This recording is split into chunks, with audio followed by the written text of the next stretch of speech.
Want a brand new breakfast idea? Then get the Betty Crocker cereal tray, the Betty Crocker cereal tray. Yes, indeed. Try the brand new cereal assortment with 10 individual packages in all. 4 Wheaties, 4 Cheerios, 2 Kicks. All top favorites and all extra fresh. Yes, it's fun to take your pick from Wheaties, Cheerios, and Kicks. Get the Betty Crocker cereal tray, the Betty Crocker cereal tray. Get that tray today. And now the Betty Crocker cereal tray presents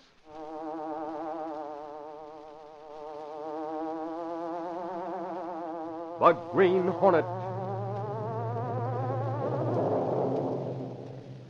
He hunts the biggest of all game, public enemies who try to destroy our America.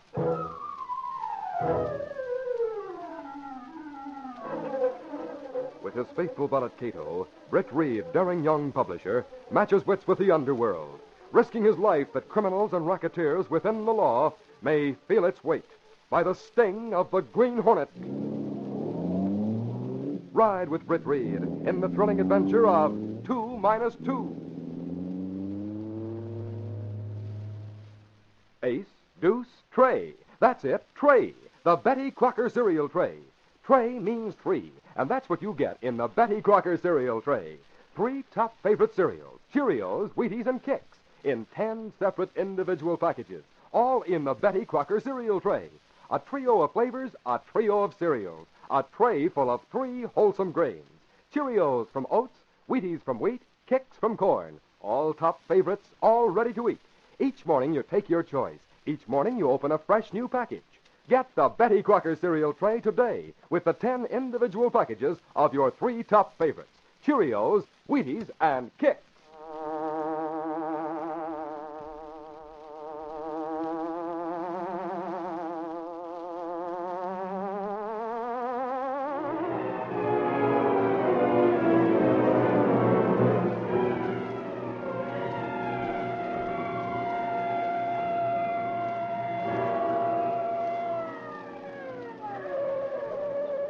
A police car screamed to a stop at Pier 1. The pier was uncovered, and a white cruiser could be seen tied up at the far end. The men from headquarters piled out and started for a shadowy group of figures halfway out. Sergeant Burke was followed by his pal Michael Axford, who worked for the Daily Sentinel. Hey, I know that boat. It belongs to Steve Manning. There might be a big story in this after all. As I got the story, there's been nobody on the boat all evening, only a watchman. He was sound asleep. The shots woke him up. Yeah, here comes the ambulance. He'll only be making a trip to the morgue. Frank was sure the man was dead? He was. Did the watchman see anybody making a getaway? No one at all. No more than Frank did. Hello, Sergeant Burke. I got here fast. Is this the way you found him? Yeah. The watchman didn't touch him? No, I got here first. All right, boys, take your pictures. From the way he's lying, he must have been walking away from the boat and not toward it. Let the doc through there. Go on, Doc. It's all yours. He's dead. That's no news to us. What did he die of? Exposure. Exposure. Yeah. There's 3 bullets. Turn him over and let's have a look at his face. Hey, Burke, it's Big Jim Devlin, the guy that used to be Steve Manning's partner. I thought it might be. We knew he was in town. Well, what for? He had a fight with Manning, and he's been all washed up here ever since the DA clamped down on gambling. What did he come back for? Whatever his reason, turned out to be a mistake. Holy crow. I'll bet Manning was behind this. I got to call the Sentinel.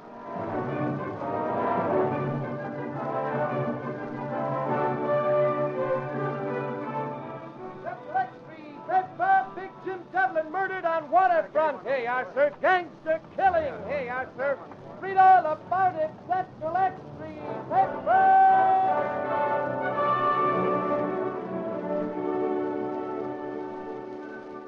The following morning, Britt Reed sat in his office checking over Axford's report on the Devlin killing. The young publisher looked up as his secretary, Lenore Case, entered.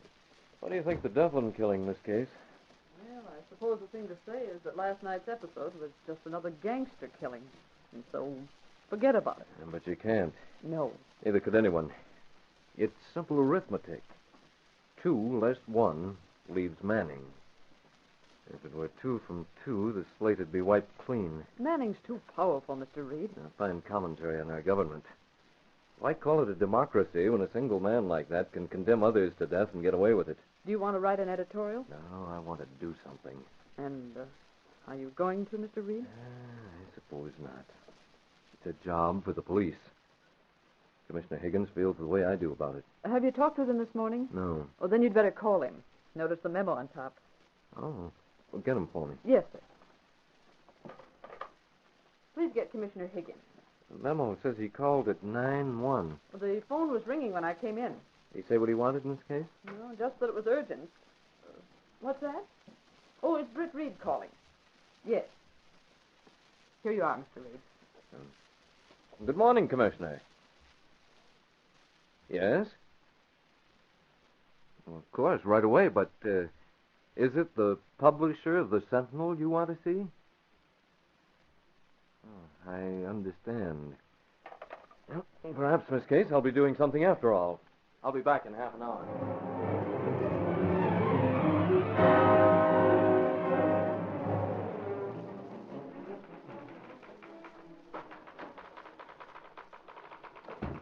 Well, hello.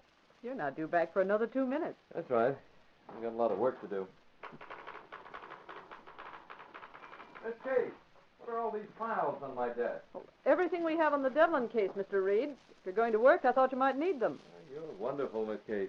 But don't ever get married. What's that? You can read a man's mind. It wouldn't be fair to your husband. It's always possible to pick one without a mind. Are you interested in any of these?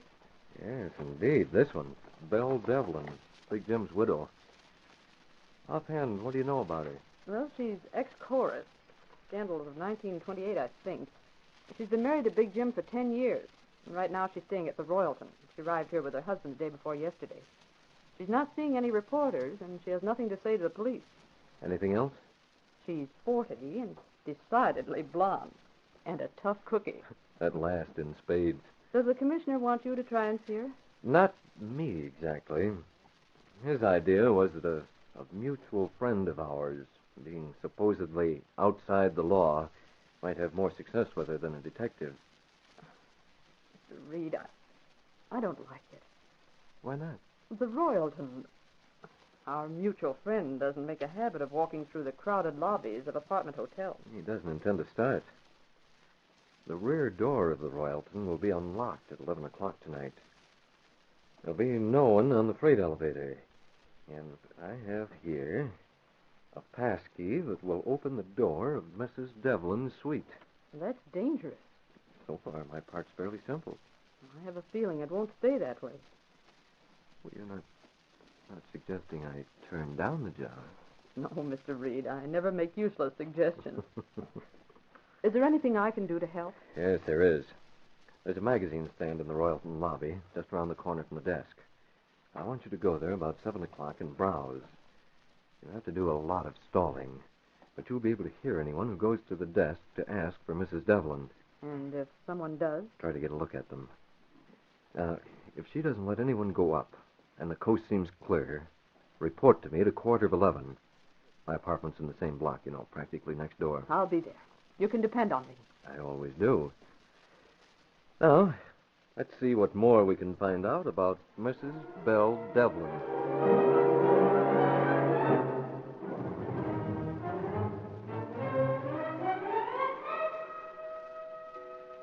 Miss Case, not call yet.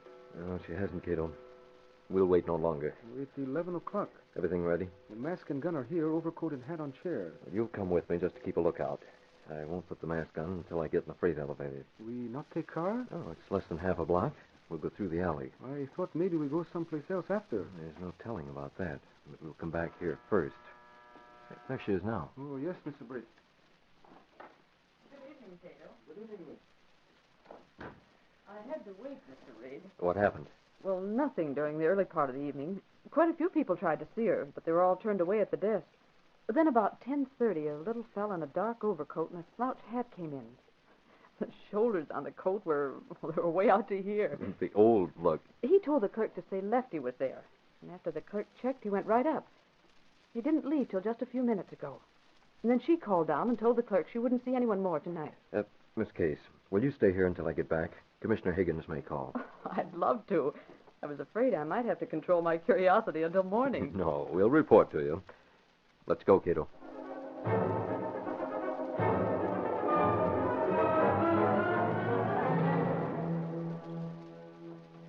You stay out here in the corridor. Warn me if anyone comes along. Well, I stay here and watch.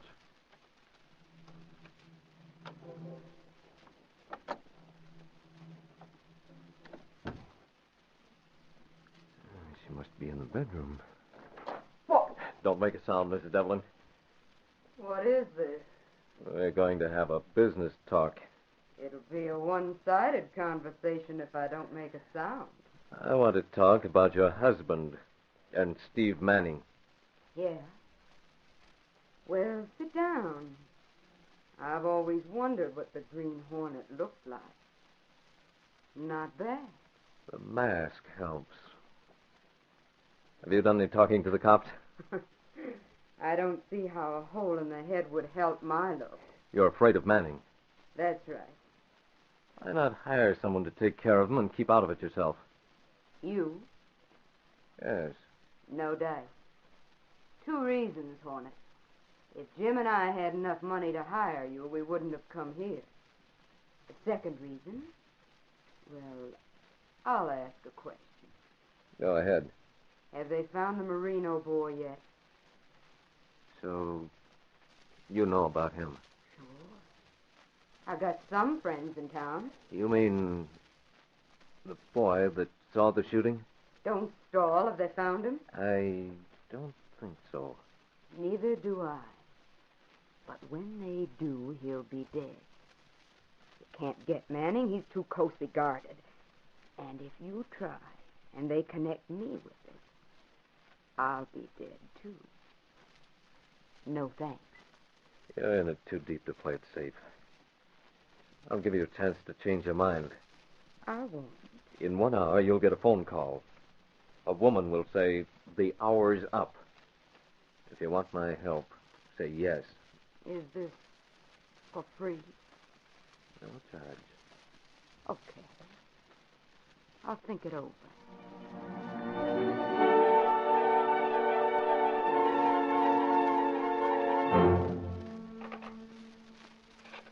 Did you see her, Mr. Reed? Yes, I'm calling the commissioner now. Miss Case, Kato and I may be leaving again almost at once, but I want you to stay here.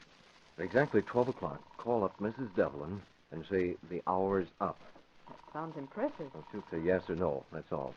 Wait till we get back, and then after we could... Commissioner, did you know a boy named Marino saw the shooting? We know that Tony Marino locked up his mother's restaurant down on the waterfront at midnight and started for home. His mother reported his disappearance, but they have nothing connected with the shooting. Well, why didn't you tell me? You're a newspaper man. Word about him in the papers, we won't find him alive. Do you have any idea where he is? Not yet. Commissioner, I want your permission to look for him. Richie, you understand that? I'm not talking as a newspaper man, and I understand everything. Do I have your permission? Yes. Good. I'll keep in touch with you. Goodbye. Goodbye. All right, Kato. This is where the Green Hornet gets down to business.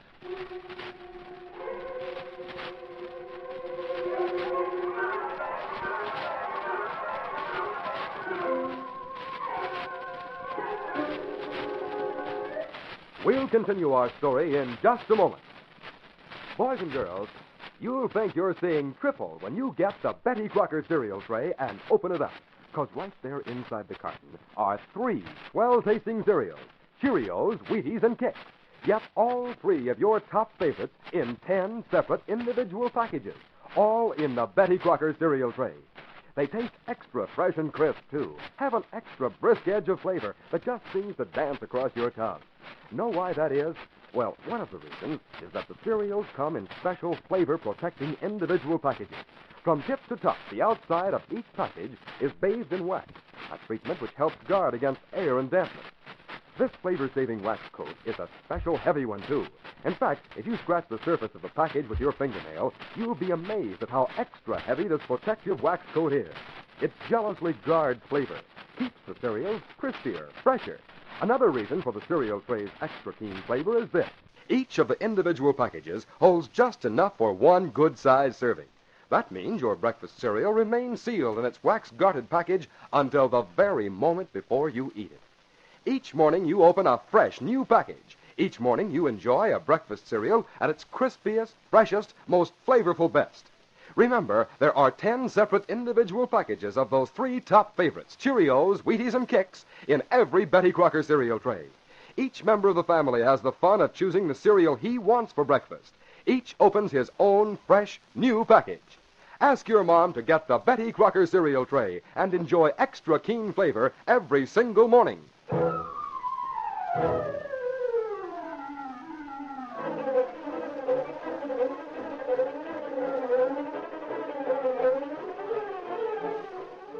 Now to continue our story. It was 12 o'clock when Miss Case dialed the Royalton. She asked for Mrs. Devlin, and then... Hello? The hour is up. You're to say yes or no. I say yes, but don't hang up. There's more to it than that. Tell him Steve Manning shot my husband himself, and he's afraid that... No. It's no good. They're here already. Hello? Hello? I better call the police.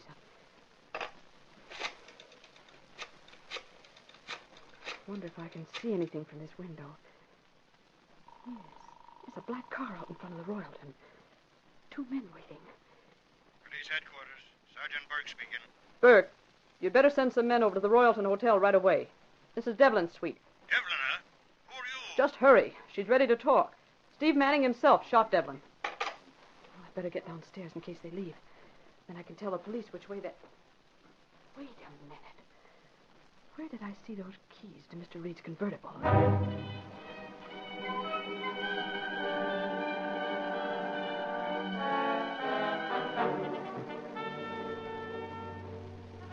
Steve Manning's home in the suburbs was surrounded by 20 acres of wooded land.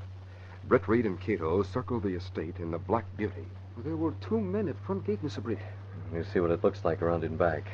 Turn left here. Can't be far. Well, maybe there is no way in from back. Yes, there is. Those stone pillars. There's just one guard here. Why, turn in, Mr. Britt. Turn in and stop. I'll give him a shot of gas, and then we'll tie him up and gag him. Hey, hold it there. Now, just watch The idea. You had it. That does it, Kato. Now we'll tie him. It took but a few moments for Britt and Kato to tie and gag the guard who had been knocked unconscious by gas from the Hornet's gun. Then the Black Beauty moved down the road toward the rear of Manning's home, where another guard stepped out. He, too, was gassed before he could sound the alarm. Leaving Kato to tie and gag the unconscious man, Britt went on alone and entered the house. A short flight of stairs led to the main hall. Light spilled into it from a room toward the front of the house. Britt walked swiftly to the open door. Manning was seated at a large desk, and one of his gunmen stood beside him. Up with your hands. Both of you. Hey, what is... You, come over here. I'll take your gun. Good. I'll go stand in the corner. You're next, Manning. I don't have a gun. Stand up.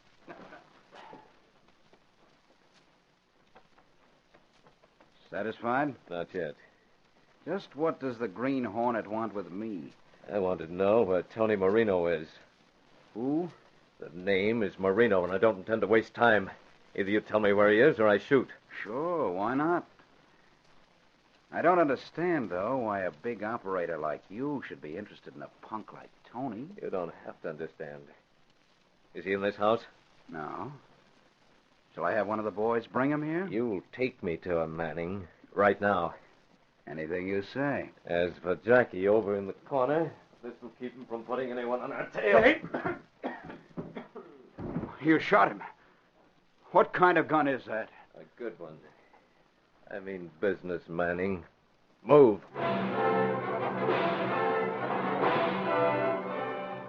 As the Black Beauty glided down the back road leading to the highway, another of Manning's guards entered the house by the front entrance. He found the unconscious gunman in the office and then searched the house for the leader of the gang. When he was unable to find him, he telephoned one of Manning's hideouts on the outskirts of the city. Meanwhile, the Green Hornet's sleek black car raced on through the night. That's the building, driver. The small one with the lights. You can swing in and drive up in front. Pull off the road and stop right here. What's the idea? You've come far enough, Manning. Don't move from that corner. You can't shoot me. No? Tony's in there waiting for you. You sure of that? Absolutely. Who's in there with him? Just Pete, another of my men. Who's in the next building? No one, I swear it. Save your swearing for a judge and jury. This is the end of the line, Manning. No, no. Mr. Britt, why you make him unconscious with a gas gun? I had to, Kato. Your plan was to take him into the building with you. Then his men would not shoot. Yeah, they'll shoot anyway if they get a chance. By now, some of the other guards at Manning's place have found out he's missing. These men here will have been warned. Well, I don't understand why you had to shoot him. We have something else to look into first, Kato. What, Mr. Britt? That car parked on the other side of the road. Oh, I see. It is just like your convertible. I think it is my convertible. Come on.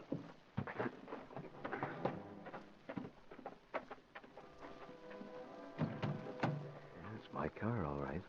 Keys are in ignition. How does it come to be here? Wait. There's a piece of cloth on the floor. Oh, it's torn from something. Why, you'd like the coat Miss Case wore this evening. It was she who drove this car, but where's she now? Perhaps in one of those buildings? We'll find out.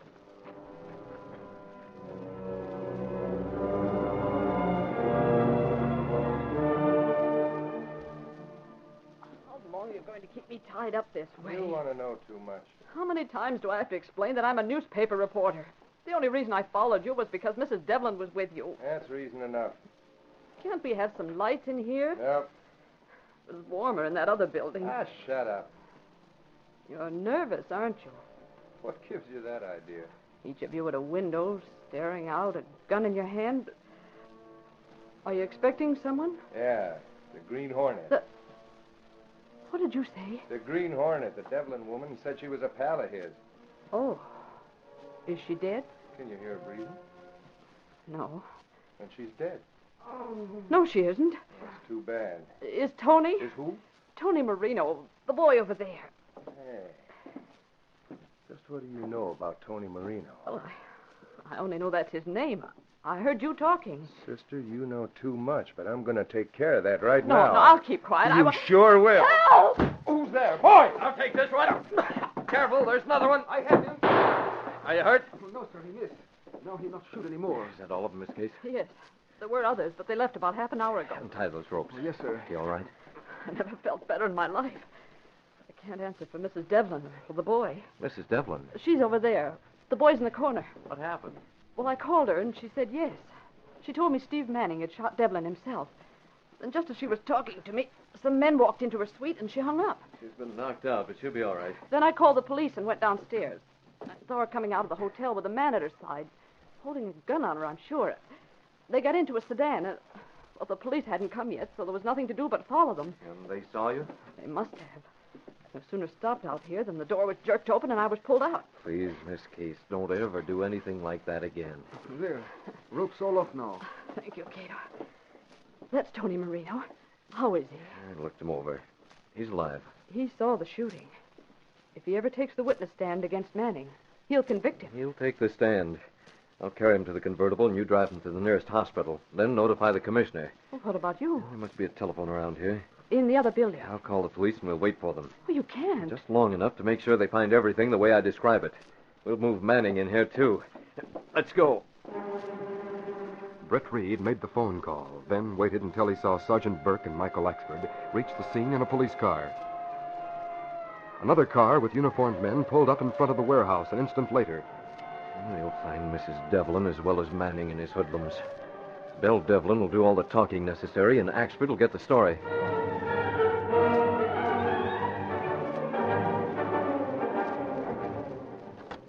By golly, Bert, Hold it, Ashford. All right. Yeah. Or goodbye. Now, what were you saying? Burke, Mrs. Devlin is talking to Blue Streak. Good. That's good, Ashford. What are you going to do with Manning and his hoodlums? An ambulance will be here in a minute. None of them are hurt. They're unconscious, so they go to the hospital till they come to. You might as well put them in jail because that's where they're going to end up. Now, who was it called you from here? I don't know. Well, one of the gang, no doubt. Or maybe one of Devlin's friends. Or maybe even... Holy crow! Would you listen to that? The Hornet! You're right, Ashford. That's his car for sure. Look at it go! Why didn't I think of it before, Burke? I've got a hunch the Green Hornet was behind the whole business. Now I'm getting back to the office with my story.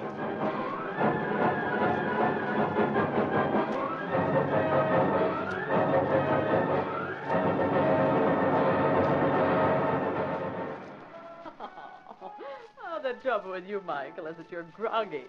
Go home and sleep it off. Here's Reed now. We'll put my theory up to him. The extra will be on the streets in 5 minutes. Good story, Axford. Thanks, Reed. Too bad he didn't include his theory. Oh, what's that? Well, originally, Manning hired the Green Hornet to kill Devlin, but there was a double cross. Oh. Casey, you make it sound fantastic. Well, isn't that right? I'm not going to explain again. You just don't understand the low, base nature of the criminal mind. And that's why you can't understand the Green Hornet. So long. I'm going home to bed. Goodbye, Axford. See you later, Reed. Goodbye, Michael. So long, Casey. You know, Miss Case, considering the events of the last few hours, you're looking very well. Well, thank you. And considering your low base nature, Mr. Reed, so are you. Thank you.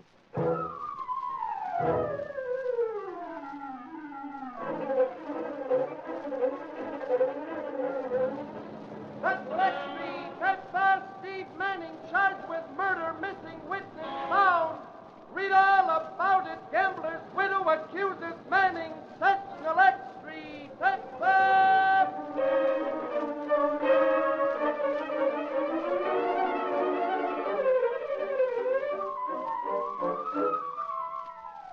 Say, if you've got a toy train, here's something you need to go with that train. It's the Model City that comes on the Betty Crocker cereal tray, complete with cutout houses, stores, and buildings. Just think of the fun you can have making your train stop right in the city. Besides the Model City buildings, you also get cutouts of autos, fences, garages, and a lot more things on the Betty Crocker cereal tray. Easy to build, too. There's no gluing needed, and many slots pre-cut. Best of all, different houses and stores come on different Betty Crocker cereal trays. So ask your mom to get a Betty Crocker cereal tray or two from her grocer. It's the handy cereal package with all 3 of your breakfast favorites: Cheerios, Wheaties, and Kicks. You've been listening to The Green Hornet, brought to you by the Betty Crocker cereal tray, the cereal assortment of individual packages of Wheaties, Cheerios, and Kicks.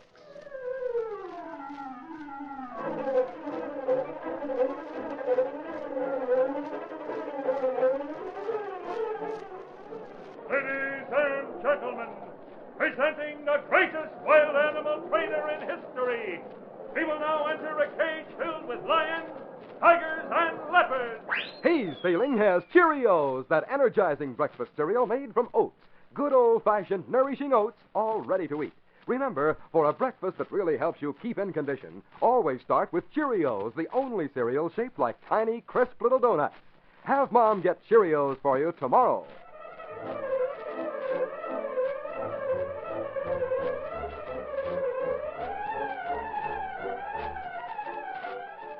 Be with us again next week at the same time when General Mills will again present The Green Hornet.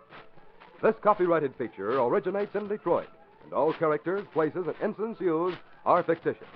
Hal Neal speaking.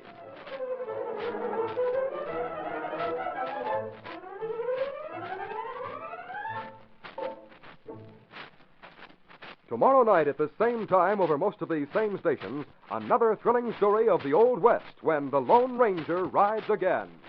This is ABC, the American Broadcasting Company.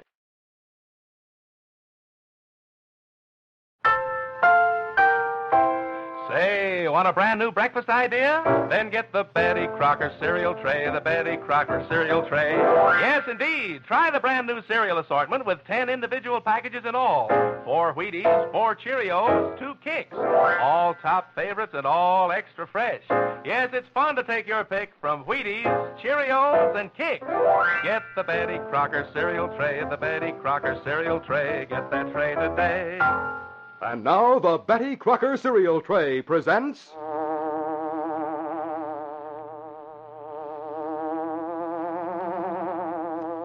The Green Hornet. He hunts the biggest of all game, public enemies who try to destroy our America.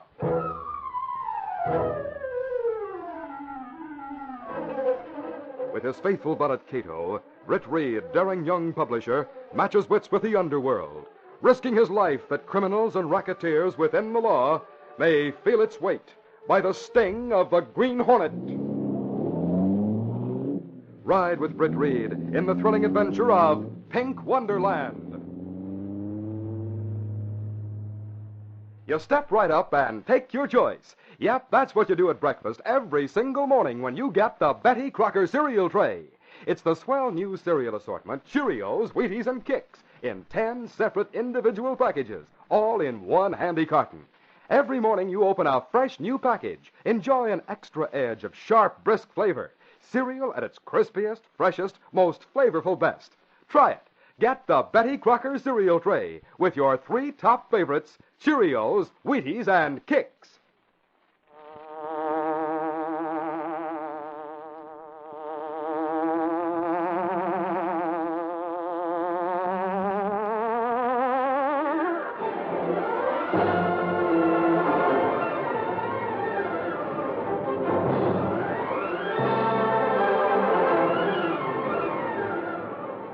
Most amusement parks and carnivals with their merry-go-rounds, Ferris wheels, and games of chance, where a lucky individual might win a doll or blanket, are conducted on a business-like basis to make a fair profit for the operators. But this was not the case with Sneed's Pink Wonderland. Hey, bring the kiddies for a ride on the merry-go-round. Pink Wonderland was a deceptive name for a gaudy midway, where the number of legitimate concessions was heavily outbalanced by the gambling devices. All you have to do is test your strength and win a prize. Right this way, folks. Ring the bell and win a prize. There's nothing. Hey, it's a game of skill. Yes, sir, folks. Test your marksmanship. Shoot the rifle and win a prize. Everybody wins. Nobody loses here. Hey, everybody Try up and try your luck. A nickel wins a dollar when the big wheel spins. Hey, watch you now. Here we go. Yes. Here. Toss a ring and win a prize. Toss a ring and win a blanket. Toss a ring and, hey, try your luck, lady. Toss a ring for a blanket. 10 cents a chance, 3 for a quarter. Well, I don't need a blanket. Ring a peg and take your choice. How about it, lady? If I ring a peg, I'll take the prize in cash. Whatever you want. Customers always right. Pay a dime, ring a peg, and win a dollar. 10 to 1, huh? Right. What if I pay $1 for a chance? 10 to 1, that's the rule. Pay a buck and win a sawbuck. Well, if I can't ring a peg in 3 tries, I'll go back to selling ribbons and the 5 and dime. Here's $3. Just a minute. No play, Joe. Huh? What's the matter, Mr. Sneed? What's the idea? Is my money any good? 2 bits, sister. 3 rings for a quarter, and the prize is a blanket if you win. Now, you want to gamble, you go somewhere else. I don't need a blanket. Then maybe you better go Better somewhere go else. somewhere else. Yes. You're repeating yourself. But I can take a hint. Mr. Sneed, what's wrong? That babe had dough to throw away. Sure, do you know who she is? How'd I know? She's a newspaper woman. Yeah? Been here all day. She's thrown away at least $100. Yeah? She ought to know by now that she can't win. She does. She's just getting proof of it. Wish I'd got a line on her a little sooner. Look at her over there. Who's she talking to? His name's Lowry. He's from the Daily Sentinel and plenty sharp. He's been tagging her around, even took a couple of pictures. Pictures? Hey, boss, I don't like that. Neither do I. And I'm gonna do something about it. Hey, it's a game of skill here. Test your marksmanship. Everybody wins, nobody loses. Just pick the rifle up. Everybody wins here. Hey, all right, buddy. Just step up here. I think Sneed finally got wise. I'm sorry. Don't Lowry. worry about it, Casey. Oh, but Mr. Reed is so anxious to smash this gambling Maybe the racket. pictures I've snapped will do it. I wanted a few more, but didn't Lowry, have enough. look. Huh? Sneed is coming this way. Well, lady. So you're a friend of Mr. Lowry, eh? Is that bad? Maybe not. Then again, maybe. Depends. From Sneed's point of view, it's bad. Didn't like that story you wrote a few weeks ago, Lowry. Then maybe you didn't know much about Pink Wonderland. I know more about it now, Sneed. The next story will be a sizzler. You won't like it at all. No? Sneed, I'm curious. That's bad. You run wide-open gambling places in this layout. How much do you pay for protection? Don't talk careless, Lowry. I didn't think you'd answer. But that doesn't matter. I didn't expect you to. There have been other people that got sore when they lost a little cash. Newspaper men, too. But they didn't say anything about it in their papers. Libel suits cost money. And there's other things worse than libel suits. You can't bluff my boss. It's all right, Lowry. Stick around. You and the girl have fun while you can. Yeah, we'll stick around for a while. There's a lot we haven't seen. Well, don't miss anything. We won't. No, I don't think you will. Chance of a lifetime. Here you are. Step right up and win a blanket. Toss out. Yeah. What'd they say, Mr. Sneed? That Lowry, he's tough. And so's the guy he works for, Brett Reed.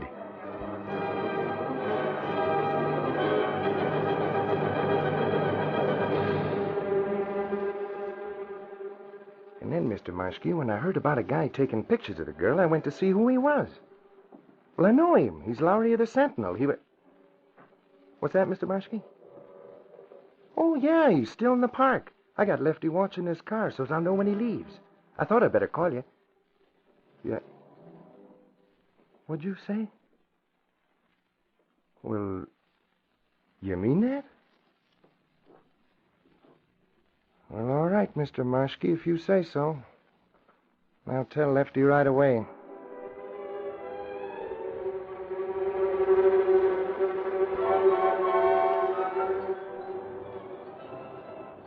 Don't argue with me, Lefty. Get the boys and do just what I say. The orders come from on top. Okay, Sneed, but it seems like going a long way. At the car over there? Yeah. We'll get the boys and follow it when it leaves. There's a stretch of open road between here and town. That's the place to do it.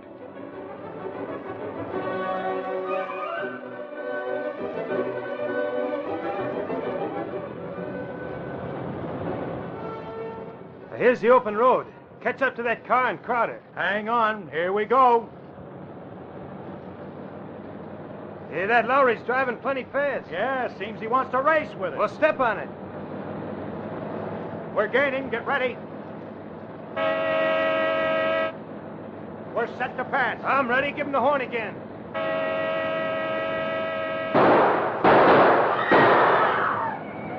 You get him? Yeah. He's off the road, smashing through a fence. He's on fire.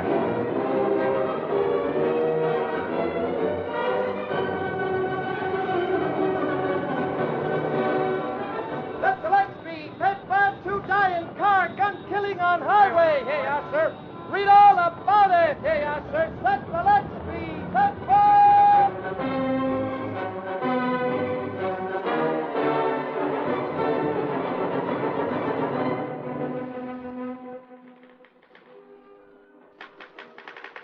The following morning found Miss Case at her typewriter in the room that led to Britt Reed's office in the Daily Sentinel building. She looked up when the door opened and Michael Axford entered. Hi, Casey. Well, hello, Michael. I just came from cops' headquarters. They've identified the couple that was shot and burned in Lowry's car. Who were they? The guy was known as Keys Carter. He got a long record as a car thief. And the girl? Ducky Vale. She was Keys' girlfriend. Oh, the poor thing. Oh, what a frightful way to die. What I don't get is this. Why would hoodlums want to shoot a guy like Keys? He wasn't in with no gang. Are you being naive? Huh? Well, no one wanted to shoot Keys Carter. He stole Lowry's car, and those bullets were meant for Lowry and for me. Well, what's that? We had some good photographs of the Pink Wonderland. In fact, I think we had almost enough to prove that gambling runs wide open in this county. Yes, and to make the charges stick in spite of all the influence that Sneed might buy from the county boss. Oh, golly. You mean Sneed wanted to bump you off? Oh, my, that's awful.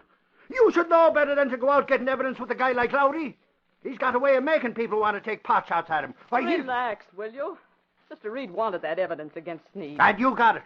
You must have had it or Sneed wouldn't have gone so far. Yes, we had it. And the pictures were in the car. Oh. Lowry had a big camera with him. He shot a dozen plates and then went to the car to get some fresh ones. He left the exposed plates in the car. They burned. Then all the evidence you got is lost? Oh, that's about the size of it. Oh, darn it all. Now Sneed will be on guard, and we'll never make a case against Boss Marshke. Marshke? Mr. Reed is virtually certain that Marshke is the power behind Sneed's gambling. Marshke runs the county. What he says goes. But, Casey, if Sneed did what you say, he should be indicted for murder. Try and prove it. Well, does he have an alibi? He was in the Pink Wonderland restaurant at the time of the murder. Oh. Well, what about the guys who did the shooting? You name them. Me? You can guess as well as anyone else.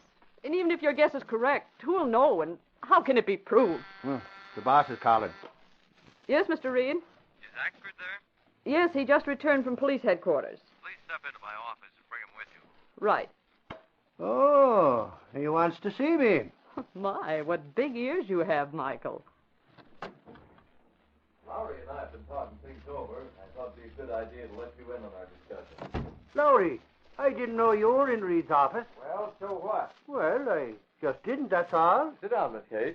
Thank you. You too, Axel. Thanks. By golly, Lowry, I sure was sorry about you losing your car. That's the smallest part of the loss. The car was covered by insurance. What burns me is my story went up in smoke. For a long time, the Daily Sentinel has been hammering at the gambling in this county. Lowry has done a lot of legwork trying to prove our statements. By golly, there's gambling at the Pink Wonderland. Everyone knows it.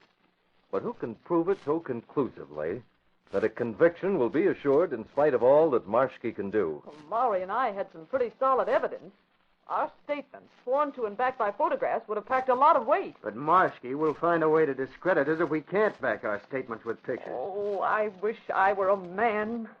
What would you do, Miss Case? Well, I'd go to Sneed. I'd corner the termite, and I'd work on him. I'd make him confess that he ordered that murder. And I'd make him admit he paid Marshke for protection. And I'd... It's too bad Lowry hasn't your spunk. Cut. What was that you said, boss? Didn't you hear me? You mean it'd be all right with you if I worked on Sneed? Lowry, what you do on your own is none of my business. Well, Axford, would you like to go to lunch with me? Huh? Oh, sure. I want to talk to you. See you later, Reed. Good work, Miss Case. Did I give the right cue? Exactly as I wanted you to. Well, the foundation is laid. I wish I knew what the Green Hornet plans to build on it.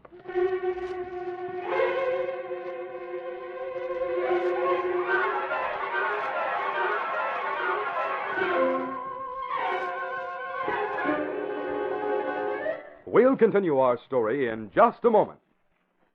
Ever notice how extra good, freshly picked roasting ears taste? Why, you just want to keep right on eating and eating. Even the next day they taste good. But, of course, they don't have quite the extra keen flavor as at the first. And that's because the oxygen in the air takes the keen edge off flavor. The same is true of most all freshly opened packaged foods. When first opened, you enjoy an extra keenness of flavor, an extra freshness of taste, food at the very peak of its goodness. And that extra keenness of flavor is exactly what you get in the Betty Crocker cereal tray. Here's why. The Betty Crocker cereal tray contains 10 separate individual packages of Cheerios, Wheaties, and Kicks. Every morning you open a fresh package. Each holds just enough for a single serving. Your cereal remains sealed in the package until the very moment you sit down to breakfast. And packages are heavily waxed, too. This helps prevent air from seeping into the box before open. If you want to see how extra heavy and protective this wax coat is, just scratch the package with your fingernail. You'll be amazed. Remember, you get only top favorite cereals in the Betty Crocker cereal tray. Cheerios, Wheaties, and Kicks. And don't forget that each cereal comes to you with the same wonderfully extra sharp, brisk flavor so noticeable in garden fresh vegetables, fresh picked fruit, fresh roasted foods. Get the Betty Crocker cereal tray tomorrow. You buy it fresh, wax-protected packages help keep it fresh. And you never open your cereal until a moment before you eat it.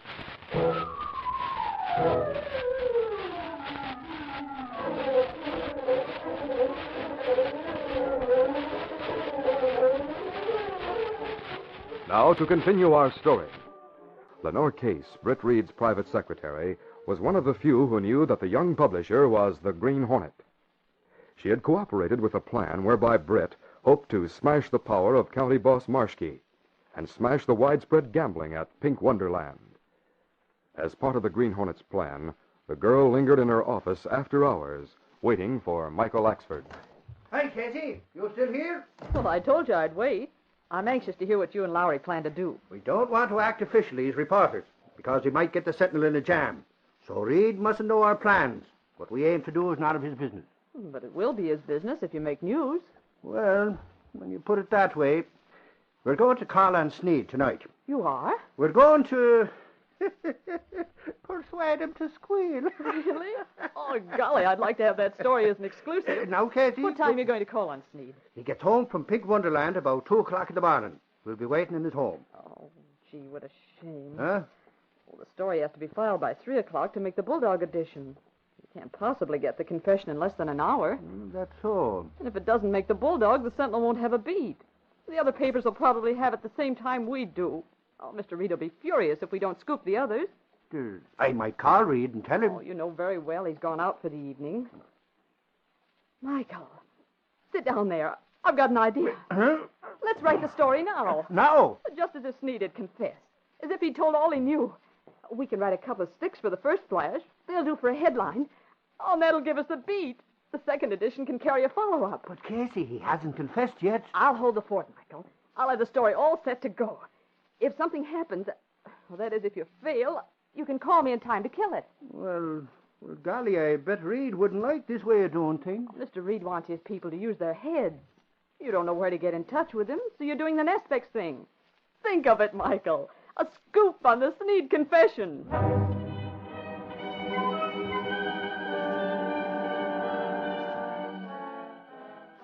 Mr. Reed, I'm calling from the corner drugstore. Michael is up in his office going over the story. We just finished writing it. Axford went for the plan, huh? Yes, indeed. He's to call me in time to kill the story if he and Lowry fail. They're going to be waiting at Sneed's home when Sneed comes in at 2 a.m. Thanks, Miss Case. That's all I want to know.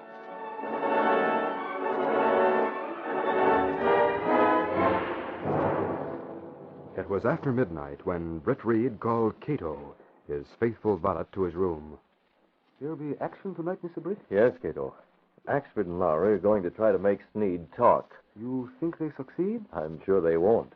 Sneed can't be bluffed in that way. Oh, but Mr. Britt, you fix it so they go there. They'd never admit that. Lowry thinks it was his own idea. Well, what Green Hornet do? We'll interrupt the conference. Bring the mask and gas gun. And, What else, Mr. Britt? I think we'll take one of the gas grenades. Tonight, we'll need a lot of gas.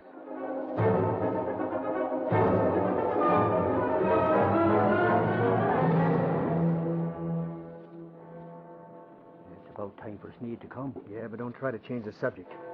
You know, sometimes, Axford, I wonder if you've got all your buttons. Now, see here, Lowry. You mean to say you let Casey talk you into writing that story ahead of time? Sure did. But what if we can't make Sneed talk? And we probably can't. He's plenty tough. He's not going to confess to having a hand in a murder unless we have luck. Wait. Look, the car's coming. Maybe it's the one we're waiting for. I'll deal with you later. Get back in the shadows. It's turning into the driveway. Sneed. Good. Oh, brother, wait till I work on him. You've put me in the right mood, Axford. He's got to get out to open the garage door. Come on. Just a minute, Sneed. Huh? We want to talk to you. Oh, Lowry. That's right. And I'm Axford. What's the idea waiting here for me? We didn't want to miss you. Let's go into the house. For what? Don't get tough with us or we'll get tough right back. Come on, Sneed. We're going to show you how to be very smart.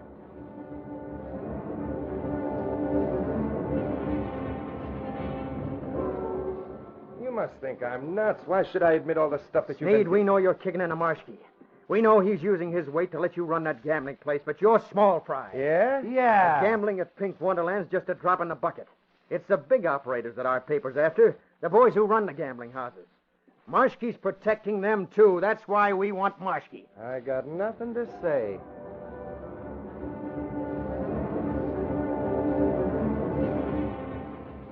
We'll get Marshke sooner or later, and he'll throw you and a lot of others to the wolves. Don't bluff, Lowry. I happen to know you got no evidence. There will be evidence. Now play ball with us, and the Daily Sentinel will help you. We'll build up the fact that you cooperated to smash gambling and pinning a couple of murders on Marshke. It was Marshke who gave the order to have me shot last night, wasn't it? I told you I'm You not... probably relayed the order, but he gave it, isn't that right? Ah, you're all as guilty as the man who fired the shots. Why don't you talk? Why don't you guys go home and let me get some sleep?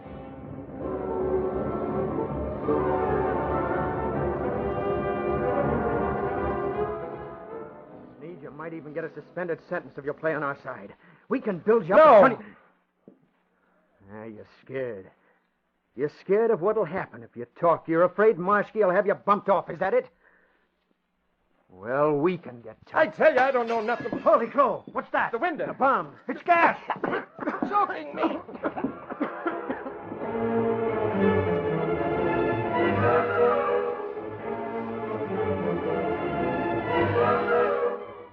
It's all right, Kato. Come in.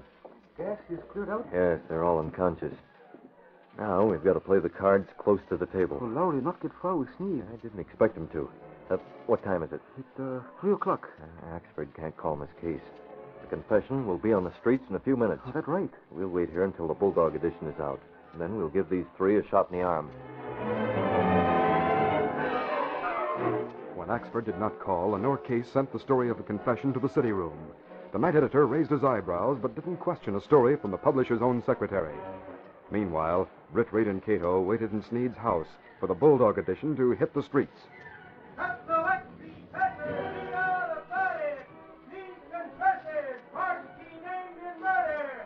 Britt administered a hypodermic injection that discounted the effect of the gas, then dragged Sneed from the room as Axford and Lowry regained consciousness. Where am I? Axford. Oh, Lowry. Suffering snakes was still in Sneed's house. Where's Sneed? What happened to us? By golly, I don't know. I remember gas. Let me go, you hear? I didn't squeal. I don't care what Marshke says. Sneed. He's in the other room. What's the matter with him? I tell you I didn't squeal. Don't take me to Marshke. Don't do it. You'll kill me. Axford, come on. We got to see about this. Right, you are. There goes Sneed down the hall. The hand has got him. There's a car. The Hornet's putting Sneed into it. Stop! Stop, do you hear? Wait, Axford. We'll get your car and follow. I think the Green Hornet is taking him to Marshke. Lowry, the sentinel. Axford, that's the story you and Casey wrote. It's in print. Holy crow!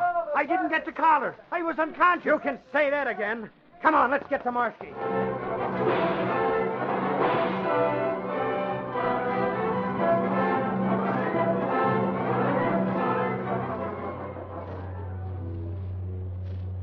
While Kato drove to Marshke's home, Britt kept a gun on Sneed and ignored the gambler's pleading. When the car stopped, he kept a sharp watch for the approach of Axford's car, pretending that he was waiting for someone else. The boys will be along to take care of you in just a minute, Sneed. But I didn't squeal. I swear I didn't. Where'd Marshke get the idea I squealed? He can read. Hear that? No, that can't be. It can't, I tell you. Tell Marshke that. But it ain't true. And what were a couple of Sentinel reporters doing in your house? They were trying to make me squeal. They were trying to, but I wouldn't. What's more, Sneed, you know what the boss thinks of men who drink too much. Hey, look, I don't touch a drop. When I found you, you were out cold on the floor. So were the reporters. Oh, listen, how can I tell you so you believe me? Someone threw a gas bomb through the window. That's what knocked us out. How'd the Sentinel get that story if those reporters didn't phone it in? Please, you've got to believe me. Let me go. Don't take me to Marshke. I know what he'll do. That's probably the boys. Well, don't let him have me. Please don't. This is where I check out, Sneed. Get out of the car. The boys will take care of you. No. Get out. No. Get going, Kato. No, please don't. Come on, Axford. Here, Sneed. No, wait, listen, please. Oh, it's you too. By golly, Sneed, that was the Green Hornet you were with.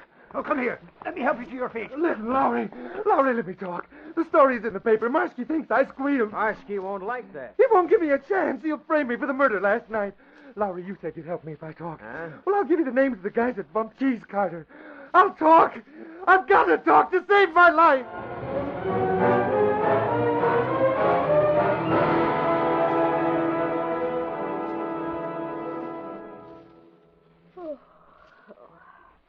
Look out the window, Mr. Reed. It's getting light. I'm sorry you had to work so long, Miss Case.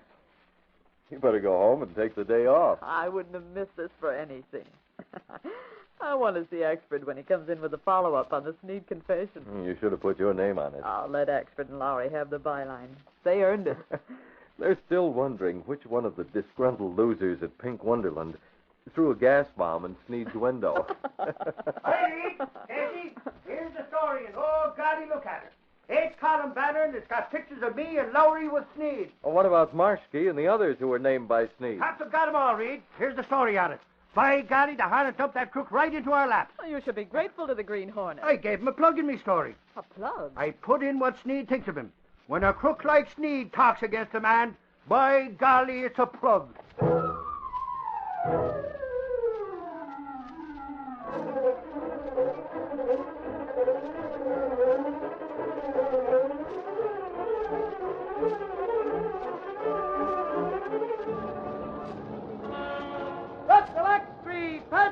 Detailed sneak confession, highway murder, solved, Marsky jailed.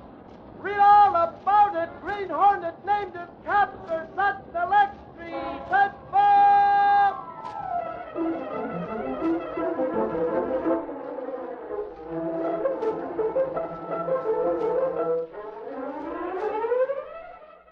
Say, here's a way to have double fun. I mean eating fun plus model building fun. Just get the Betty Crocker cereal tray, and you'll see what I mean. First comes the eating fun, because each Betty Crocker cereal tray has 10 separate individual boxes of those 3 swell-tasting top favorite cereals, Cheerios, Wheaties, and Kix. Each morning you take your choice. Each morning you open a fresh new package. This makes breakfast a lot more fun. Now, here's where the double fun comes in. With each Betty Crocker cereal tray, you get cutouts to build a model city, complete with barber shops, drugstores, grocery stores, and houses. Also cutouts of autos, fences, garages, and a lot more things, all true to life. Models are printed right on the packages, together with easy-to-follow instructions on how to build. Best of all, different houses and stores come on different Betty Crocker cereal trays, so you can keep on adding new buildings. Go to your grocer's just as soon as you can and get the Betty Crocker cereal tray, the handy cereal package with all 3 of your breakfast favorites, Cheerios, Wheaties, and Kix. You've been listening to The Green Hornet, brought to you by the Betty Crocker cereal tray, the cereal assortment of individual packages of Wheaties, Cheerios, and Kix.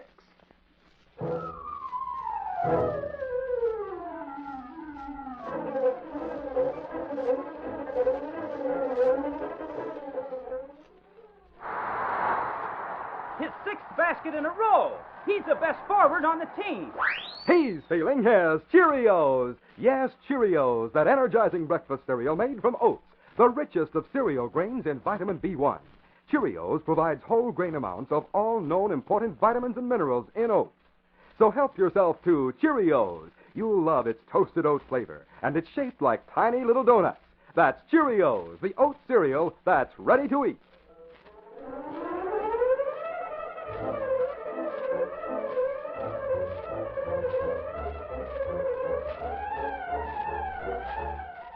Be with us again next week at the same time when General Mills will again present The Green Hornet.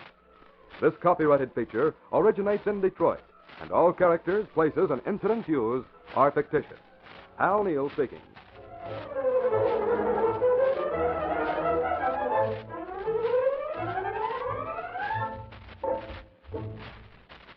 Be sure to listen tomorrow night over most of these same stations for another hard-hitting, two-fisted adventure of the Old West when the Lone Ranger rides again. This is ABC, the American Broadcasting Company.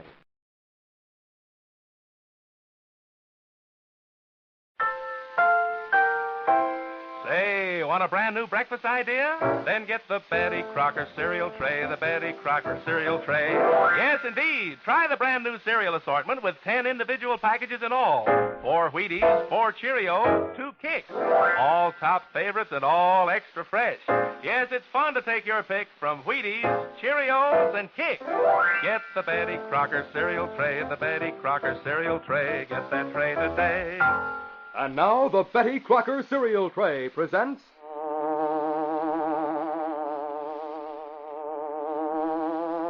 The Green Hornet.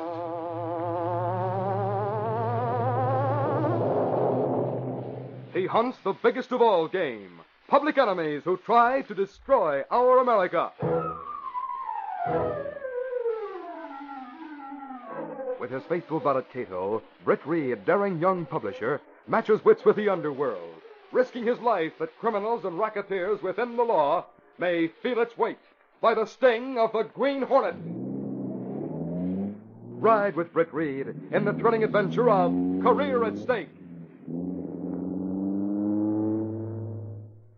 All right, gang, let's give 3 cheers.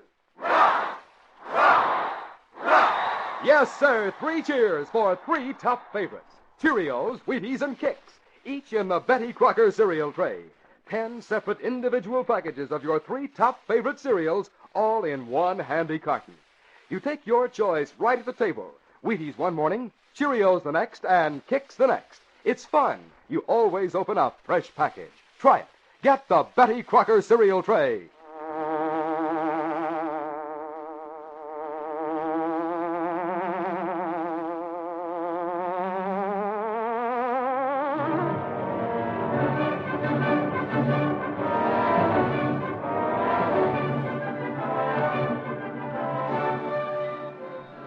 Electric pepper!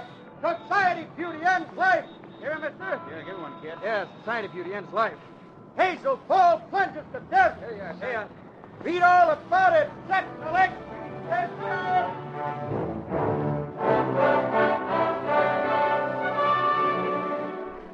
It was a solemn Britt Reed who talked to Ed Lowry in his office at the Daily Sentinel. Lowry, the paper's star reporter, nodded in sympathetic understanding as the young publisher spoke to him. Lowry, if there was ever a story I've hated to print, it's this one on Hazel Ball's suicide. I understand, boss. She was a friend, wasn't she? A very dear friend. But Hazel Ball loved life too much to do what she did without some terrible, overpowering reason. I'm sure of that. I can believe it, boss. I want you to dig around and see what you can find out about her life during the past few months. Yes? Mr. Reed, experts on the outside line. All right, Miss Case, put him through. Yes, Axford. Reed, I'm over at Cops headquarters on the Hazel Ball suicide. And what I got is sensational. Go ahead, Axford. Police are convinced that Hazel Ball took her life when she was unable to meet extortion demands. They have reason to believe she was a victim of a blackmail ring. You were right, boss. That's it. Another blackmail case. Hold it, Axford. I'll switch you over to Gunnigan.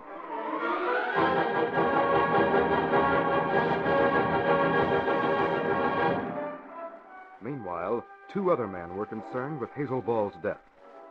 Both of them were seated in the office of Typical Topics, a notorious weekly scandal sheet published by J. Cyril Fraser. Short, nervous, and well-dressed, Fraser was making notations in a small black book, and watching him was a hulking, bald-headed man whose face seemed creased in an everlasting smile. He was Johnny Dunn, Fraser's partner. Still writing in your little black book, huh, Fraser? You're going to wear your brain out with all the figuring and writing you do? You know, sometime just for fun, I'd like to see what you put in that book. You wouldn't understand, Johnny. I'm just closing out accounts on Hazel Ball. You know, it's a funny thing. I was just thinking about her a minute ago. We didn't get too much out of her, did we? No, Johnny, very little when you count it up. That's why I can't understand the papers saying she was taken for plenty of dough. You know the papers. You've got something new lined up, Fraser? Yes, and different. Huh? Your big job this time is being a father. Yeah, I can imagine. What did you say?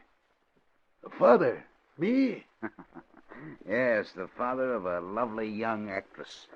A girl who's going to make $1 million in Hollywood. What is this, a gag? No, Johnny, I'm serious. You're going to be her father, and I'm going to be her personal manager. Leave it to good old Fraser. Always looking after the books and taking care of the money. I've been lining this up for a long time, Johnny. Once you're set, we'll be ready to go. Well, I'm ready now. What's the pitch? It's a little involved. First, you'll have to visit a small town in West Texas to get some local color. A town called Colby. Colby? You kidding? Why, that burg was wiped out about 15, 16 years ago. I guess they built it up again, though. You know, I know the joint. What? Used to hit there when I was traveling. Hey, this is better than I thought. You know the town was set without waiting. You know what happened to Colby, don't you? An oil and gas explosion wrecked and then burned it out completely. A few hundred people killed, every building gutted, and every vital and public record destroyed. Sure. Well, this actress, your daughter, was born in Colby a few years before that explosion. And that's the basis for the setup I've doped out. Ed Lowry and Michael Axford were summoned to Britt Reed's office early next morning. He had just come from a conference with Police Commissioner Higgins, and there was deep concern in his voice as he spoke. It's the same old story. The police can cope with murder and robbery, but when it comes to blackmail, they're stymied. Lowry, we're going to start that blackmail series of yours tomorrow. Boss, I'm sure of two things. First, most people who pay hush money will die rather than reveal why they're paying it. Well, worse than that. They die without naming the blackmailers. And what's the second thing you're sure of, Lowry? What I thought long before I started on this assignment. What the DA and the commissioner have suspected for ages but haven't been able to prove. You mean that the Fraser outfit's behind the racket? Behind it? Look at that magazine they put out, and you'd say they're in front of it. If you knew the facts behind those blind items they run in typical topics, you'd know who was paying or going to be asked to pay blackmail and why. If you did know, you couldn't get them to testify. That's why the authorities have never been able to make any headway. Well, maybe this series will accomplish what the police haven't been able to. If it doesn't, I can think of only one more hope. You mean you got an ace in the hole, Reed? What is it? What?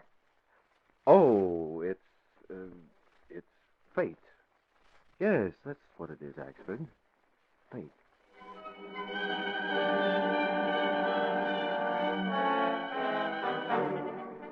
When the others had left, Britt Reed walked into his outer office, where Lenore Case was pounding away at her typewriter. And, what role is Miss Lenore Case playing at the moment? The secretary or reporter? Neither, Mr. Reed. I'm setting an outline and a list of questions to ask on my big assignment as a feature writer. Oh, what's the feature you're working on? Here's the assignment that Considine sent me. Oh, Sunday magazine, no less. Uh-huh. Great. Uh-oh. Look at whom you're going to interview. Audrey Johnson. I'd like to work on that myself. If she looks like she sounds, I don't blame you. I talked to her on the phone before. Oh, she was lovely. She is. And the finest young actress to come along in years. Well, I imagine she's not more than 18 or 19, and yet she has a mature, electric quality about her. Here. I promise you, when you see Audrey Johnson, you'll be looking at the future great lady of the theater. The films, you mean? I understand Hollywood's the next stop after a show closes. That's why we're not printing the story for a few weeks. It'll be bigger then after a picture contract's been signed. Good for her, if that's what she wants. But I do wish an actress with her ability would remain on the stage where people act. Oh, snob. You going out, Mr. Reed? Yes, I'm to meet Axford for lunch in a few minutes. If anything comes up, I'll be at Rico's.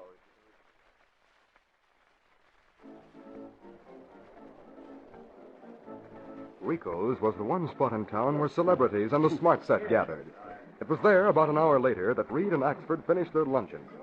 Axford drained his coffee cup, patted his lips with his napkin, and sat back with a contented, well-fed smile. Reed, that was the best lunch I've had in ages. I want to tell you, Hey, what are you looking at? Axford, have you seen Always Tomorrow? You mean the play at the Princess Theater? No, why? There's a lovely young girl in it, Audrey Johnson. Miss Case and I were just talking about her a while ago. She's going to be one of our great actresses. So what? Audrey Johnson is being seated a few tables behind you. She's with J. Cyril Fraser. Ah, that blatherskite. What's a girl like her doing with Fraser? But how do I know? Well, I intend to find out. You mean you're going over and ask? No, Axford, not that. I'm going to find out just the same. Waiter. Check, please. I'm getting right back to the office, Axford. I'm going to change one of Miss Case's assignments.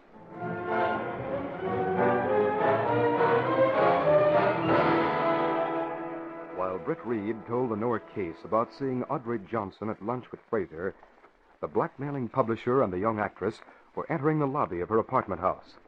Standing at the door at the automatic elevator and smiling inanely as he greeted them was Fraser's partner, Johnny Dunn. Hey there, Audrey. It's good to see you. You made it, huh, Fraser? Why, who are you? Who is this man, Mr. Fraser? He's one of the two most important men in your life, Audrey. Don't stand there looking like that, dear. Get into the elevator. We'll all go up for that little talk.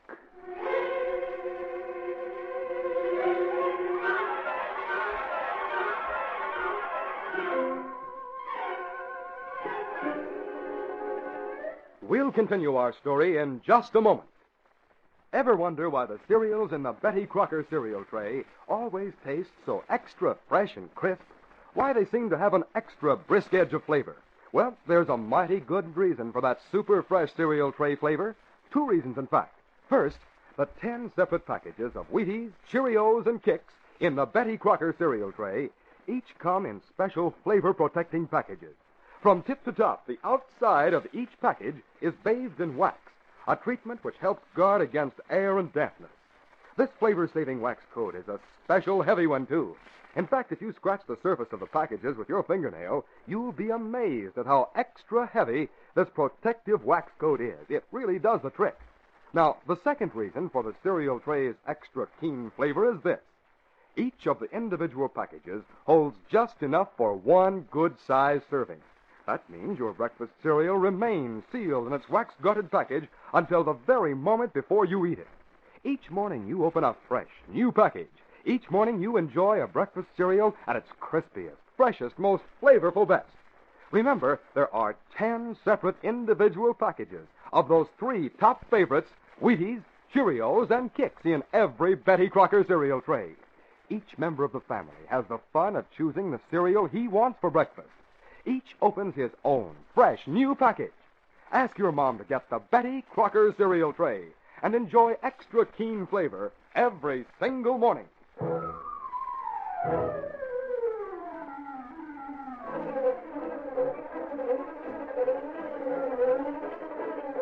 Now to continue our story. When Audrey Johnson, Fraser, and Dunn entered the girl's apartment, there were a few minutes of meaningless preliminaries.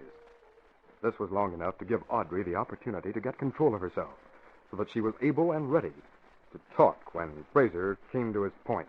Audrey, I hear you've been signed to play the lead in Madonna of Jericho when they make the picture.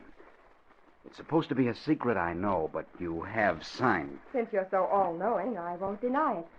I have signed. You had no right to sign that contract, Audrey. I had no...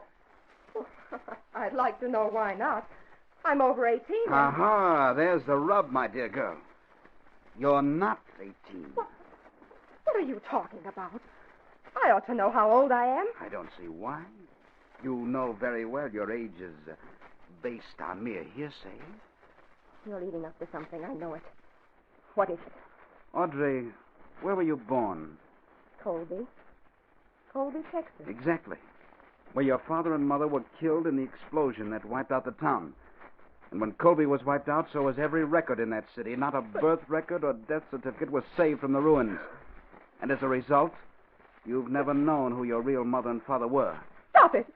You can't say I that. can say because I know. You, a baby, were one of the few to survive the disaster. And a short time later, you were adopted by a vaudeville couple, Al and Fanny Johnson. Adoption rules were funny then. What are you trying to get at? Where are Al and Fanny Johnson now? You know they're dead. They misled you about your age, Audrey. Why?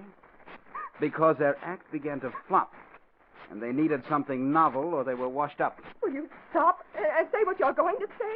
I found your real father and your birth certificate. Here's the birth certificate proving how old you really are. Oh, no. And it proves, too, that this man is your father. I'm your father, Audrey. I searched for 15 years. It is absurd. It's a nightmare. Keep away from me. Don't come near me, you... Sit down, Johnny. And you, Audrey, let's have no scenes. Sooner or later, you'll have to face the facts. This man is my father? Yes. And that I am going to be your personal manager. So that's it. I accept this Or we sue you and your film company for signing a minor.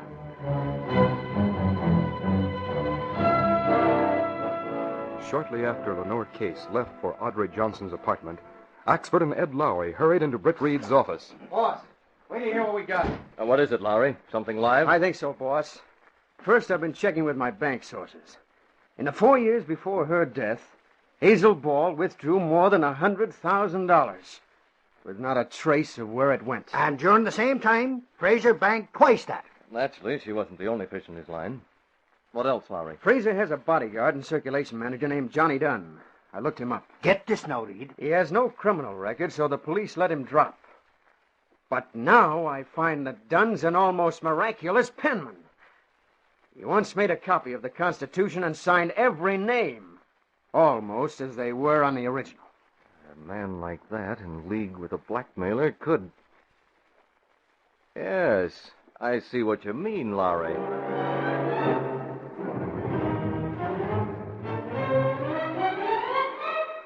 It was late afternoon when Lenore Case returned to the office. There was pain and disbelief in her voice as she told Britt Reed the startling climax of her interview with Audrey Johnson. And I couldn't believe it, Mr. Reed.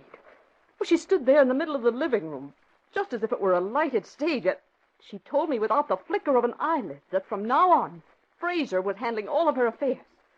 And that this grotesque Dunn was her long-lost father. Then she phoned the theater saying she couldn't appear this evening.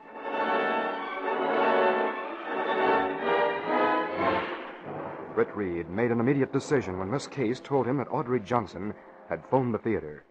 He went immediately home and summoned Kato, his valet and confidant. Forget about dinner, Kato. Get the Black Beauty ready. Sure thing, Sir Britt. What we do tonight?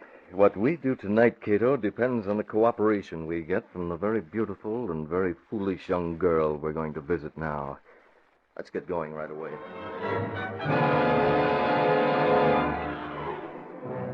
Alone in her apartment, Audrey Johnson was no longer the self-possessed girl who had cynically compromised with J. Cyril Fraser. She was sobbing quietly, so that she did not hear the masked man who entered the room. But she sensed his presence and looked up. Who's there? That mask. I know who you are. You're the Green Hornet. Then we can forego introductions, Miss Johnson. Let's drop the tear act, shall we? I want to talk to you. A seemingly chastened Audrey Johnson sat back and listened to the Green Hornet.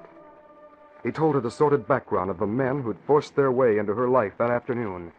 And when he finished, some minutes later, he was dumbfounded to hear her say, Honestly, I didn't realize what a colorful father, what a fascinating manager I have. Goodness. What? Are you crazy? Not at all, Mr. Hornet. And to show I appreciate your story, I'll bring you up to date on the career of these men you dislike so much. I can see your eyes.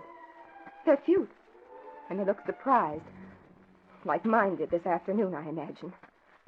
I'll tell you what happened then. And Audrey Johnson did. Britt Reed, accustomed to all types of persons and circumstances in his role as the Green Hornet, sat dumbstruck at this young girl as she told him every dramatic highlight, the story of her encounter that afternoon.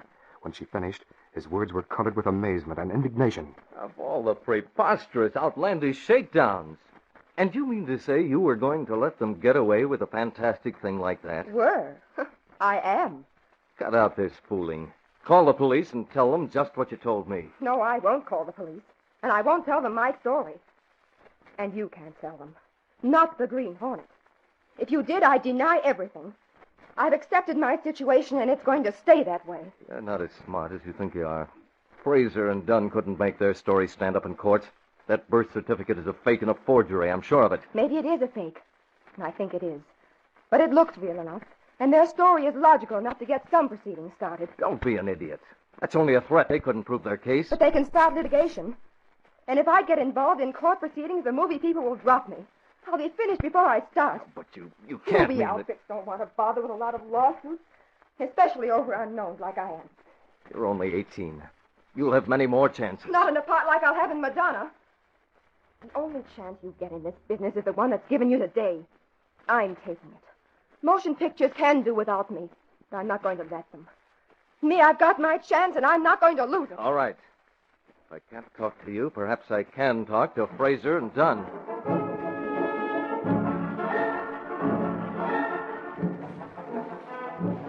As the Green Hornet left, Audrey Johnson, selfish in the fear that her career might be harmed, tried innumerable times to get the office of Typical Topics on the phone.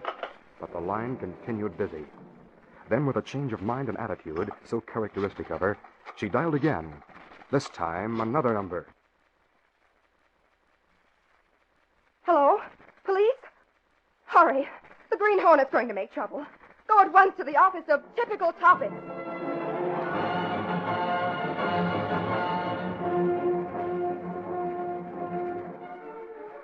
J. Cyril Fraser had been on the phone for more than an hour, tapping his last sources of information before he started to write the copy for the next edition of his scandal sheet. Neither he nor the unusually serious-faced Dunn were aware that a masked man had made a silent entrance and waited, hidden in the outer office. Glad that's over. Got a couple of doozies with it. Say, what's that look on your face for? I'm still thinking about that kid today. I don't think it's a smart play, Fraze. I feel sorry for him. Sorry enough to pass up $1 million? You and your $1,000,000 always talking about millions. Like the $1 million we were going to make on the Hazel Ball deal. Well, $100,000 isn't bad. Who's it? Masked. How did you get in? I locked the door. How did you get in? I unlocked it. What do you want? When I came in, I wanted to talk to you about the Johnson deal. I've nailed you to that one, Fraser. But after what I just heard, suppose we start talking about Hazel Ball. Look, what was that crack about $100,000? Well, don't you know? That's what Hazel Ball paid you over a 4-year period. Paid me? Are you kidding? All I got out of that deal was a filthy 9 or 10 G's. He's lying, Johnny. He doesn't know what he's Maybe talking... he does know. Maybe he's not lying. I've been thinking lately that maybe you were, Fraze. I'd be sore about that ball cut if it was like the Hornet says. I did a very special pen job in that one. That's right, Dunn. You did most of the pen work, didn't you? Sure I did. Fixed those phony letters for him, signed those phony signatures, fixed up the records. Shut up, you stupid fool. Don't you see what the Hornet's trying to do? Stupid fool, huh? Keep away from me, Johnny. Don't touch me. I won't touch you, Pally. Not till I get a peek at that little black book of yours. The one with the figures. The one you said today I couldn't understand. Let's see if I can, Fraze. Better give it to him, Fraser. That's telling him, Hornet. Do I get it, Fraze? No, don't touch me. It's here in my inside pocket. Take it. Yeah, it's here. And I'd better take this Johnson birth certificate, too, as long as it's here with the other stuff. That fake certificate? Good. Go on, Dunn. You know what you're after? You bet I do. Let's see now. B. Here it is. Ball. January. 3,000. Huh? February. 1,200. Well, don't do it, Johnny. Johnny, look. I can explain that. I forgot to tell you. You forgot to tell me lots of things, Fraze. Johnny. 4,200 the first 2 months of this year. And I didn't get a dime. No, Johnny. Well, here's what you're going to get. Let go of him, Dunn. Stop right where you are. What's the idea? What you going to shoot that gun for? So you'll both be piled up nice and neat when the police come. They'll be interested in that book, and I'll leave a note explaining that birth certificate. You're not going to get away with a play like that, Bump. You first, Dunn. Are you? Oh, no, you don't, Fraser. Here's your sleeping potion. Britt Reed heard the police car screech to a halt in front of the building, but he coolly stopped to scribble a note and attach it to Audrey Johnson's forged birth certificate. The sound of policemen running up the stairs sent the masked man hurrying to the rear window of the office. As he climbed onto the fire escape, the outer door burst open. There he goes, through that window. It's the Hornet, all right. Hey, look at the two on the floor here. Never mind them. Get the Green Hornet. Get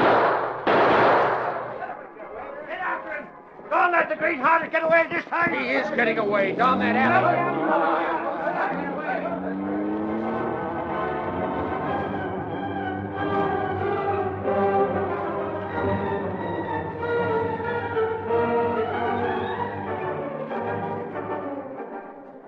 When Britt Reed entered his office next morning, he found Axford and Miss Case discussing the events of the previous night. Fraser dead to rights. Dead for the world, from what Lowry told me. Oh, good morning, Mr. Reed. Did you know that the Green Hornet helped the police again last night? Yes, and from what I heard, the police have been able to connect Fraser with nearly every blackmail crime of the past 5 years. No, that's good news. Why, Where's the boss? Right here, Lowry. What is it? Now that this John Fraser case broke, did we run those blackmail stories I wrote? Sure thing.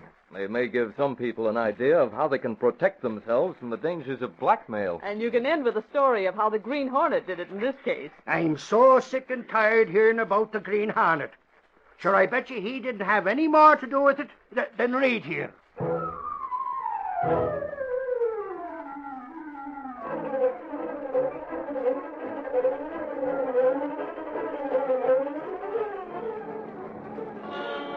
Set electric pepper, blackmail plot exposed.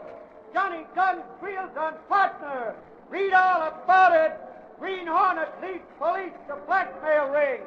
Set electric pepper.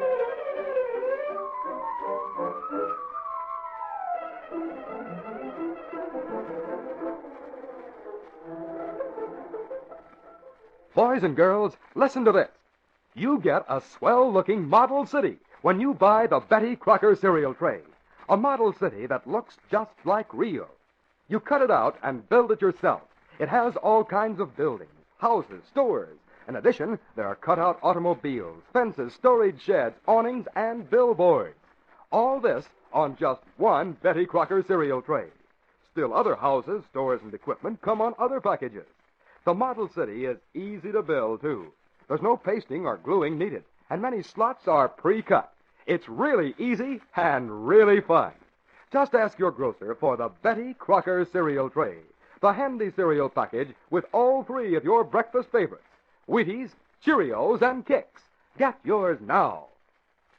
You've been listening to The Green Hornet, brought to you by the Betty Crocker cereal tray, the cereal assortment of individual packages of Wheaties, Cheerios, and Kicks.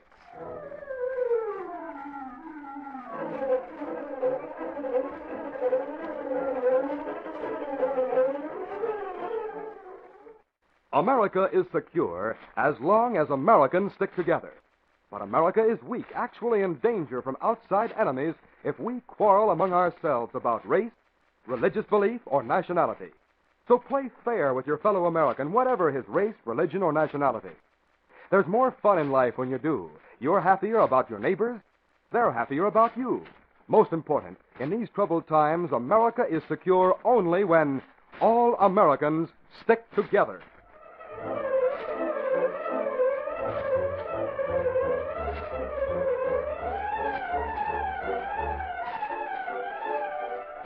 Be with us again next week at the same time when General Mills will again present The Green Hornet. This copyrighted feature originates in Detroit, and all characters, places, and incidents used are fictitious. Hal Neal speaking.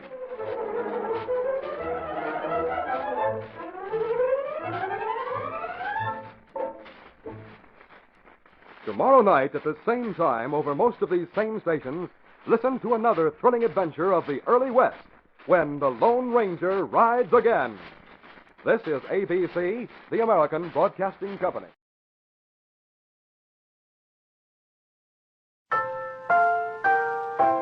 Say, want a brand new breakfast idea? Then get the Betty Crocker cereal tray, the Betty Crocker cereal tray. Yes, indeed. Try the brand new cereal assortment with 10 individual packages in all. 4 Wheaties, 4 Cheerios, 2 Kicks. All top favorites and all extra fresh.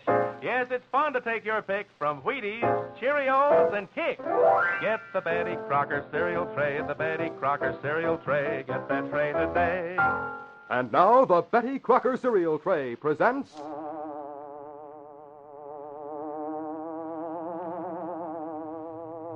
The Green Hornet. He hunts the biggest of all game, public enemies who try to destroy our America.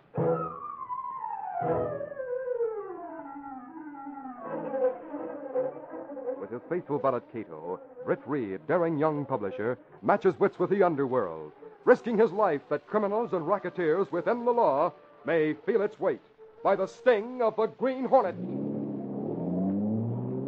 Ride with Britt Reed in the thrilling adventure of Stonewall Alibi. Fun, doubled and tripled. That's the kind of eating fun you get in the Betty Crocker cereal tray. Yep, three-way breakfast fun. Cheerios, Wheaties, and Kicks. All three in 10 separate individual-sized packages, all in one handy carton. That's the Betty Crocker cereal tray. Each morning you open a fresh package. Cheerios, Wheaties, or Kicks. Try it. Get the Betty Crocker cereal tray.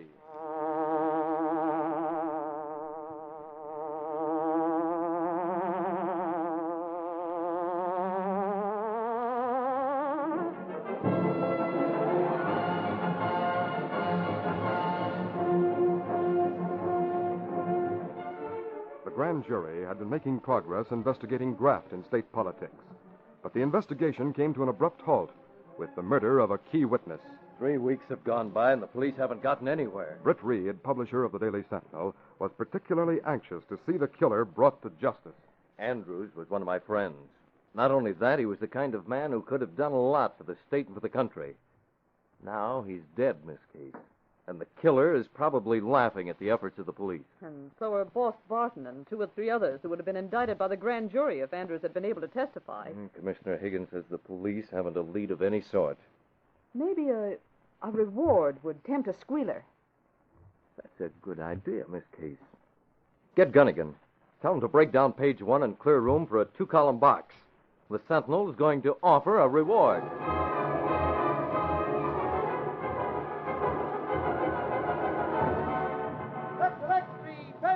$5,000 reward offered for Andrew Slayer. Here you are, sir. Read all about it. Here you are, sir. Central Extra, Pittsburgh. $5,000 reward. The news spread throughout the city and the state. The Daily Sentinel, carrying the announcement, lay on the desk of an official in the state prison. It was there when Joe Finnerty, a trusty, came to sweep.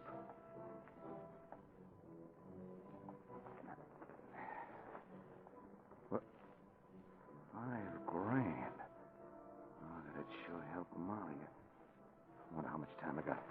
It's worth a chance. I hope Sinclair don't come in before I get this call through. Listen, sister, make this fast. I want to talk to Britt Reed, publisher of the Daily Sentinel. Joe Finnerty waited impatiently at the telephone. He couldn't see Sinclair coming down the road from his home some distance beyond the prison gate, accompanied by the prisoner who served as his chauffeur. Sinclair, you should live closer to the prison. It's a long walk in bad weather. Webster, I know lots of boys would be glad to walk 5 times as far for a setup like yours. I earned my setup. You ought to know that, Sinclair. Boss Barton gave you orders about me. Yes. I've had orders, all right. You needn't talk that way. You're well paid. Say, what's the dope on that Sentinel reward? I'll show you the paper when I get to my office. Good. I want to keep in close touch with things.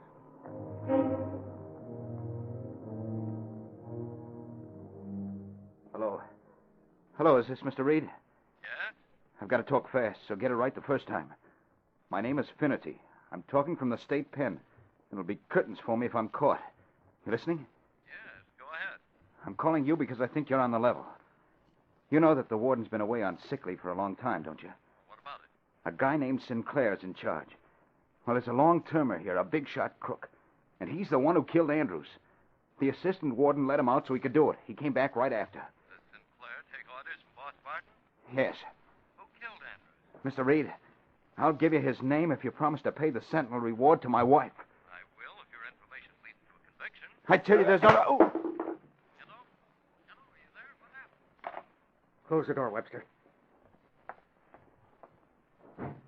Finnerty was squealing to some guy named Reed. Must have been Britt Reed of the Daily Sentinel. He's out cold.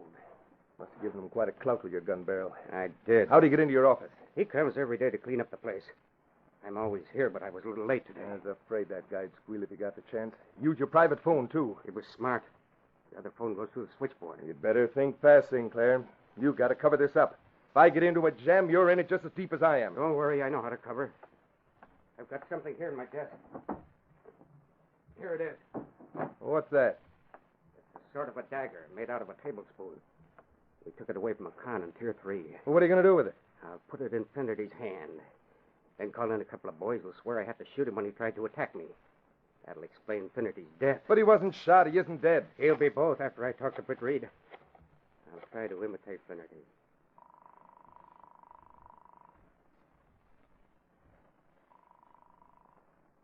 Long distance.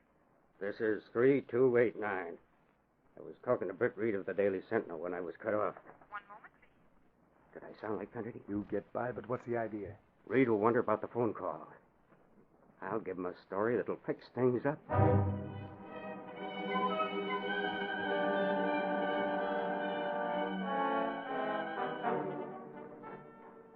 don't know what to make of that phone call, Miss Case. Oh, hello, Axford. Hi, Reed. That fellow Finnerty was just about to give me the name of the man who killed Andrews. Then what happened, Mr. Reed? He hung up. Maybe he's calling again. Hello? If it's for me, I'll take it on your phone. Very well. Just a minute, please. It's for you, Mr. Reed. I think it's the same party. Hello? Oh, yes, Finnerty. Cut off, huh? Well, I'm glad you called back, because I told you if your information leads to a conviction, I promise you your wife will receive the reward. Now, give me the name of the man who killed Andrews. Take this down, Miss Case. Langdon? Did you say Randy Langdon? What are you trying to put over on me? Randy Langdon died in the prison hospital over a month ago. What's that guy Finnerty think he's doing? All right. Skip it. Oh, confound it. I thought we had something. Oh, haven't we? Finnerty was playing a long chance for the reward. He named the man who was dead before Andrews was shot. Why, the spalpeen. Reed, wasn't it today you were to meet Police Commissioner Higgins for lunch? Yes, Axford, and it's just about time I started. Will you be at the Civic Club? I expect so. I'm going to meet Commissioner Higgins at his office. If he has any different plans, I'll let you know.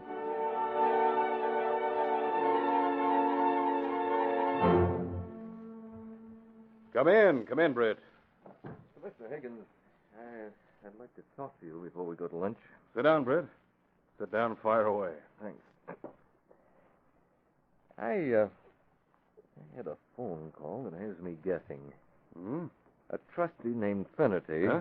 called from the state prison. He said he had information about the Andrews killing. Finnerty. What'd he say? I'll quote him. He says, "There's a big shot doing a stretch here. An assistant warden let him out just long enough to bump Andrews. I asked him if the assistant took orders from Boss Barton. He said yes. Barton's a powerful man. Did Finnerty name the Andrews murderer? Well, we were cut off. In a few minutes, he called back and said Randy Langdon killed Andrews. Oh, Langdon wasn't a big shot. Anyway, he died in the prison hospital a week before Andrews was killed. I knew that. I told Finnerty he was off the beam. He laughed and said you couldn't blame a guy for trying. So what do you make of it, Commissioner Higgins? Britt, are you sure it was Finnerty who called the second time? It sounded like the same voice. What? Here's a flash that came to my desk just 2 minutes before you walked into my office. Now, read it. Great Scott. Finnerty was shot and killed for attacking Sinclair with an improvised dagger. When did this happen? Less than an hour ago. Commissioner Higgins, maybe Finnerty did know who killed Andrews. Maybe Sinclair heard him talking to me and cut him off. That's why I asked if you were sure it was Finnerty who called the second time. Well, I'm not sure. Maybe Sinclair called and imitated Finnerty, so I wouldn't investigate any further. If that's the case... Britt, everyone from the governor down has been suspicious of conditions at the state prison, but investigations have gotten nowhere. Sinclair has managed to keep in the clear. Yeah, but if he killed Finnerty for telephoning me, if he trumped up a story about Finnerty attacking Britt, him... you may be sure he'll have an airtight story and witnesses to back it up. He's made his position impregnable. Well, there must be some way to get the truth. Well, I wish I could think of it. Of course, the state penitentiary's out of my jurisdiction, but I'd certainly like to see it cleaned up. I'm sorry about Finnerty. The poor guy didn't want anything for himself. He hoped his wife would get the reward. She's a swell girl. If she visited Joe in prison, he might have given her some information. I doubt it, Britt. Sinclair monitors all conversations with prisoners. With Joe's death, she might be good for an interview. Well, yes. It might be a good idea to interview her. May I borrow your telephone? Yeah, that is. I'll call my office and ask Miss Case to make a date to interview Joe Finnerty's wife tonight. Tonight? Is there any special reason for waiting until tonight? Yes, Commissioner Higgins. There is. That interview is going to be interrupted by the Green Hornet.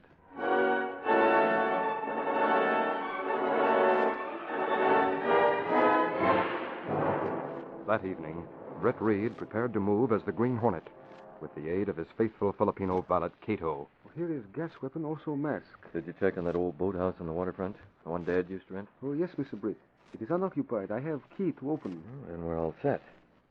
I explained the plan to Miss Case. She's going to interview Mrs. Finnerty at 9 o'clock. Come on, Kato.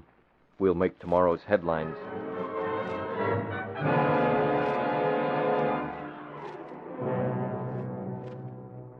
Mrs. Finnerty, it was kind of you to give me an interview. I hesitated to call so soon after that. Well... That's all right, Miss Case.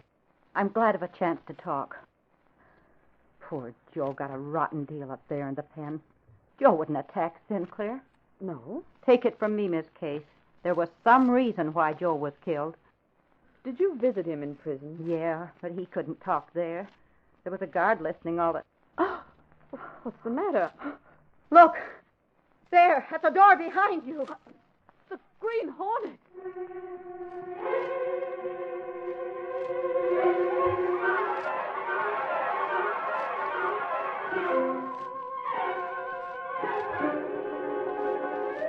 We'll continue our story in just a moment. Say, pardon our freshness, but if you like your breakfast cereal at its crispiest, freshest best, then get the Betty Crocker cereal tray. It's the new assortment of 10 separate individual packages of your 3 top favorite cereals, Cheerios, Wheaties, and Kix, all in one handy carton. Each of those 10 individual packages holds just enough for one good serving, so every morning you always open a fresh new package. That means your cereal remains sealed in its package until the very moment you sit down to breakfast. You enjoy the extra crispness, extra freshness of cereal at the very peak of its goodness. It's like eating popcorn fresh from the popper, crunchy and frisky with that first flush of flavor. Another reason for the cereal tray's extra keen, fresh flavor is this. Each of the cereals comes in a special flavor-protecting package. From tip to top, the outside of each box is bathed in wax, a treatment which helps guard against air and dampness. This flavor-saving wax coat is a special heavy one, too. In fact, if you scratch the surface of the package with your fingernail, you'll be amazed at how extra heavy this protective wax coat is. It really does the trick. Remember, you get only top favorite cereals in the Betty Crocker cereal tray. Cheerios, Wheaties, and Kix in 10 separate individual packages. Try it. Get the Betty Crocker cereal tray and enjoy extra keen, fresh flavor at breakfast every morning.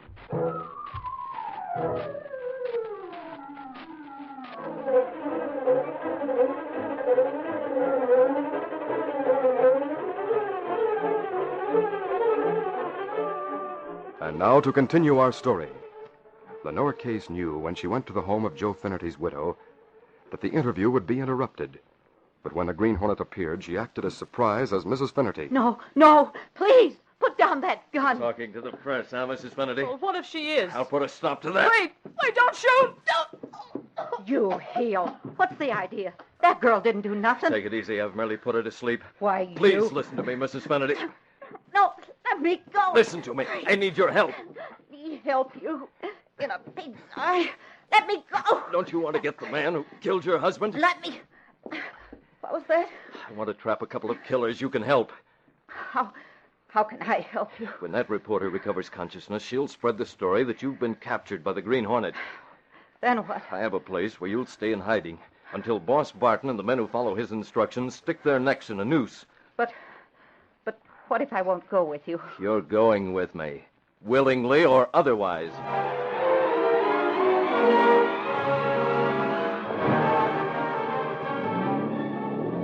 Lenore Case heard the Black Beauty dash away from the neighborhood while she lay on the floor feigning unconsciousness. I'll see that you get the headlines you want. Oh, and I hope to goodness they lead to the results you're after.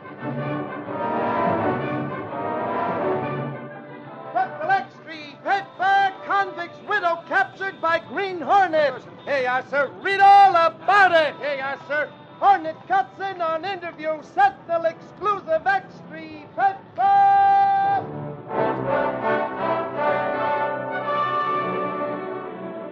With Miss Case standing by, Britt Reed read the Sentinel article the following morning. Mrs. Finnerty dropped hints that she knew of underlying reasons for her husband's death, but before she could disclose any facts, the Hornet appeared.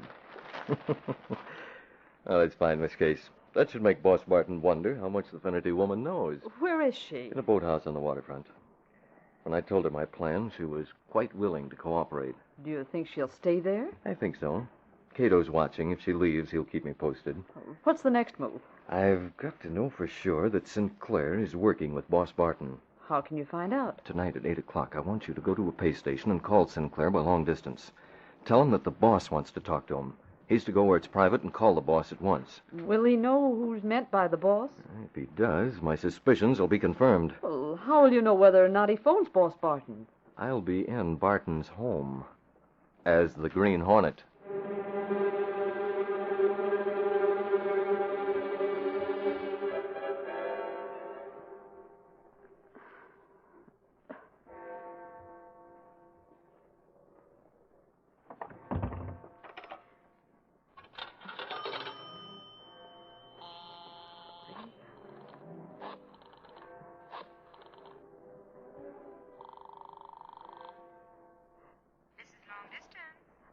I want to speak to Mr. Sinclair.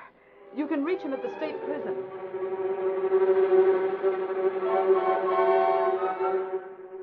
This is Finnerty.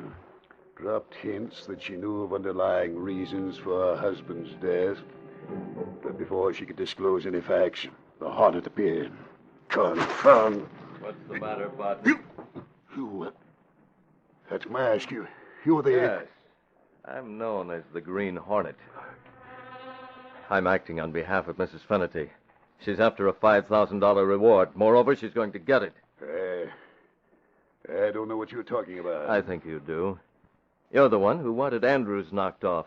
You made a deal with Sinclair. Sinclair? At the state prison. He's working hand in glove with you, isn't he? I barely know the man. Is that so? Yes, that's so. Now, let me tell you something. If you think you can wave that gun and intimidate me into confirming a few of your wild guesses, you're badly mistaken. Your telephone, Barton. Well, No, hands off. I'll pick up the phone. You simply say hello, nothing more nor less. I'll do the listening. Go ahead. Hello? Hello, Mr. Barton. This is Sinclair. So, you don't know Sinclair, huh? And why is he calling you? Well, Tell him to hold the line a minute.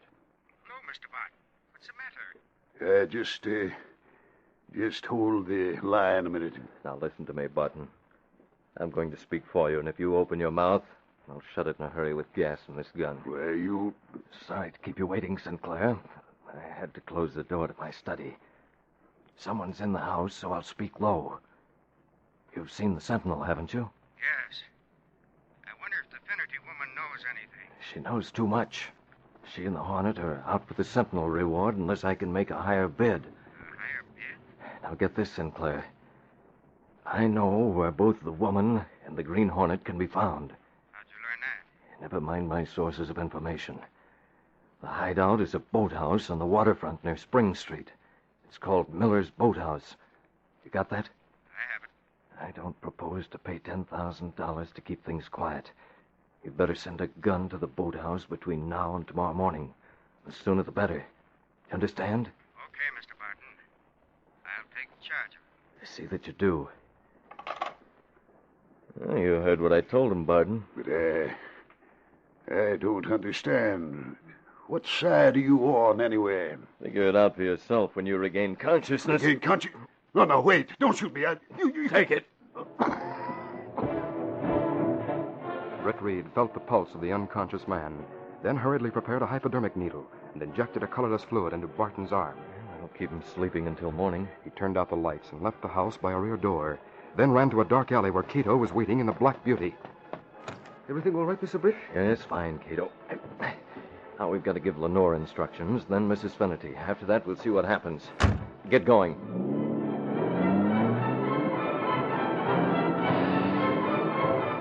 Motivated by Britt Reed, events moved fast during the next half hour. At the state prison, Sinclair sent for the trusty named Webster and told him about Boss Barton's phone call. Here, Webster, the keys to my car and a loaded gun. Mm-hmm. Be sure you get both the woman and the Hornet and get back here before daylight. Right. Meanwhile, the Green Hornet took Mrs. Finnerty from the boathouse to her home. and left her with final instructions. Do exactly as I've told you, and you may be in line for a $5,000 reward. Yes, Just call that reporter, Lenore Case. Tell her you escaped from Miller's boathouse where you'd been held by the Green Hornet. Yes.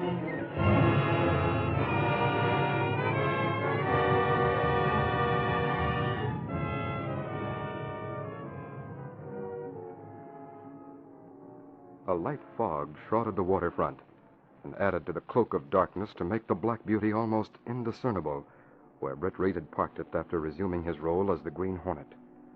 His attention was divided between the luminous clock dial in the car and the lighted windows of Miller's boathouse 100 yards away. We haven't much longer to wait, Kato. Lenore Case followed her instructions. Yes, sir. Miss Case and Axford already in boathouse for half hour. And Commissioner Higgins is waiting in the darkness next to the boathouse. He know his part? We can count on him, Kato. He has Sergeant Burke with him. Kato, there's a car coming. It's stopping just ahead. I think that's our man. You stay here and be ready for a fast getaway. As Webster stopped Sinclair's car, he wasn't aware of the masked man's approach until he heard a voice behind him. Just a minute, mister. Hey, what the... Steady. No covered. You're Webster. Now, you've got me wrong. I haven't got you wrong. Your name is Webster, and you're doing time in the state penitentiary. Now, hold still while I get your gun. Hey, listen. There. Now, you'll be more willing to listen to me. I'll dump the shells from this gun and give it back to you. Now, see here. What is this, anyhow? Hey, you're masked. The Green Hornet. I came here to warn you, Webster. You're being framed. Framed? You and Sinclair did a job for Boss Barton when you got Andrews. You know too much, Webster. You're dangerous to those two crooks, so you're scheduled for the same treatment Finnerty got. Well, I don't know what you're talking about. Oh, yes, you do. You thought you were to get Mrs. Finnerty and me, but if you go to Miller's boathouse, you'll walk right into a trap. Sinclair will release a story telling how you escaped and stole his car and probably his gun as well. You couldn't deny it if you were sprawled in front of that boathouse with a bullet in your head. Listen, if you think I'm going to believe that... You don't have to take my word for it. Come over here and see for yourself. I thought you were giving me a straight story. Stop here. Look through that window. You see that girl? Well, that's not Finnerty's wife. Of course it's not. It's a reporter from the Daily Sentinel. Now look on the other side of the room. The Green Hornet was supposed to be in there. Yeah, I know, but that guy... You know him? Well, his name's Axford. He's with the Sentinel now, but he used to be with the police. He still pals around with all the blue coats. If you walked into that boathouse as you planned, you'd probably found cops coming from all corners. Why, those dirty double-crossers. Webster, look out behind you. Come on, Burke. Hey, what is this? I'll get the spelfie. The law, they were hiding behind the boathouse. I'm getting out of here. Get that one, Burke. I'll get the other one. Go for the gun, eh? He'll show you. Boy, you... What's going on? Careful! I got him, Axford. No! You knocked him out. I got him, all right. There's a car down there. Hey, it's the Green Hornet. Looks like he got away from the commissioner. Michael, what happened? Burke slugged this guy. Stand him up. He was coming here to shoot Mrs. Finnerty. Come on, you. Get on your feet. Dirty double-crossers. This is Webster. Here comes the commissioner. Can't run as fast as I used to. Well, after what we heard with Commissioner Higgins, maybe it's not so important to get that other guy. Look at what we got here. This guy's name is Webster. Slicker Webster. And he's packing a gun. And if that Hornet hadn't dumped the shells, you'd have never have got me. Did you break out of prison? No, I didn't. Sinclair can't get away with that story. He let me out. He sent me here to frame me, but I won't take the rap alone. Come on, Webster. Let's talk it over at headquarters.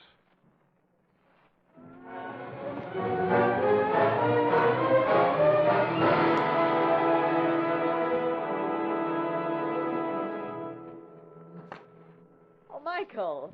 Well, you're just in time to read my story of the Webster capture before I send it to the desk. Wait till you see what I brought from the cops' headquarters. You know that gun that Webster had? Yes? It was Sinclair's gun, and a test bullet matched the slug that killed Andrews. Michael, that does it. Oh, golly, Webster's talking his head off.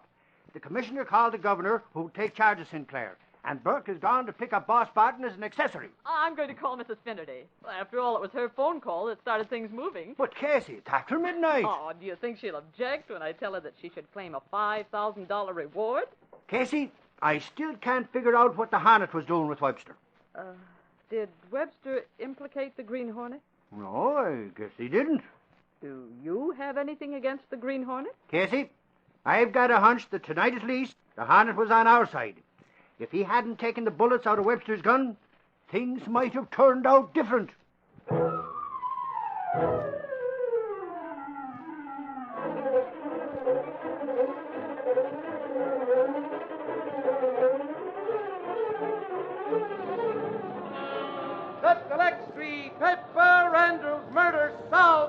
Murder reveals prison racket. Read all about it. Police Commissioner credit Green Hornet with disarming killer. Sentinel X3. Paper.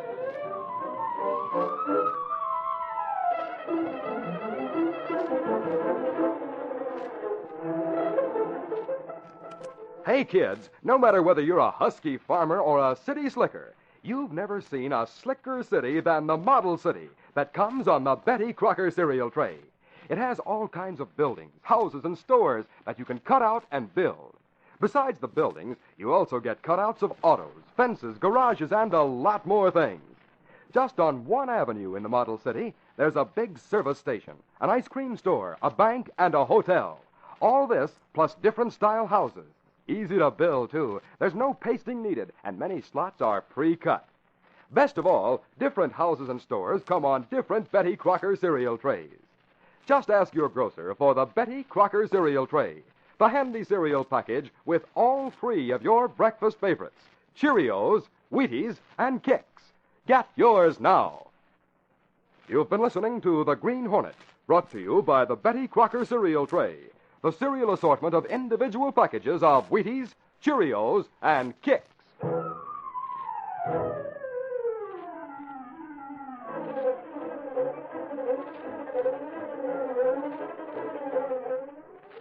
Give the other fellow a break. You know it's impossible for all men to be alike in beliefs, religion, and race. The men who built our country knew it, too. That's why they did everything in their power to guarantee tolerance and freedom for all Americans, whether born in this country or not, whether Protestant, Catholic, or Jew. Give the man who is different from you a break. You are being a loyal American when you protect the rights of all other Americans.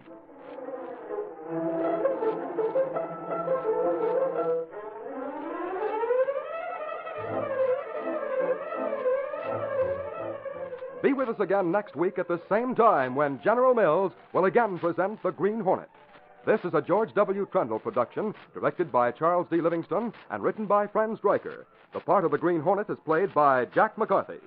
This copyrighted feature originates in Detroit, and all characters, places, and incidents used are fictitious.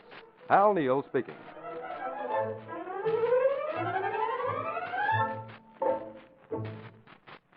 Tomorrow night at the same time over most of these same stations, an outlaw and his gang meet their match in another thrilling and unusual story of the Old West when the Lone Ranger rides again. This is ABC, the American Broadcasting Company. So long, Dad. I'm going bowling now. Gosh, what energy. He just finished painting the porch and he's still raring to go. He's feeling his Cheerios. Yes, Cheerios, that energizing breakfast cereal made from oats. Good, old-fashioned, nourishing oats, all ready to eat. And now, Cheerios presents...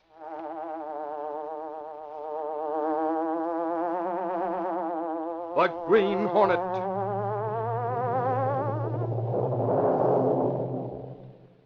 He hunts the biggest of all game, public enemies who try to destroy our America.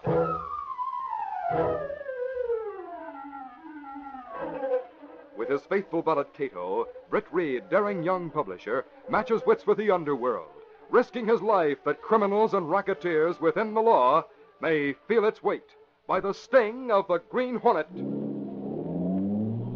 Ride with Britt Reed in the thrilling adventure of Process X. Boys and girls, you'll be knocked galley west when you hear about Cheerios' amazing new offer. It's so terrific you'll hardly believe your ears, and it's all for you. Later in the program, I'll tell you all about it and how you can get it if you act fast. So keep close to the radio, have pencil and paper ready, and get set for action.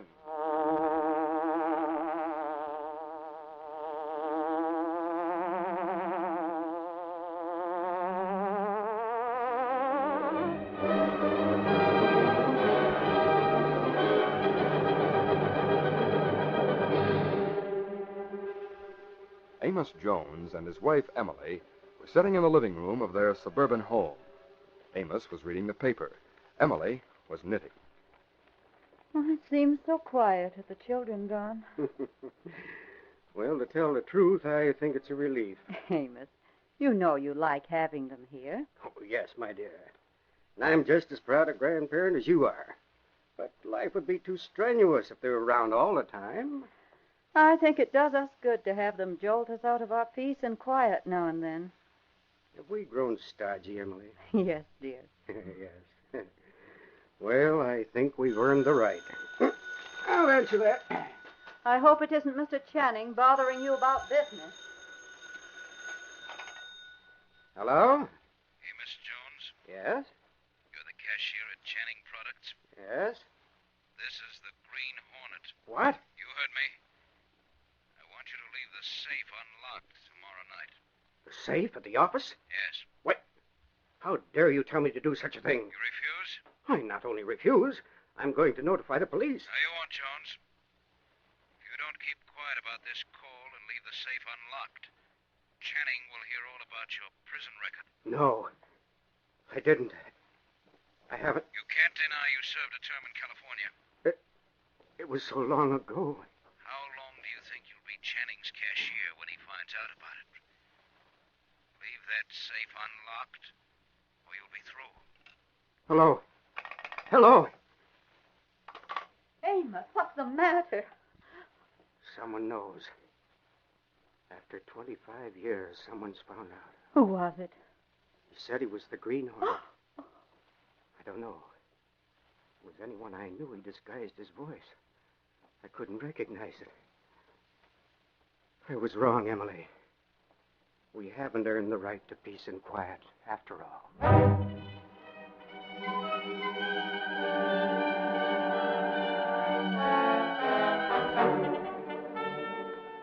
Amos Jones received his phone call on Monday evening. On Wednesday morning, Lenore Case, Britt Reed's secretary, and one of the few people who knew of the young publisher's activities as the Green Hornet, was ushered into the office of the president of Channing Products. James Channing rose from his desk to meet her. Good morning, Miss Case. Sit down right here. Thank you, sir. Britt said you wanted to do a story on my new process. That's right, Mr. Channing. Well, I'd never guessed you were an expert on electronics. Well, I'm not. No? Well, then, how do you expect to do a story on the X process? Well, Mr. Reed believes that when you put it into operation, it'll be of great importance to the country. So do I. And that the general public should at least try to understand the principles behind it. He was hoping that you could explain it to me in such a way that, well, that I could explain it to them. I see. Well, that shouldn't be difficult. I've already asked my assistant to bring in the blueprints of the process, but they won't be necessary. I'll just draw you a little diagram and you'll... Mr. Channing. Oh, Miss Case, Mr. Ellie. How do you do, Mr. Elliot? How do you do? Mr. Channing, about the blueprints. We won't need them, William. They're gone. Gone? What do you mean, gone? Why, I put them in the safe myself yesterday afternoon. They're not there now. Oh, that's absurd. Yes, sir. Amos, those blueprints are on the top shelf at the left. May I see you for a moment, sir? Yes, and bring the blueprints in with you when you come. He can't, Mr. Channing. We can get another set from the laboratory. Now, don't talk like a fool, William. All my notes and revisions are on this set. They're gone. They've been stolen. Stolen? Utterly absurd. Jones, Yes, sir. where are those blueprints? I don't know, sir. I put them in the safe myself. Yes, sir. They were there when I locked the safe last night.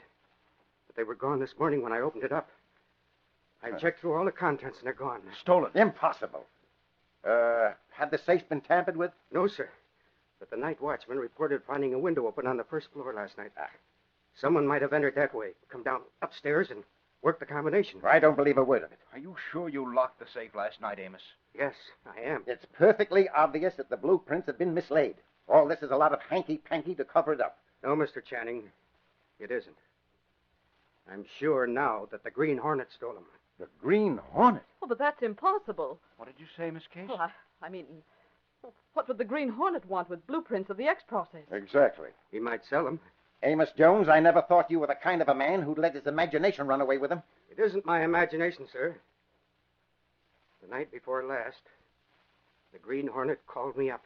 He what? Well, this is hard to say, but it's true. He ordered me to leave the safe open last night. He said that if I didn't, you'd be told about my prison record. Your prison record? Oh, now, come now, Amos, my friend. You can be well. I'm perfectly well. Well, what are you talking about? A prison record? I have one. Well, you couldn't have one. You've worked for me for the past 25 years. When could you have found time to go to prison? It was 30 years ago, before I came east. And you did what the Green Hornet told you to do? You left the safe open? No, I didn't. And I warned the outside guard to be especially careful last night. I thought the Hornet would fail in whatever he was trying to do. That Mr. Channing would find out about me somehow this morning. But I'm sure now the Green Hornet got past the guard. I'm sure he opened the safe and took the blueprints. Shall I call the police, Mr. Channing? Police, no, well, Oh, Miss Case, as a friend of Britt's, I'm asking you to keep everything quiet that's been said here and confidential. Aren't you going to notify the police? Yes, I suppose we'd better do that. I suppose Amos will have to tell them about the Green Hornet's telephone call, but I see no reason why the nature of his threat has to be made public. Do you? No, sir, I don't. It would place me in a fine position if it were. An employer who doesn't know more about his employees than I do. An old fool, that's what I'd seem. I should have confided in you, sir. You've confided in me now, and that's enough. Amos, if you ever tell anyone else that you've been in jail, I'll fire you on the spot.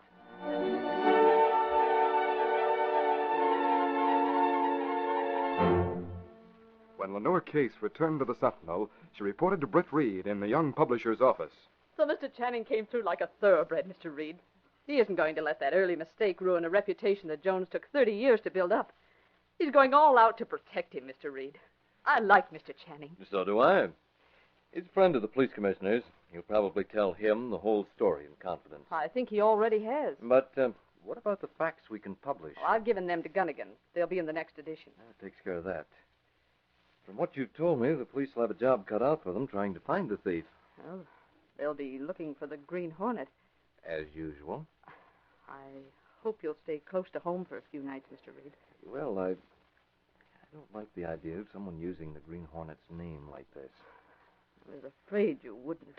The only evidence of someone breaking into the plant was that open window downstairs. That's right. And the guards didn't see anyone. Not a soul. Which could be explained very easily if no one did break in. Sometimes the simplest explanations are the best. Yes. How many people know the combination of the safe? Just Mr. Channing and Jones. Please don't try to convict either of them. Oh, what about that assistant of Channing's? What's his name? William Elliott. Well, he doesn't have anything to do with the safe. Or at least he isn't supposed to. Still, Miss Case, there's one clue to the person who called up Amos Jones the other night. What's that? Whoever it was knew that Jones had served a term in prison. That's true. I want you to find Axford and have him contact every private detective agency in town. Yes, sir.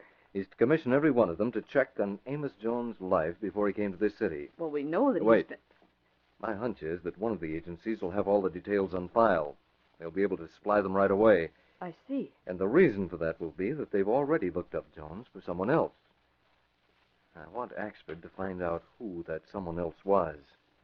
He's friendly with most of the private detectives in town. He should be able to get the information out of them. Well, I should think so.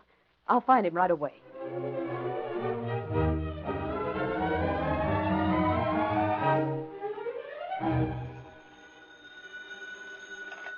Hello? Is the boss there? Oh, yes, Michael. Hold on a minute. It's Axford, Mr. Reed. Oh, thanks. Hello? I've got all the dope on Jones. So soon? Jimmy Benson had it. He was the second one I tried. Jones came here 25 years ago. Before that, he lived in California. It seems that he served a jail term. Well, that's fine, Axford. Just write it up and give it to Miss Case. Did you find out who paid for the investigation? Jimmy figured it was the firm where the guy worked. There must have been some individual who hired Benson. Yeah, I've got the name right here. It was William Elliott. Thank you, Axford. Anything else? Now, I'll just give you a report to Miss Case. I will. Goodbye. Goodbye. Well, It was William Elliott. that smooth-talking hypocrite. But the important thing is to find out who has the blueprints now. What did they plan to do with them? They can only be used by a big corporation. And no big corporation in this country would buy them. You get what I'm driving at? Yes, Mr. Reed. I'm afraid I do. Well, Green Hornet's already been involved in this case. I think he'd better pay a call on William Elliott tonight.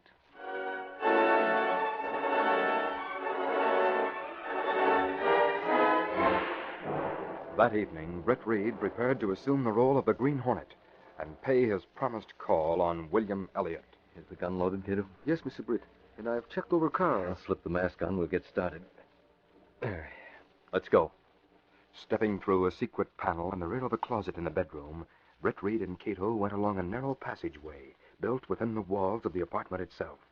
This passage led to an adjoining building, which fronted on a dark side street. Though supposedly abandoned, this building served as the hiding place for the sleek, superpowered Black Beauty, streamlined car of the Green Hornet. Britt Reed pressed a button. The great car roared into life. A section of the wall in front raised automatically, then closed as the gleaming Black Beauty sped into the darkness.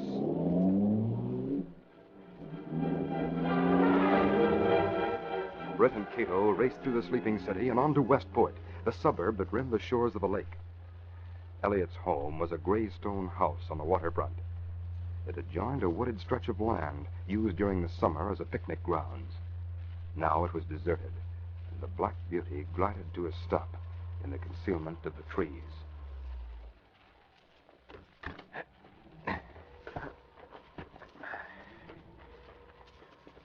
Only one light.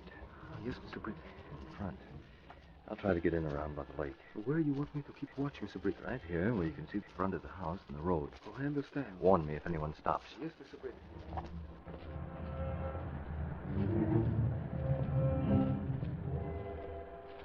The night was quiet except for the waves breaking on the shore. Britt Reed reached the rear of the house. A low terrace ran across its entire width. There were 2 doors and several windows. Britt tried the first window that opened into the kitchen. Locked. I'll try them all before I use force. The second window was unlocked. But at that moment, Britt could hear a car stopping on the road. He waited. Mr. Britt. Yes, Kato? Their car. I heard it. 3 men get out. They're at the door. I'm going in. The men look very dangerous. You get back to the woods.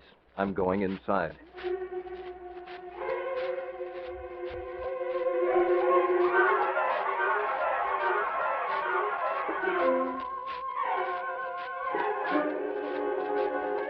We'll continue our story in just a moment.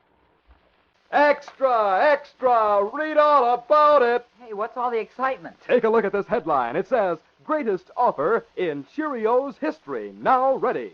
What offer is that? Why, it's the Lone Ranger Frontier Town. You see, the makers of Cheerios are offering every boy and girl an exact scale model of Lone Ranger Frontier Town. You mean the very same town we've been hearing about in the Lone Ranger program? Absolutely. Scale models of the very same buildings and places made famous by the Lone Ranger and Tonto. Same bridges, mines, cabins, forts, and other things you hear about on the Lone Ranger radio program. 71 different models in all. Each stands by itself. Each extra easy to cut out and assemble. Golly, 71 different models. You get models of Desert View Lookout Tower, Wells Fargo Express Office, Frontier Stagecoach, Bright Lights Cafe, Slim Saddle Shop, Old Spanish Fort, Judge Knott's House, Union Pacific Railroad Station, and many, many more. Boy, oh boy, how do you get them? Tell you in a minute, but first listen to this. You also get a super special model of the Lone Ranger's secret hideout. This hideout has a concealed entrance known only to the Lone Ranger and Tonto. Oh, jeepers. A scale model of the Lone Ranger's secret hideout. Boy, that's terrific. No, wait, you haven't heard anything yet. Because in addition to all these swell models, you also get an authentic ground plan and picture map of Lone Ranger Frontier Town.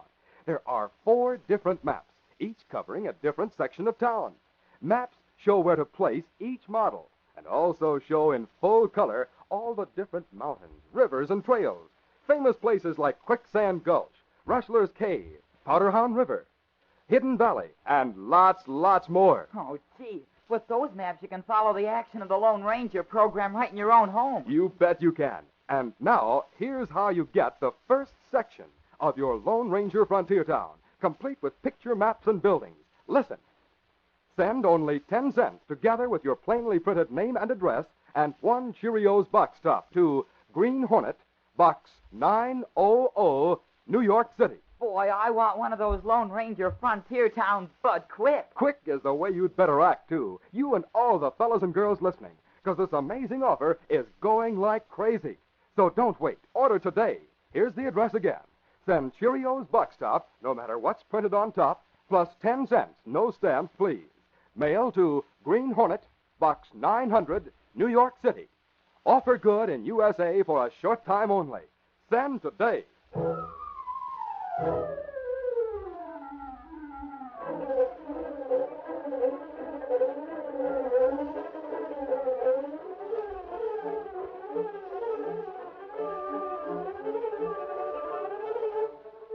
Now to continue our story.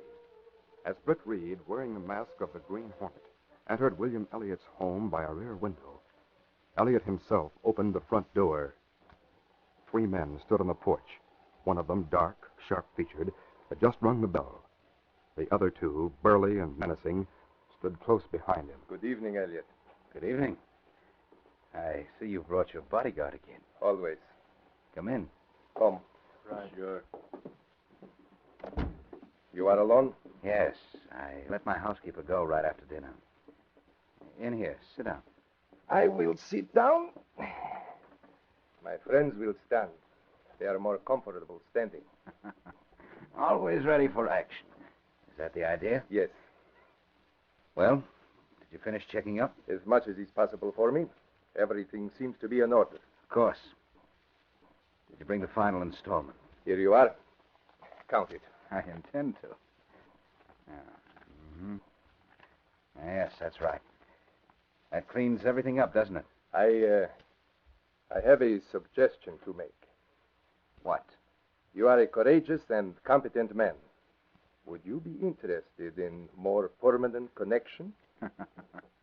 No, thanks. There would be many inducements, both now and later. I'm not interested in what you call inducements. I'm only interested in money. We have money.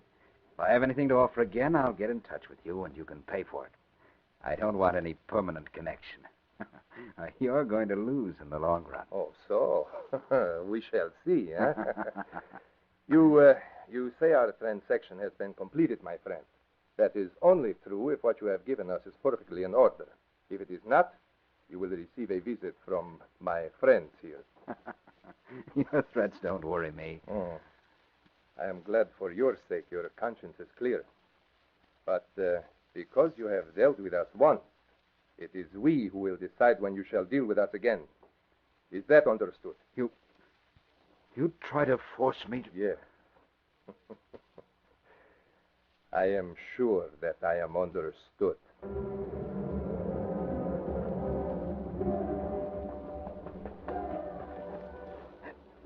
Good, Kato. I'm glad you've got the car turned around. We go now? I'm going to follow that car. There they are, coming out of the house now. I see. You not know where they go, Mr. Britt? No, but we've got to find out. Are they stuck now? After them.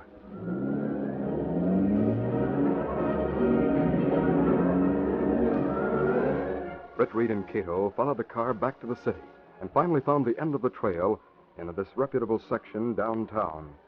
The 3 men parked and entered an old brownstone house on Hosmer Street. Britt made sure of the address, then returned to his apartment and dialed the Sentinel. The city editor, Gunnigan, answered the phone. City desk. Gunnigan speaking. Gunnigan, how long before the next edition? Just about ready to go to press. Hold it. I've got a story. Yes, sir. It's the latest development on those Channing plans. Oh, yes, the X process. 3 of the key diagrams belonging to the stolen set of blueprints have just been found. Where? By whom? Well, you'll have to leave that vague for the time being. Just run a paragraph in a box on page 1. The key diagrams have been found, and the plans that were stolen are worthless. You get it? Yes, sir. I'll be right over.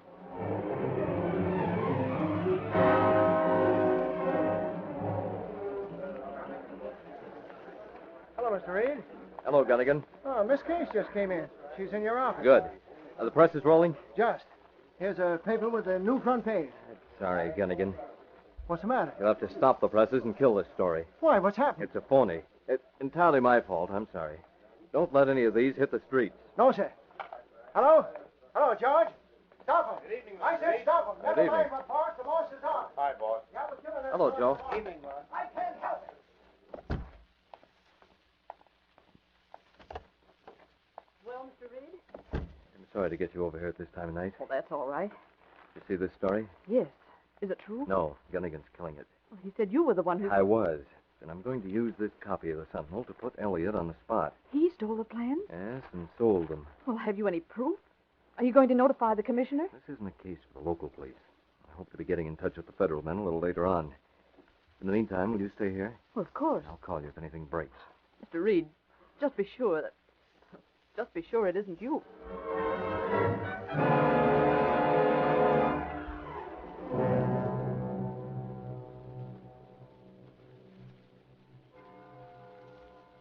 An hour later, Rudo, the agent to whom Elliot had sold the Channing plans, woke from a sound sleep in the house on Hosmer Street. The beam from a flashlight blinded him. Who is there? Quiet. I've got you covered. Who is it? Read this newspaper. What? Read it.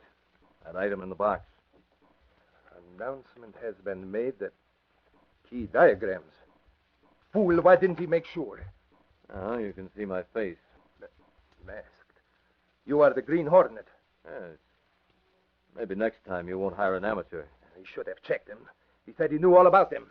You still have the plans here? I have what he gave me. The fool will pay more for these. It might still be useful. How? He can check through the plans you have and tell you what's missing. And then what? There is no chance for him now to get the key diagrams. Why not leave that up to me? How could you manage it? How did I know Elliot stole them? How did I know he sold them to you? Yes, that is right. How did you know? I do not like these. Too bad. Don't forget you're covered. If you don't want any help from me, I'm getting out of here. No, wait. I can use you. I must have them complete. What is your price? 5,000. It is a deal. 5,000 on delivery. I want to know what I'm looking for first. I will take it to Elliot. He will tell you. Why not make him come here? Yes, that is a better idea. You will let me use the phone? Go ahead.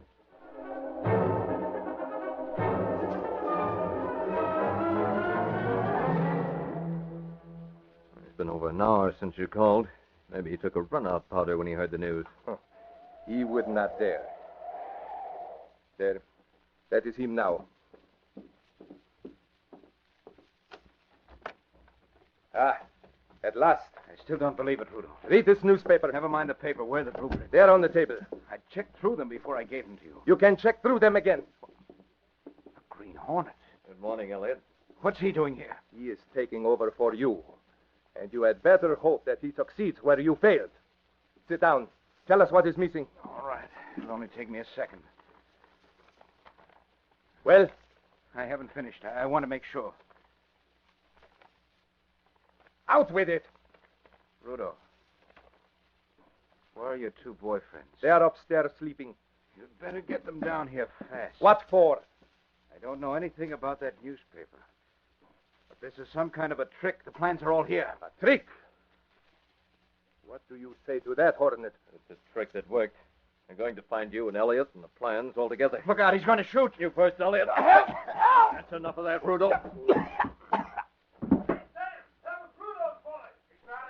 We can do with less light. But I can't leave until I take care of you two. Downstairs. He's downstairs. Hurry. Turn on the light. Never mind. You're next. That's better. Now, both of you will wake up in jail.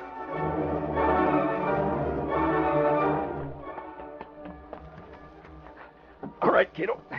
Swing around into the alley.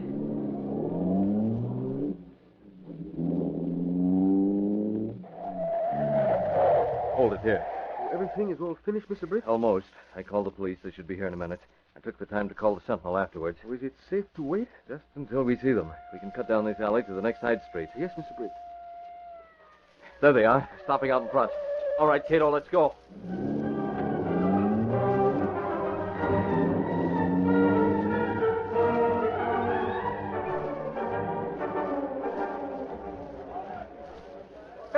What a story. Aren't you glad that I took you along with me, Casey? I certainly am, Michael. But where did the tip about the raid come from? I told you. Mr. Reed called in. Yes, but where did Reed get the tip?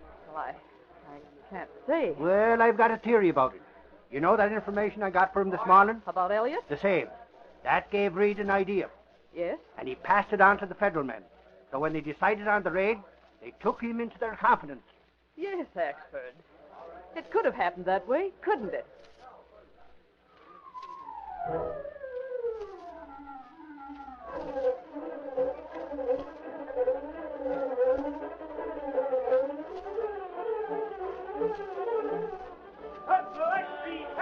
Tanning papers found.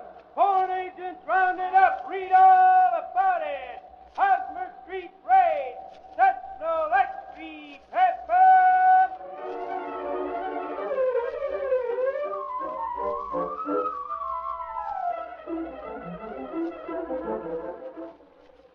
Hurry, boys and girls. Hurry as you've never hurried before. Hurry to the nearest grocery and get a package of Cheerios, the cereal shaped like tiny, crispy donuts. Then tear off the box top and send it together with 10 cents and your printed name and address to get your Lone Ranger Frontier Town. Just mail to Green Hornet, Box 900, New York City. Offer closes up tight on this program next week. That's Green Hornet, Box 900, New York. Hurry! You've been listening to The Green Hornet, brought to you by Cheerios, the breakfast cereal that's made from good, old-fashioned, nourishing oats, all ready to eat.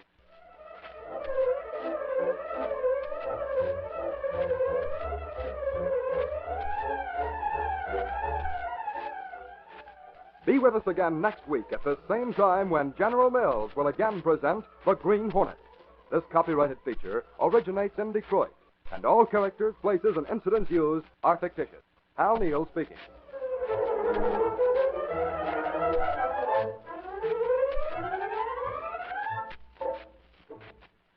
Tomorrow night at this same time, over most of these same stations, the guns of the Lone Ranger blaze forth in defense of justice in another thrilling story of the Old West when the Lone Ranger rides again. This is ABC, the American Broadcasting Company.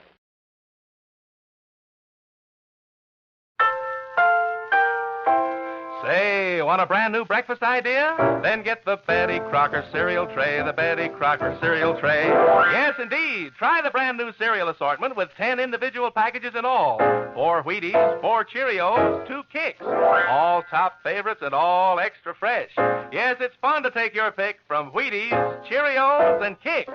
Get the Betty Crocker cereal tray, the Betty Crocker cereal tray. Get that tray today. And now the Betty Crocker cereal tray presents...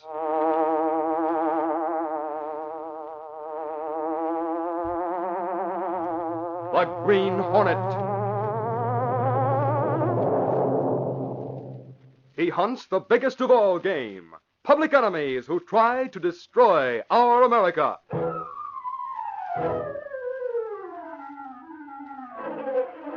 With his faithful valet Kato, Britt Reed, daring young publisher, matches wits with the underworld, risking his life that criminals and racketeers within the law may feel its weight by the sting of the Green Hornet.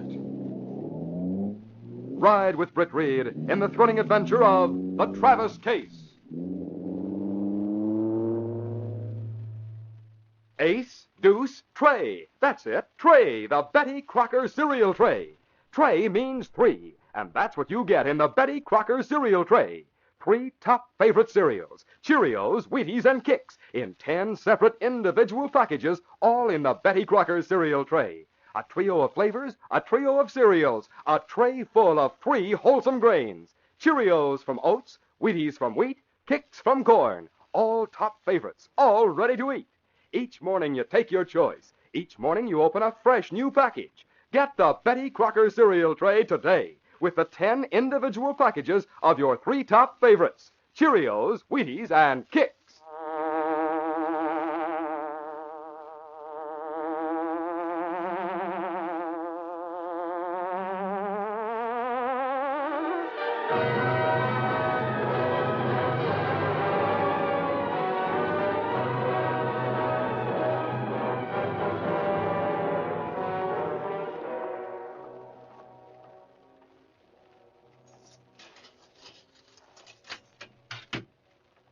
Visitor to see you, Perry.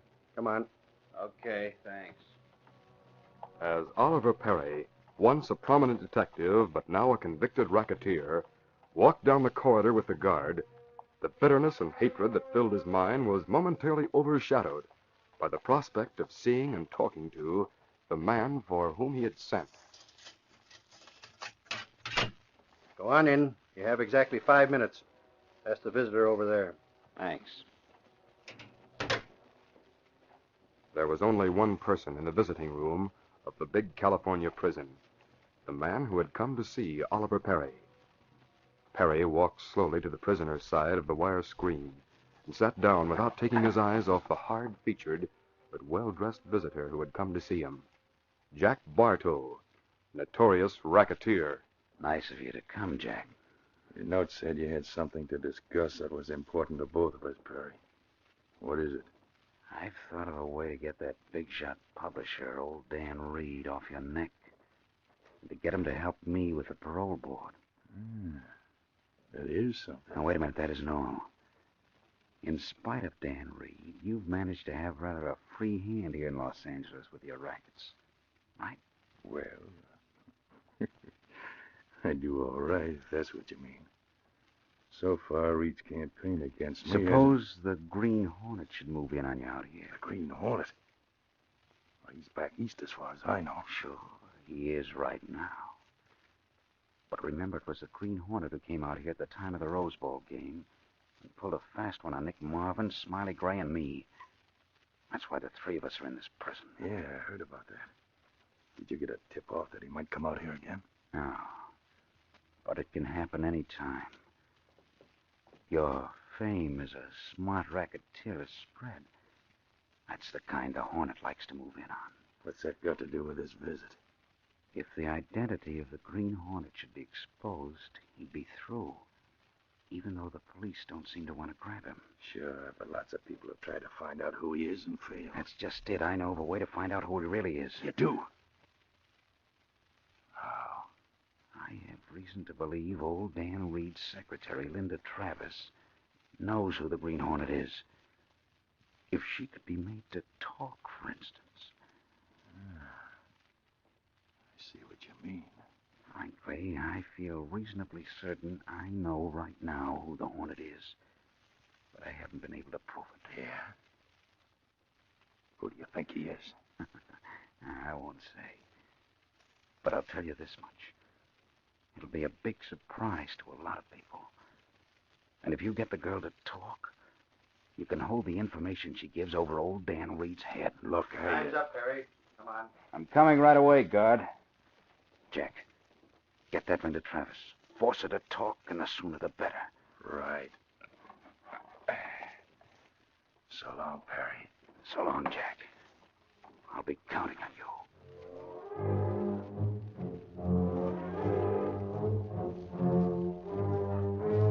2 days later, in the city back east, Britt Reed was in his office at the Sentinel building going over the mail when the inter-office communicator buzzed. Yes, Miss Case? Mr. Reed, your father's calling from Los Angeles. He's waiting on line 2. Dad calling? Thanks. Hello? Hello, Britt. How are you? Fine, Dad. But I know you didn't call to inquire about my health. What's up? Plenty, son. Something very serious has happened. Linda Travis has disappeared. Linda disappeared. Yes. I found out she left her apartment yesterday morning to come to the office, but she never arrived. Police are searching, but haven't turned up anything yet. I see. Look, Dad, I'll take a plane out of here tonight so as to arrive there in the morning. Good. I was hoping you'd say that. I'll meet you at the airport then. Okay, Dad. See you then. Goodbye. Goodbye, son. Yes, Mr. Reed? Come in a minute, Miss Case. Yes, sir. Linda's disappearance is more serious than Dad really thinks. Is your father all right? Yes. But he called to say Linda Travis has disappeared. Oh, that's terrible. Yes, it is. Get reservations on a plane for me to Los Angeles, leaving tonight. Yes, sir. Get 2 reservations.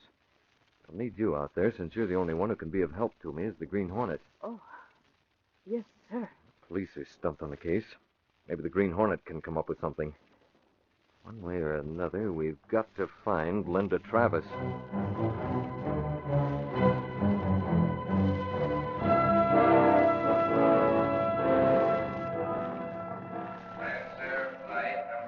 The following morning, Britt and Lenore Case landed at the Los Angeles airport and made their way from the plane toward the exit gate. There's Dad's car out there. Oh, yes. Look, he's standing beside it, waiting for us. Here we are, Dad.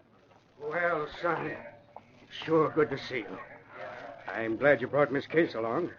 How are you, Lenore? I'm fine, Mr. Reed. Have you any news of Linda? No, not a word. Well, let's get in the car. You drive, Britt. Okay, Dad. I don't like this business about Linda. Neither do I. Plenty of people would like to get certain information from Linda Travis. Who, for instance? Don't forget, Dad. Linda helped me crack that case against Nick Marvin and Oliver Perry last December. But I thought they were in jail. They are. They made appeals for parole, but I fought it tooth and nail. Oh? That's interesting.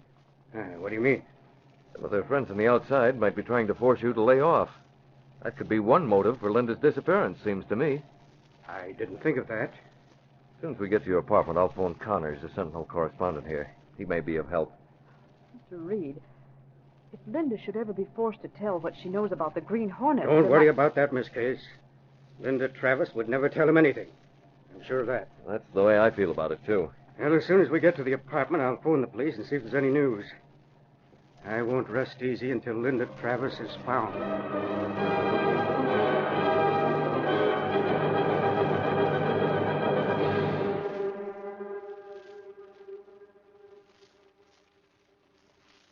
Well, here we are. The houseman will bring up the baggage. Good. My housekeeper will arrange a room for Miss Case. Yours, of course, is ready, Britt. After I clean up a bit, I'll get busy. Excuse me a minute. Hello? Yes, this is he. Oh, it's you, Commissioner. Any news? Oh, what is it? You say you...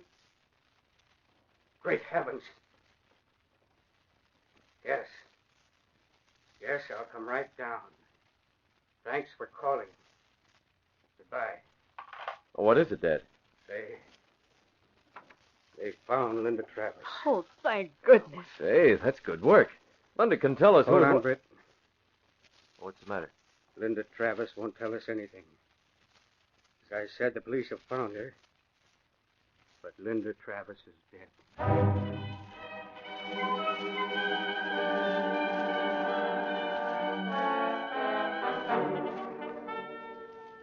A short time later, Britt and his father were in the office of Police Commissioner Nillings. Britt and I went directly to the morgue and identified the body. It is Miss Travis, of course. I know it's a great blow to you, Mr. Reed. Yes. Yes, it is. Now we want the details, Commissioner. Of course. A passing motorist saw the girl lying alongside the road out on Wilshire Boulevard. He called the police, and our men brought her in an ambulance, though she was already dead. I see. We feel sure she was the victim of a hit-run driver. All the evidence points that way. But she's been gone 3 days. How do you account for the fact that nobody... We believe she managed to escape her captors and was probably walking toward town when she was run down. It must have happened just before dawn this morning. And I still can't believe it's happened. Poor girl. Commissioner, I knew Miss Travis pretty well. I believe she'd have gone to the nearest phone and called the police instead of attempting to walk into town. I personally don't believe her death was an accident at all. But it's been determined by the medical examiner that the girl died as a result of injuries such as one might receive when struck by a car. Maybe so. But I'm not going back east until I satisfy myself that it really happened that way. Our men are hunting right now for the motorist who was responsible for her death. Britt, you can bet we'll do everything in our power to find him.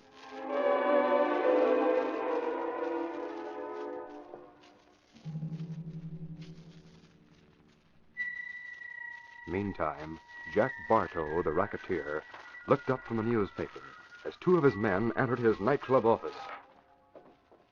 I've been waiting for you two. Hi, Jack. You look sore. What's the matter, Jack? I have a right to be sore. Look at those headlines. Oh, you mean about the Travis case? Yes. When I couldn't get her to talk, I told you Muggs to take her to the cottage and see that she stay there. And I read that her body was found along the road. So what? The cops think it was a hit-run driver that did it. You fools, you bundled the job. I want to know what happened. Well, it was this way, Jack. car drove near the cottage early this morning before dawn. He got jittery, thinking maybe it was the law, see? Go on. I'll tell him, Bud. Okay, Joe, go ahead. Like Bud says, we got jittery. He untied the girl and took the gag from her mouth. Then put her in the back of the car, thinking we could get back here with her before daybreak. That's right. I sat in the back holding the gun on her so she'd be quiet. No sooner we near town than she starts screaming in spite of the gun. I open the door and give her a shove. Going pretty fast this time. Of all the fools I ever met, you're the biggest. Don't you realize if the facts came out, we'd all go up for murder? Oh, stop beefing. You can read, can't you? The police think it was a hit-and-run accident. They're hunting right now for the car that did it. That doesn't make any difference. That gives me an idea. Yeah? What? Joe, you're the one that shoved her out. Now, wait a minute. Shut up. I have enough stuff on you in my files to send you up for life. So you're going to do what I tell you to do. You may have to take a short rest, but you'll be well paid. And the heat will go off us. Don't get what you're driving at, but it don't sound good. Sit down and listen. I'll tell you right now what we're going to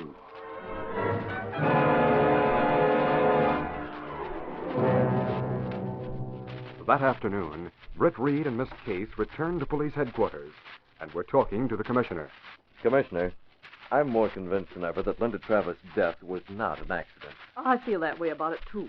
Brett, but there's nothing to bear out your conviction, Britt. I want you to go on the theory that she was murdered, Commissioner, and try to find clues to those who did it. Oh. Well, Britt, perhaps I'd better... Come in. Commissioner, Travis' case is broken. What's that? Yes, sir. A man who calls himself Joe Clark just walked in and gave himself up as the hit-and-run driver who struck down Miss Travis this morning.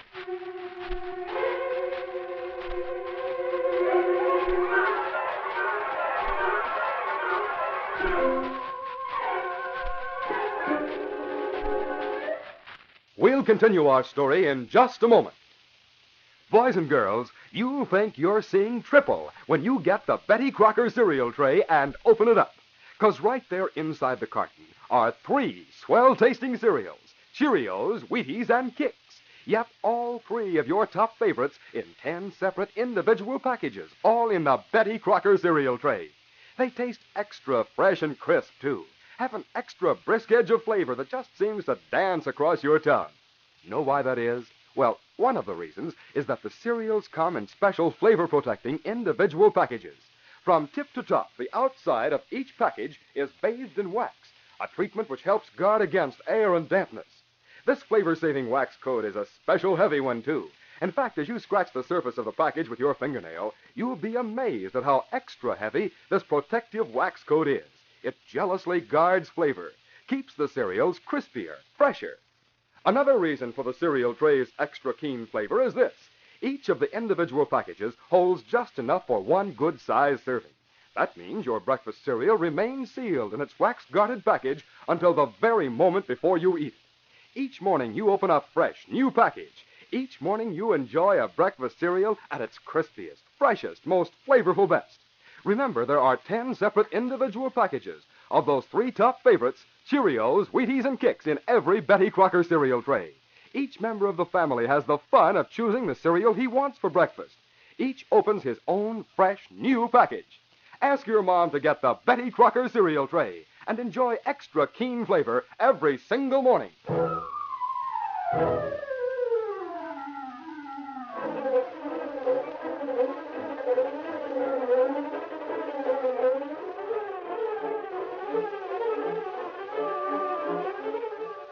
Now, back to our story. When Britt Reed heard the statement that a hit-run driver had given himself up as the one who had accidentally struck down Linda Travis, he realized that either his murder theory was a mistake or a clever gang was covering up. As Britt and Miss Case drove home after leaving the commissioner's office, the girl said, I can't understand how that could have been an accident, Mr. Reed. Knowing Linda as I did. I'll never be convinced it was an accident, Miss Case. Well, if you still think it was murder, how on earth would you go about proving it? Maybe the Green Hornet could get proof. Oh, I didn't think of that. I asked the police clerk to phone me at Dad's apartment the minute a lawyer might appear to arrange bail for Joe Clark. Oh? Then I'll make my moves. But I'll need your help, Miss Case. You know I'm always ready to help the Green Hornet. Good. Maybe we'll prove to the Commissioner that my theory is right after all.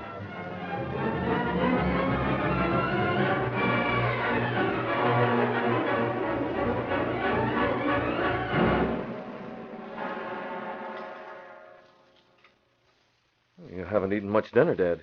No, son. I'm still feeling a bit shocked over Linda's death. It's been a shock to all of us, Mr. Reed. Yes, I know. Bert, I'm inclined to agree with you on your theory of murder. It'd be some satisfaction to me if we could find the men responsible. That's what I hope to do somehow, Dad. I'll answer that. Might be for me. Hello? Hello, is this Mr. Britt Reed? Yes. This is police headquarters. The lawyer's here arranging bail for Joe Clark. Thanks very much. You're welcome, sir. Goodbye. Goodbye. What was it, Britt? Bail is being arranged for Joe Clark. Really? Yes.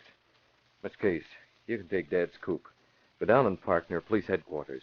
When you see Joe Clark come out, you'll have to look at him today, you know. Follow him. Then phone here when you find out where he goes. But, Britt, it may be dangerous. Why don't Dad, if they recognize me as Britt Reed and later I go out as the Hornet, they'd connect the two. Then the Green Hornet is going into action, huh? Yes. Your cars are known. I'm going right down and rent a car for my own use as the Green Hornet. Of course, I'll rent it under an assumed name. I'll drop you off, and then I'll go wait for Clark. I'll phone as soon as I find out where he goes.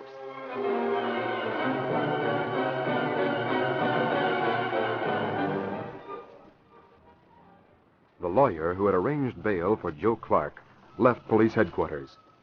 A short time later, as Miss Case watched from the parked coupe nearby, Joe Clark himself left the station and walked down the street. There he goes. I'll start up and follow. Say, what do you think Move you're over, doing? sister. I'm driving. Now, see here. What's the meaning of this? Move over, I said. I'm holding a gun in my pocket. Now get over. All right.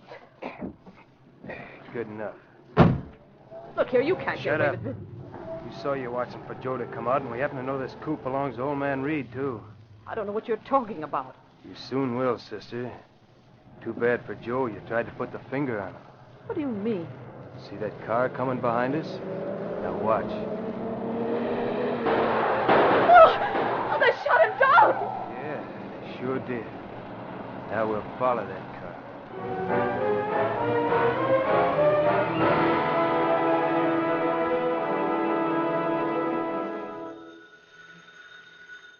That must be Miss Case calling now, Britt. Yes, I'll get it.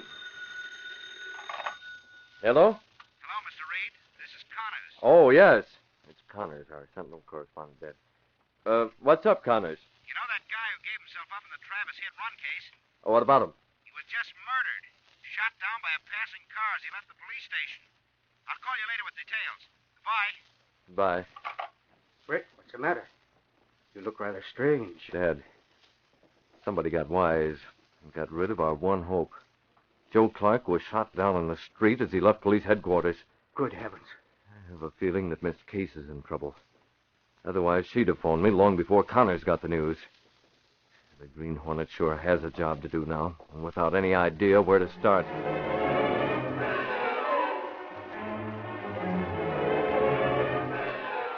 Britt paced the floor, trying to think of some way to get a line on those who had shut down Clark. Finally, he went to the phone and called Commissioner Nillings and received certain information. Then, disguising himself as the Green Hornet, he left the apartment by the back way, and in the darkness entered the car he had parked in the alley. Gotta find Lenore Case. I've got to.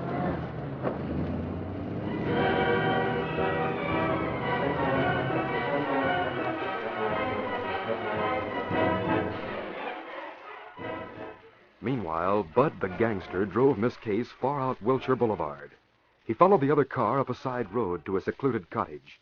Later, inside, Miss Case sat tensely as Jack Bartow questioned her. So you refuse to tell me why you were waiting for Joe Clark to come out? I wasn't waiting for him. Jack, we found out from her handbag that her name's Lenore Case. Now, maybe if we ask Perry, he might be... Shut up, Bud. Oh, so Oliver Perry's behind all this. Clever girl, aren't you? That slip of the tongue is just too bad for you, Miss Case. She knows a lot. Maybe we can make her tell what we're trying to find out from Travis. Things are clearing up fast. Now I know. You're the ones who are responsible for Linda Travis's disappearance. And I'm sure her death. Keep talking, lady. You're only making it tougher for yourself. You'll both hang for murder. The murder of Linda Travis and the murder of your friend Joe. And Perry will be implicated. We got to get rid of this dame quick, Jack. What are you going to do? Hold on, Bud. No shooting in this cottage. We'll find an easier way. This place is in my name, you know. But I don't like having... Hey, who can that be? I didn't hear no car drive up. It's our signal. Must be that mouthpiece. The lawyer who got Joe bailed out. Open the door, Bud, and keep your gun handy. Right.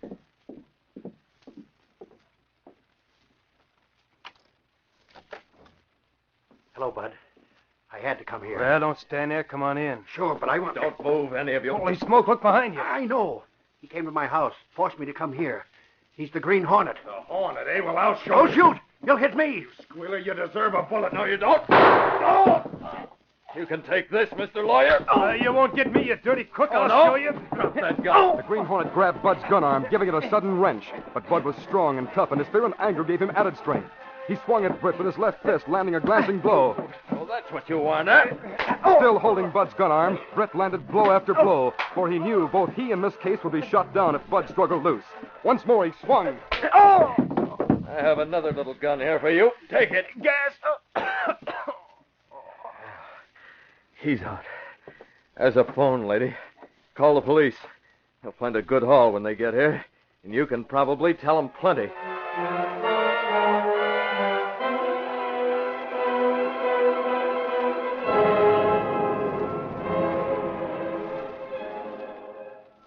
Later that night, Britt and his father entered the police commissioner's office, where the commissioner and Miss Case were waiting.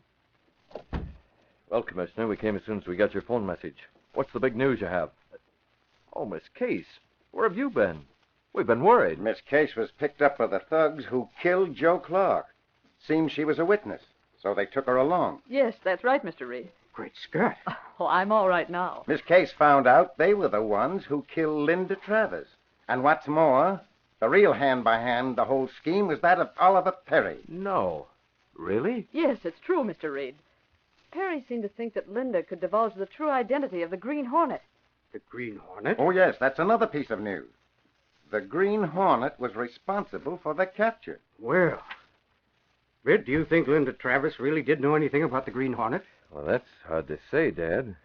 Of course, now no one can ever find out what she might have known. You know, I often wonder who he is.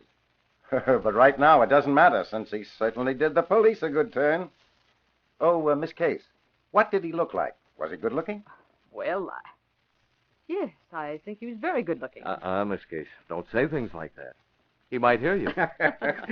Well, what I'd like to know is, what does the Green Hornet think about Miss Case, eh, Commissioner? Well, if I ever meet him, I'll ask him. Maybe he could fall for a beautiful girl like you, Miss Case. Well, that, Commissioner, will really be the day.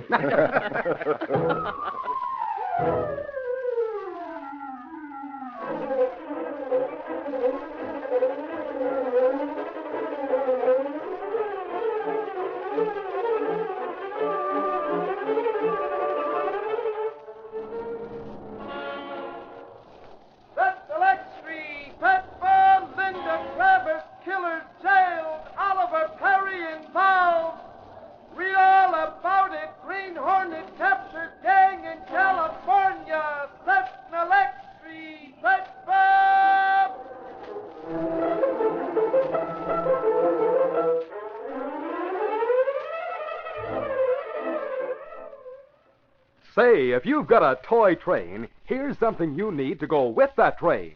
It's the Model City that comes on the Betty Crocker cereal tray, complete with cutout houses, stores, and buildings. Just think of the fun you can have making your train stop right in the city. Besides the Model City buildings, you also get cutout autos, fences, garages, and a lot more things on the Betty Crocker cereal tray.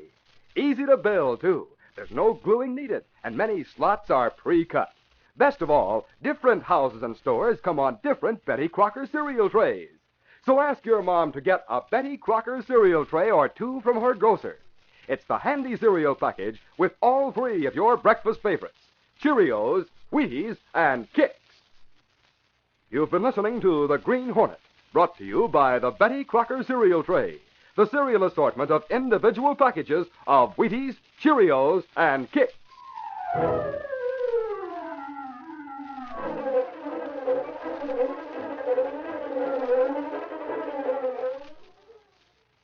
Imagine! He's turned 10 perfect handsprings in a row! He's terrific! He's feeling his Cheerios. Yes, Cheerios, the ready-to-eat breakfast cereal made from oats, one of the very best cereal grains for energy and endurance. Cheerios provide whole amounts of all the known important vitamins and minerals of oats, give you the kind of nourishment you need for a life of action and fun. And Cheerios is so good to eat. That toasted oat flavor can't be beat. So for breakfast tomorrow, have Cheerios.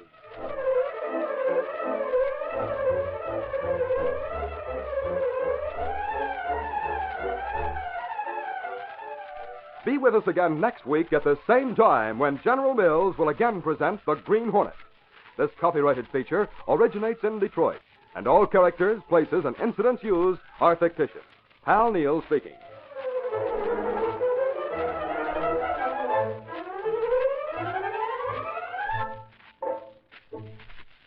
Tomorrow night, at the same time, over most of these same stations, the masked rider of the plains and his great horse Silver meet another exciting adventure when the Lone Ranger rides again. This is ABC, the American Broadcasting Company.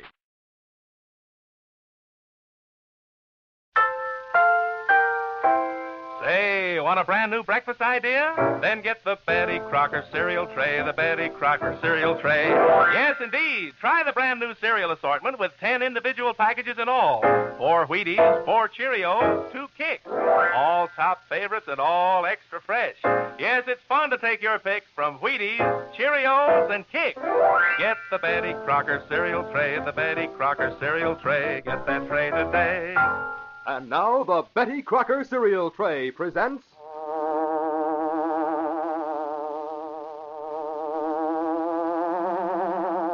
The Green Hornet.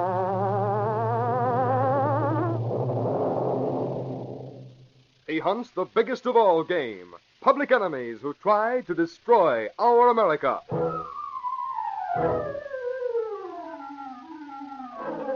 With his faithful valet Kato, Britt Reed, daring young publisher, matches wits with the underworld, risking his life that criminals and racketeers within the law may feel its weight by the sting of the Green Hornet. Ride with Britt Reed in the thrilling adventure of A Cable from England. Fun, doubled and tripled. That's the kind of eating fun you get in the Betty Crocker cereal tray. Yup, 3-way breakfast fun. Cheerios, Wheaties, and Kicks. All 3 in 10 separate individual-sized packages, all in one handy carton. That's the Betty Crocker cereal tray. Each morning you open a fresh package. Cheerios, Wheaties, or Kicks. Try it. Get the Betty Crocker cereal tray.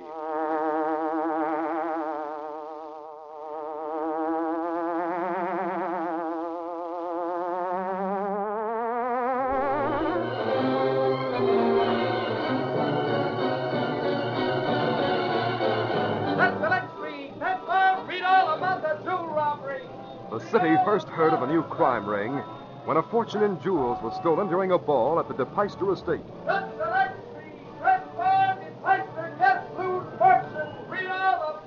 That was merely the beginning. A week later, thieves struck again. Thorndike diamond stolen, $50,000 necklace searched by police. There were other robberies, cut to the same pattern. Just robbed at Long Island house party. Fortune lost discovered common. Art exhibit disappears and sunset. Old world paintings lost in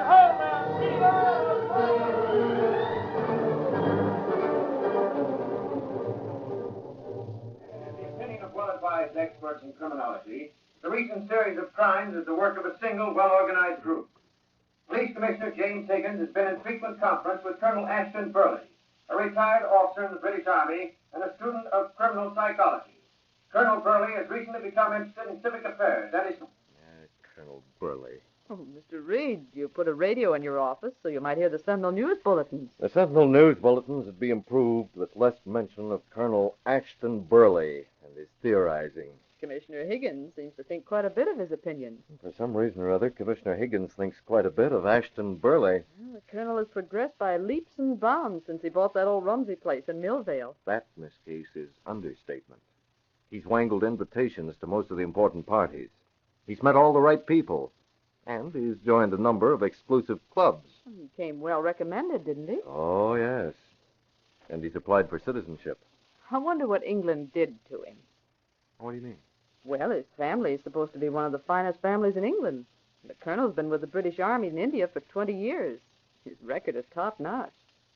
In view of all that, one would think he'd go back home instead of coming to live in this country. I wish he had. Oh, he can't be that annoying to you. No?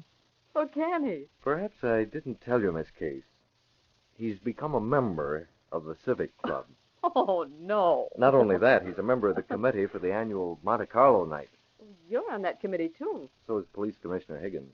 Well, as I said, Mr. Reed, Colonel Burley has done well for himself. And speaking of the committee for your charity party, you're supposed to be at a meeting at noon. Oh, great Scott, that's so. I'll have to hurry. You've plenty of time. But I promised to meet the police commissioner before the luncheon.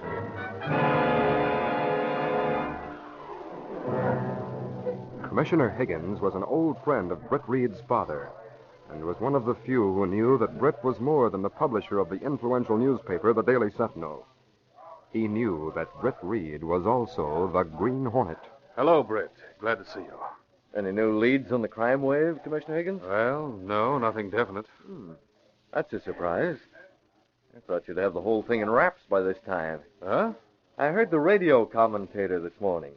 Quote, Police Commissioner James Higgins has been in frequent conference with Colonel Ashton Burley, a retired officer in the British Army and a student of criminal psychology. End quote. You don't like him, do you, Britt? No. He suggested that the robbery's been planned by someone high in social circles. From a study of old clippings, he reasoned that the Green Hornet answers this description. His theory makes just as much sense as I expected. Britt, Burley really does have a keen mind. He might be of great help to me. But as long as he thinks of the Green Hornet, he'll ignore other possibilities. That's why I'd like to confide in him.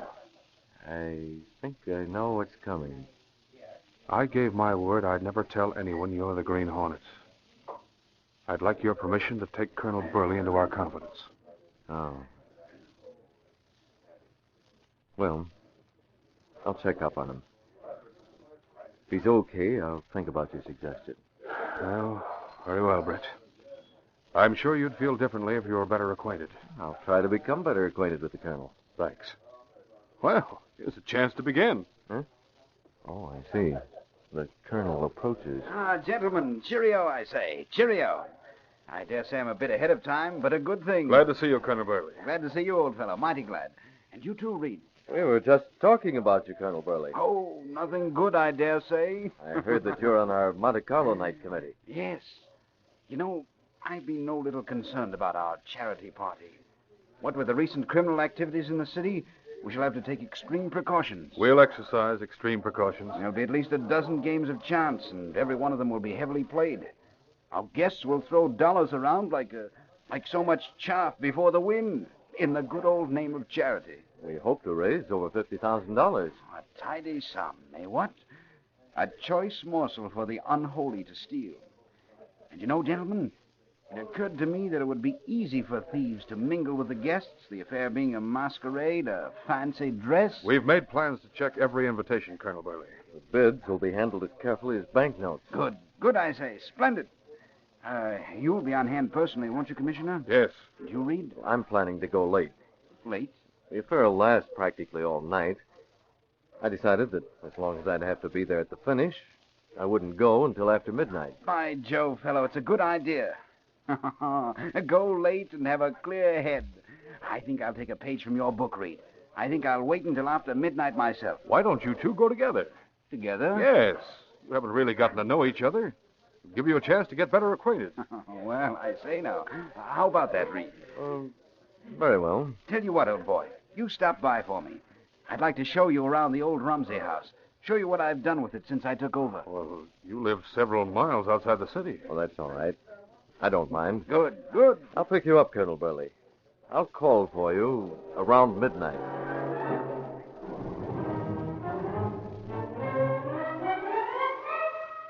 It was late afternoon when Britt Reed returned to his office. He was scanning the latest bulletins when Miss Case entered. No new developments on the crime wave, huh, Miss Case? Not unless the police are withholding information. No, the police haven't even a clue. Mike Axford's still at police headquarters, and I was just about to leave when you came in. Is there anything you want me to do? No, not a thing, Miss Case. But tomorrow, I wish you'd see what you can learn about Colonel Burley. Very well. I promised Commissioner Higgins I'd try to know the man better. Well, I'll get here early and start digging.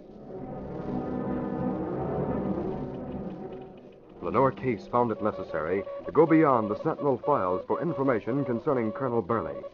She made use of the newspaper's wire and cable facilities to send requests for data to other cities and even to England.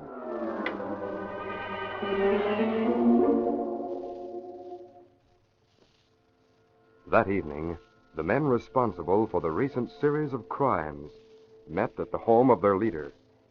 Colonel Burley? Well, Silk, are the gentlemen assembled? Yes. They're waiting for you in the library.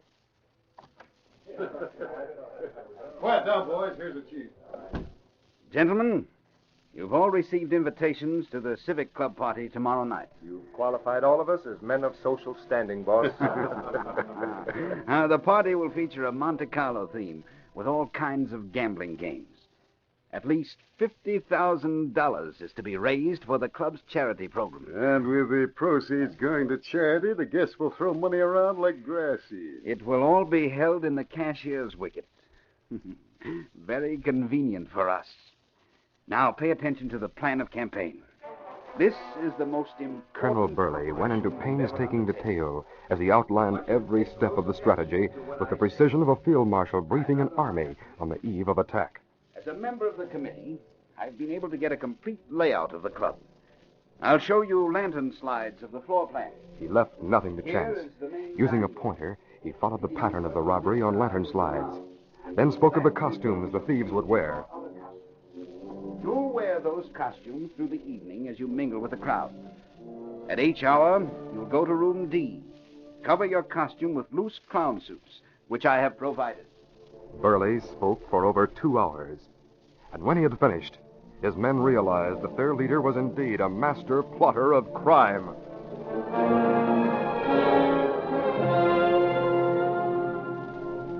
You may go to the party when you choose. We shall not strike until long past midnight. What time are you going, Chief? Not until after midnight.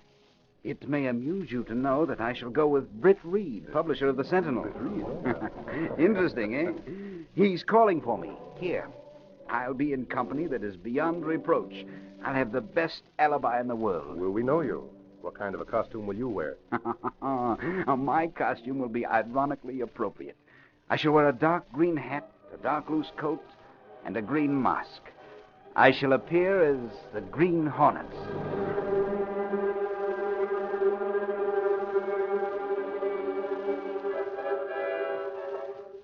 Britt Reed spent most of the next day at the Civic Club, attending to last-minute details for the party. Michael Axford spent the day at police headquarters and returned to the office around 6 o'clock. Oh, Casey, you still here?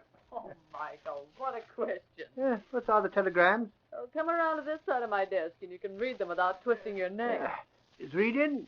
No, and he won't be in. He phoned to say he was going home from the Civic Club and take a nap before the party. I'm going. What? Say that again. I'll be at the Civic Club shindig tonight. The commissioner said I could go along with the special cops who'll be on hand to watch all the cash. Hey, these telegrams are about Colonel Burley. Yes, Mr. Reed wanted information about him. They don't say much of anything. No, he's virtually unknown. Well, coming from India like he did, and from England before that, I can see why he would be. I've cabled England. I may learn something there. You mean to say you cabled England for dope on Curly? That, Michael, is what I meant to say. Golly. Mr. Reed told me to get back. As Miss Case spoke, a reply to her request was flashing across the ocean by radio. The reply was destined to bring Britt Reed face to face with danger.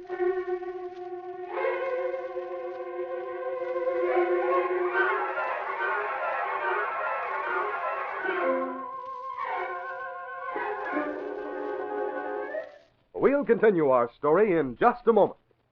Say, pardon our freshness, but if you like your breakfast cereal at its crispiest, freshest best, then get the Betty Crocker cereal tray. That's the new assortment of 10 separate individual packages of your 3 top favorite cereals. Cheerios, Wheaties, and Kicks, all in one handy carton. Each of those 10 individual packages holds just enough for one good serving. So every morning you always open a fresh, new package. That means your cereal remains sealed in its package until the very moment you sit down to breakfast. You enjoy the extra crispness, extra freshness of cereal at the very peak of its goodness. It's like eating popcorn fresh from the popper, crunchy and frisky with that first flush of flavor. Another reason for the cereal tray's extra keen, fresh flavor is this. Each of the cereals comes in a special flavor-protecting package. From tip to top, the outside of each box is bathed in wax, a treatment which helps guard against air and dampness. This flavor-saving wax coat is a special heavy one, too. In fact, if you scratch the surface of the package with your fingernail, you'll be amazed at how extra heavy this protective wax coat is. It really does the trick. Remember, you get only top favorite cereals in the Betty Crocker cereal tray. Cheerios, Wheaties, and Kicks in 10 separate individual packages. Try it.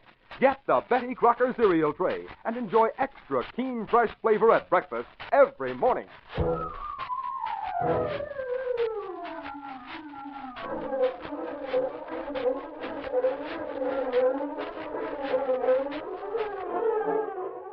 And now to continue our story.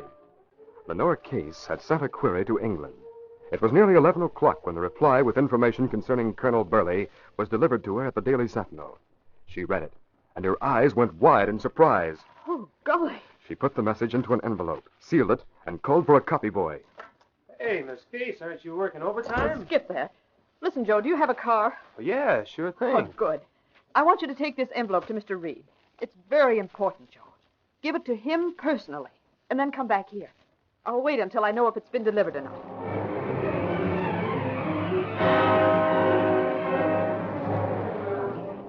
Miss Case waited, and as the time passed, she became increasingly uneasy. Finally, she went into the city room. You still around, Miss Case? Ed, have you seen anything of Joe? Oh, he left here nearly an hour ago. You sent him out, didn't you? I sent him to Mr. Reed's apartment. He should have been back half an hour ago. Yeah, maybe his car broke down. Let's call the apartment, see if he got there. I think I shall. Here, use my phone. I've got an outside line. I'll dial the number for you. Thanks. Isn't the boss going to the Civic Club tonight? Oh, of course. Nearly midnight. Well, he'll have to stay until the party's over, so he planned on going late. Hello, this is the office calling. Is Mr. Reed there? No? I'll talk to Kato. Just a minute. Here you are, Casey. Hello, Kato. Miss Case. Oh, yes, Miss Case. Has Mr. Reed left for the party? Oh, yes. He left to go into country to call for Colonel Burley. Kato, I sent a very important envelope to him. Do you know whether or not he received it? Well, the boy come some time ago, soon after Mr. Brick leave house. He say envelope to be delivered personal. He go to deliver it at Colonel's home. Oh, gosh. What's the matter, Casey? Kato, I'd better talk to you about this. I'll be right over. Ed, have someone get me a cab, will you? Right. I'll be ready as soon as I get my coat.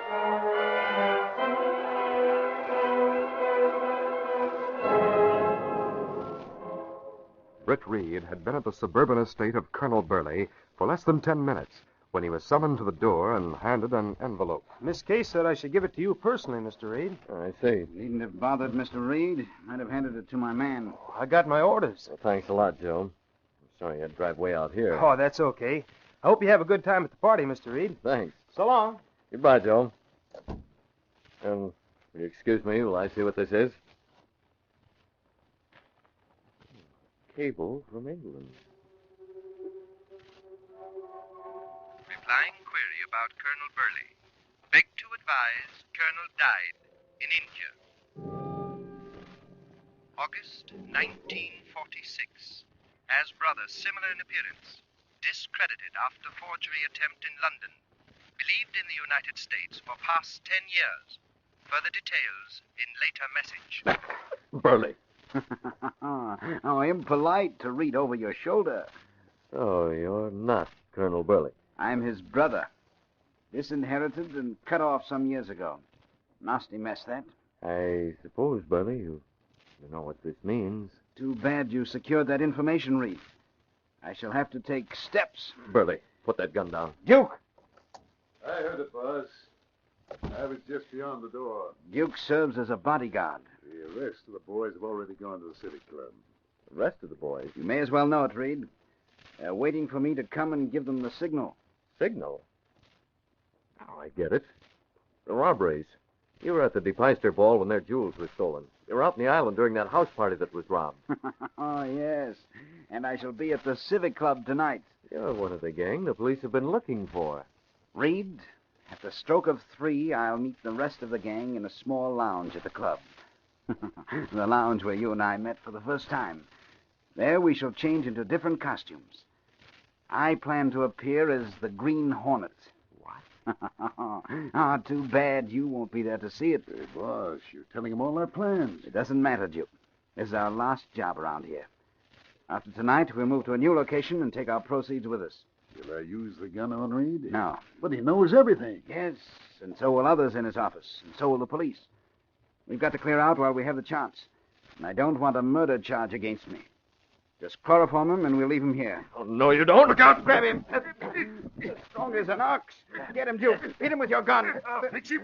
Yeah, that got him. The phone. Watch him while I answer it. Then we'll chloroform him to be sure he stays unconscious. Colonel Burley speaking. I'd like to speak to Mr. Reed.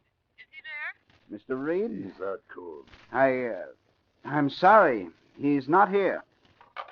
I'll fix this phone so there'll be no more calls. And so Reed can't use it if perchance he does get free.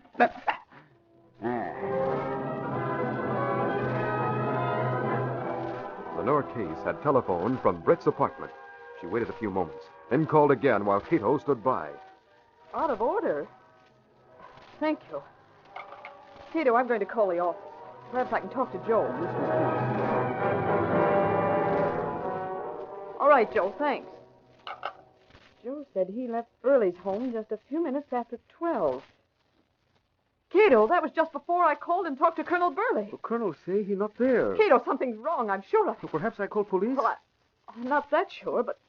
Kato, let's go there. We're home of the colonel? Yes, as quickly as possible. Take the fastest car. Oh, wait. Take the Black Beauty. Green Hornet car? Yes. But Miss Case, perhaps Mr. Britt be angry. I'll take the responsibility. Come on, Kato.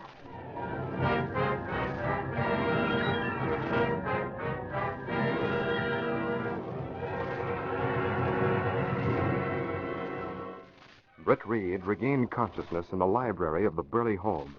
He was surprised to find Kato and Lenore Case bending over him anxiously. Oh, gosh, Mr. Reed. What happened? Where am I? You're in Burley's home. When Kato saw your car, he forced his way in and found you here, unconscious. Remember. The room was fairly reeking of chloroform.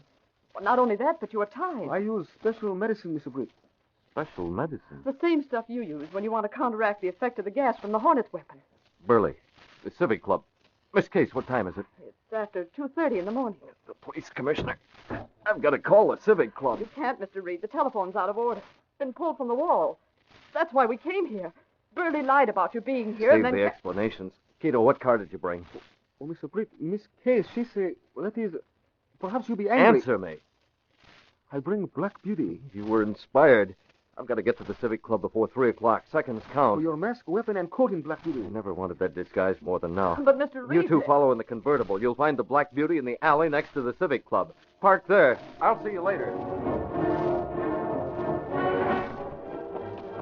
Britt dashed from the house, leaped into the car of the Green Hornet. An instant later, the throttle was opened wide as the Black Beauty pointed toward the city.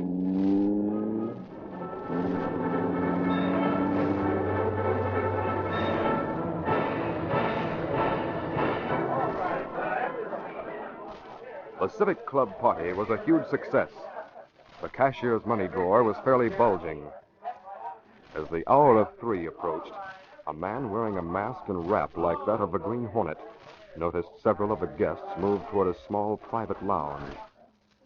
Then he turned and spoke to the police commissioner. I wonder how Britt Reed is feeling. You said he expected to join us later, Colonel. Yes, I've telephoned my home and had no answer. He may be on the way. I hope so. I'd like to have him see me in this costume of the Green Hornet. He'd probably get a kick out of it.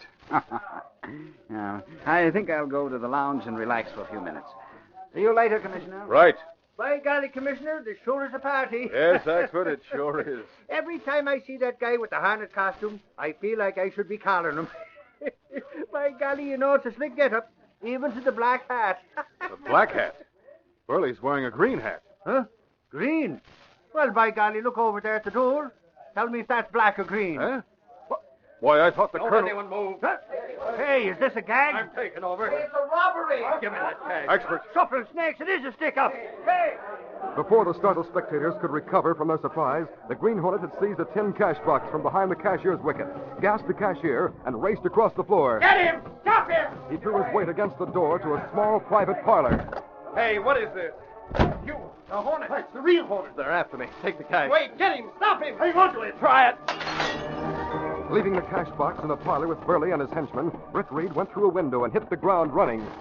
Kato and Lenore saw him stripping off his coat as he approached them while they waited in his convertible. I think we've done it. Here, Kato, take this coat. Lenore, take the hat and gun. Get into the Black Beauty and get away. Oh, but Mr. No Reed, time what- for questions. Let's get out of here. Take the car home and I'll join you later. Where you go, Mr. Britt? Back inside to make sure the Burley gang has been trapped.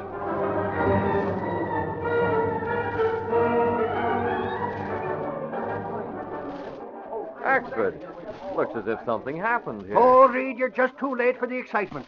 Suffering snakes, Colonel Burley's a phony. You're telling me. He tried to keep me away from here tonight. What? Britt, what did you just say? Oh, hello, Commissioner Higgins. Wait until I tell you about Burley. A cable from England came to the office. Miss Case sent it to me while I was at Burley's house. It exposed him as a fraud. He had me chloroformed. Why, that... You know, of course, what happened here. He don't know, Commissioner. He just got here. Reed, Burley stole the cash box while posing as the Green Hornet. Now, me and the rest of the boys were hot after him when he ducked into a private parlor where his gang was waiting. We got him before they had a chance to use their guns. And found the loot of several robberies in a handbag Burley had checked. You have them all? Yeah. Burley's trying to say it was the real Green Hornet that took the cash box and went out a window from the parlor. I don't know why he tried to tell a story like that. Well, it wouldn't matter anyway. We have him cold for the other crimes. Hey, Axford, hadn't you better call the Sentinel? Holy crow. I almost forgot I'm supposed to be a reporter. Britt, that other Green Hornet. Yes, Commissioner. You win, Britt. Huh? Burley certainly had me fooled. And me, until that cable from England. And to think I wanted to tell him... But I guess he's learned all he wants to know about the Green Hornets.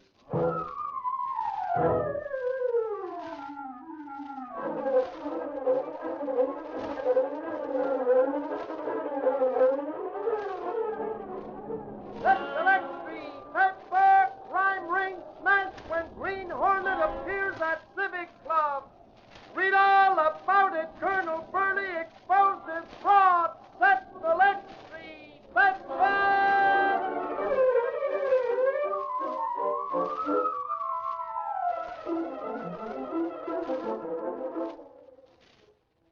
Hey, kids, no matter whether you're a husky farmer or a city slicker, you've never seen a slicker city than the model city that comes on the Betty Crocker cereal tray.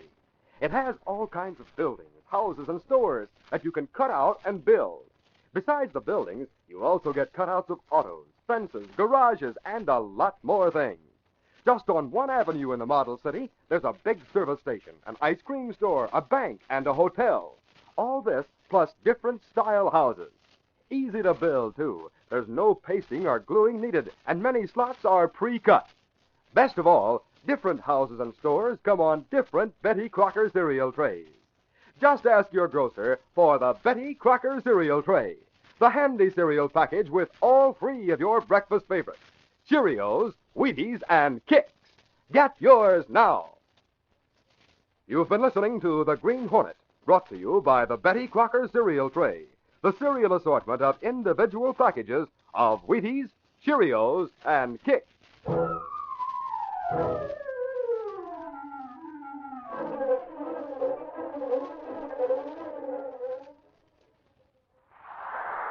Look at him take that high jump. 6 feet, 11 inches. What an athlete. He's feeling his Cheerios. Yes, Cheerios, the ready-to-eat breakfast cereal made from good old-fashioned oats. The kind of nourishment you need for zooming energy. You know, Cheerios provides full-grain amounts of all the known important vitamins and minerals of oats. And Cheerios is so delicious. Everyone goes for that fresh toasted oat flavor. Try it. Cheerios, the only oat cereal shaped like crispy little donuts.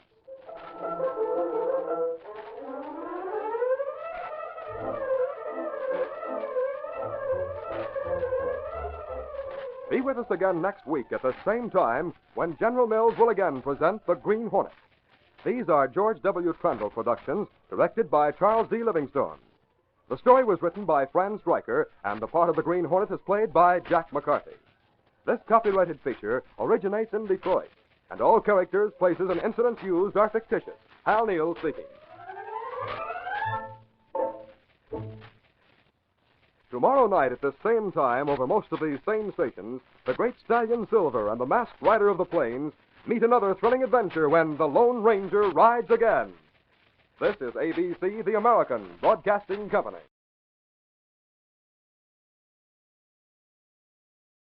For a breakfast corn cereal you'll really go for, eat Kix, crunchy puffs of real energy-rich corn.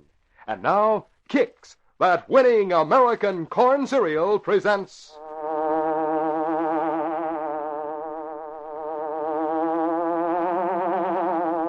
The Green Hornet.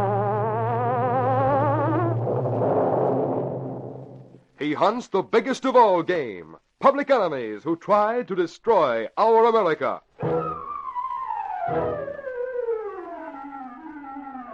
With his faithful valet Kato, Britt Reed, daring young publisher, matches wits with the underworld, risking his life that criminals and racketeers within the law may feel its weight by the sting of the Green Hornet.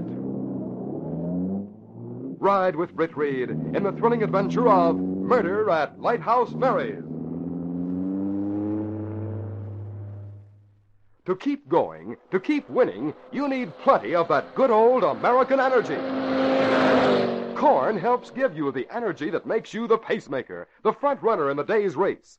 So every breakfast, eat Kix, that winning American corn cereal. Kix is not flakes, but crunchy puffs of energy-rich corn. No wonder Kix stays so crisp in milk or cream. You can pour plenty on and get those important milk vitamins, plus real corn energy.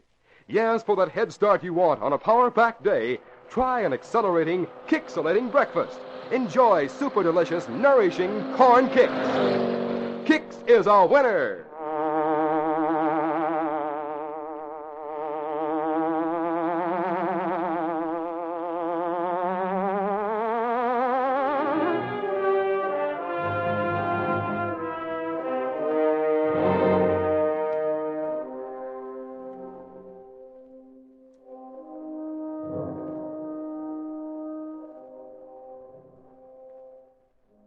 The woman called Lighthouse Mary was elderly, leathery-faced, and usually blurry-eyed. The sensationally lurid cafe to which she had given her name had become a waterfront rendezvous, the most notorious and most popular after-dark spot in town. But there were times when Lighthouse Mary pondered this new public acceptance, and today was one of them. She sat at a table in the now-empty cafe, fingering a glass of colorless liquid, and looking sourly at the foppish man opposite her. He was Lundy Bertie Linden. Bertie, I was running a nice, easy-going skid joint till I let you sell me the idea of turning this place into a boob trap. Darling, is there no pleasing you? I'm only making you a fortune. So what? We can't keep going on like this without somebody getting wise. Who are usually here when we make our plays, Mary? Smart people. These smart people slumming. Have they suspected anything? No. Instead, we've been using them as a cloak. Yeah. We're smart, too. You are. That's no reason you gotta bring a party of newspaper guys in tonight, just when we're expecting a shipment. The bunch from the Daily Sentinel? Oh, precious, they're only composing room workers, giving a bachelor dinner for one of their own. They'll just be looking for fun. They're still newspaper people. Looking for fun or anything else. Besides, that Reed fella's going to be here, too. You said so. Oh, Britt Reed's the publisher, my sweet. Has to do the Lord of the Manor Act, you know. Drop in when the menials have their frolic, cheer them with a pip-pip and a toast, then take off and... Lay off the phony English line and... Pass the bottle. Oh, my adorable. Reed won't be here long, I promise. I'll dog his path every second he's here tonight and chase him. Besides, you worry about reporters, not publishers.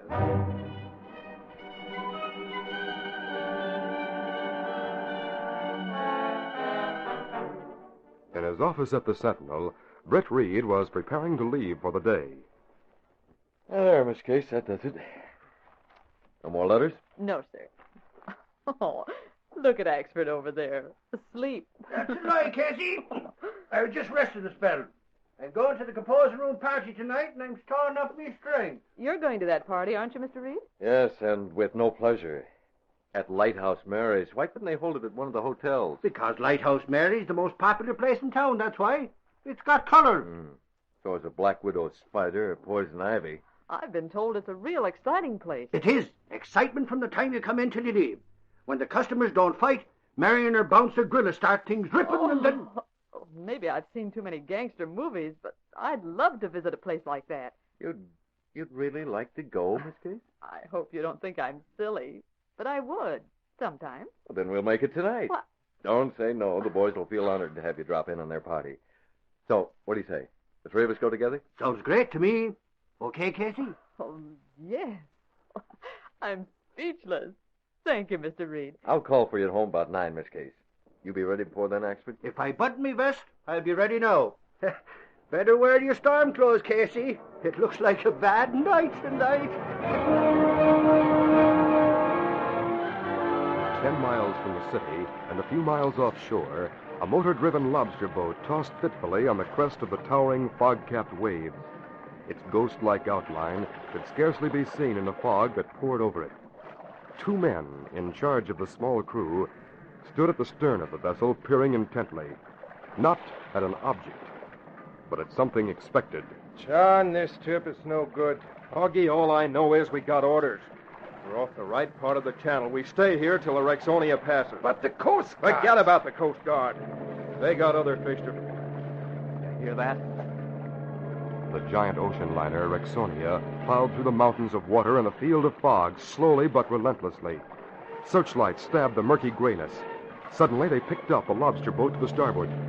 For a few fleeting seconds, they held the vessel within their frames, then reached out to grab the darkness ahead. As the magnificent greyhound of the sea plunged forward through the night, the 2 men on the lobster boat, John and Augie, held tightly to the side rail and peered once more into the swirling, rolling fog clouds. Augie, if our man was on that ship, he saw us. Yeah, but I didn't see anything go over the side. Who could see? Wait. It'll take minutes yet before the flares light up. And this sea's plenty. There's a flare. 20 degrees off the port side. John, get to the package as quick as you can. You gotta get it back to the motorboat so we can take it to Lighthouse Mary's tonight.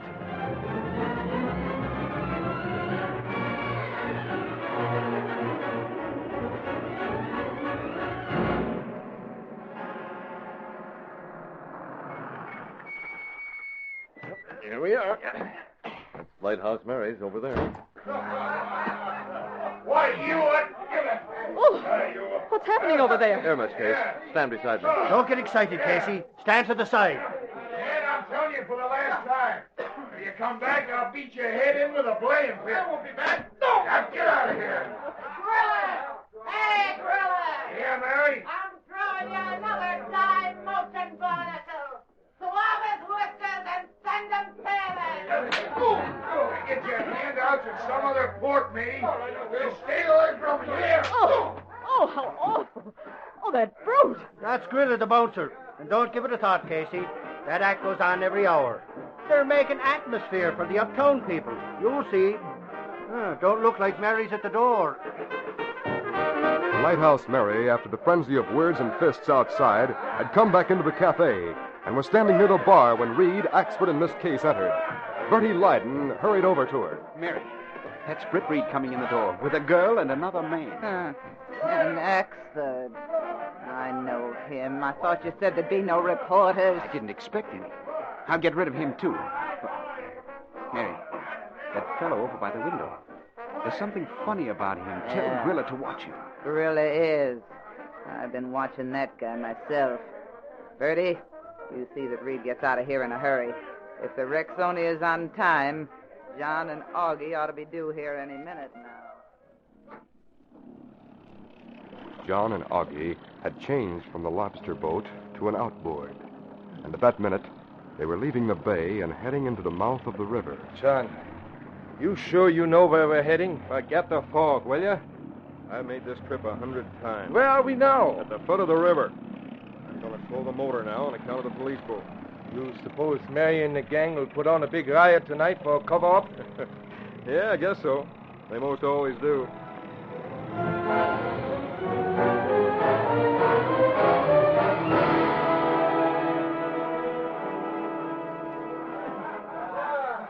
Britt Reed had made a speech, toasted the guest, exchanged a few words with the men at the party, and now that Miss Case had done the same, they and Axford prepared to make their departure. Mr. Reed, who's that Bertie person?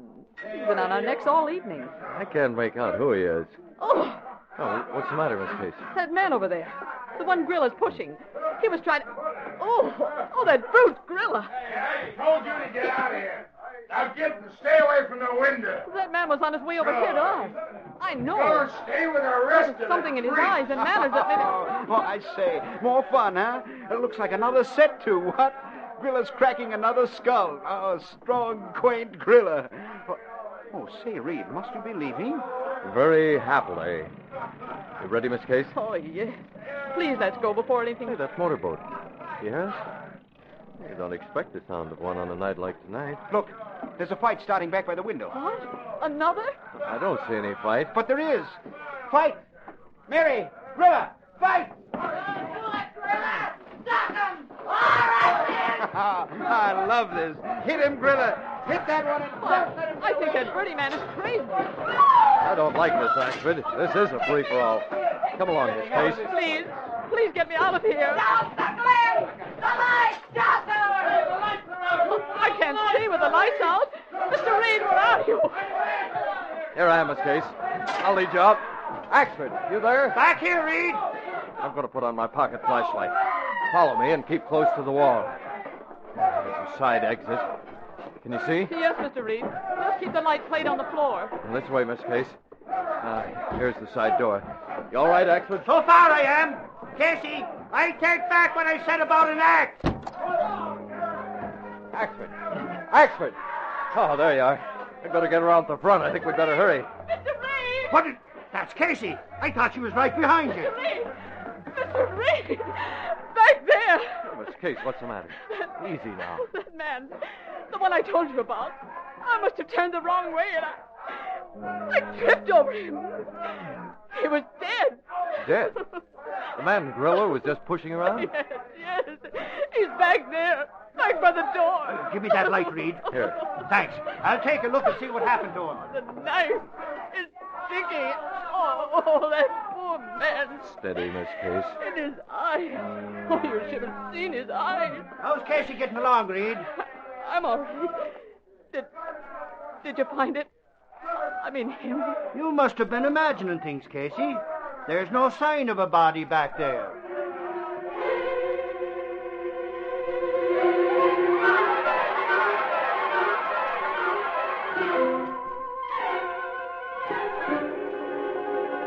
We'll continue our story in just a moment. One more shot, Mac. You've got a chance for a perfect score. Bullseye. That makes you the champion pistol shot of the police department. Nice going. Thanks, Pat. Say, it's almost time for chow. Come on, I'll buy your lunch as a consolation prize. Swell. Let's go to Joe's. He's got the best corn chowder in town. Yes, most every American working at every kind of job has a favorite corn dish. Of all the fine foods on the American menu, in fact, energy-building corn is the most truly American food of all. Know why? It's because corn, the corn you get for breakfast in Kicks, is the only native American grain. Why, look back as far as Indian days, and you'll find that corn was the fighting energy food of the Indians, and later, the winning energy food of tireless pioneers. Of course, you want corn, too, as an important part of your diet. So start your day with a bowl full of Kicks. You'll really go for corn sweet Kicks. Kicks, you know, isn't flat, soggy flakes. Kicks is corn popped into roasted, toasted puffs, crisp, crunchy, delicious. Why, Kix stays crisp no matter how much milk or cream you pour on. And a bowl of Kix topped with dewy, fresh raspberries, for instance, is a breakfast you'll want every day. You can eat and let the youngsters eat all they want, too, because Kix is rich in corn energy. Try Kix for breakfast soon and often. You'll get a kick out of Kix.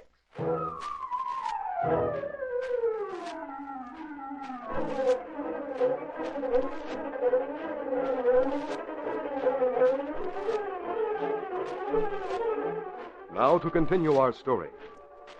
There had been no sleep for Britt Reed that night. When he got to the office next morning, he didn't expect Miss Case to be present, but she was, as usual. They were in Britt's office now, reviewing the events of the night before. That man's face impressed me the first minute I saw him. You remember? And then I know I saw him. He was dead. There's no sign of a body anywhere. The police even dragged the river around Lighthouse Mary's. Why haven't they closed that place before this? There's not much against it. Just a nuisance charge. Well, isn't that enough? Mary has important customers who go to bat for her. Men like that Bertie Lyden, I suppose. Oh, what a weird character he is. The way he plunged into that fight. I keep thinking of that myself. There's something about it I've been trying to figure out. Oh, Axford. Commissioner Higgins. Come in, Commissioner. Reed, get your ears ready for what we got to tell you. You too, Casey. Well, what is it, Axford? We found your man, Casey. I identified him. It was like you said, all right. He was dead. Stabbed. Well, where'd you find the body, Commissioner? In the river? No, Reed, in the woods, up near Raven Park. 18 miles from Lighthouse Mary's. Oh, one of her men, Grilla maybe, must have taken it there. That wasn't possible, Miss Case. Everyone in that gang, Mary and Grilla included, were in cells 20 minutes after the fight started. They couldn't have made Raven Park and back in that time. But that's not the important thing. That fella looked like a down-and-outer, the dead one, I mean. Well, wasn't he? No, he was in disguise. His name was Phillips. And he was a government agent. What? That's right, Reed. An undercover man. On a case involving international gem smugglers.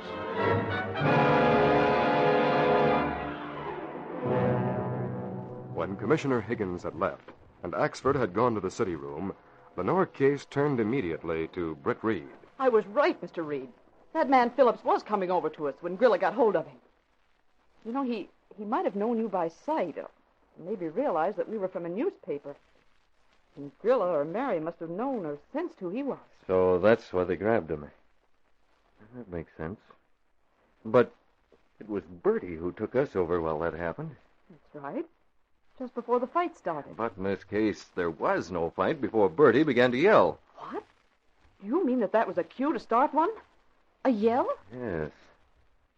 Let's see now. I heard a motorboat right after that man Phillips. There it is. That's what's been jiggling around in my brain. I wonder...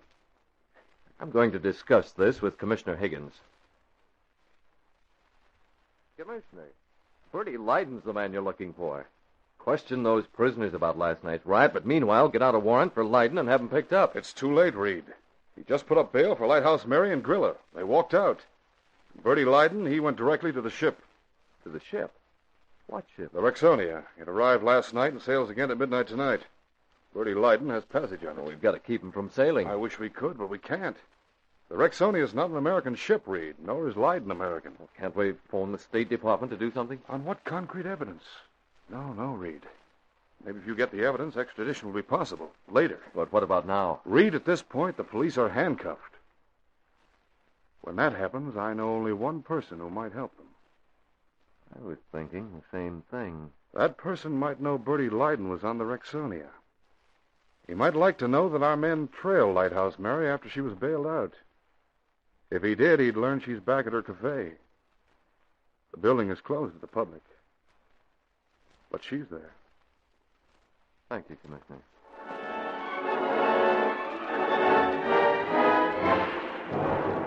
Britt Reed was at home a short time later.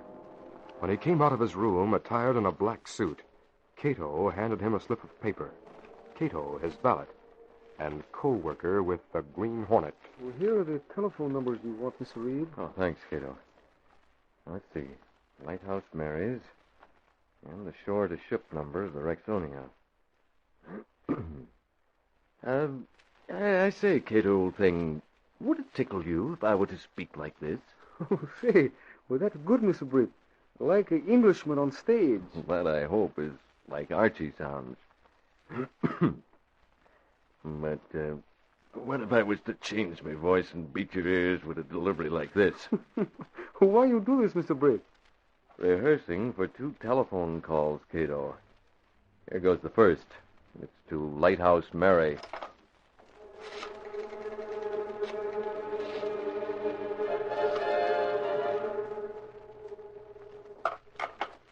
Our 2 calls are finished. Kato, I think we got away with them. We'll have 2 keys to our mystery at Lighthouse Mary's in half an hour. Now to find out what they unlock. You make good voices, Mr. Britt. We go now? Yes, I've got my mask and gun. Come on, Kato.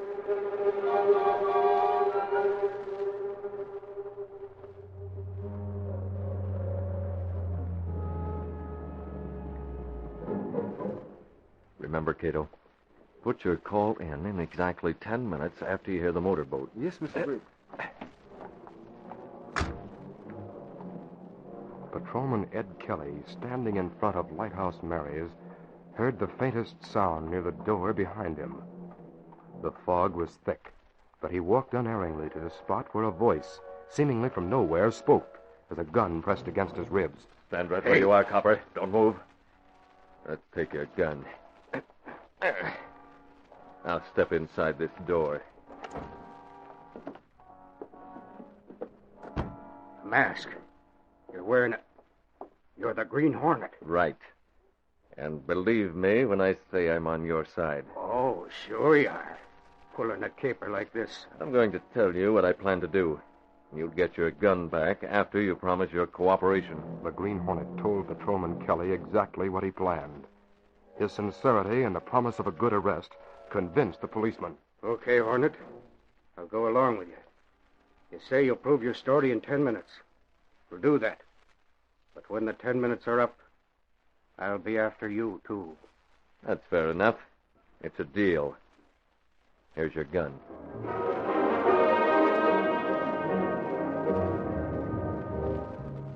Lighthouse Mary, standing at the trellised window in the rear of her cafe, heard the sound of the muffled motor nearing the piles below. She reached out and unfastened a hook on the side of the trellis.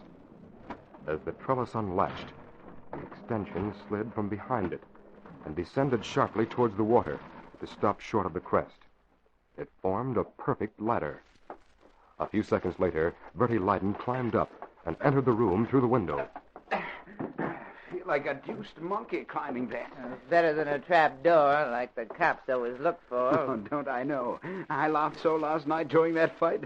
Everyone swinging or running, and no one paying the least attention to you and me helping John and Augie through the window with the loot. Yeah, but skip it. What is it you want? Me? What is it you want? I couldn't make out what it was Grilla was saying over the phone.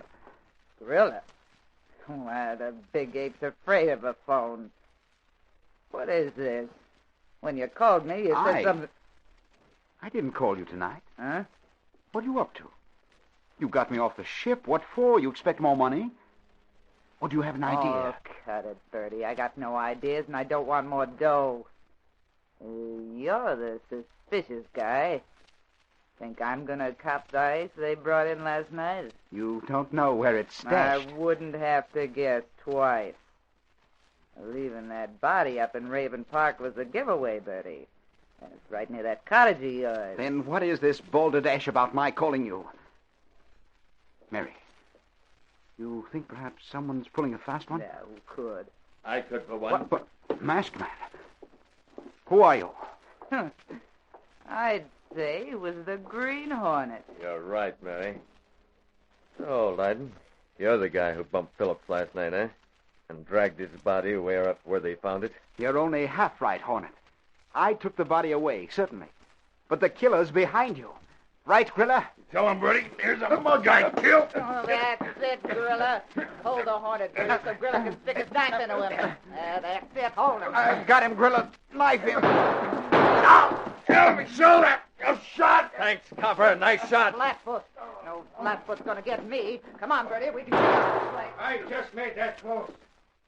Now Suppose we stop right there or I'll plug you too. And you, Hornet, over there. Where do you think you're going? Away from here. Take them over, copper. They're yours. They've a couple of pals and a boat below. Stay right there, Hornet. I'm taking you. Your 10 minutes are up. Yeah, but my hands on. You've got them. Look at them. Point your gun at me and they'll jump you. Mark Bertie's packing a rod. I'll take the lot of you. He's trying to out-talk you, Bobby. Go after him. Keep him covered and I'll escape. But I won't shoot you. You know that. Now, which is it? Well, I'll show you, you fish-headed swabber. That was my gun, copper. See? What did you... Don't move, you, or No, I'm not. I'm here. My hands are up. I'm going, copper. You've got help coming. I can't wait. Patrolman Kelly made one spasmodic jerk of his arm in the direction of the Green Hornet, but his eye caught Bertie's movement at the same time. That settles it. Keep your hands up. Stand over that dame. Now stay there. One thing I found out, you can trust the Green Hornet.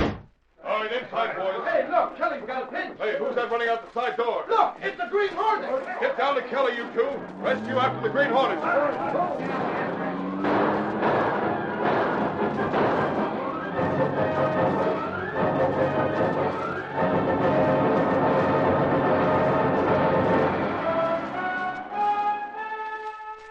It was Axford who led the conversation next morning when he and Lenore Case rehashed the sensational story with Britt Reed in his office. London Bertie Leyden he was, huh? I'm glad they got him. So is Scotland Yard, and a lot of other governments. He really wasn't British, you know. No one with an exaggerated accent like his could be. I see the captain of the Rexonia provided the link about the jewels being transferred from the ship. Yes. His mate saw one of the gang on board throw the jewels over in a lifebuoy to that Augie and John pair. Well, how did they work? It was this way, Miss Case.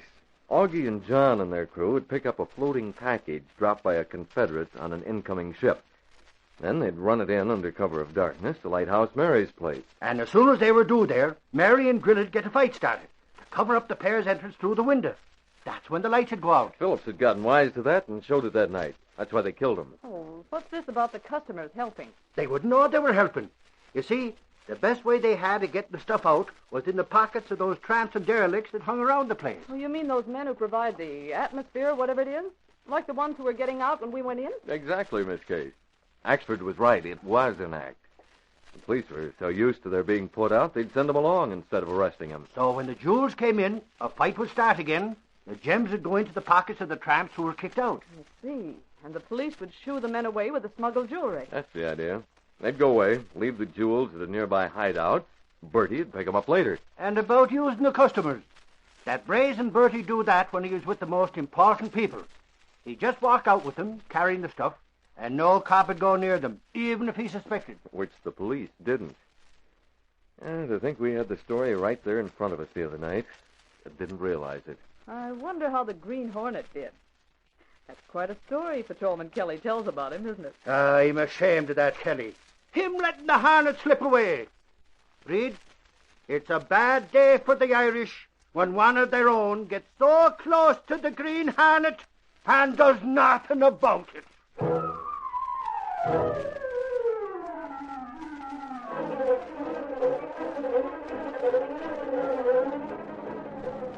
Select Street, Pepper, smuggling ring smashed, Lighthouse Mary caught, government agent killer arrested. Read all about it. Green Hornet escapes after helping police. Select Street, Pepper.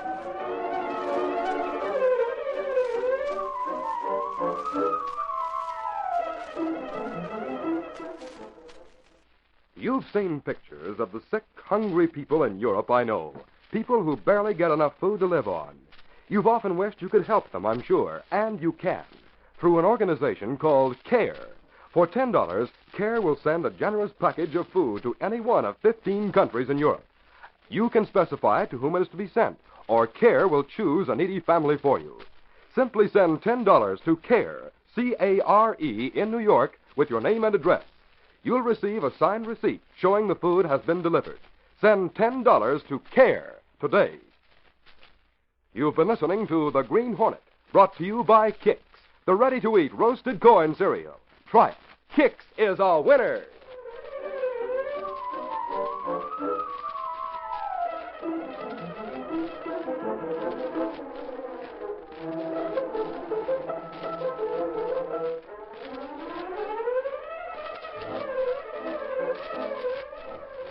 Be with us again next week at the same time when General Mills will again present The Green Hornet.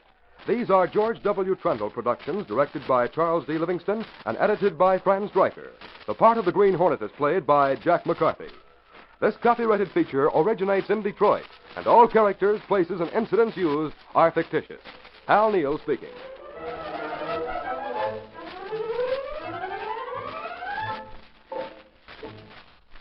Tomorrow night at this same time over most of these same stations, the Great Horse Silver and the Masked Rider of the Plain meet another thrilling adventure when the Lone Ranger rides again.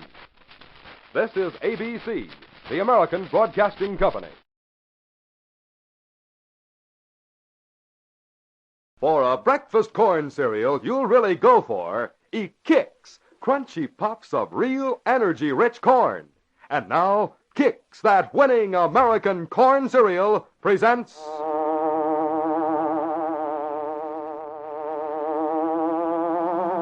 The Green Hornet.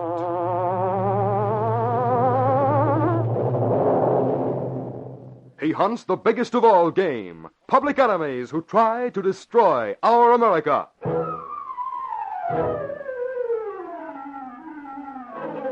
With his faithful valet Kato, Britt Reed, daring young publisher, matches wits with the underworld, risking his life that criminals and racketeers within the law may feel its weight by the sting of the Green Hornet. Ride with Britt Reed in the thrilling adventure of The Curtain Money Plot. You know, those seagoing hijackers, the Barbary pirates, didn't just pounce on cargoes of gold. They also went after ships loaded with corn. Yes, that was treasure, too, because then, as today, corn was precious food, food rich in energy. Now, don't you go hijacking that next bushel of corn you see. The Green Hornet will buzz after you. Help yourself to real corn energy for breakfast with Kix. Here's a corn cereal you'll really go for. Crunchy puffs, not flakes. Crunchy puffs of corn that stay crisp in milk or cream. You'll enjoy, you need the corn energy Kix gives you. So eat a good Kix breakfast every day. Kix is a winner.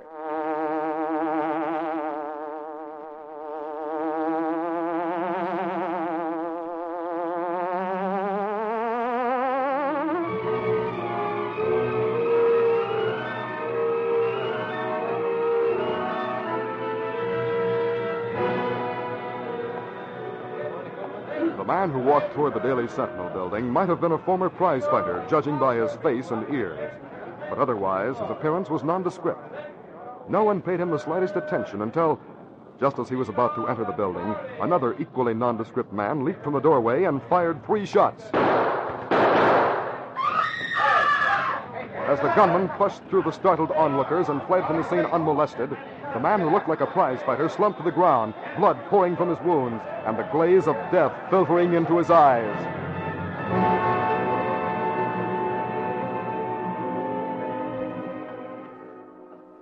Three hours later, Britt Reed, the young publisher of the Daily Sentinel, and his secretary, Lenore Case, listened as Michael Axford reported the information he'd collected about the dead man. Reed, his name was Artie Gluck, and they think he's a guard out at Gordell Sanitarium. Lowry's gone out there to check. That's Dr. Nelson Gordell? Yeah, the quack that runs his place for millionaires only. I've often wondered about that fellow. Me too. But, Reed, what's this you were saying about Gluck's dying word? Oh, yes, Axford. Well, when I heard of the shooting, I hurried down the street. The man was dying. Yet when someone mentioned my name, he beckoned for me to bend down to him. And then he gasped one word. Curtain. Just that, huh? Curtain.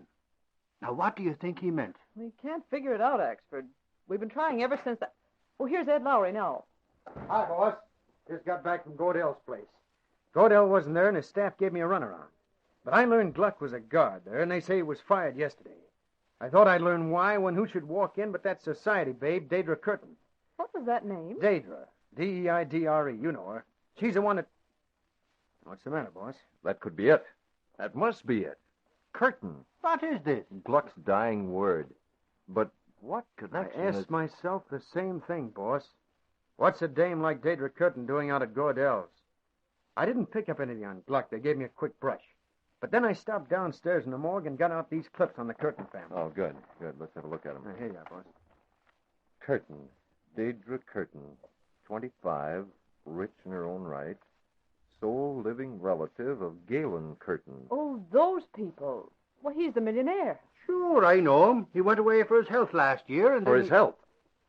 Whether it links up with Gluck's death or not, maybe you've stumbled on a story, Lowry. Do you think it's possible old Galen Curtin is a mental case? He'd have to be out at Gardell's, wouldn't he? Well, sort of, I imagine. I'll get the name of the Curtin lawyer. I know that, boss. He's Lawrence Jonigan. Why, that's the man David Curtin's going to marry. We ran a story on the society page a couple of months ago. All right. Miss Case, it's 3 o'clock. I'm going to drop by the court. Call the Jonigan, will you? Tell him it's important that I see him at once. I'll get to his office by 5 o'clock at the latest.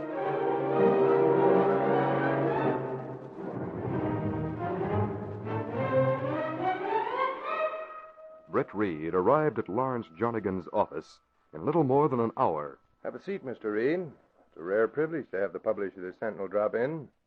Some way I can help you? Perhaps. You represent Galen Curtin in the affairs of his estate, don't you? Yeah? Why? Mr. Curtin is an inmate of Gordell Sanitarium, isn't he? Uh-huh. Why? How did you find out? By going through the court records. The story of his confinement was never made public. Why should it? It's a family matter and a very delicate one, as you can well realize. Still, a man of Curtin's wealth and importance is a public figure. And though his confinement is a family matter, it could be news. Just what do you mean by that? The court records show he was placed in the sanitarium because he's mentally incapable of handling his affairs. They show, too, that his niece Deidre signed the papers of commitment, that you filed them after attesting to the legal aspects, and that Dr. Nelson Gordell was the medical authority. What are you getting at, Reed? Facts, that's all. I've stated them? Yes, substantially. The confinement was made necessary by Galen's, well, let's say, excessive habits.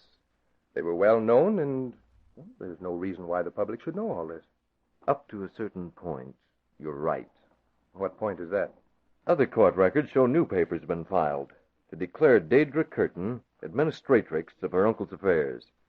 This was in closed session, too. Well, why not? That's perfectly legal. I grant you that. And even the faintest suspicion can be without grounds. Suspicion? A man was murdered as he entered the Sentinel building this morning. A guard from Gordell Sanitarium. What? Well, what has that got to do with me? A lot, perhaps. Your client, Curtin, is in Gordell Sanitarium. Listen, Reed. Say what's on your mind or get out. I'll be leaving now. That man today was murdered because, to use his words, he had a story about Curtin. For your client's sake, I thought you should know.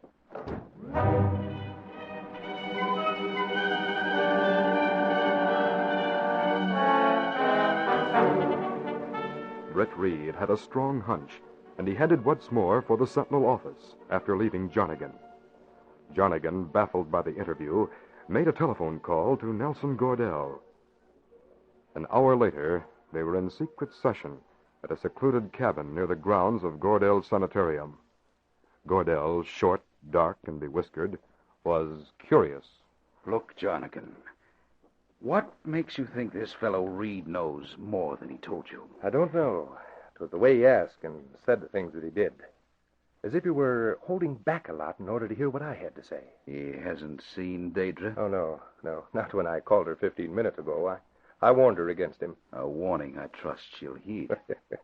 She always pays attention to me. Your hypnotic influence, I take it. Who else would have accepted your word and mine that her uncle was incompetent and must therefore be put away? I did handle that well, didn't I? Yes. But who did the little job with needle and pills? The job that actually made Curtin the way he is? Oh, don't pelt me with flowers. I bruise easily. You're right, Gordell. If you hadn't treated old Galen, he'd have had me in jail the rest of my life. It was that close. Just make sure you have enough money left in the estate to turn over to Deidre when the court orders you to. Oh, I have. The books are fixed beautifully. And the cash will stand up. I can get that back when I marry her. You realize that Fargo will expect a decent-sized fee for getting rid of Gluck today? Oh, it was Fargo, huh? Well, he drew it a little fine shooting Gluck in front of the Sentinel. But he got away, and he's back guarding the old man again. Then he'll get his money. Smoke? Thank you. But to get back to Reed, Gordell. Right? Hmm? Suppose he does unearth something. What, for instance? Your books can stand scrutiny, you say. Fargo isn't suspected, and I'll keep him under cover. Daedra? She'll stick by you and swear her uncle's mad, if that's the way you want it. As for me, well, if Reed's not too confident of my competency, suppose we forestall him now. How can we do that? Tonight, instead of our regular dose, I'll give Curtin that secret preparation of mine that'll really set him balmy for a day or so. The stuff you used before his commitment. What else? It served well enough to convince the court and the committing board, and again when we brought him up for re-examination. Well, here's how we checkmate Reed. I'll ask and arrange for a special examination of Curtin tomorrow. There'll be no traces of barbiturates, and we'll have another verification of his mental incapacity. Exactly. Then let's see what Reed or anybody else can do.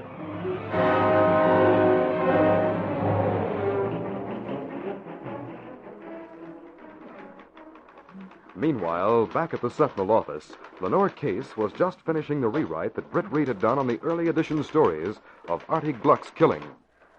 Mr. Reed, this is dynamite. I meant it to be. Well, it's that, at the very least. If you added a word or two, it'd be, well, downright libelous. Yeah, but it's not. I merely take Gluck's last words, tie them up with the fact that Galen Curtin was placed in a sanitarium secretly. And blandly give the impression that Daedra Curtin and Jarnigan put him there so they could get his money. Exactly. But it doesn't say that.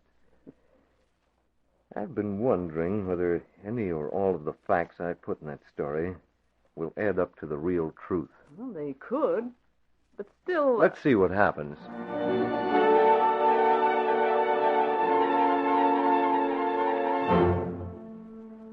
Britt Reed didn't have long to wait. By noon the next day, he had a positive reaction from the people concerned. The news was brought to him by Axford, who had just come from the courthouse. Reed, I hate to say I told you so, but I told you so. About that Gluck Curtin story? Yeah. Boy, what a mess this is. Why, they had... Mr. Reed. Pardon me, Axford. Mr. Reed, here's a bulletin for the City News. Galen Curtin was given a re-examination this morning, and the court has recommitted him. That's what I was coming to tell you. What prompted that action, I wonder? For your story, Mr. Reed. They wanted to prove They did. But you haven't heard the worst. Well, something else happened? I'll say, as soon as the decision was handed down, Jarnigan filed suit for I don't know how many hundreds of thousands of dollars against the Sentinel and you personally, Reed. On behalf of himself, Daedra Curtin, and Dr. Gardell. I told you, Miss Case. Good or bad, things are stirring.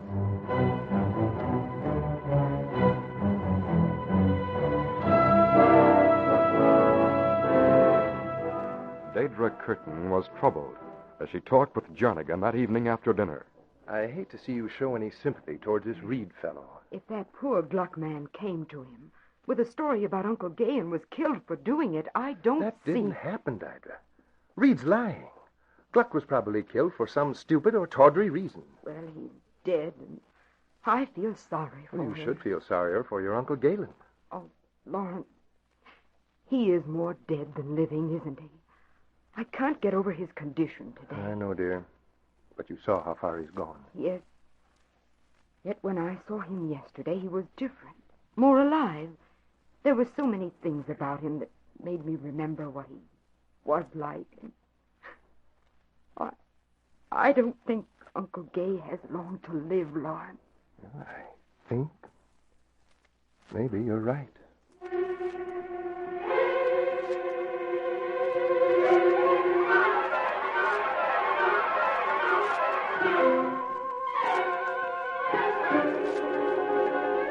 We'll continue our story in just a moment.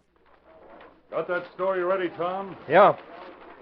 The evidence as disclosed by this newspaper shows that the so-called Smith suicide is a plain case of murder. There it is. Oh, boy, is this a scoop or isn't it? Hey, do you know it's almost time for the night staff to come on? And it's way past dinner time? Okay. I'll take you home with me for dinner. See how you go for my wife's corn fritters. And with that, our reporter friend says, lead me to it. After all, who wouldn't go for such a typically American dish? Why, there's no food more truly American than corn. Corn is the only native American grain. That's why Kix is such a popular breakfast cereal. It's made from corn. Corn roasted into delicious, crunchy puffs. That's right, puffs. Kix isn't flat, soggy flakes. Kix is crisp, and it stays crisp. Sure, you can pour on the milk, lots of it, yet Kix stays super crisp, super enjoyable. Try a bowl full of Kix, topped with ripe red raspberries, maybe. You'll say that's a breakfast that starts the day right. It's a breakfast that's good for you, too. You know the corn that goes into Kix is rich in energy. Why, corn was the fighting food of the Indians, the food that helped our pioneer forefathers win a nation. So start your day every day with Kix, those roasted, toasted puffs of corn. You'll get a kick out of Kix.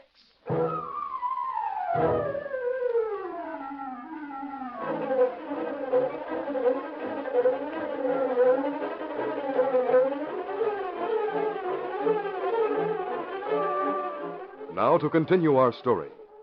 The suit against Britt Reed and the Sentinel didn't discourage the young publisher. It only convinced him that his hunch was right. As he said to his faithful valet Kato at home that evening. Kato, there's one thing stands out in so many of the brushes we've had with crooks. What that, Mr. Britt? I think of many things. Well, I'm talking about the so-called smart ones. When they're cornered, their thought is a good offense is the best defense. So they attack in a hope to save themselves. Oh, you think these people make suit in court because they think like that? I'm going to believe that till it's proved otherwise. Tonight, anyway. As the Green Hornet. Good to hear you say that, Mr. Britt. Where we go? Well, the core of the situation is Galen Curtin. They turned down Lowry again today at the sanitarium, but he did find out that Curtin's in room 24. So we'll go to Gordell's first, Kato. Get my mask and gloves. The Green Hornet entered the rear door of the Gordell Sanitarium using a special key and went to the second floor. There was no one in the corridor, but there was an empty chair in front of one door. The door that led to room 24. Quickly, the Green Hornet inserted the key into the lock, turned it quickly, and entered. Ah, there you are again. Every time I wake up and start to remember things, you come and... You're not the one with the needle. The speaker was a white-haired, slim old man sitting on the edge of a hospital bed.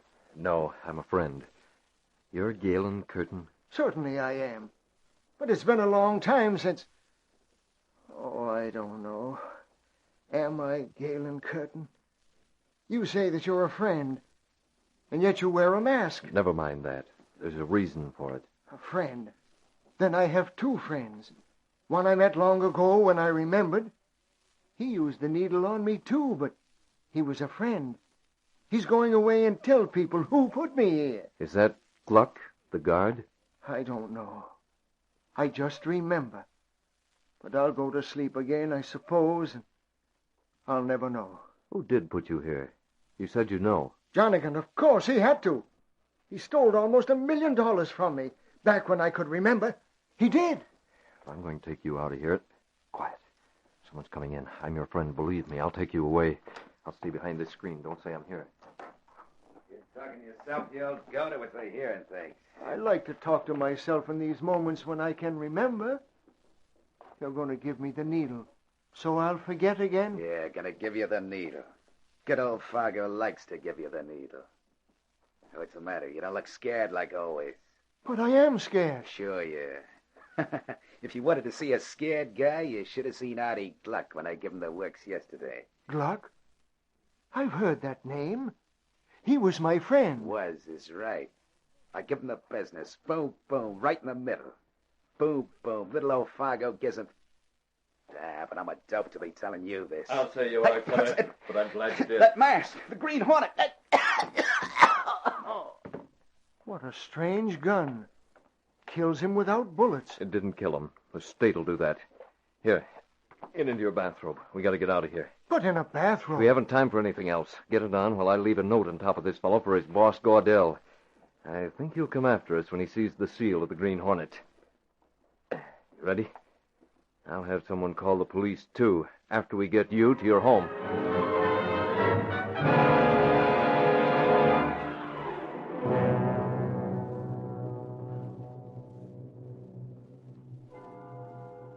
Daedra Curtin was at home. When her front door opened suddenly and a masked man stood confronting her, she wavered for a moment in bewilderment. But when her Uncle Galen, hazy-minded but lucid, walked past the masked man and came toward her, there was pathetic confusion in her words and actions. Uncle Gay, you here? What's happened? What has this man done? He has helped me. You, who are you? Wearing a mask, carrying a gun, taking my poor uncle away. Forget the poor uncle stuff, Miss Curtin.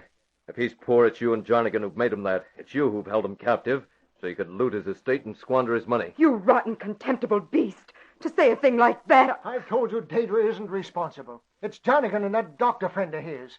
I can remember things now. I know. What are you saying?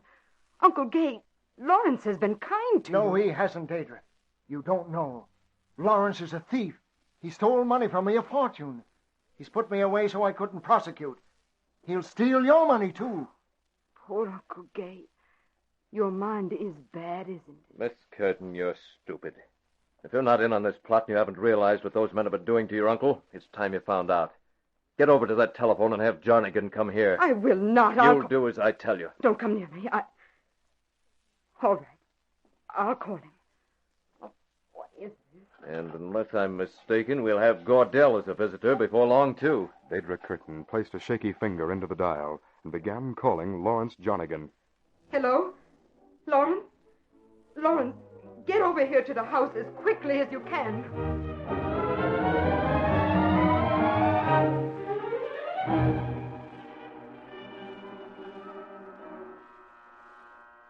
When Lawrence Jarnigan appeared at the Curtin home 15 minutes later, Daedra wasn't there to greet him. As a matter of fact, there was no one there. The door opened as if by itself. Well, Jarnigan stepped inside. Step right in, Jarnigan. Walk into the living room. all right. Walk. But that mask. You're the Green Hornet. Yes. And this man over here in the chair... Curtin. Galen Curtin, what are you doing here? Where's Daedra? Locked in her room. I found I can't do business with her. I've started to remember things tonight, Jarnigan. Shut up, Curtin. Jarnigan, what am I bid for Curtin's future? What do you mean? Jarnigan, if Curtin remains away from Gordell's tonight, he'll never go back. I promise you that. He'll have doctors who'll prove he's sane, and that his supposed condition has been produced by pills and injections given by Gordell. He'll send you to jail for robbing him. I doubt that he can prove those things. What are you getting at? He's to pay me $50,000 for getting him out. $50,000? Shut up, Why, I said, Curtin. Jarnigan, a better bid than that will send Curtin back to Gordell's at once. You can make sure he never gets out again. I won't fall for this. It's a frame-up of some kind. You ought to know all about frame-ups, you and Gordell. You might be interested in knowing, too, that Fargo is ready to tell the police why he killed Artie Gluck, if I say so. Oh, yeah. You know he did the killing. I told you that. You can have Fargo back with Curtin, too, if you're willing to come high enough. If you don't, I'll figure it out, Jarnigan. You're cooked. But this is a... Well, come on. All right, I'll bid $60,000. You can't, Jarnigan, you can't. Who said I can't? I'll have your money for you as soon as the bank's open, Hornet. Only keep Daedra in her room till we get Curtin back. I'll play ball. But don't let her know. Whatever you told her... I didn't tell her anything much. Good. I can handle it then. I'll tell her that whatever took place here tonight She doesn't was have to be told anything. Daedra! For the first time in my blind, stupid life, I know what's going on. I heard every word. Lawrence, I'm going to make you pay for this if it's the last thing I do. Oh, Uncle Gay. Poor Uncle Gay. Don't cry, Daedra. You didn't know. No. That'll be Gordell, I hope. Gordell? Yes, he must have found Fargo. But he'd have come here anyway after Curtin's escape. The police will be here, too. By now, they've been called. I'll answer the door. Danger. Your uncle here. He's Johnny. Gordell, you fool. You let him out. The police are coming. Do you hear them? Let's take this man. The Green Hornet. All right, Jonathan. Oh, no, you don't. Either of you. There, Jonathan. Too late, Gordell. Yeah, that'll hold him. You keep remembering, Curtin. And you, Daedra. You know the truth now. Make sure the police know it, too. I will. I'll tell them everything, and Where are you going? Ask that question of yourself and answer it. I'm going to try to make up to Uncle Gay for all the horrible things I've done to him. Why, Uncle Gay, he's going through the window. Gordell here. Where's Gordell? Somebody phoned us. Look. Going out the back window, the Green Hornet. Hold! Look after these bodies. The rest of you get after the Hornet. He's a good man. I hope they don't get him. I don't think they will.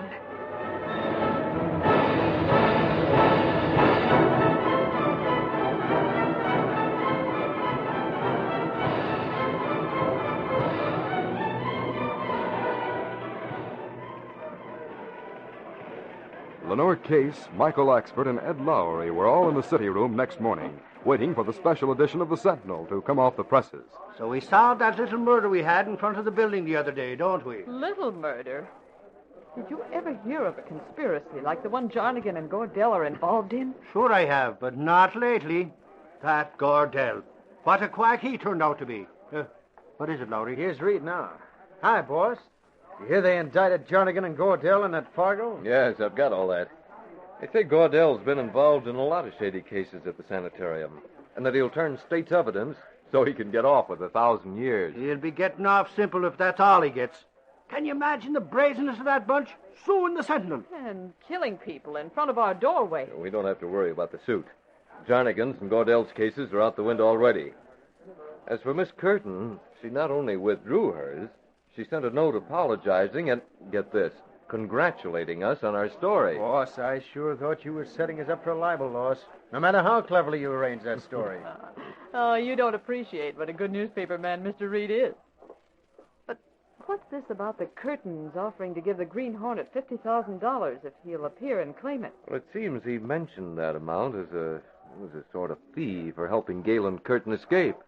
They think he earned it. But the police got to the house before he could collect.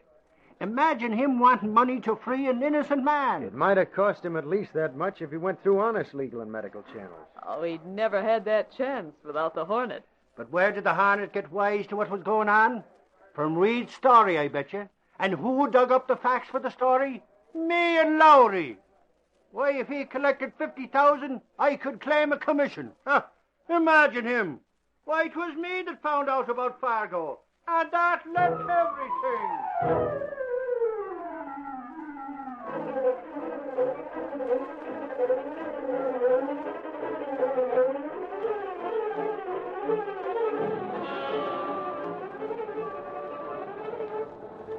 Special Extra, Pepper, Fargo confesses Gluck murder, Gordell and Jarnigan implicated.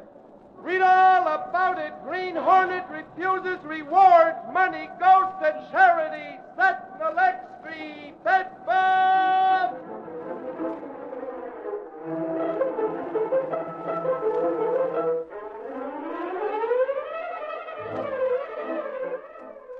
Great detective work, Mac. You'll get a reward from the museum for discovering this gold image.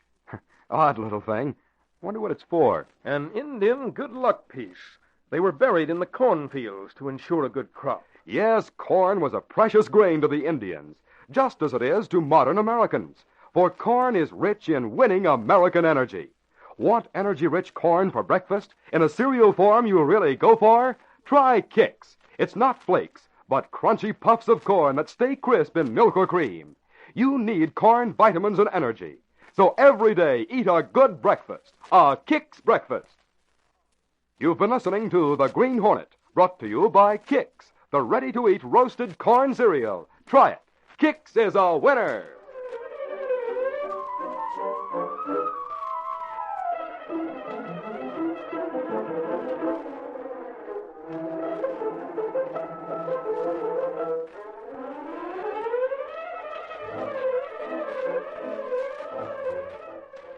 Be with us again next week at the same time when General Mills will again present The Green Hornet.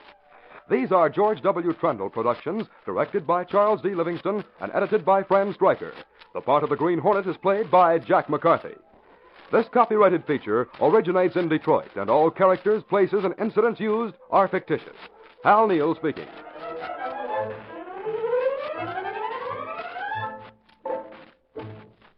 Tomorrow night at the same time, over many of these same stations, ride the adventure trail with the Lone Ranger in the roaring drama of the Old West. This is ABC, your network for the Lewis Walcott fight, the American Broadcasting Company. The Green Hornet.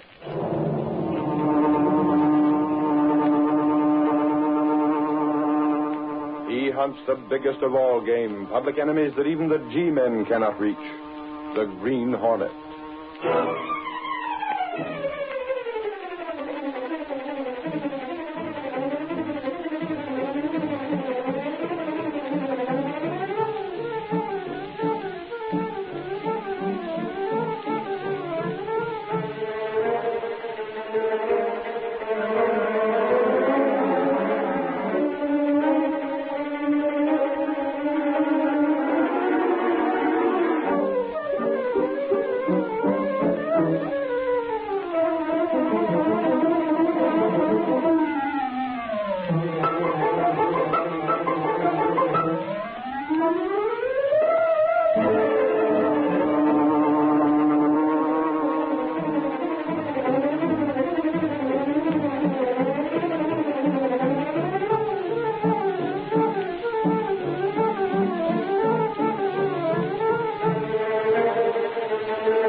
Adventure, words, and music. The events and characters depicted in this drama are fictitious. Any similarity to actual persons, living or dead, is purely coincidental.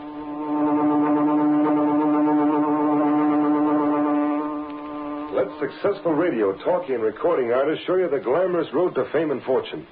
Write the words and music for a song hit. Let the 3 J's, Joe, Jack, and Jim, do the rest. We publish and distribute. We guarantee to put your song in the hands of leading movie producers, orchestras, and radio stations. Get out of the rut. Write a song. How's that sound for an ad? Joe, you ought to quit music publishing and go in for ad writing. That'll get 'em. Sounds good, Joe. But you ought to have something about send for our free booklet and full details. Oh, I got that here, right down at the bottom. Now, the idea is that we'll run this in all the cheap magazines with a blank to be sent in. We've fiddled around with this racket long enough. Now it's time to branch out. That's the idea. Get into a nationwide business. Hold on, Jack. Maybe we should get a lawyer to look things over. We'll be using the mails, you know. I talked to the lawyer, Jim. We aren't breaking any laws. What about that line, submitting songs to radio stations, dance bands, and all that? We will. We'll submit them. If they toss them in the wastebasket, that's not our worry. Okay. Another thing the lawyer said. What's that? We ought to protect each other. I got some contracts here, see? Contracts for what? We all sign them. It's a partnership agreement so we don't break up. Break up? Yeah. Suppose one of us lands a job with a radio sponsor or something. None of us could. You know that, Jack. We worked as a harmony trio. We're washed up as far as that stuff goes. Maybe your pipes were never good for solo stuff, but Jim can do a good tenor. Oh, not me. I'm for the publishing racket. There's big dough in it. And we don't have to worry about commercial contracts running out. Just the same, we should have an agreement. If one of us pulls out or dies, the other two get his share of the work. That's fair enough, Jack. Sounds all right to me. I thought it'd be okay with you two. If we're going into big business, we might as well be organized right. And what about this ad? Is it okay with you two to go ahead and run it? Sure. The sooner we get started, the sooner the dough will begin rolling in.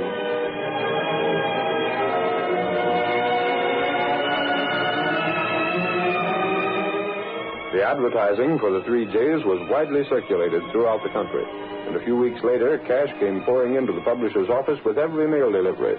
Hundreds of hopeful young people awaited the verdict of the racketeer trio, just as Waldo Fielding did. Any mail for me today, Mother? Yes, Waldo. There's a letter from that song publisher. Where is it? Gee, I can hardly wait to hear what they say about my poem. Wouldn't it be swell if they put music to it and publish? There's the letter, Waldo. Gosh, if I could just get the start. Why, look at what some people make out of songs. I heard that sometimes a guy makes as much as... Ma, What is it, Walter? they'll accept my poem. They will? Yeah, they like it. They'll have one of their best men write the tune, and then they'll publish it and see that it goes to all the radio stations and the movie studios and the dance bands. Oh, boy, I knew I could do it. But, Waldo, won't they expect a lot of money for doing all that? No. They say here that they'll take the chance on royalties. If I don't make anything, they won't make anything either. All I have to do is pay for the copyright and the printing cost and mailing. But how much is that? Well, I suppose it'll seem like a lot to you, Mom. It's about $50. $50? But that's not much, really. Why, I'll bet a lawyer would charge almost that much just to get the copyright for me. And it might bring me in as much as $500,000. But, Waldo, $50, we haven't got that Well, I'll much. get it. I'll sell my camera, and I can get something for my banjo. The chances are that Steve will pay a little for my shotgun. I'll get the money. Don't you worry about it, Ma. You just wait. I'll be rich one of these days. I'm going to start on another song poem right away.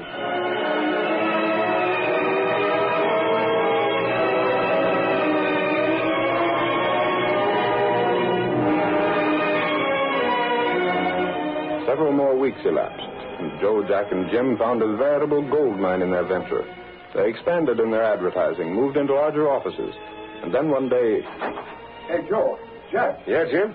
The Better Business people have been checking up. So what? They don't like our way of doing business. Oh, they don't, huh? Well, isn't that too bad? What are they going to do about it? They'll probably publish some warnings about us. The suckers that send lyrics and tunes to us won't listen to warnings.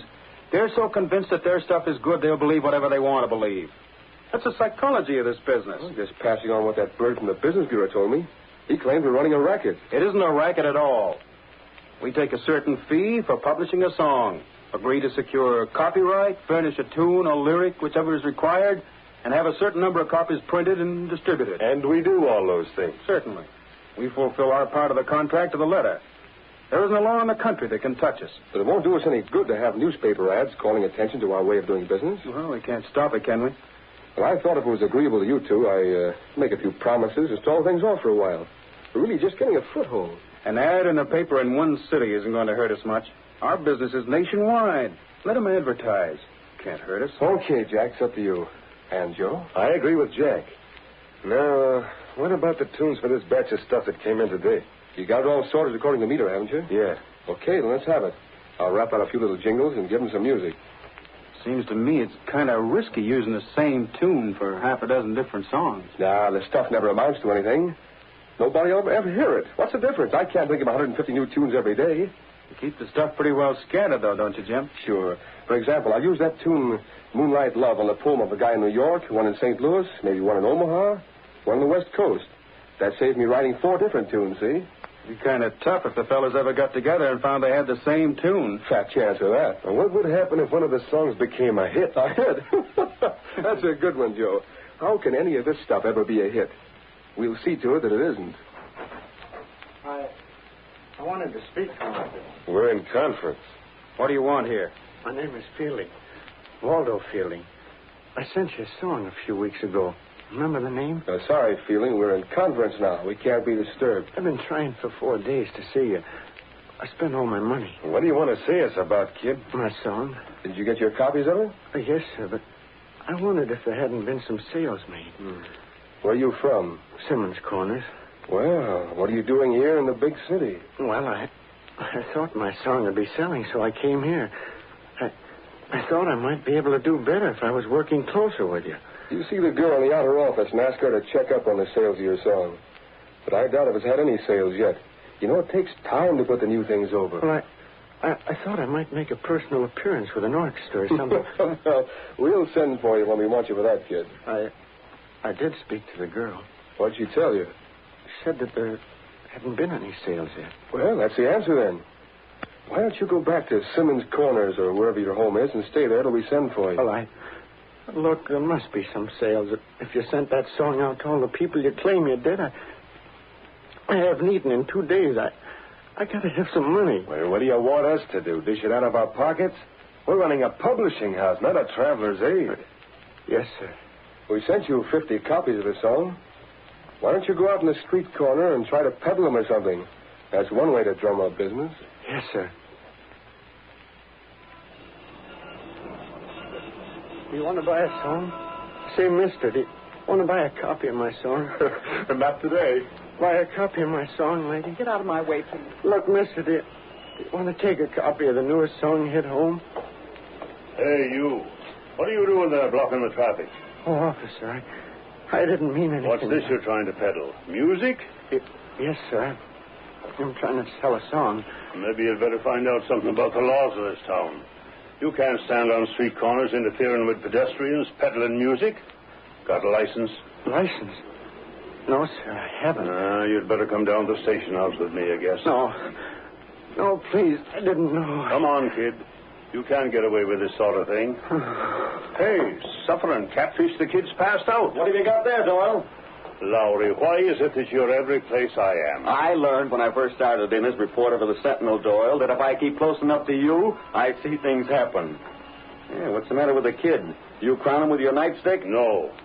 I just started to take him in for peddling music on the street, and he passed out cold on me. The kid looks half starved. He does at that. How long is it since he's eaten? I don't know. Here, Lowry, stay with him till I call the wagon. Yeah, maybe I'll get a story here. This looks like human interest stuff.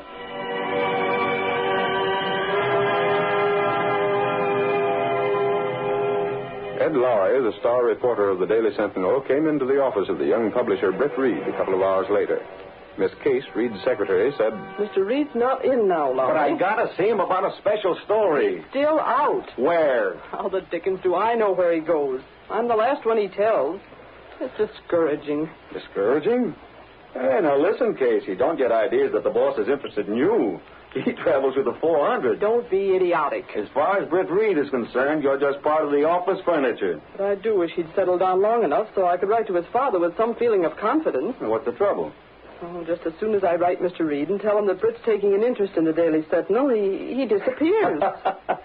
Lady, if I had his dough, I'd never come to the office. During the past week, he's been out to some affair almost every night. He's bored with the office again. Well, he'll get his fill of nightlife and then settle down again. Yes, until he gets his fill of the newspaper business again. Oh, here he is. Say, boss, I ran into Doyle, the big cop, today. Oh, yes? And he had a kid in tow. The kid had passed out from hunger. But when Doyle spotted him first, he was trying to peddle a song he'd written. A song? And it ties right in with the racket we've been working on. What racket was that, Larry? Music publishing. You know, those wildcat publishers that call themselves Joe, Jack, and Jim, the 3 J's? Who are they? A broken-down vocal trio that hit a good racket. I got a first-hand story from one of the victims of the racket. The poor kid got just enough encouragement from them to quit his job and leave home.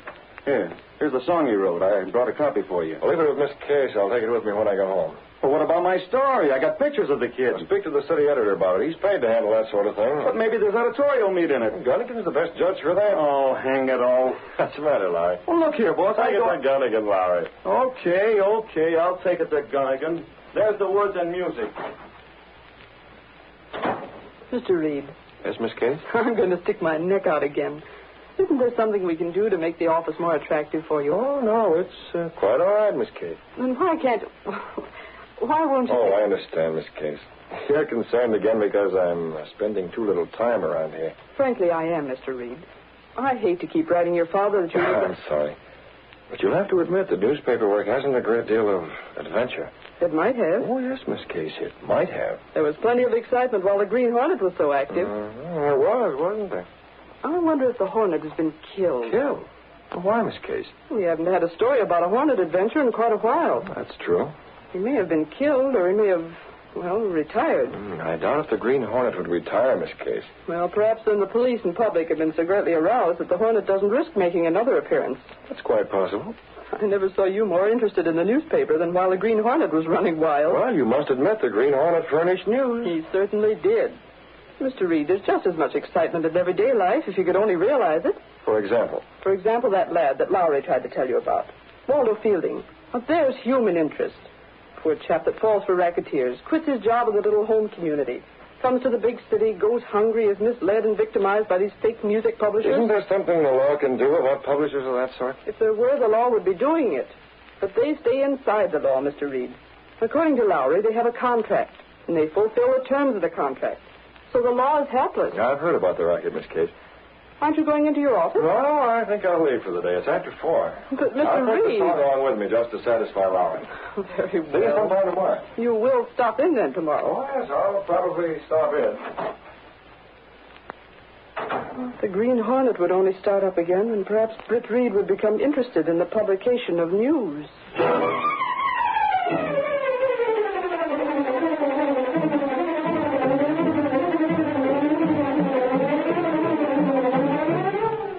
The curtain falls on the first act of our Green Hornet adventure. Before the next exciting scenes, please permit us to pause for just a few moments.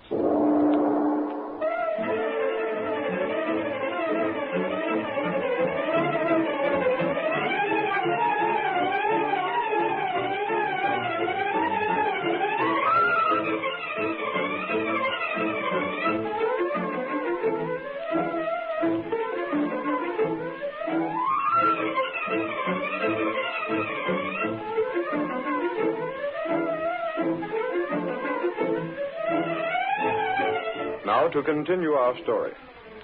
Britt Reed went directly from his office to his apartment. He was uneasy and restless, and only Kato, his faithful valet, realized the real cause of the uneasiness. You're right, Kato. I do feel handcuffed, hampered, tied down. If there were only some way the Hornet could get at this music publishing racket, I'd go out. But the risk, Mr. Britt. Risk be confounded. There's a risk in anything, Kato. Yes, Mr. Britt. I can't find any way it can be broken up.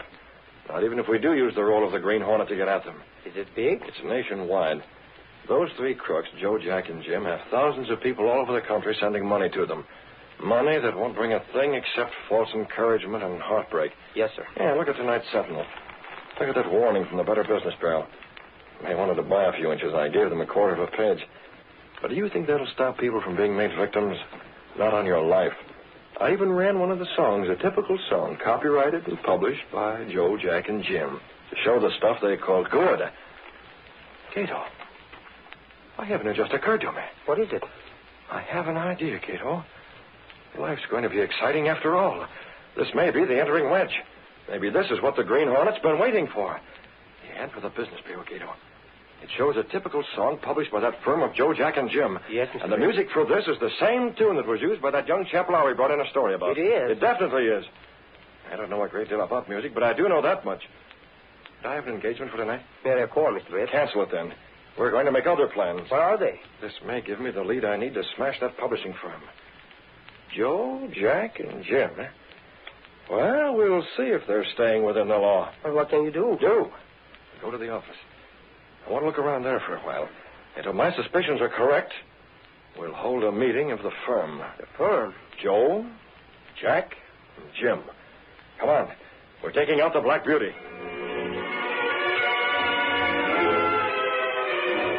Britt Reed went through a secret panel in the rear of his clothes press, and then by means of a passage between the walls of the apartment building, he reached a small door that opened into the loft of an old, supposedly abandoned livery stable. It was here, unknown to everyone, that the sleek black car of the Green Hornet was housed. Is the car ready, Kato? Yes, sir. All right, get in. Mask? Here, in compartment. Gas weapon? Here. Good enough. I want to telephone Joe, Jack, and Jim, but I can do that from their own office later on this evening. Yes, sir. Now, let's get going.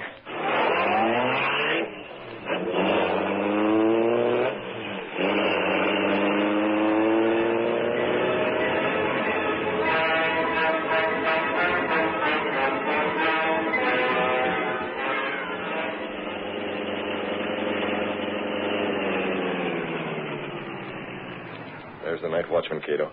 Standing at the entrance to the building. Yes, sir. You take the car onto the rear. I'll handle him. What are you going to do? I'll have to knock him out and get him out of the way. Can't take chances on him. Take the car now. You know where to meet me? I know.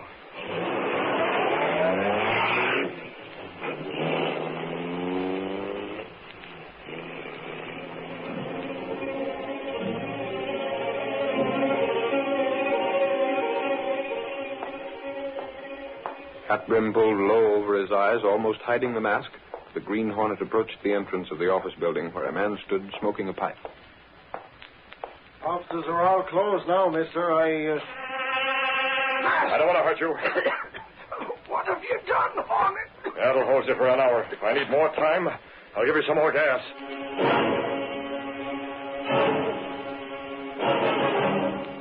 Dragging the unconscious form of the watchman inside the building, the Green Hornet left him in a corner, then ran the elevator to the 10th floor.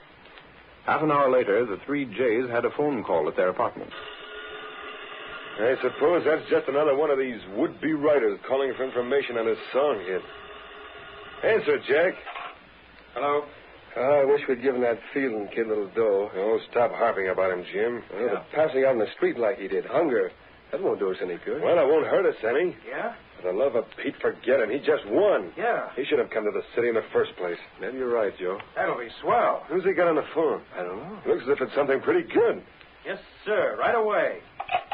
Hey, fellas, we're set to really go places. Who was that? A publisher. Publisher? Magazine publisher. One of those cheap picture mags. He's in town for the evening and wants to talk to us about running a picture story of our business. Yeah? Hey, that would be swell publicity. Wouldn't it, though? That'll offset what the Sentinel has done. Won't offset it. It's a national magazine. When do you see him? Right away. He asked if I couldn't meet him in our office tonight. Tonight? Yeah, and let him see what sort of picture story could be run. Good, we'll go with you. Yeah, come on, let's start. This is the break of a lifetime.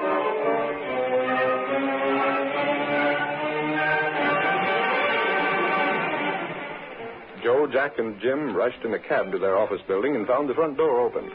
The watchman must be on the first floor. Yeah, that'll save us waiting for the elevator. Hey, Larry! Where are you?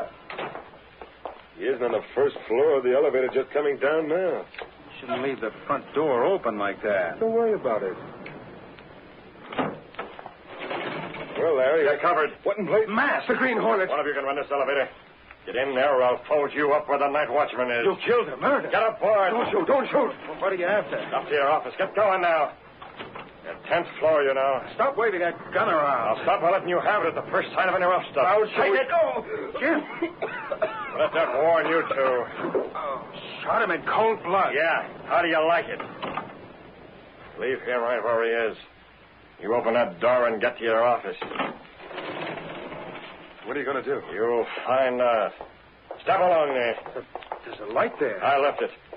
You needn't think about the magazine publisher because I was the one who phoned you. I took the liberty of using your own telephone.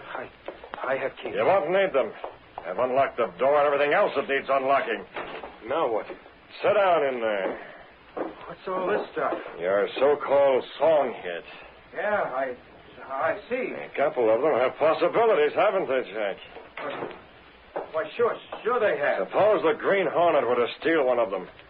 Let's just suppose there would be a lot of publicity about the Green Hornet shooting two men, maybe more, to get possession of one specific song. What would happen to the sale of that song? Hey, that's right. It would become the hit of the week. Every band would use it, every radio station would be featuring it, and the song would bring thousands and thousands of dollars in royalties. Maybe we can make a deal. Before I finish talking to you crooks, you won't want that sort of thing to happen. What? Why not? Look here, Hornet. Your tower gonna be broke. You're gonna be smashed to a finish. Broke? Smashed. I've already addressed a few envelopes, and I'll see that the rest are addressed. There they are. Take a look at them. I don't understand. You will. Take a look at those 3 sheets of music I've laid out for you. What about it? Who wrote that music? We did. What of it? And who secured copyrights? We did. See, Every one of these songs can be made into a hit tune with the right promotion. I think I can see that it gets that promotion. I've already explained how. Well, a hit is what we can't afford a hit. Suppose, for example, this number becomes a hit. What do you suppose the authors of these other songs with the same music would do? They'd sue, wouldn't they? Yeah, they'd probably There were sue. probably a dozen other poets who've been given the same melody for their song. They'd all start lawsuits. You two'd be dragged through every court in the country. Your whole racketeering business would be laid out in the open. Can you stand having a sensational song hit? I don't know. No, you can't. That's why I came here. It was a mistake. That's it. It was a mistake. Mistake? The printers made a mistake. They got the words and music. That's too thin. I could go through your files and show you plenty of the same sort of mistakes. Sit down at that desk. What do you want? Money, lots of money. There's your checkbook. I happen to notice your bank balance there. You can write a lot of checks. Checks? I said checks. For who? Make out the first to Harvey Dale, D-A-L-E. According to your records, he's paid in $150. That's the amount you send him. And who else? Start writing. I'll do it. Oh, no, we'll have Jack do it. He's the one whose signature makes those checks worth something. Go on now. Start writing. Now, you see here. Right. How far are you going? As far as your bank balance will allow.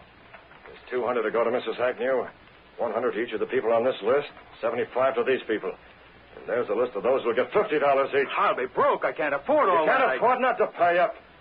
You'll afford it a whole lot better than these people contributed to your success. And there's another thing, Jack. Rob and Steve. Shut up!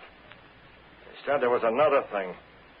We may have to overdraw your bank account considerably. I can't. You better convert some of the bonds you hold to cover the checks you make out tonight. I can't. You might even have to trade in some life insurance. If you don't cover those checks, you'll mighty soon find yourself not only in court, but eventually in jail. What would a jury made of people who read all about your racket in the magazines and newspapers give you? Take your choice, Rat. Go broke and stay free, or go broke and go to jail.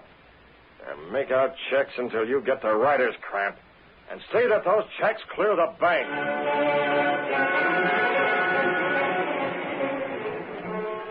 By first one threat, then another, the Green Hornet compelled the publisher to make out checks to refund money. And then... That's as far as your cash will go. I'll see to it that these envelopes are mailed. You can't get away with it. No? Now, let me explain that I can still make one of your songs a hit. The song that Jim gave his life to keep from the Green Hornet. A song that has some hidden significance to the Green Hornet. One small bit of the song torn and found in the clenched fist of the latest victim of the Hornet's weapon. Jim. I'm taking him with me. I know whether or not those checks clear the bank. If they don't, Jim will be found with this emblem plastered to his forehead. The mark of the Green Hornet. And this part of this song clenched in his fist. Wait. If we don't stop payment, if those checks go Then through... you'll have nothing but poverty to worry you. And don't try another racket like this one. The Green Hornet can make one of your songs a hit at any time. Only the next time, it might be one of you who furnishes the clenched fist.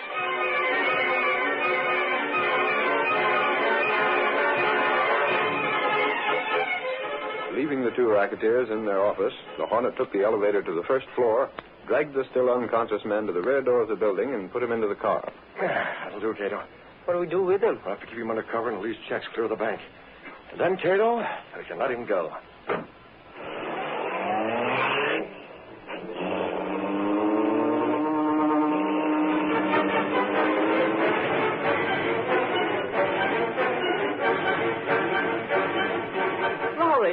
Lowry, have you heard the news? Which news? That Fielding kid got a refund from Joe, Jack, and Jim. That's news. Yes, and the mark of the Green Hornet was on the letter that went with it. Yeah, that's a page one story. The Hornet has stepped out again. I wish I had all the details. But that's not the biggest thing.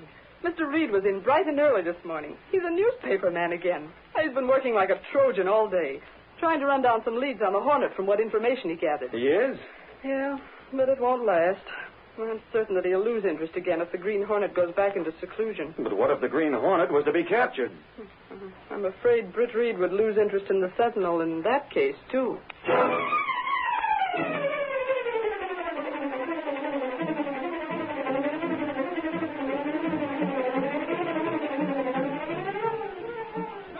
Pepper! Green Hornet mails check! Exclusive Green Hornet story! Green Hornet doing letters!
story you have just heard is a copyrighted feature of the Green Hornet, Incorporated.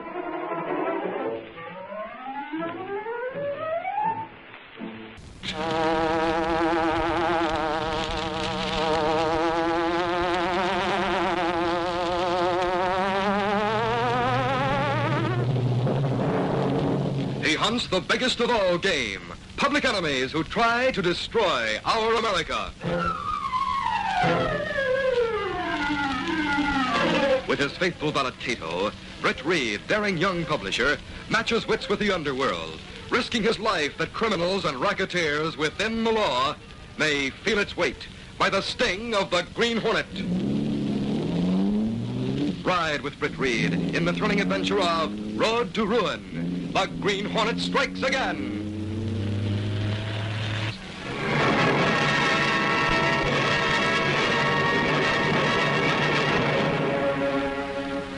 Judge Lamont had been on the bench for many years, but never in all that time had he been confronted by a situation as difficult as the one that concerned a 19-year-old boy named John, who stood before him. The boy would have been good-looking if the sallowness of dissipation had not been so firmly stamped on his face. John, the officer states that you drove 50 miles an hour, went through a stop street and 2 red traffic lights. He pursued you for 10 blocks before he caught you. How do you plead? Well, I guess I plead guilty. I'll not say anything about your companions in the car. According to the officer's testimony, they had been drinking. Now, you've been warned repeatedly about your friends and your nightlife. This time, I deem it my duty to give more than a warning or a fine. I therefore sentence you to serve 10 days in the county jail. Jail? But, Judge, Dad, you can't put me in jail.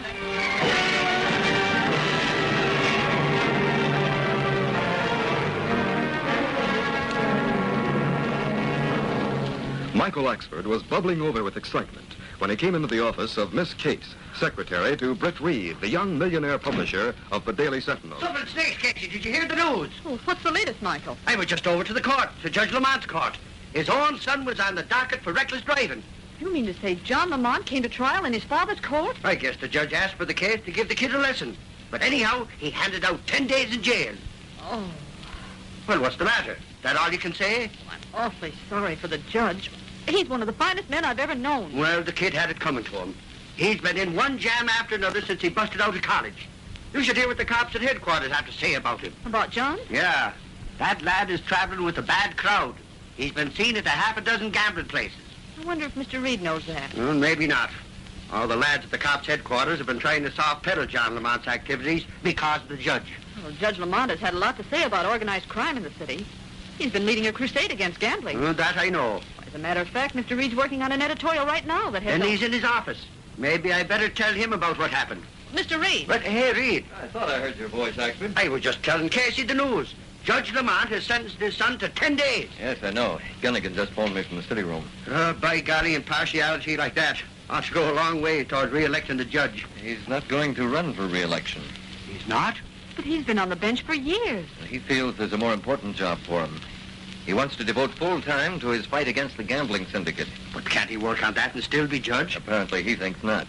Hey, Reed, all the boys at the cops' headquarters know that Sammy Harris runs the gambling ring. As a matter of fact, there's talk that he's expanded into handling narcotics. Just knowing that doesn't mean a thing, Axford. Someone has to get proof against Harris. Is that what Judge Lamont is going to try to do? Yes. Well, too bad there isn't some way that we could help him. We'll let him know that the facilities of the Daily Sentinel are at his disposal. Miss Case, if you'll come into my office, I'll dictate some changes in the editorial I was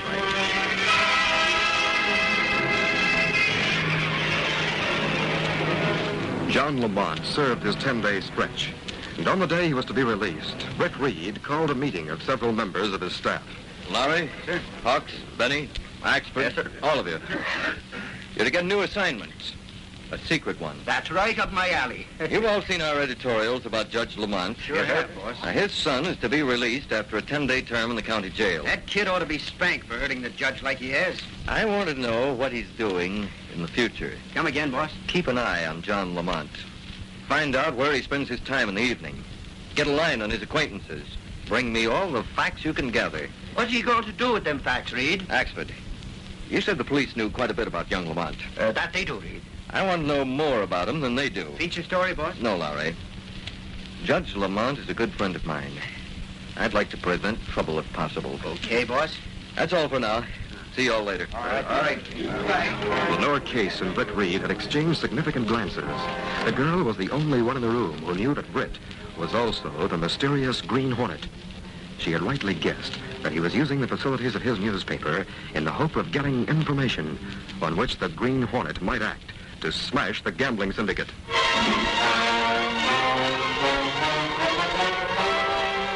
The next day, reports began to come in. Last night, Reed, I saw young Lamont at the Sunrise Club. He was dancing with a smooth-looking redhead who sings in the place. I saw Lamont at the Lucky Seven with Blaze Peterson. I think he'd been gambling, and I think he lost. I couldn't get into the back room, Mr. Reed, but I saw young Lamont go in there. It was 2 hours before he came out, and he certainly looked unhappy. All right, Joe. Thank you. It's all there in the written report. Stay on the job and keep me informed. Mr. Reed. Oh, come in, Miss Case. I'll report again tomorrow, Mr. Reed. Right.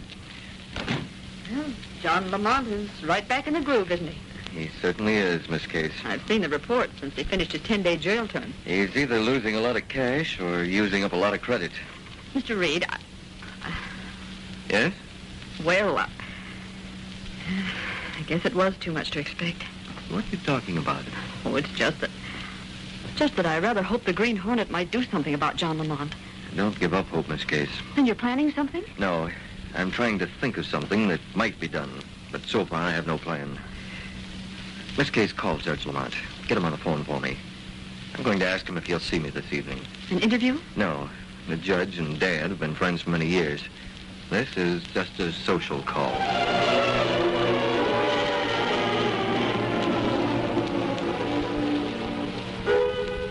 The sad-faced judge was in his library that evening. He sat at a large desk, his head resting on his cupped hands. He wasn't aware of his son until John spoke. Dad, I thought you were expecting company. Oh, hello, John. Is Mr. Reed calling? Yes, he'll be here presently. Sit down, my boy. I can't. I have a date. Again tonight? Why not? Well, this would be the 4th night in succession. Yeah. Before that, there were 10 nights in succession when I didn't go anywhere. John, I had hoped that would be a lesson to you. Lesson? I wonder where I've failed with you, my boy. I've tried to do everything for you, but somehow I seem to have failed as a father. Perhaps if your mother had lived, or perhaps if you had different friends. What's the matter with my friends? Fella's got to have some fun, hasn't he? There's the door. Must be Mr. Reed. The maid will let him in. I'll run along. See you in the morning. Can't you wait and meet Mr. Reed? I've met him. Give him my regards. Good night, Dad. Good night, John. I wish I knew where I've failed as a father. Judge Lamont, Mr. Reed is calling. Oh, yes. Good evening, Judge. Great. I'm very glad to see you. Sit down. Thanks. John around? Well, he just left. I wanted him to stay, but he had an engagement. Oh. I'm worried about him, Brett. He's traveling with people who gamble and drink. And, you know that? Well, I hear things. Yes. So do I. Brett, that's a pointed remark. You have something to tell me? Well, Judge Lamont, I don't know that John is doing a single thing that's out of line. But I can tell you this. The sooner you smash the Sammy Harris outfit, the better it'll be for John. I see. Are you getting anywhere in your campaign to smash the gamblers? As a matter of fact, I think I'm nearly at the end of the trail. Really? Yes. I suddenly came into possession of very important information. Concerning Sammy Harris? That's right. It may be enough to send him to a federal prison. Not on gambling charges. On narcotic traffic.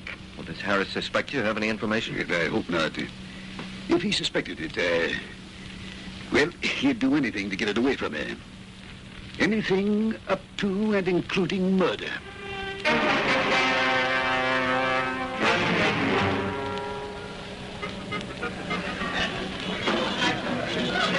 same evening, John Lamont was seated at a table in the Sunrise Club, one of a number of places operated by Sammy Harris and his syndicate. The attractive red-headed girl at the table was a singer. She was known as Blaze Peterson. Oh, sit still, Blaze. I've got to go, Johnny. I've got to go and dab on a little powder before my next number. But I'll hurry back when I'm through.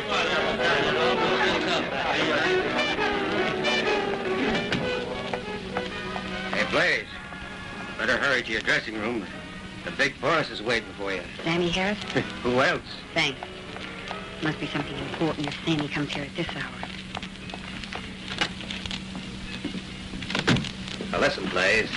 Is young Lamont here tonight? Yeah, he's out front right now. What's up, Sammy? He doesn't know you're my girl, does he? Oh, of course not. He thinks I'm his girl. Good. Now, get this, baby. I had you promote the kid because I thought he might be useful. Well? He's needed right now. You remember Trigger Bates, don't you? Sure, he's in a penitentiary out in Kansas, isn't he? No, he got out, the little rat.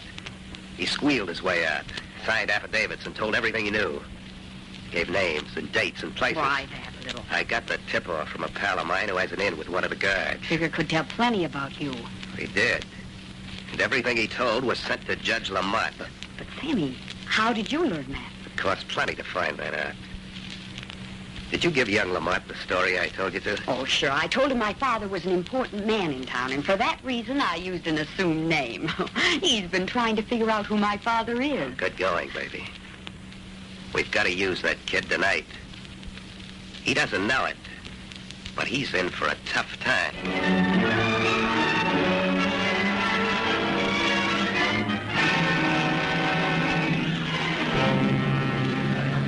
After Blaze Peterson received her instructions from Sammy Harris, she spoke to the orchestra leader, canceling her song, then rejoined John Lamont at a ringside table in the Sunrise Club.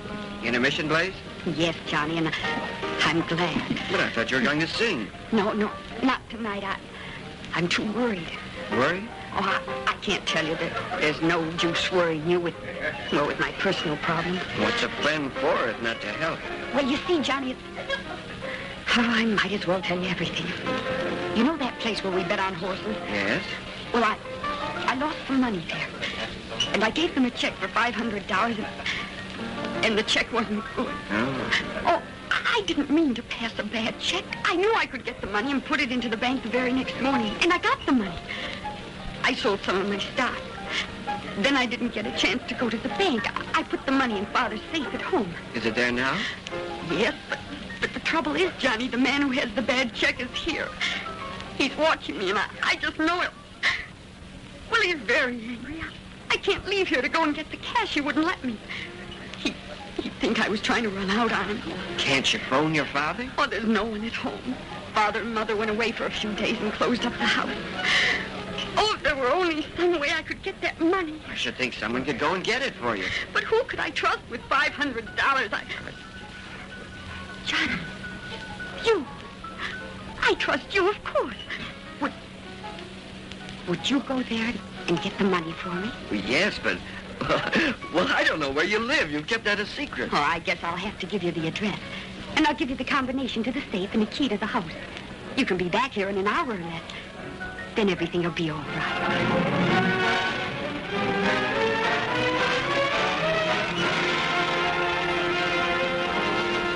John Lamont drove to a suburban home, the address given him by Blaze Peterson.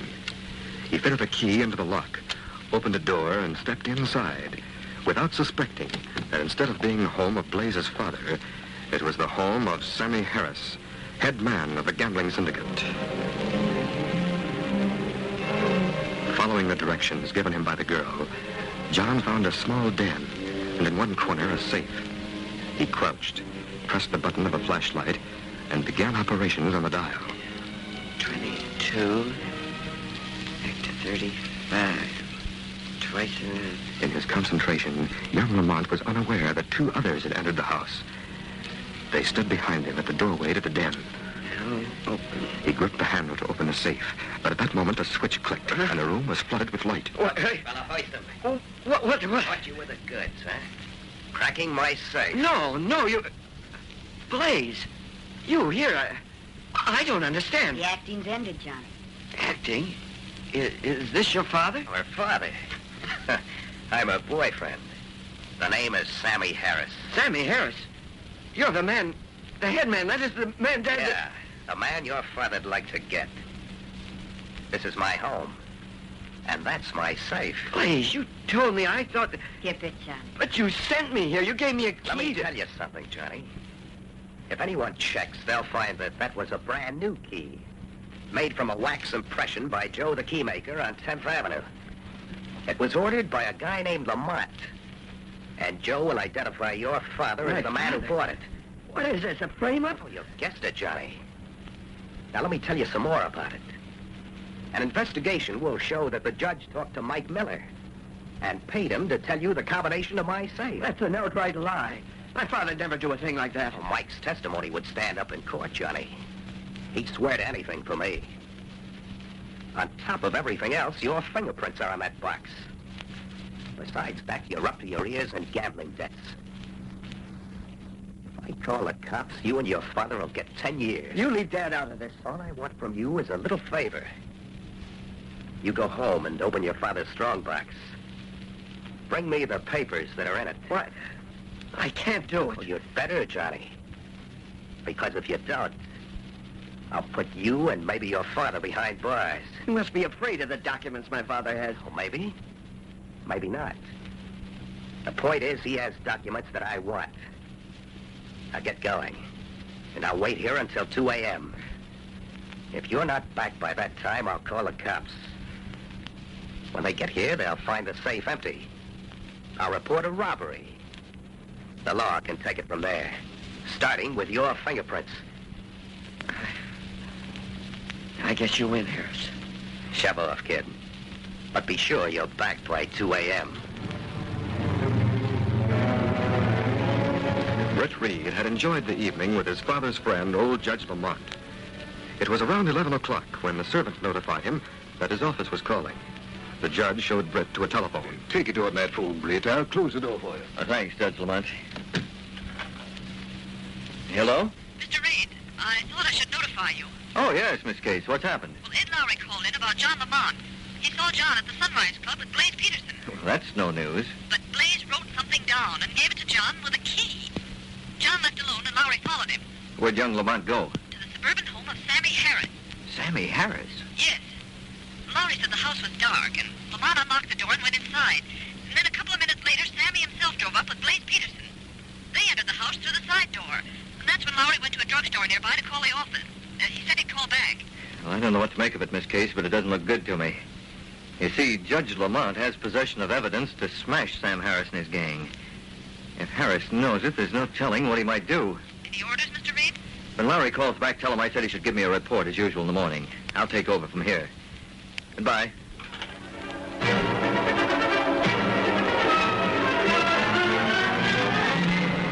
Britt Reed said goodnight to Judge Lamont, then hurried to his apartment. He found Kato, his faithful Filipino valet, waiting up. Kato, I'm glad you're up and dressed. Mr. Britt, is something wrong? I don't know. We're going to find out. Come with me. Well, where do we go? We're going to find out why John Lamont had a key to the home of Sammy Harris. We're going out as the Green Hornet.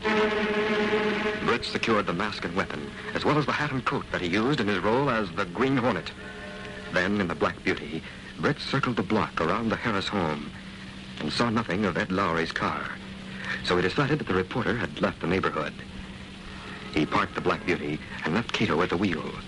Moving like a shadow, the Green Hornet used a special key to let himself into Sam Harris's home through a rear door.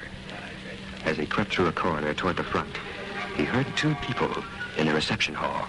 You see, Sam, there's no one here. I guess you're right, Blaze.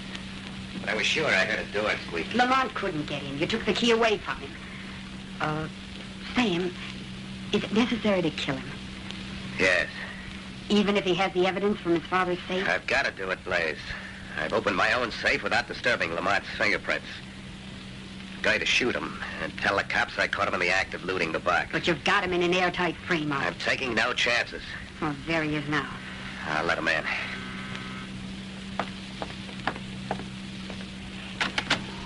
Hello, Lamont. Come on in. Did you get those papers? I have them. Here they are. Come into the den. Hey, what's the gun for? I said into the den. Come on, Blaze, you too. I want you where I can see you. I wouldn't double-cross you, Sam. Did you open your safe? That's right. After you left. But the story will be that you opened it, sonny boy. And I shot you in self-defense. Shot me? You mean... No. Stop it, Sam. What? The Green Hornet. Hey, get it. Hey, Sam! Sam, shoot him! What's the matter? Pick up your gun! You too. You... Now you're dealing with me, Lamont. So you robbed your father. Wait, listen. I know some of the facts, and I can guess the rest. Are these the documents that came from your father's safe? Yes. Listen to me, John. Get this straight. I've got to have the facts. Were you seen by anyone when you stole these documents? No, but I heard Dad coming down the stairs. I went through the back window. He must have found the safe open. The paper's gone. I'm going to try to save your neck, Lamont. This is going to be a job for the Green Hornet, and don't you tell anyone otherwise. I tricked you into coming here. What? Stand still while I look out the window. It's a police car. Police? Did they follow you here? I don't know. You're wiping my fingerprints off that safe. Of course I am, you fool. I'm putting the papers you brought from your father inside the safe. Now, pay attention to what I'm saying. Here's your story. You came here, I gassed you. That's all you know. That's your story, and you stick to it. While John watched wide-eyed with bewilderment, the masked man finished wiping fingerprints from the front of Sammy Harris's strong box, then placed the stolen evidence inside the open door. I don't understand. Why are you helping me? The reasons are my own. But from now on, you go straight. Or else. Wait. What are you going to do with that gun? I'm going to gas you to save your neck. No. Hey, look! There goes someone toward the back. Open the end of the door! It's the Green Hornet. Let's look at the room the Hornet came out of. All right, come on. There's three of them sprawled on the floor. And the safe wide open. I'm going after the Hornet. I'm with you. You boys see about things in here. Hey, this fella here is Sammy Harris, the big shot. And over there's Johnny Lamont, the judge's son.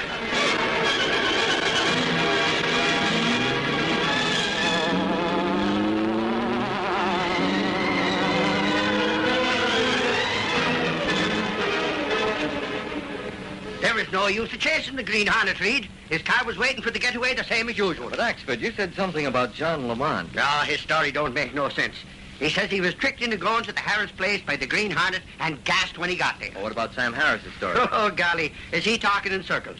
He's trying to say he was framed and double-crossed and trying to involve young Lamont and the judge and everyone else. Did he deny sending the Hornet to steal those documents from the judge's home? He sure did deny it.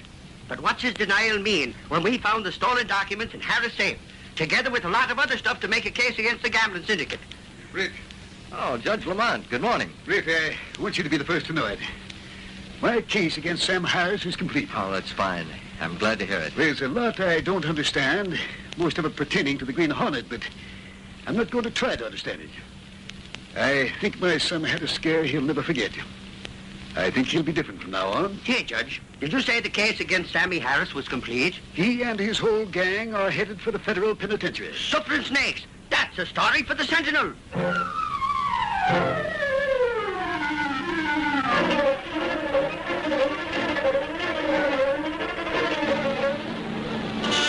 Electricity, take back, crime syndicate exposed, judge recovers lost evidence.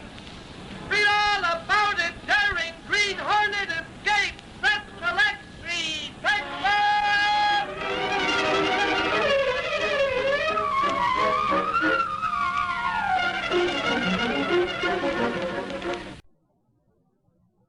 The Green Hornet.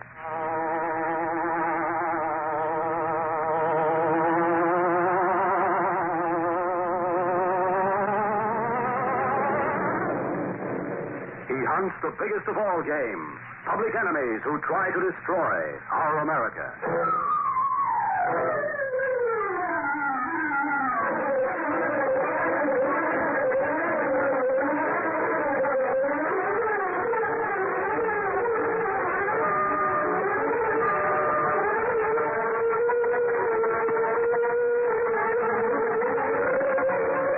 With his faithful Filipino valet, Kato, Britt Reed, daring young publisher, matches wits with racketeers and saboteurs, risking his life that criminals and enemy spies will feel the weight of the law by the sting of the Green Hornet. And now, tonight's episode of The Green Hornet.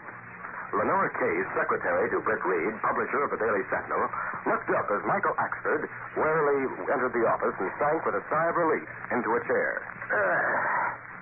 Oh, me poor feet are killing me, that they are, Casey. And they caught me such a cold I could hardly talk. What on earth have you been doing all afternoon, Axford? What made you so tired? Oh, walking, Casey. Walking me legs off trying to check up on them 20 neediest families the Daily Sentinel took care of last Christmas. It was Reed's idea that we should find out how they're making out this year. Well, what did you find out about? Well, that's just it, Casey. Would you believe it? I went to 9 of them places. Most of them are better off than I am myself. Well, what do you mean? Well, just that.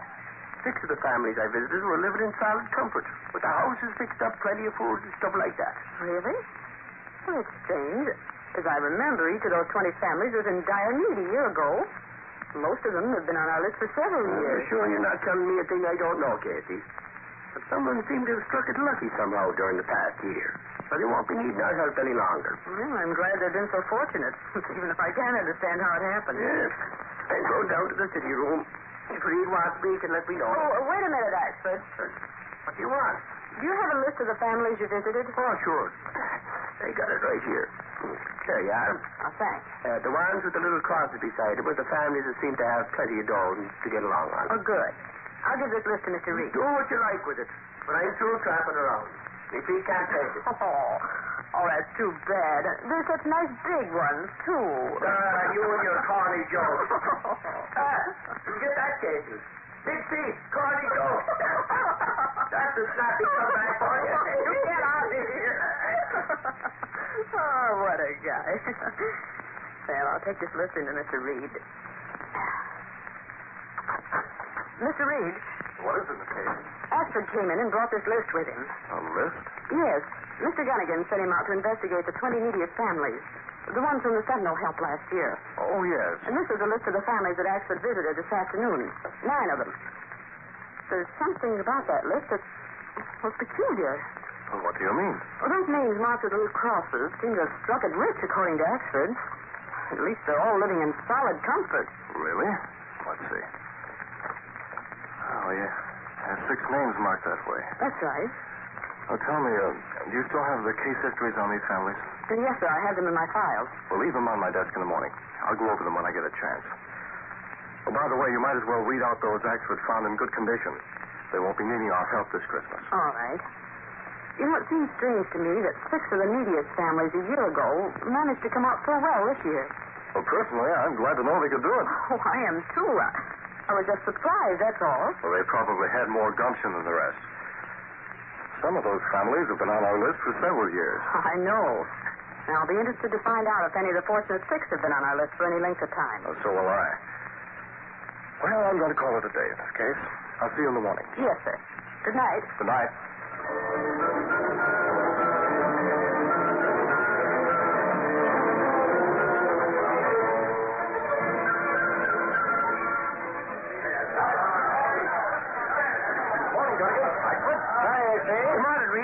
What do you think about Spencer? Was in the morning edition.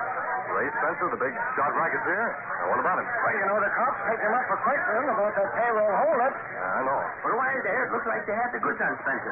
There was a witness who took the numbers attributable to the hold-up car as they left the scene, and it was traced to Spencer. Sure, he claimed his car had been stolen. No one believed that, Chief. That is, no one believed it till last night, Reed, when the cops were tipped off that some bum was slashing a big roller door in a Water Street bar. That's right, Chief. When they picked up the bum, the cops found some of the payroll checks on him.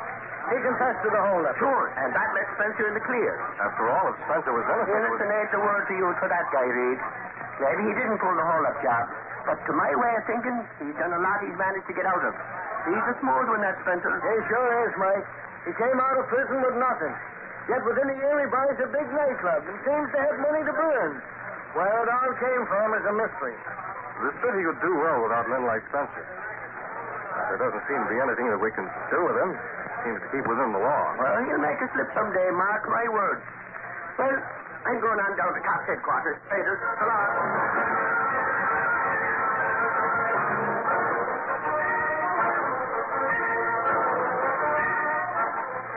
Meanwhile, in another part of the city, Ray Spencer sat at his desk in the office of his nightclub, talking to one of his henchmen.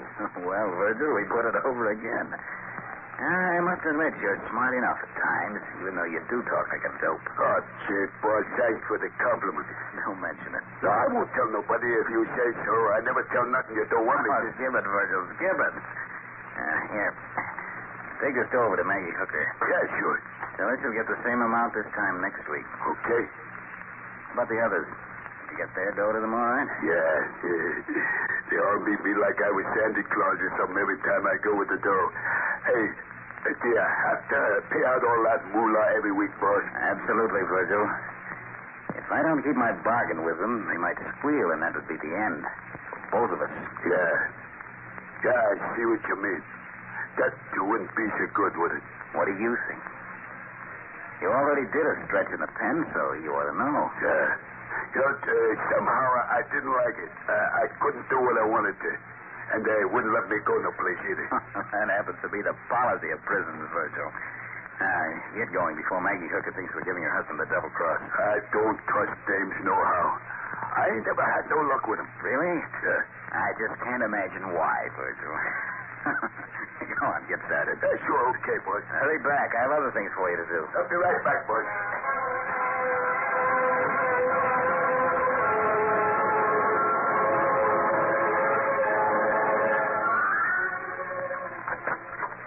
I brought in the letters you dictated this morning, Mr. Reed, and if you'll sign them now, I'll get them right out. All right. I'm glad you finished them. I'd like to have you do something this afternoon. Well, what is it? Well, since Axford gave up on those neediest families, I thought perhaps you could visit a few of the ones he didn't get to. Take a cab and turn in an expense account. Oh, fine. I'd like getting out for a while. Is there anything you want me to do here before I leave? Well, no. If you see 2 or 3 this afternoon, we'll have someone else finish the visits tomorrow. You'd better leave right away. Yes, sir. I'll leave right now. And I'll be back before 5 o'clock.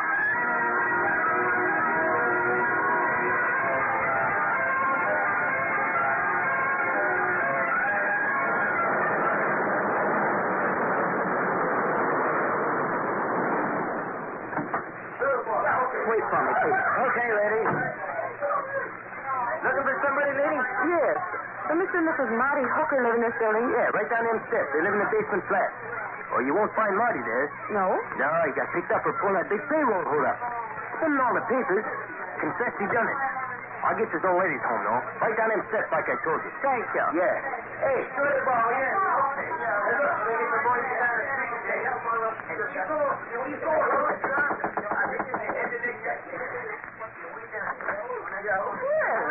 What can I do for you, dearie? Are you Mrs. Hooker? Who wants to know? I'm from the Daily Sentinel. About the Christmas donation, you know. You were on our list last year. that. Come on in, dearie. Things are kind of mucked up a wee bit, but here's the baby and all, and the old man being in trouble. I understand. I'm sorry about your husband. You can count on the Sentinel to do all this. Bless your heart, dearie, but we won't be needing to take your help. This place is terribly cold, and, well, with the baby and all, I'm sure you'll Things aren't as bad as they look, that they ain't. Before the week's out, I'll be leaving this hovel for a nice flat on the west side. From now on, Maggie Hooker and her baby will be living in comfort. That we will, dearie. I'm glad to hear it, but I can see it in your eyes. You think I'm talking a bit of blimey. Sakes be praised. 'Tis the truth when I say we'll be living better without that no-good Marty than we ever lived with him around. Someone's offered to help you, then? Well, there's a weekly income that's been arranged. A distant relative who came into plenty of money. Oh? Now, don't you worry your pretty head about Maggie Hooker, dearie. And you can tell your newspaper we'll be needing their help no longer, thank heaven. I see. Well, thanks for seeing me, Mrs. Hooker, and I'm really glad things are going to be better for you. Sure, and after I get settled in the new place, look me up and drop in for a cup of tea. Thankful I am for what you did last year. Goodbye, dearie. Goodbye.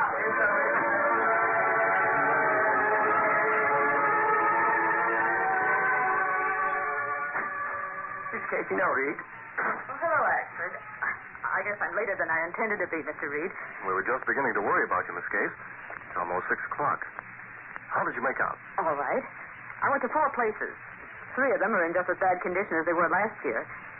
The other one, though, won't need help this year. Well, that's another one to cross off the list, then. What's the name? Hooker. The family of Marty Hooker. Mrs. Hooker says she's comfortably fixed from now on, and she intends to move to the west side. Her husband's in jail, I understand. Marty Hooker, did you say? Yes.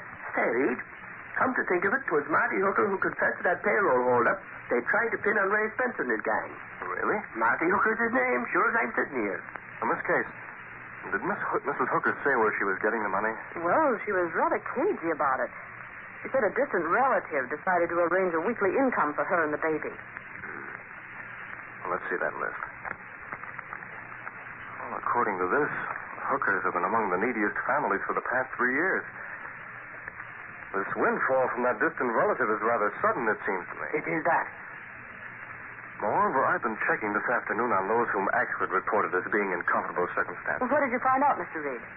I discovered that in each of those cases, the husband is in prison, each one having confessed to a crime. You don't say. That's sure a coincidence, isn't it? Well, it seems mighty funny to me. Yes. It might not be a coincidence, actually. What then? Well, if I knew, I'd tell you. Say no. Maybe I'd better tip Sarge off to do a little investigating. To my way of thinking, all them guys that went to jail were in the same gang. And their wives know where they left some hidden stolen money. Oh, there you are. That settles the whole thing. Well, not exactly. As a matter of fact, though, there may be some connection between all those confessed crooks and some one man or some group on the outside. You got something there, Reed? Well, maybe. Mr. Reed, I was just thinking. Go on, Miss Casey. Well, wasn't that racketeer Ray Spencer involved in the payroll holdup case before Hooker confessed? Holy cow. Do you think Spencer's pulling something, Reed? Well, what I think doesn't matter. The main thing is that the police get proof. And from what I've learned about Ray Spencer, if he is connected with Hooker and the others, getting proof against him is not going to be easy.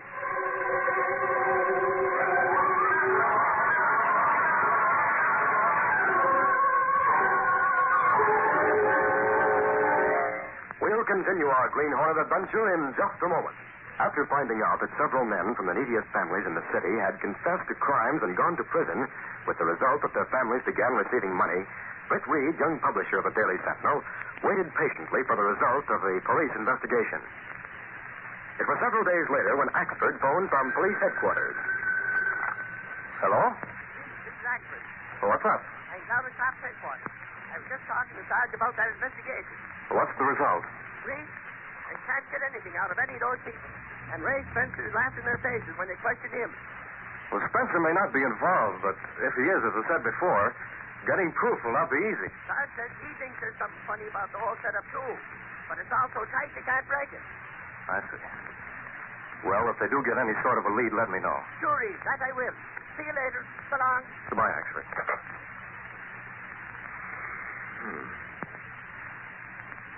Looks like it will take unorthodox methods. I'll call Kato on the private line.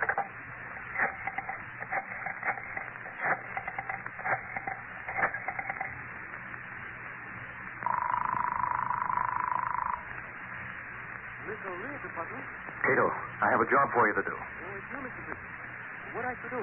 You know Ray Spencer? Ray Spencer? I see his picture in paper open. The old Nightingale Club. Right. And he has his office there. I want you to take the small coupe and go over there, shadow Spencer. Get to know by sight the men close to him. Be careful. What I tried to find out. Find out if Spencer or one of his men pays a weekly visit to the slum district. Yes, sir. I watch carefully. Good. Report to me as soon as you find out anything. Goodbye, Kato. Goodbye, Mr. Bridges.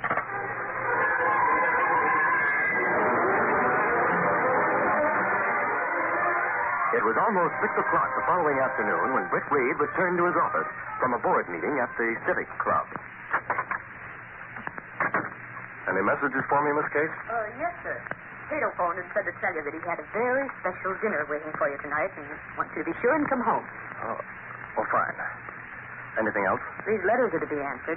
Well, they can wait. And Axford phoned with a brilliant idea. Well, let's have it. Well, he wants money to buy toys and to hire a Santa Claus outfit so he can appear as Santa at the settlement house on Christmas Eve. That I'd like to see.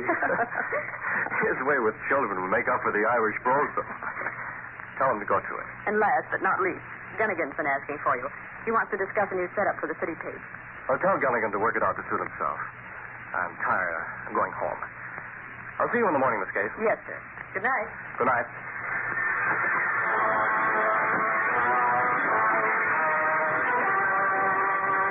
Britt Reed went to his apartment where Kato, his faithful Filipino valet, and the only person knowing his identity as the Green Hornet, was waiting.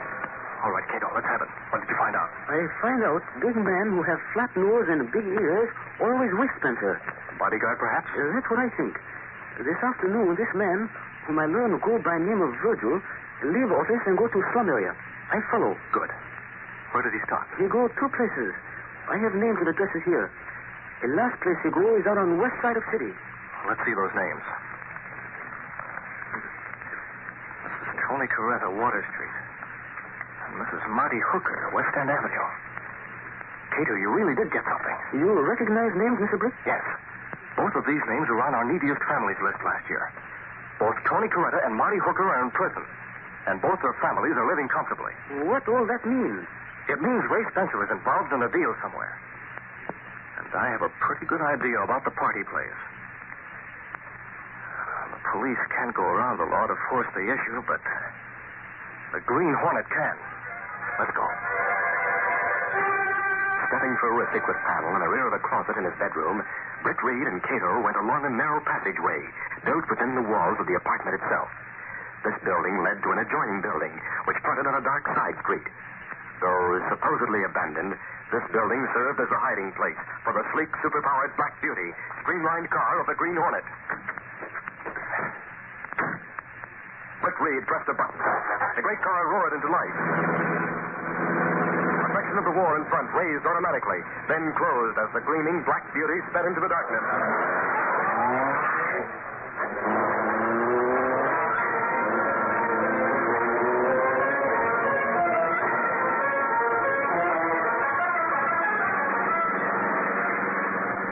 Where we go, Mr. Britt? But first we'll go to Mrs. Coretta's and Mrs. Hooker's. Well, Mrs. Coretta live in middle of next block. Turn off into the back alley. Then we'll head for Hooker's. If they react the way I think they will, Ray Spencer will be stopped once and for all.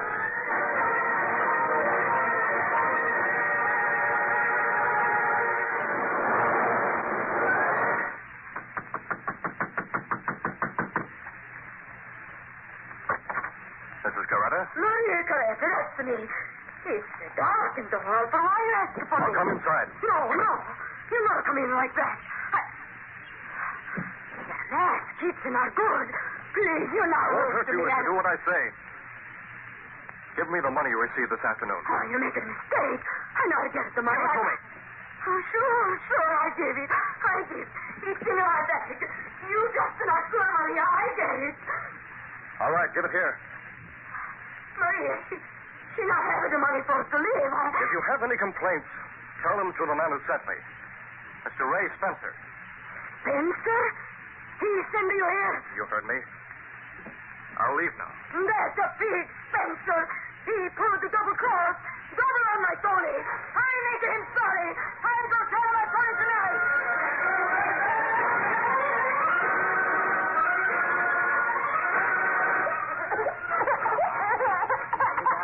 You've got nothing to be crying about this night.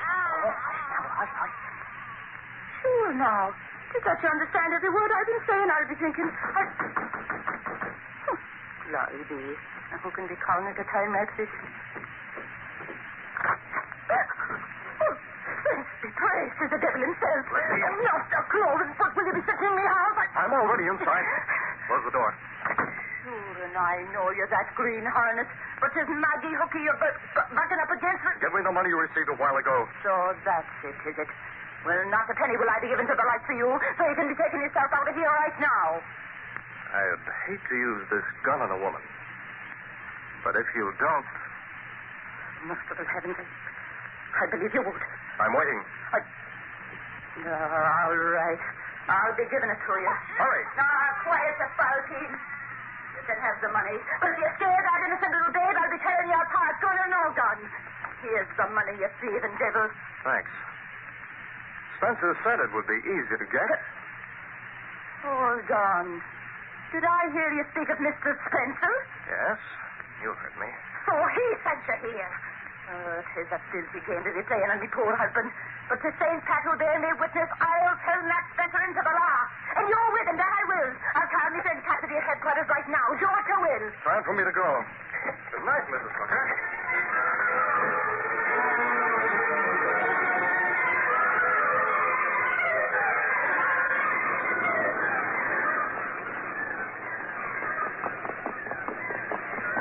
that's you, Mr. Brisk? Yes, Kato. My plan's working out. Let's get moving.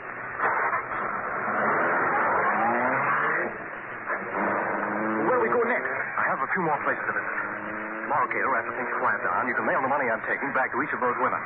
After that, the Senate will see to it that none of them are suffering. Come on, then.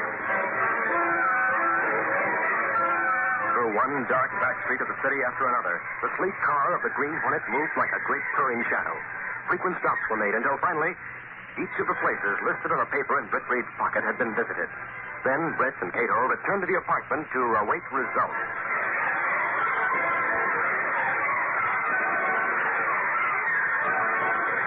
It was after midnight when Sergeant Burke entered the press room at police headquarters. What's the news, Sarge? Is there anything to it all? Plenty, expert. You did well to hang around instead of going out with the other seat. Give it to me, then. Hold your horses. I got to send a couple of the boys out. Cassidy. Yes, sir? Take one of the boys with you and pick up Ray Spencer. Okay, right away. Ray Spencer? Why are you picking him up? We got a call from several women who claimed the Hornet came there and took back money Spencer was paying them. There's a bargain he made with her husband. What do you mean? Spencer pulled jobs like that payroll holdup. Then got some poor starving guy with a family to take the rap. In return, he promised to pay a weekly sum to the wife. Get it? Holy crow. We got word that several of the guys have already seen the prison warden and retracted their confessions, putting the blame on Spencer. Wait, I got to call Reed. Wait till he hears this. Boy, I got his scoop this time. So he thinks I don't bring in any news, huh? He'll find out. I bet he's sleeping. So what? Reed, this is Ashford. I might have known. Just when I get to sleep, you answer. Hold on, Reed. The cops are picking up Ray Spencer.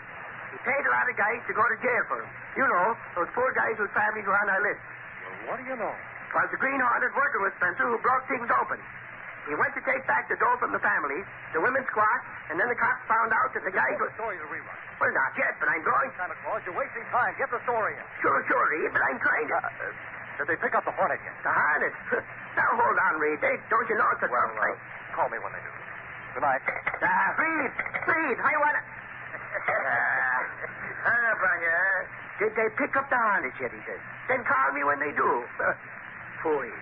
Sometimes I think Reed's losing what little part of mind he has. That I do. You'll lose what little job you have if you don't get that story into the Sentinel. Holy crow. Give me that phone, quick.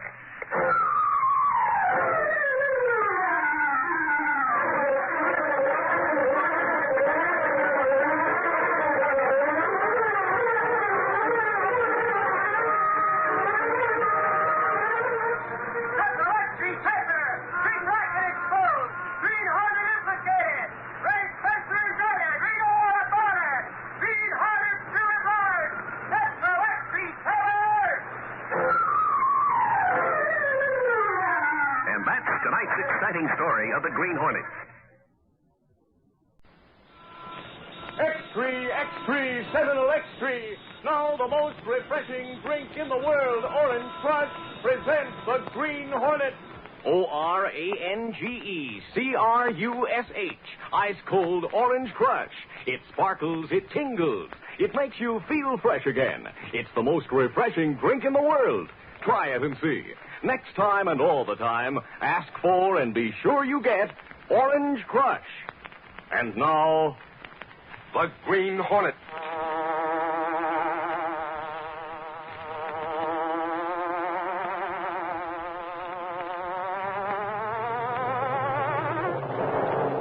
He hunts the biggest of all game, public enemies who try to destroy our America.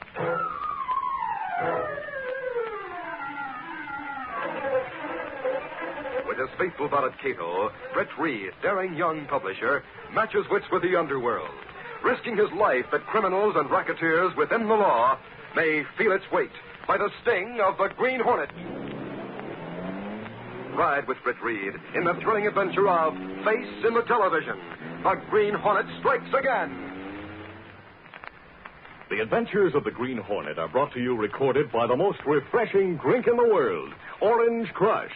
Delicious ice-cold Orange Crush is made with real fresh oranges, with all its wonderful fresh fruit flavor sealed in that sun-proof Orange Crush brown bottle, the exclusive brown bottle that keeps light out, keeps flavor in. Always look for that exclusive brown bottle and enjoy the one and only Orange Crush.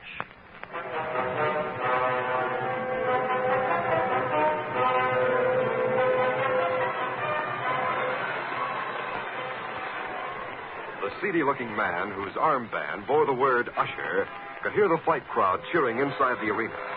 But after looking at his watch, he turned his attention to the rear door of the auditorium, the one that led into the alley. Philly said they'd be here right on the dot. Now they... Golly, they are on the dot. We're here, Pop. Is everything okay? It should be. I'll look again, Phil. Just a minute. Yeah. If it's okay, there's nobody around. Good. All right, boys. Come right in.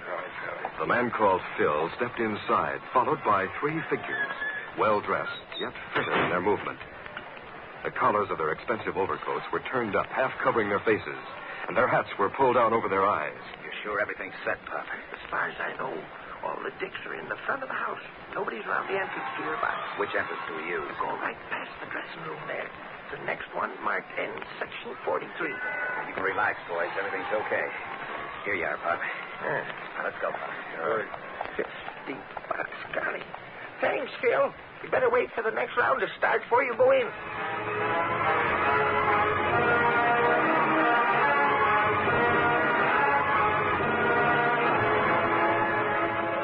Britt Reed, young publisher of the Daily Sentinel, looked up as his private office door opened.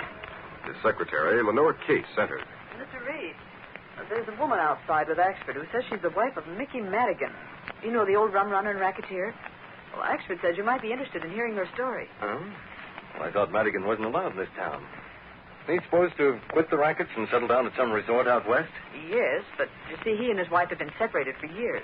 Or so she says. She seems to be a little upset, Mr. Reed. Well, I'm just telling you what Axford said. Well, maybe she has a story. Send her in, Miss Case. Michael Axford led Judy Madigan into Reed's office and sat her on a chair beside the publisher's desk. There were traces of faded beauty in her troubled face, but the tone of her voice had a coarseness that had evidently always been there. Well, here's what it's all about, Mr. Reed. I could swear I saw Mickey on television last night. On television? Yeah. Mrs. Madigan was looking at the fight, Reed. Tony Carpote and Joey Shevlin fought last night, you know. Yeah, it was a good scrap, too. What a sawbuck on it. Now, tell Mr. Reed what you saw, Mrs. Madigan, or what you think you saw. Yeah, I was just gonna. It was like this, Mr. Reed. I'm sitting there in this juice parlor thinking how if that no-good Mickey had sent me some of the dough he's supposed to send me, I'd be right there at the ringside instead of getting the fight on the second bout. Yes, and... Yeah, well, right before the beginning of the last round in the semifinal, the camera sort of moves around the place. You know, instead of keeping pointed at the ring. They were showing that there was a full house there. Yeah. And who do I see walking into a box down on the end of the place but that heel husband of mine? Are you sure? Well, I said before I'd swear to it that maybe... Well, it could have been some other guy. I don't think so. Well, that's why I thought maybe you could help me find out. Well, what do you want me to do, Mrs. Madigan? And why? Well, I was going to leave the doing up to you. And the reason why is because if he's in town, I'd get a lawyer to hit him with a court order and get some of that money they said he should send me, but which he don't. And I thought if Mickey Madigan was in town, Reed, we could make something big out of it. Now, he beat the law, you know. But as far as this city's concerned, he's still sort of a public enemy. Now, I thought maybe we could look over some of the pictures they took at the fights last night and see if they show anything. I doubt it. Most of them are action shots in the ring.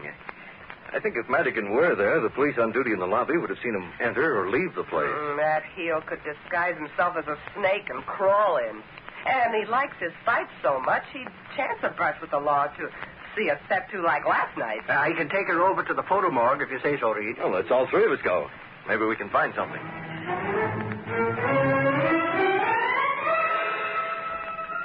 Well, there you are. That about completes what we have. And there wasn't a sign of him in any of them, was there? No. But that's on account of he wasn't sitting at the ringside. He was in a box at the end of the arena. Well, you've seen them all, Mrs. Madigan. Joe, there aren't any more pictures on the fight, are there? No, Mr. Reed, not on the fight. I do have a couple, though, taken in and outside Capote's dressing room. Do you want to see those? They're right here. No, thank you, Joe. I don't about... But wait. We may as well look through them as long as we're here. Sure. Let's see them, Joe. Yeah, here you are. Well, this is no good. Now, this. What an eye that fella has. And this shot outside the Hey, dressing room. wait a minute, Mr. Reed. That next one there, let's see it. What is it? What do you see? Look. That guy back there at the edge of the crowd, heading for the exit sign. Well, I can only see part of his Well, face. that's all you can see of any of them. They're putting their coat collars up, it looks like. Well, don't forget it was cold last night. Mr. Reed, Mr. Actor, that's him. That needle nose of his. That's Vicky, all right, I know. You can't be sure in a picture that size, Mrs. Madigan. There are a lot of persons in it, too. Joe, take this picture, will you? And this other one, too. It's almost the same shot as the first. Give us the biggest blow-up you can on this one section of the picture. You see? All right, mark the circle with this pencil. There. Uh-huh. Now do it fast as you can. Right. And you, Axford, get Miss Kirby to give you whatever pics we have on Madigan in our file. Okay. We'll soon have an idea how right you are, Mrs. Madigan.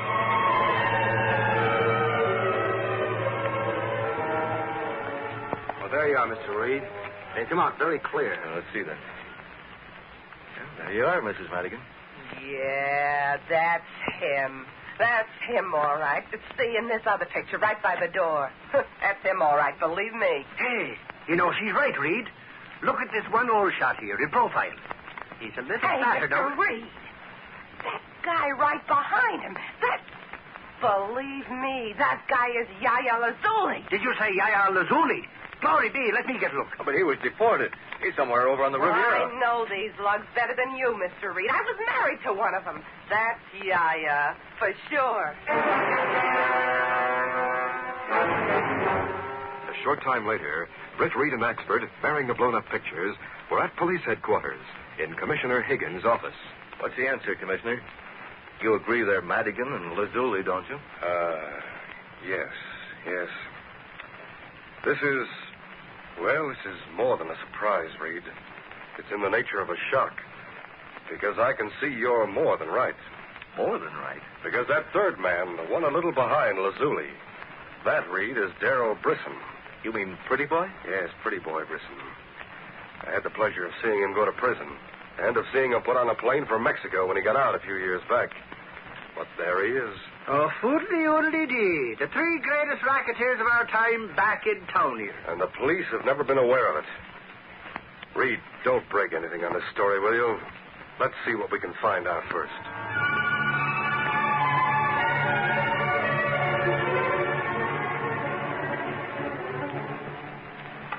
Well, Reed, thanks to the telephone and the speed in which it connects you with Europe these days, we know this much. That none of those three crooks are where they're supposed to be. I think there's no doubt about it now. They're here in this town. Maybe that accounts for those recent killings. And the talk we've been hearing that the rackets are on their way in again. I can't understand, though, why the arena's management hasn't been able to trace the tickets. We've only the approximate position of the box they occupied. Mrs. Madigan said that they're... Well, go ahead. Higgins speaking. Oh, yes, Schultz. What have you got? Oh, yes? Yes? We'd better remember that. Trying to hold out, huh? I see. Good. What did you find? What? Thanks. Yes, that's very important. Thanks. Keep following up. Well, the agency tried to hold out and say they didn't know who bought the tickets for those 4 boxes in that section Mrs. Madigan pointed to. But Schultz found out, didn't he? Yes. One of the clerks, he'll get fired probably, blurted out who got them. It was Phil Stefanos, Big Tom Morton's secretary. Reed, did you hear that? Morton. I told you time and time again that he was no different than any other politicians that ever took over that first and second ward center. Hold your horses, Axford. I think the three of us have discussed Tom Morton in the past. I think, too, we've agreed he's just as deep in the rackets as he was back in the 20s. Him and his charities, it is supposed to be doing good. Why, anybody can see the way he lives, he's got to be a crook. Well, we've seen how he lives, Axford, and we've seen how he works. But we've never been able to get anything on him. The Treasury Department says he pays his taxes, so... You're going to face him with this right away, aren't you, Commissioner? I most certainly am. I'm getting a couple of my men, and I'm going to ferret out Tom Morton right now.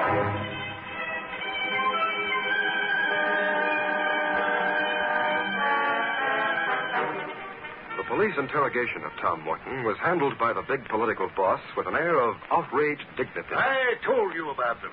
I bought 4 boxes and put them at the disposal of the men attending the convention of the Ancient Society of Camels as a gesture on the part of the city. I don't know who got them. And as most of the delegates went home last night or this morning, it'll probably take us a few days to make contact with them all and find out who got the tickets. For $3. Let's do that. And you'll find when you check that there were 4 boxes used by them. And that the ghost your men saw in the 4th... Oh, you're going? Why don't you... So they were seen, huh? That stupid Madigan and his prize fights. I should have known it. Hello, Phil. Now, listen hard. You filed things up last night? You did. Now, shut up. Tell the boys to stay where they are, and I'll join them tonight. We'll get the syndicate set up in a hurry. Get them out of town till things quiet down. Yeah. But, we've got a character we'll have to bump. Pup Gandy. That usher who let them in and out of the arena.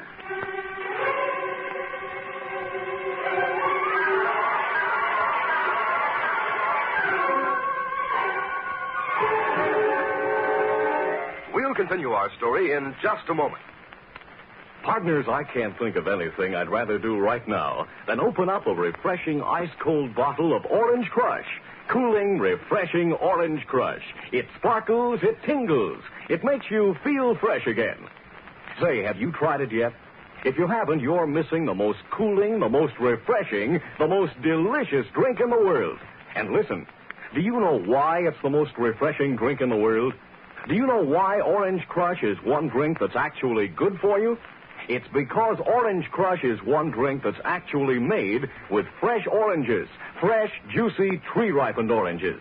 Yes, sir, real fresh fruit flavor and goodness. That's why it's the most refreshing, the most delicious drink in the world. And that's why you can drink all you want. Orange Crush is really good for you. Good for youngsters, good for grown-ups. So next time and every time you want a delicious, cooling, refreshing drink, be sure you ask for Orange Crush. But remember this, be sure you get the real thing. Orange Crush in the exclusive sunproof brown bottle. The bottle that keeps light out, keeps flavor in. If it isn't in that famous brown bottle, it just isn't Orange Crush. It's OrangeCrush, the most refreshing drink in the world. Orange Crush. Now, back to the Green Hornet.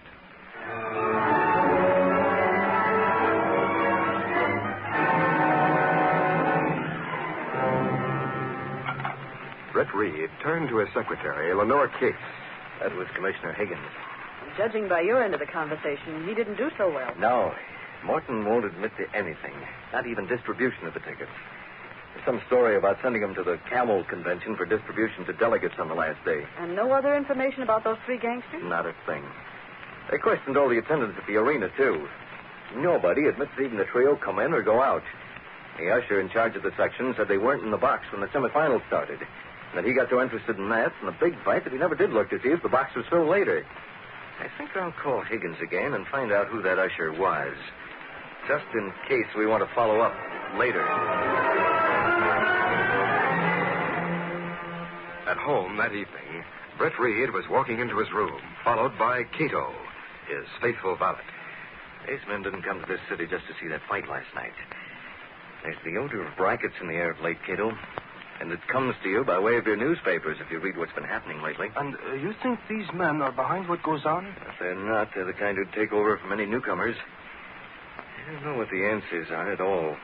But the Green Hornet's going to try and find one or two. Oh, we do nipping in pudding. Is that it? Something like that. So first, the Green Hornet will go and visit that fellow who ushered in the section where that box of Madigan's is located. Well, what his name? Where he live? His name's George Docherty. And he lives in the flat at 991 East Jackson. That very run-down neighborhood. Which is good. People won't notice us so readily in places like that. And another thing, the doors in those flats open easier than others. If you've got everything, Kato, let's get going.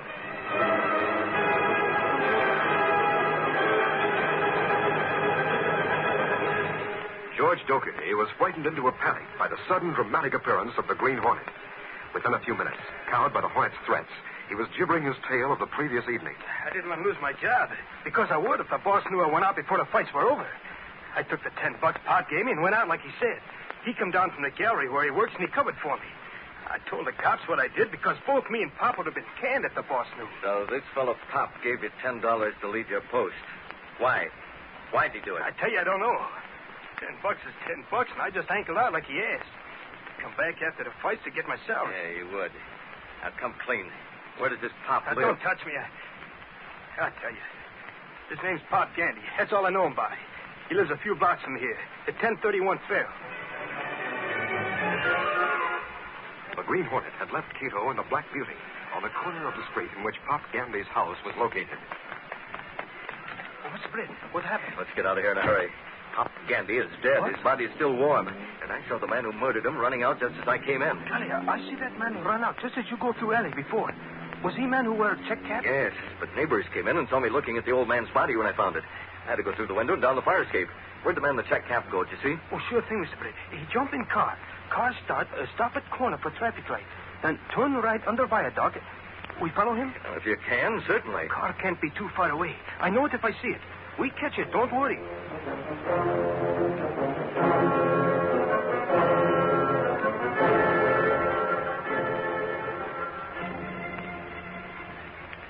We're going out in the country now, Kato.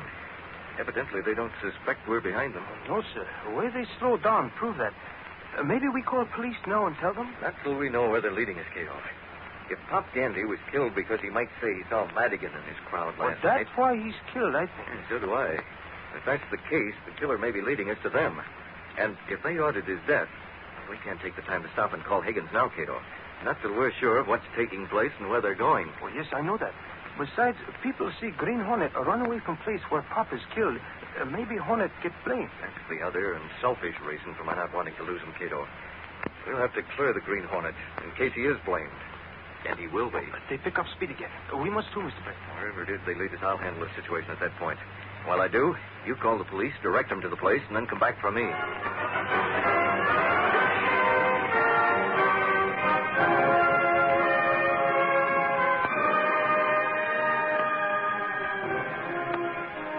There were 4 men seated around the table in the living room of the cottage, which was located in a woods off the main road. Seated at the head of the table was Big Tom Morton. To his immediate right and left were Yaya Lazuli and Pretty Boy Brisson. Opposite him was Mickey Madigan. Each was reading one of the many sheets of paper in front of them. Morton was talking. So you see, boys, the setup is fair to every one of you. Now, if there's anything in your copies of our arrangement that needs changing, let's do it now. If not, I think it'll be a good idea if we get out to Bayview so you can get aboard that yacht. Yeah, what is it, Yaya? Wait a few minutes, Morton. I've got to bring a good report back to my partners. If we're going to handle the machines and the handbooks down south, why don't we get a bigger cut on the hotels you're buying up? Well, that's easy, Yaya. I'm shelling out plenty of extra money to get these places. My own money. Tom's right, Yaya. Don't you think so, Brisson? Yeah, look, I'm getting my extras on the dope. And you, Mickey, you're getting your extras on the numbers. We all have our own pet rackets. We should get extras. So, Yaya, if Tom can handle these hotels the way he wants... I'll put in the best gaming rooms in the country. We'll get floor shows to bring the people in. Okay, I was just saying. I've given years of thought to this, boys. And you'll find these agreements we just signed short. You'll have to stay undercover again for a while. I wanted to see that Kaufman Bergen fight out at Olympic Stadium tomorrow night. You and your fights, Mickey. That's why we got to hustle out of town in such a hurry now. What do you mean? If I didn't know... Boys, no debating. Let's get this thing to a close, huh? Hey, who's that? Put your gun away, Brisson. That's Phil. What's he doing here? I told him to come here. He took care of the old guy tonight. We hope. Hate to see an old guy like that get him. But... Hi, boy. Hello, boys. Hello, Phil. Phil? Perfect, boys. We croaked him. That's good. You hear that, boy? Yeah, it's all right. Were you the cannon on this job, Phil? No, Mickey. Your finger did the job. Well, wait till you hear this. You have the radio on tonight during the past hour? No, why? What's so funny? It came over the air. We were listening to the car on the way out. They're blaming Pop shooting on the Green Hornet. People saw him come out of Pop's after doing it. What, the Green Hornet? Yes, the Green Hornet. If you move your hands, any of you, you'll join Pop Gandy. Hey, where'd he come from? He came through the bedroom window. I don't think that gunman of yours will sneak in on me. I took care of him out in the car just now.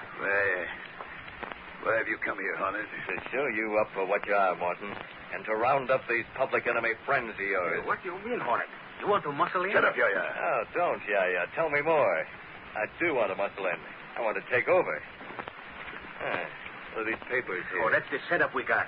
As Lazuli started to talk, Brisson swung and hit him flush on the jaw.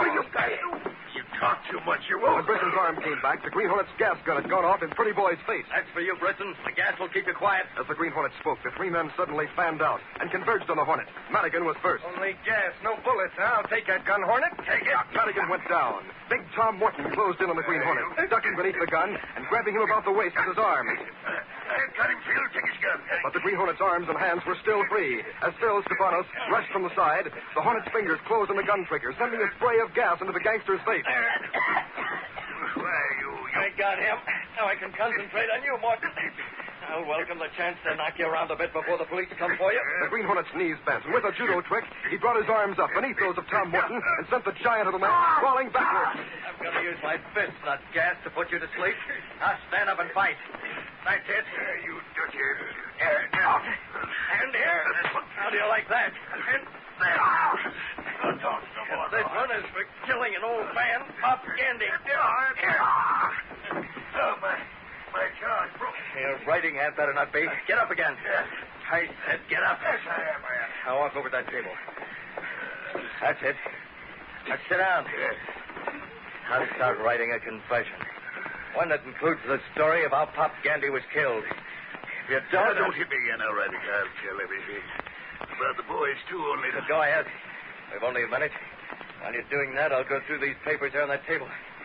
Go ahead. As Morton wrote a confession, naming the man's finger as Pop Gandy's murderer, the Green Hornet heard the police car stop in front. His eyes blazed above his mask as he read the criminal contracts signed by the racketeers. So that's the setup. Oh, thank heaven that's been nipped in the bud. Are you finished? Yes. Where are you going? I'm going to be back here by the bedroom so I can get away when the cops come in. Read that to me. I don't have to. Okay. Don't come back. I'll read it. Finger Flanders was the one who shot Pop Gandy. He did it because I told him to. Hornet, where are you? He's gone. Yes, but the police are here. I heard that confession, Morton. Don't try to tear it up. Come on in, men. Who's that moving, Lazuli? That guy in the floor's reaching. Well, get him. I got him. That'll hold you, Lazuli. All right, take this man and that paper in his hand. All right, come on, you. The Green Hornet was trying to free me. Come on. We'll see about that. He was here. Must have gone through the other room. All right, go after him, a couple of you. Rest, tie up this bunch. Now, let's see what's in this mess of papers here.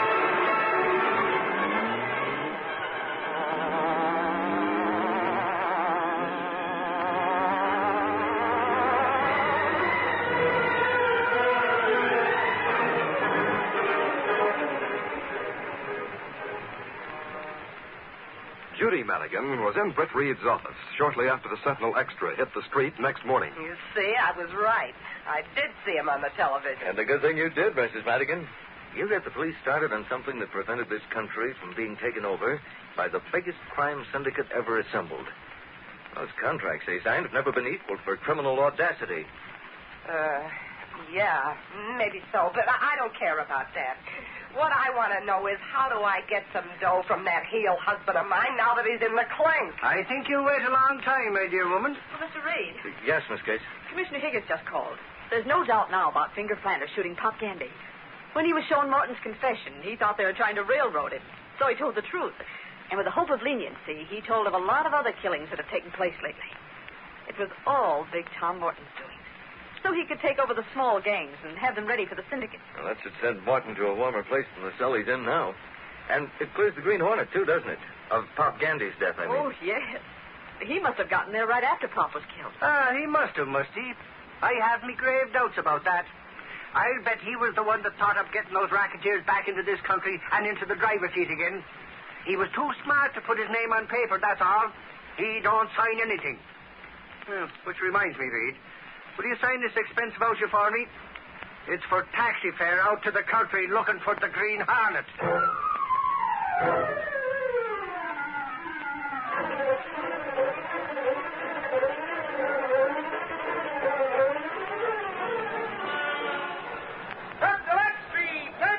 Police expose criminal plans, public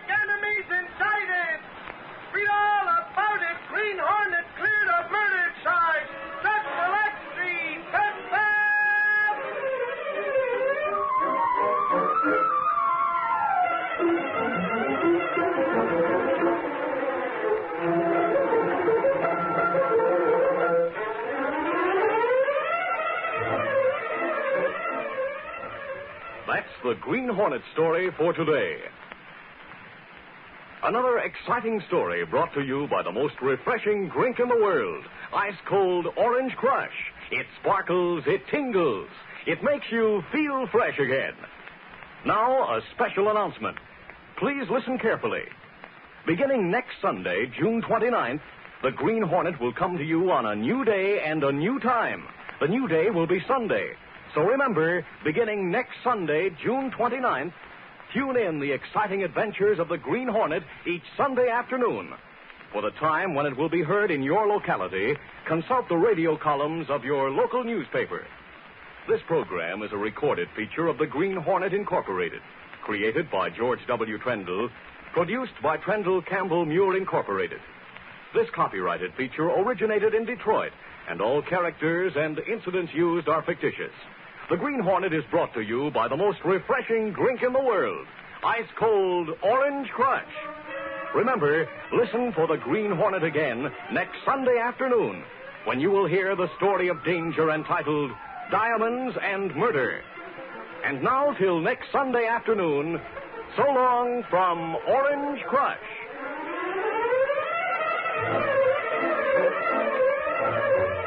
This is the Mutual Broadcasting System.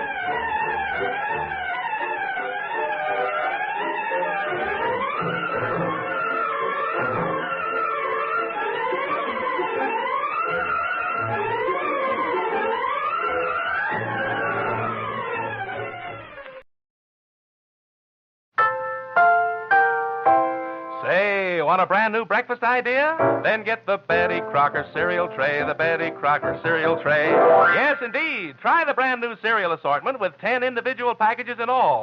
4 Wheaties, 4 Cheerios, 2 Kicks. All top favorites and all extra fresh. Yes, it's fun to take your pick from Wheaties, Cheerios, and Kicks. Get the Betty Crocker cereal tray, the Betty Crocker cereal tray. Get that tray today. And now the Betty Crocker cereal tray presents...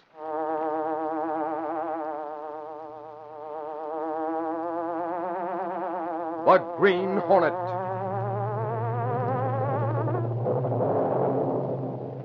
He hunts the biggest of all game, public enemies who try to destroy our America.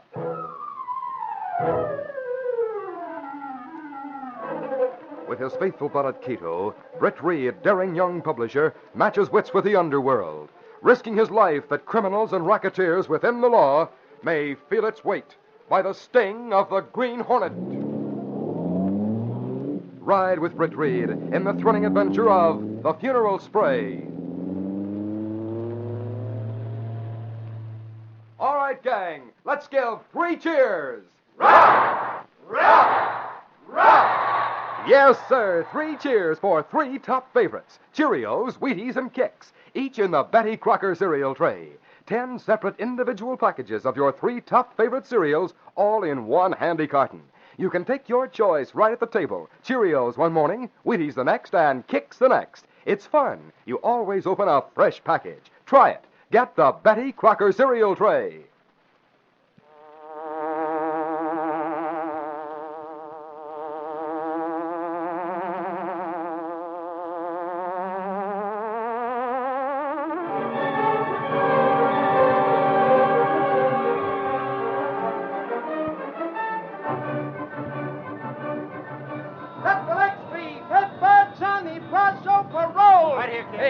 Johnny Brasco, parole. Ex-Brothers Southside Gang wins freedom. Here you are, sir. Johnny Brasco, parole. Read all about it. Central X Street, Bedford.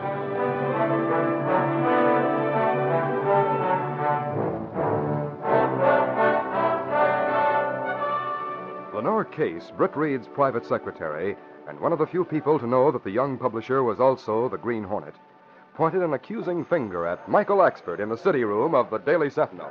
It's a shame, Michael. I agree with you, Casey. The state spent thousands of dollars to put that hoodlum in jail.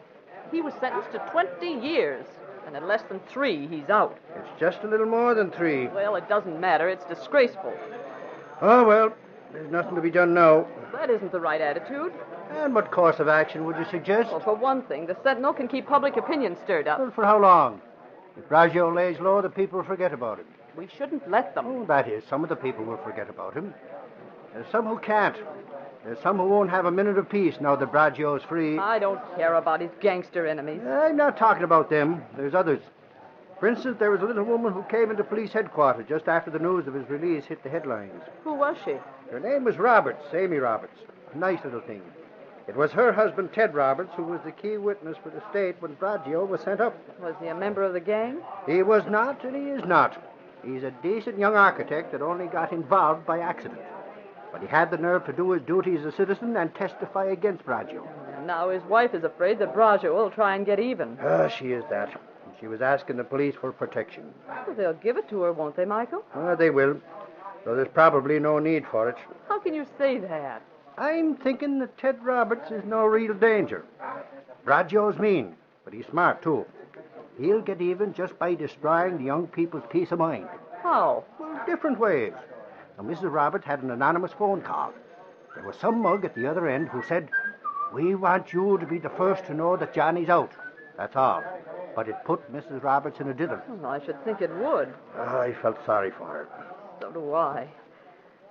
You know, Michael, I'd like to meet her. What for, Casey? Well, I think there should be a story about the Roberts in the Sentinel. A phone call like that isn't news. You can't even come out and say it was a threat. You can imply it. Where do the Roberts live? Well, I can find out from Burke. Will you do that, Michael? And will you come with me to see them this evening? Oh, that I will, Casey. Even if we can't do much for the young people, it'll be something for them to know folks are on their side.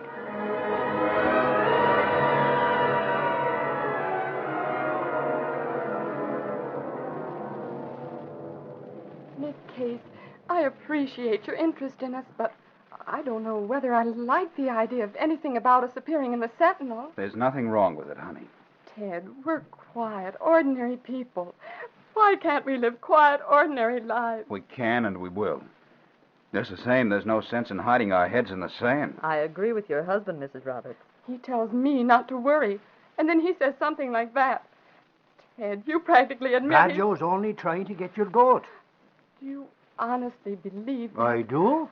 It was Ted who sent him to prison, and this afternoon... No, dear. Oh, Ted, I can't talk about it calmly, as if it didn't mean anything at all. But don't you see, Amy? If he really meant to do anything, he wouldn't telegraph his punches that way.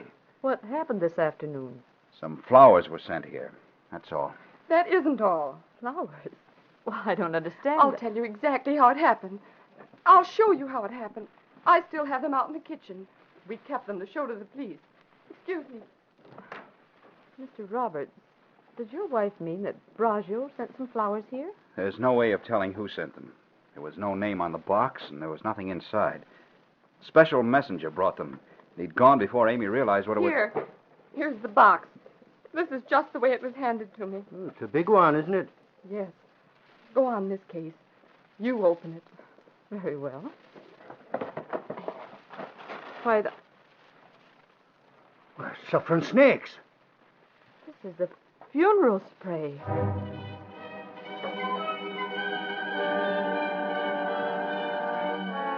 The next morning, Lenore Case laid her story on Britt Reed's desk and watched him as he read it. When he had finished... Well, Mr. Reed? I'm sorry, Miss Case. Is it libelous? With a capital libe. I was afraid it would be. I just couldn't control my choice of words. The Sentinels always fought Braggio, but if we ran this, it'd put us on the defensive. He'd sue for sure. Yes, I know. Still, it seems to me that destroying a person's peace of mind is just as much a crime as murder. There must be something we can do. Not and stay within the letter of the law. Is that absolutely necessary, Mr. Reed? What are you suggesting? Nothing. I wish you could have talked with Ted and Amy Roberts, though. Two nice, decent young people. Ted had spunk enough to risk his security for the sake of everyone in this town.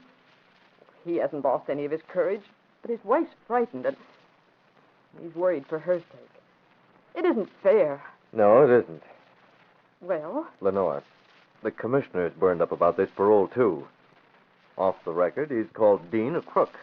He believes the head of the parole board took a bribe? Off the record. Well, so do I. The governor should remove him. He won't without some proof. Mr. Reed, If Brogio were to break his parole, then at least Dean would be convicted of bad judgment. The governor might take some action, and then... And how can Brogio be persuaded to cooperate? Well, Michael says that associating with known hoodlums would constitute a parole violation. It would. Brogio's going to do that sooner or later. Couldn't it be sooner? I've been considering the possibility. You have? Very seriously. Let's suppose that Brogio were to get mixed up with, well, shall we say, the Green Hornet. Oh, I wouldn't want that to happen. Why not? Well, I don't want the Green Hornet to be caught associating with Brogio. Neither do I. But the idea has possibilities. I have a conference with Commissioner Higgins this afternoon. He might be persuaded to lend a helping hand.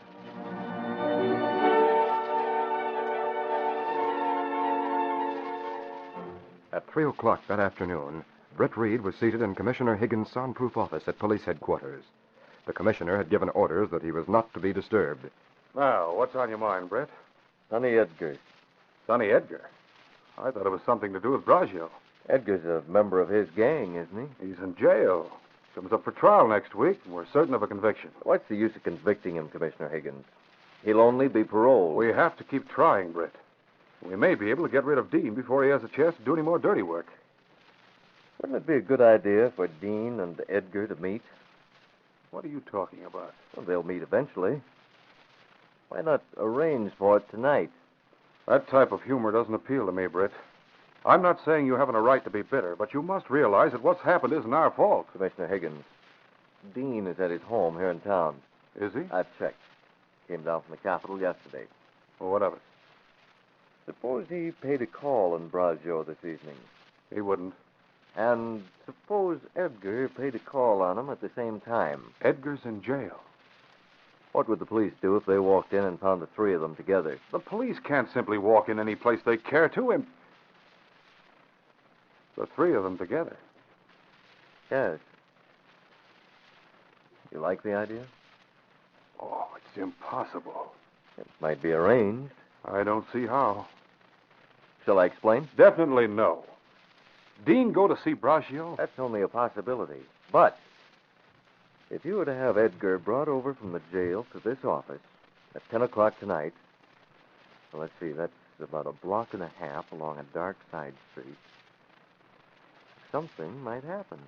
It's impossible. Actually, if he were to get away, you'd have men on his trail immediately, and he'd be brought back. He wouldn't go to Brogio's. He would, if he didn't have a choice. I can't agree to anything like that, Britt. Of course not. It's too dangerous. Even for the Green Hornet. Sonny Edgar's a killer. He wouldn't be armed. And I think he'd like the idea of escaping. The guards would be armed. Would the guards have to be plural? 10 o'clock. Yes. It would be nice if Dean were there, too. Yes, Commissioner Higgins. Wouldn't it?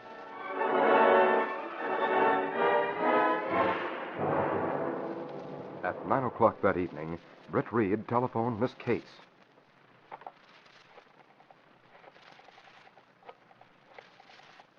Kato, is the car ready? All ready, Mr. Britt.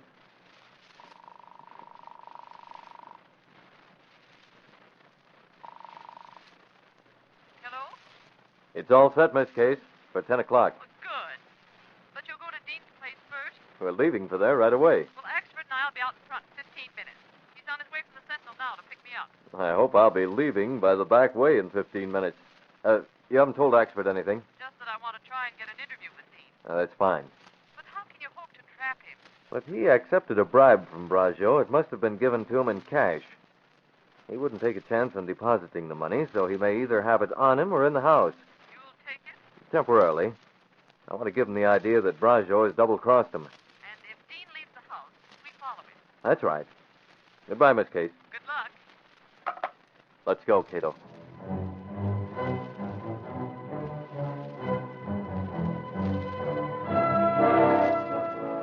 "15 minutes later, the Black Beauty was waiting silently in the rear of Everett Dean's home. and Britt, wearing the mask of the Green Hornet, was entering the house through one of the rear windows. Beyond the kitchen, he found a large center hall. A streak of light could be seen beneath the closed door of the study. Good evening, Dean. What? Why, you're masked. You're the Green Hornet. Correct. You seem to be alone. Were you expecting me? No, I'm not alone. There are servants upstairs. Don't they approve of lights? I'm not alone. You're alone in this room. What do you want? I've come for the money. What money? Don't stall. You wouldn't deposit it. And if you put it in your safe deposit box... Yes, that's where it is. That would mean I'd have to call again. Open your safe. No. Hurry up. All right, don't shoot. Hurry. I can't waste any time here. Where? It's open. And we'll see what's inside. Why did you try to lie, Dean? This is the envelope I want. It's all here. $5,000. You can't get away with this. Did you really expect to keep the money long? Raggio's free now. What? He sent you here? You can congratulate him for me on settling 2 debts for the price of 1. Why, that miserable double-crossing... Save it. The next time you see him, just say thanks from the Green Hornet.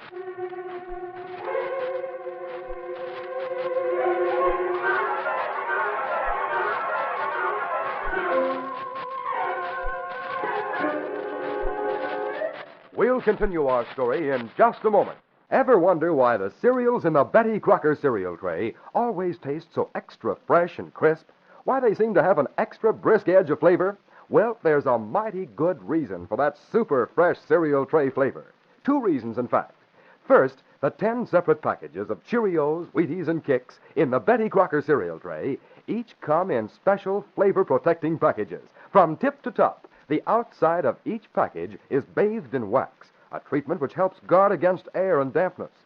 This flavor-saving wax coat is a special heavy one, too. In fact, if you scratch the surface of the packages with your fingernail, you'll be amazed at how extra heavy this protective wax coat is. It really does the trick. Now, the second reason for the cereal tray's extra keen flavor is this. Each of the individual packages holds just enough for 1 good-sized serving. That means your breakfast cereal remains sealed in its wax-guarded package until the very moment you sit down to eat it. Each morning you open a fresh, new package. Each morning you enjoy a breakfast cereal at its crispiest, freshest, most flavorful best. Remember, there are 10 separate individual packages of those 3 top favorites, Cheerios, Wheaties, and Kicks, in every Betty Crocker cereal tray. Each member of the family has the fun of choosing the cereal he wants for breakfast. Each opens his own fresh, new package.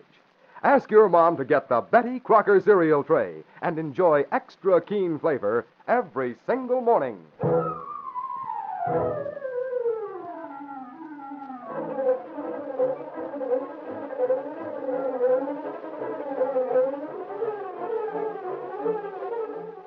And now to continue our story.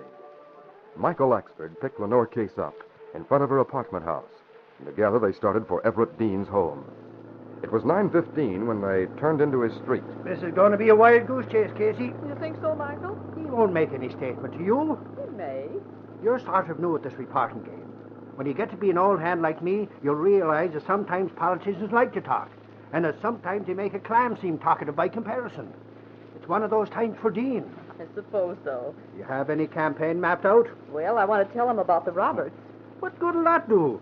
Surely you're not expecting any sympathy from him. No, just a reaction. Holy crow, what was that?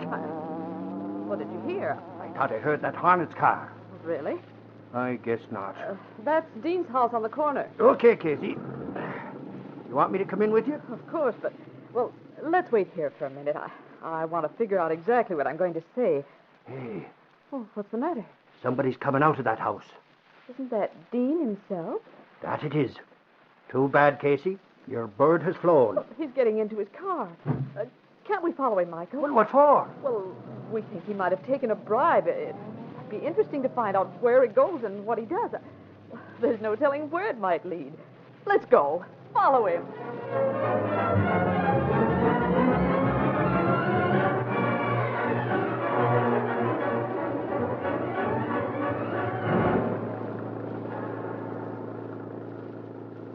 that his car up in the next block? It is? Well, can't we stay a little closer? No, Casey, we can't. Michael, he's stopping.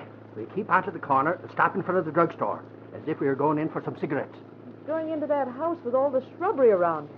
Well, talk about beginner's luck. What? Your hunch is paid off, Casey. It has. That house belongs to Johnny Braggio. Really? Now, you'd better let me direct operations from now on. Are we going after Dean? What would be the use of that? What would be the use of trying? No, indeed. We wait for him to come out. And then we stop him and try and get a statement. Who cares about a statement? We've got to get a picture of him coming out of Braggio's house. I'll into the Star with you. Call Gunnigan and have him send Lowry out here on the double. Right. I'll hold the fort. You won't have to explain the slant to Gunnigan. He'll get it. Just put your call through in a hurry.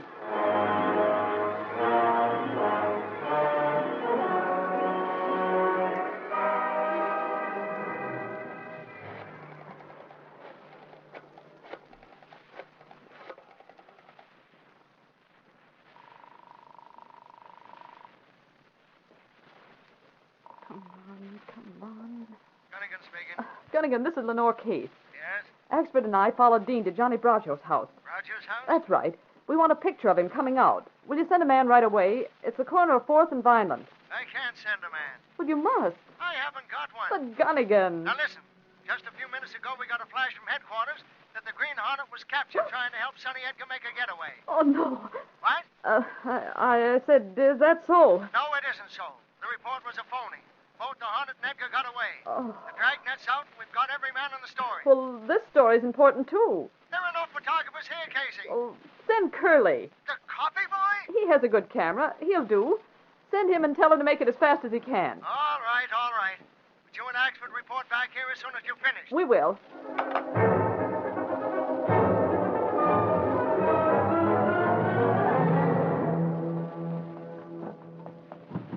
Michael. Casey, I've just been listening to the radio. There was a news flash. I know. Gunnigan just told me.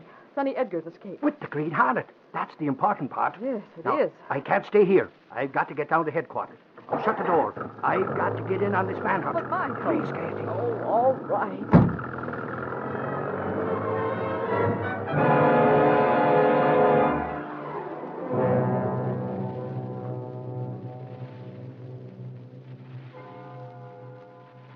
The minutes dragged as Lenore Case waited in the shadow of the trees and shrubbery in front of Johnny Braggio's house. 10:15. Of course, Britt couldn't come here directly. But with every radio car in the city after him, will he be able to get here at all? An old coupe drove up and stopped behind Dean's car. A man stepped out. Is that you, Curly? No. What? Why, it's Ted Roberts. That's right. Who are you? Lenore Case from the Daily Sentinel. Of course. What are you doing here? Well, I'm working on a story. And you? Maybe I can add something to your story. I'm going in there and have a showdown with Braggio. Oh, no, Ted, you can't. I've made up my mind. The only thing to do is face him and get it over with. Not now, Ted. Think it over. Come back tomorrow night if you must. There was another funeral spray this afternoon, Miss Case. See, I brought it with me. I've got to do something about it, or Amy's going to end up in a hospital. Will you believe me if I tell you that tomorrow everything will be all right? No, Miss Case. I have to make sure of that for myself. I'm going in. Ted, please.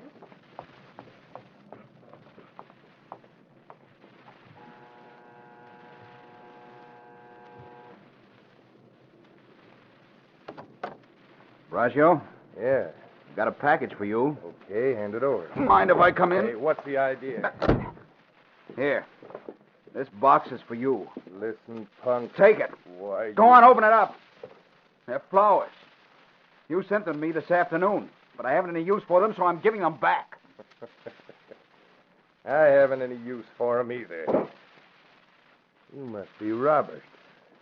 It's a long time. I sort of forgot you. I'm warning you, Braggio. You're going to lay off me and my wife, or I'll break You your... what? I'm getting out of here. Suit yourself, Mr. Dean. I have no intention of being mixed up in your hoodlum activities. Oh. You have my ultimatum. Either you make restitution or suffer the consequences. The last time I got nothing to do with the Hornet. I don't believe you. Oh, now what? Sonny. Yeah, let me in. That's the Hornet's car out there. That's proof that you're here. Shut up. Come on, Sonny, spill it. What are you doing here? I was on my way from the jail to the commissioner's office with a cop. The Hornet drives up, knocks out the guard, and hustles me into his car. What's the idea? He doesn't want me to stand trial. Thinks I might put the finger on him. You got anything on him? No, I tried to tell him that. He just said to get out of town. You shouldn't have come here. I don't argue when somebody's holding a gun on me. He dumped me here, told me to get a car from you and scram. Okay, here's the keys to the coupe. Now, what about money? He gave me $5,000. Got it right here. Wait a minute. That's my money. That's the same envelope he took from my safe. What are you talking about? Give it to him, Sonny. Here's some more for you. You're going to have to take out Roberts with you. What? That punk, Roberts. Put me on the spot once, and he'll do it again if he gets a chance. See that he don't. Okay. I'll need a gun. Yeah. Here. Listen. That's the police. They're after you, Edgar. They're after the Green Hornet. Nobody spotted me when I came in here. I'm leaving. You'll wait till they get past. They're stopping out in front. That's right. Miss Case spotted you, Edgar, and she stopped the police cars. In another minute, they'll be breaking the door down. Come on, Sonny. I'm leaving with you. Out the back way.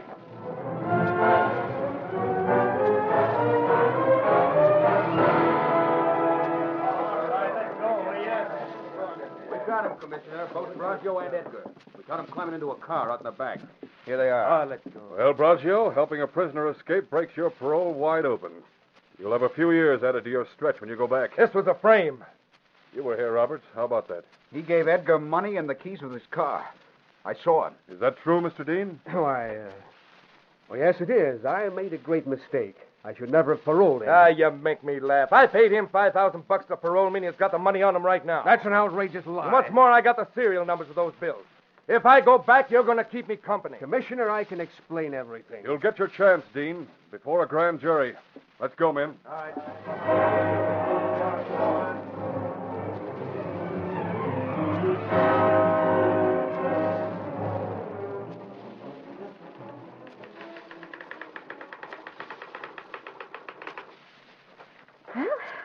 That does it, Michael.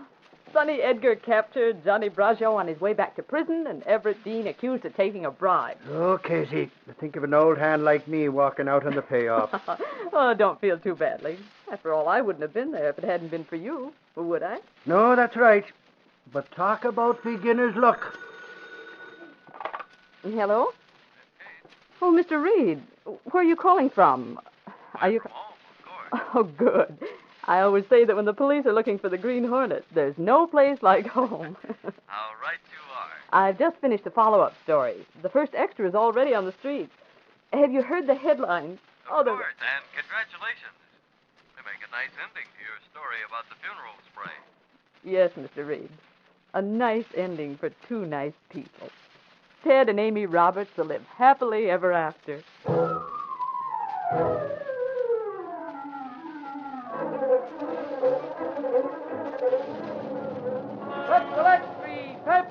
Sonny Edgar captured, Braccio breaks parole. Read all about it. Everett Dean accused of taking bribes. Sentinel X3.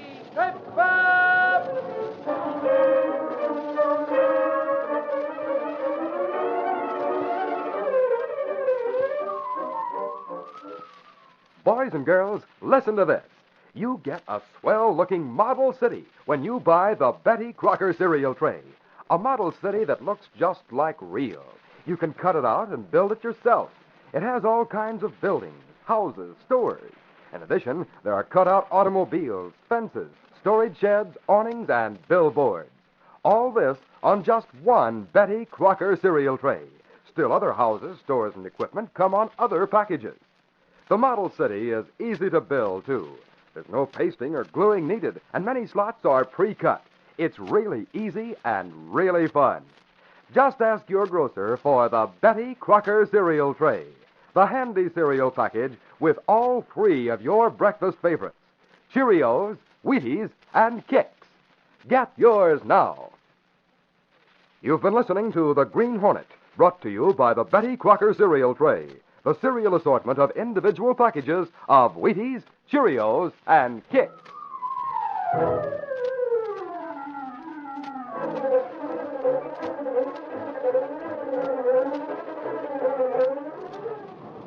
My mother, your mother lived across the way. 1617 North Broadway. What a rope jumper. She never gets tired.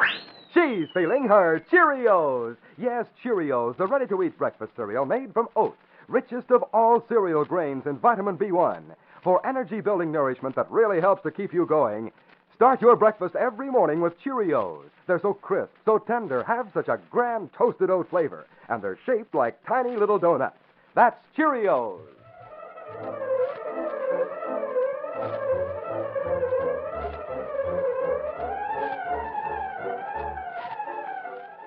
Be with us again next week at the same time when General Mills will again present The Green Hornet. This copyrighted feature originates in Detroit, and all characters, places, and incidents used are fictitious. Hal Neal speaking.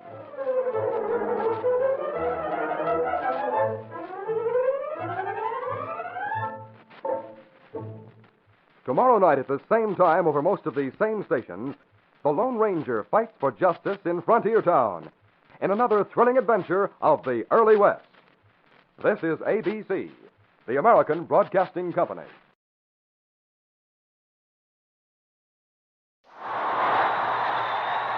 Look at him streak down that track. He's crossed the finish line in 10 seconds flat. He's feeling his Cheerios. Yes, Cheerios, that energizing breakfast cereal made from oats. Good, old-fashioned, nourishing oats, all ready to eat. And now, Cheerios presents...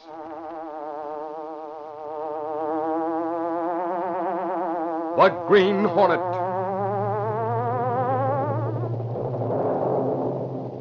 He hunts the biggest of all game, public enemies who try to destroy our America.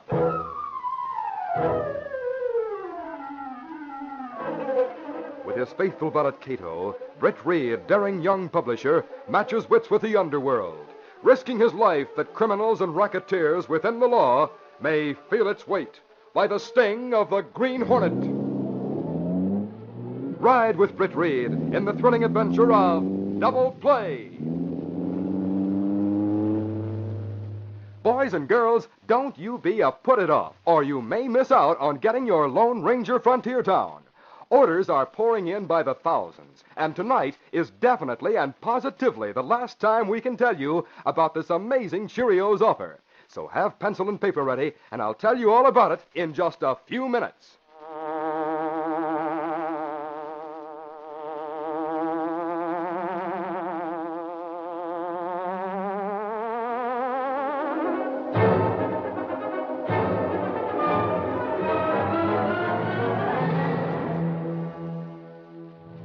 Commissioner Higgins was one of the very few people who knew that Britt Reed, owner of the metropolitan newspaper, the Daily Sentinel, was the Green Hornet. And from time to time, he called on the young publisher for assistance. The two had finished a pleasant luncheon at the Civic Club. They stood at the entrance waiting for Britt's car to be brought around from the garage. Oh, I'd rather take a beating than go back to headquarters this afternoon. Because of a petty hoodlum like Marty Thurber? Yes. Little rat gets under my skin. We're virtually certain he's the one who tried to steal the Nettleton jewels. We can't make a case against him, and he knows it. You've picked him up before, haven't you, Commissioner Higgins? 4 times. We've had to let him go for lack of evidence. What happens to the witnesses? Intimidation. Thurber has influential pals with persuasive ways. I can just hear him laughing at me when we turn him loose. You know, I'd give a month's pay to put that crook behind bars. Is he that important? He is to me. It's a matter of pride. I don't like it, Britt, when a character like Thurber laughs in my face, and he's done it 3 times. I wish there was some way I could help you. Well, there isn't. We won't get Thurber until we get him in the act with no opportunity to furnish an alibi and a witness who can't be intimidated. Hey, look out there! Hey, look, that man. He's hurt. Come on. He stepped right in front of the car. All right, make way there. Let me through. The guy's hurt bad. He's not moving. Where's the driver of the car? Here I am. It wasn't my fault. He stepped right in front of me. Get back. Give the man some air. Oh, who's talking? It's the police commissioner. Do as he says. I couldn't stop. I didn't have a chance. He's right. I saw the whole thing. I'll take your name as a witness. Let's see how bad the man's hurt. Someone had better send for an ambulance. Here's the doorman from the Civic Club. Hey, Sam. Call police headquarters and tell them to send the ambulance right away. Yes, Mr. Reed. 15 years of driving, never an accident. I tell you, it wasn't my fault. Stop whining and get the names of witnesses. You'll need them. Yeah. Well, I saw the whole thing. Hey, here's my card. Badly hurt, isn't he, Commissioner? Yes. Regaining consciousness. Letter in my coat. The only way. Take it easy, brother. Ambulance is on the way. You'll be taken care of. Letter letter inside. Coat pocket. Get the letter. He's passed out again. He said something about a letter in his coat pocket. Maybe it'll tell who he is. Time enough for that after we get him to the hospital.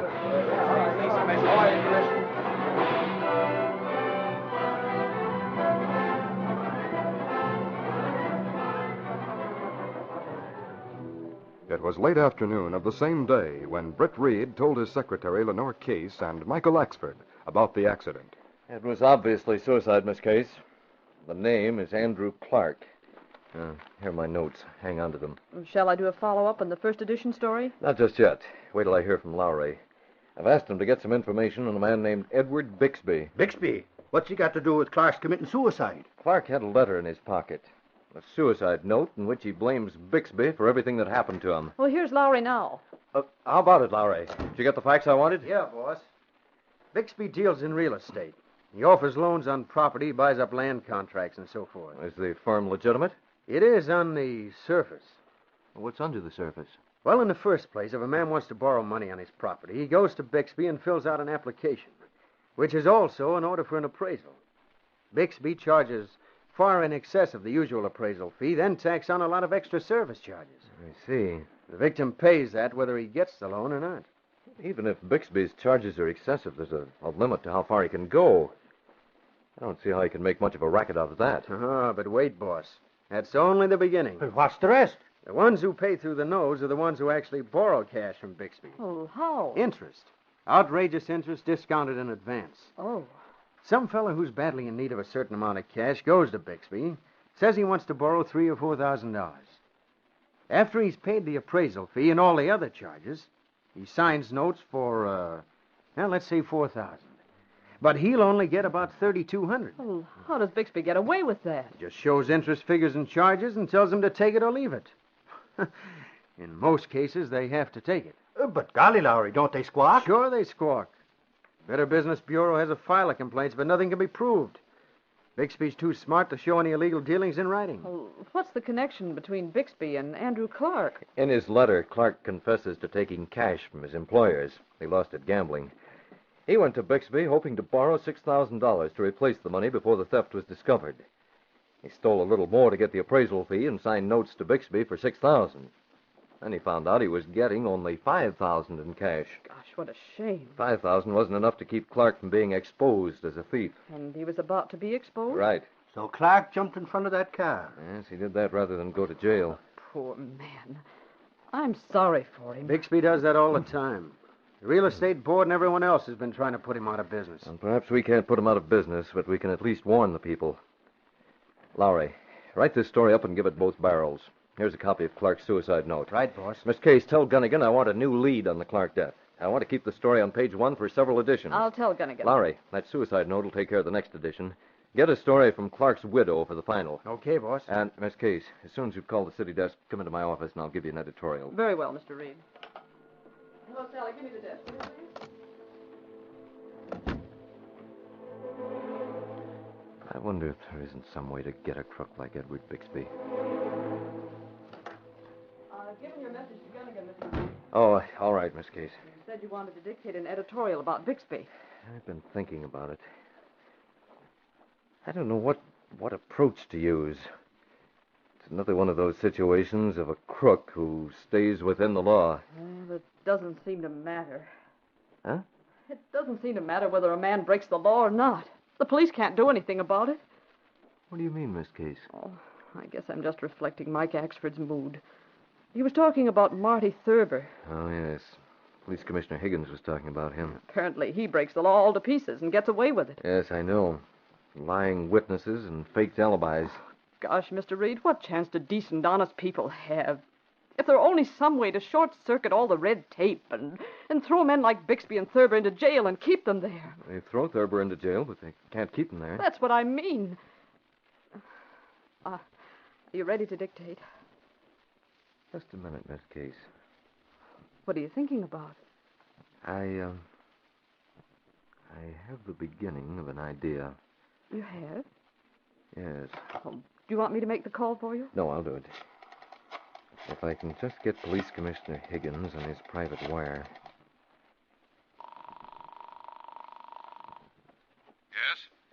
Commissioner Higgins. Oh, it's you. Hello, Britt. Commissioner, this noon we were talking about Marty Thurber. That's right. I thought this was to be about Edward Bixby. You expected you'd have to release him. And so we will. Then he hasn't been released yet? No, but it won't be long.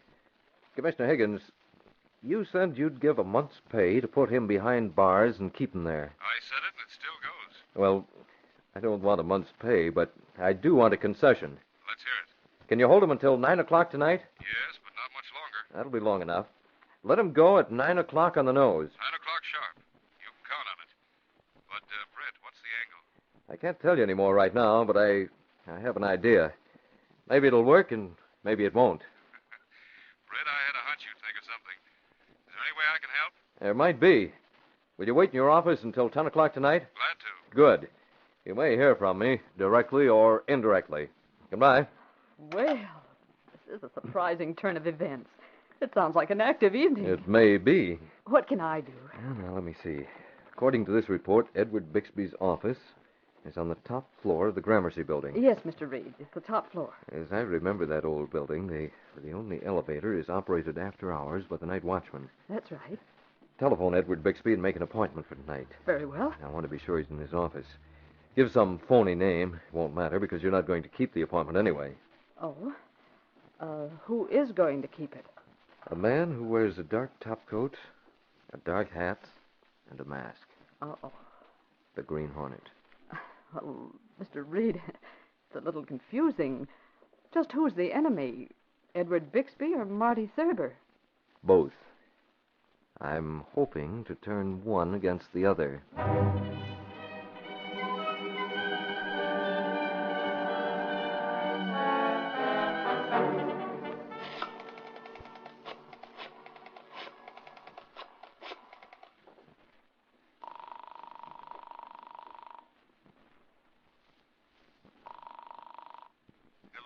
Is this Mr. Bixby? Yes, Bixby speaking. Mr. Bixby, I've got to see you. It's very important. My office is... I know where your office is, Mr. Bixby. But the trouble is I can't possibly get there until after hours. I know it's asking a lot, but Well, might I see you in the evening? Why, of course. At 9 o'clock tonight?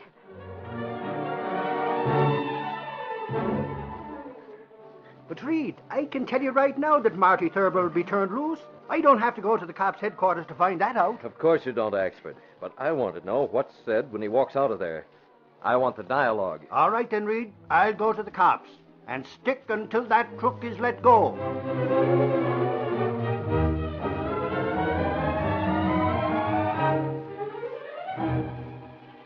With the preliminary preparations completed, Britt Reed was ready to act as the Green Hornet. It was shortly before 9 o'clock when he and his faithful valet Kato moved out of the publisher's apartment.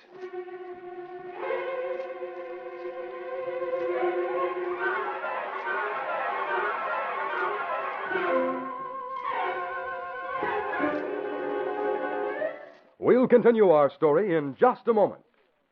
On your mark, get set, go! Yes, sir, boys and girls, it's a race for time now. It's hurry, rush, full speed ahead. For today is the very last time we can tell you about the greatest offer in Cheerios history. I mean the amazing Lone Ranger Frontier Town offer. You heard right. Today is the deadline. You won't be hearing about Lone Ranger Frontier Town on this show after tonight. So if you'd like to get everything you need to build an exact likeness, a perfect scale model of the same famous Wild West cow town you hear about in the exciting Lone Ranger programs, then, partner, you'd better get cooking, and fast. Man, what a town. Looks just like the real old-time West. Bridges, mine, fort, log cabins, old-time Western stores, even an authentic old Western train, even a stagecoach and a covered wagon. 71 different Wild West models altogether. 71 different models, all in full color. And they are the very same buildings and places made famous by the Lone Ranger and Tonto.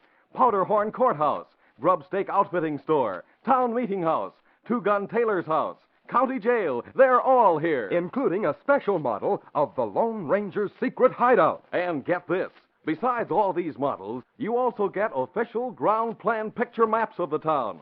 These maps show you where to place each model, and they also show in thrilling color all the scenic wonders surrounding the town. Famous places like Powderhorn River, Wild Horse Mesa, Sawtooth Mountains, and lots more. It's really terrific. And big? You bet. Almost 3.5 by 4.5 feet in size. Models are easy to put together, too. Most of them you simply press out and assemble. They're all three-dimensional. They all stand by themselves. Now then, how do you get Lone Ranger Frontier Town? Well, listen carefully. The town itself comes in 4 different sections. Each section consists of a ground plan map and a number of Western models. If you hurry, you still have a chance to get your first section for only 10 cents and 1 box top from that famous cereal made from nourishing oats, all ready to eat. Cheerios! Send Cheerios box top, no matter what's printed on top, and only 10 cents. No stamps, please. We'll mail your first section, including some of the best models and 1 ground plan picture map. Also, we'll tell you just how easy it is to get all the other models and picture maps. Be sure to print your name and address and send immediately. 10 cents and 1 Cheerios box top to Green Hornet, Box 900, New York 8, New York. That's Green Hornet, Box 900, New York 8, New York. Offer good in USA only. Hurry!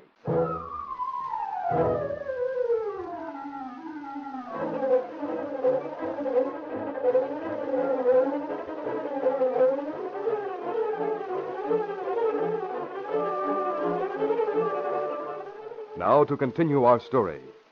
In accordance with his promise to Britt Reed, Police Commissioner Higgins held Marty Thurber until 9 o'clock in the evening. Michael Axford was on hand at police headquarters when the hoodlum was about to be released. By golly, you're walking out of here again, eh, Thurber? Save the gab, Axford. That's for you, Commissioner. Thanks for the free meal. You better get out before we change our mind and hold you overnight.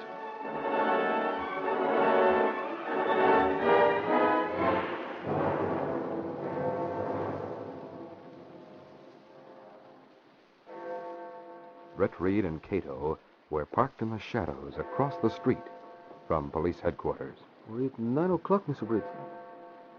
Look over there, Kato. Thurber's coming out right on schedule. Oh, that Thurber? Yes. Open the door on your side and get into the back seat. Oh, yes. I keep a mask on, please? Yes.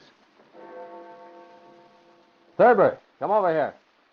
You coming, Mr. Britt? I don't think he'll be able to see this mask until he gets into the car. Hurry up, Thurber. I can't wait all night. Who are you? Who's calling me? Save the questions. Get in here. We got things to do. Hey, listen, mister. That mask. So you're walking out of headquarters and another phony alibi. You're the Green Hornet. That's right. Get into the car. We have a lot to talk about. Now, wait a minute. Get in here. I'll go to the cops with evidence that'll smash your alibi to smithereens. Who's that in back? My friend. He's holding a gun on you in case you get hard to handle. We can't talk here. One of the men's watching from the door of police headquarters. That guy? Who is he? Reporter. His name is Axford. He's done a lot of talking about catching the Green Hornet. He's eyeing this car. I've got to get away. Come on, hey, get in here. Let go of me. Get in here. Hey. We'll get going. I'll tell you the plans while I drive. When Axford hears that horn, he'll blow his top.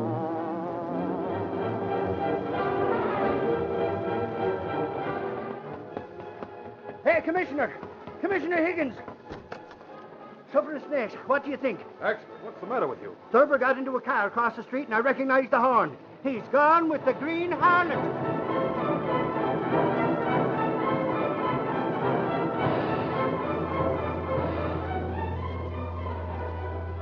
Now, look here, Hornet. My pals will take care of you. Be quiet until you hear what I've got to say. Your pals gave you an alibi that put you in the clear on the Nettleton job. But you and I both know you pulled that caper. And I can prove that some of the boys lied about your alibi. The cops would like that, wouldn't they? You can't prove any such thing. You think you're the only one who has a hold on those chief hoods? Look at these, Marty. Sworn statements from some of the boys you depend on. Let me see them. Not so fast. If I find anyone's double-crossing me... Maybe I had more pressure on them than you have. But don't worry. I'm not hard to get along with. If I knew who gave you statements... You can have these statements after we finish tonight's job. Tonight's job? What do you mean? Thurber, I need your help on a sweet proposition. Your pals can see to it that there's no squawk from the men we're going to call on. What if I don't want to play? These statements will go to the cops, and the cops go for you. You help me, and you'll get a share in the payoff, and these papers. What's a job? We're calling on a man named Bixby. Ed Bixby. Ever hear of him? My name's familiar. His front is a real estate business. Oh, that guy. Yeah, I've heard of him. There's a lot of cash in his safe. He'll be a pushover. You've cased the setup? Everything is set. Bixby will be in his office waiting for us. Where is his office? Right down the next block. What's your plan? Direct action. We go right into Bixby's office, make him open his safe, take the cash, and clear out. And then he calls the cops and I'm identified. That's a laugh. When your pals get through talking to Bixby, he won't identify anybody. Furthermore, I have a mask for you. Here, put down. Is this like yours? Just the same. Have a gun? Of course not. You saw me walk out of headquarters. Here. Take this one. Can't be traced. Okay. What's your pal gonna do while we're inside? He stays with the car. Here we are. That lighted window is in Bixby's office. We should have no trouble. Get out. That mask tight? It's all right. Bixby's office is on the top floor.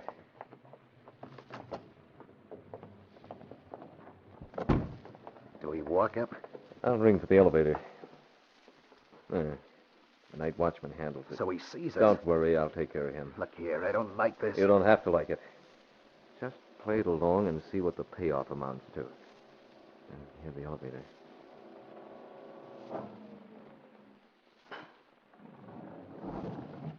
You'll have to sign the...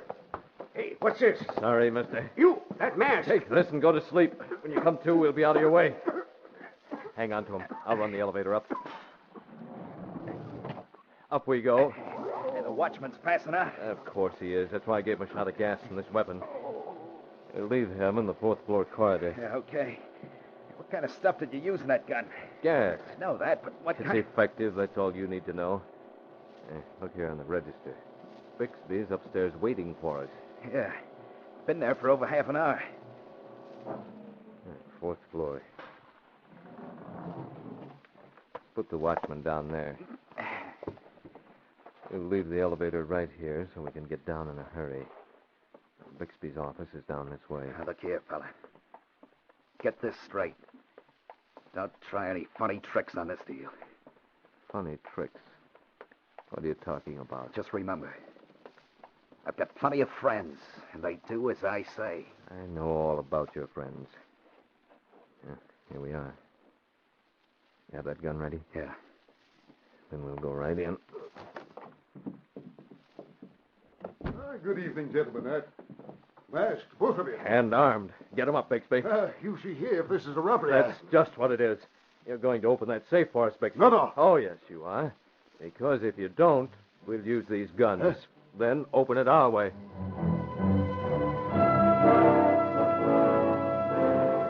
Kato, waiting at the curb, watched the fourth floor window until he saw the signal of a drawn shade. Acting on instructions from Britt Reed, he drove home in the shortest possible time, put the car away, and telephoned Police Commissioner Higgins.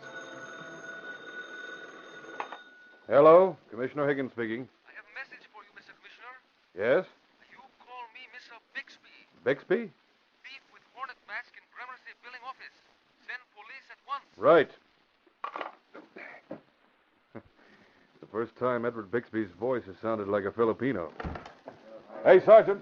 Send a squad car to the Gramercy building right away. There's a robbery in Bixby's office.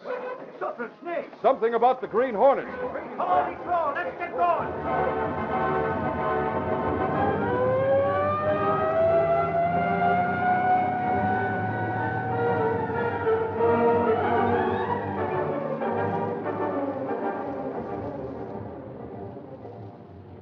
You needn't think you'll get away with this, huh?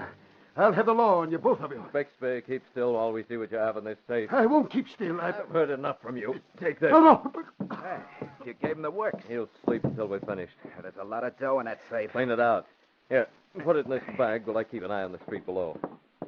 You better raise that window shade. Someone might see in across the street. I don't need to raise it. I can look under the edge. Hurry up with that cash. We want to get out of here. You're telling me. While Marty cleaned out the safe, Britt Reed kept a sharp watch on the street below. Presently, he saw a police car pull to the curb. Then he turned from the window.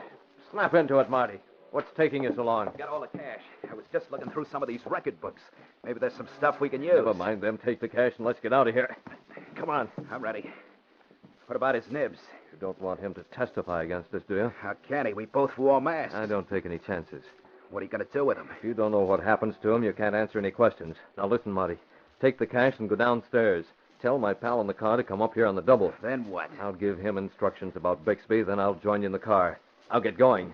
You trusting me? You won't double-cross me. With all this cash? If you're inclined to run away with it, just remember I still have documents to smash your alibi. You'll get them when we're through. Okay. You can run the elevator, can't you? Sure. And get going.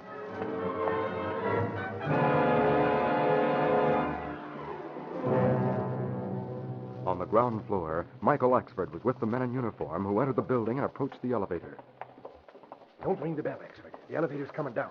So it is. Now get to one side. You fellas get over there and be ready to jump when the door opens. This might be the Hornet. Yeah, sure. Now get ready.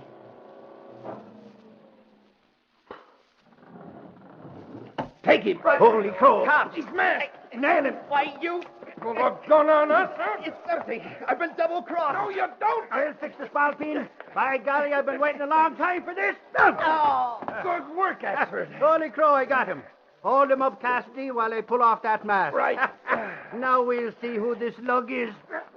What?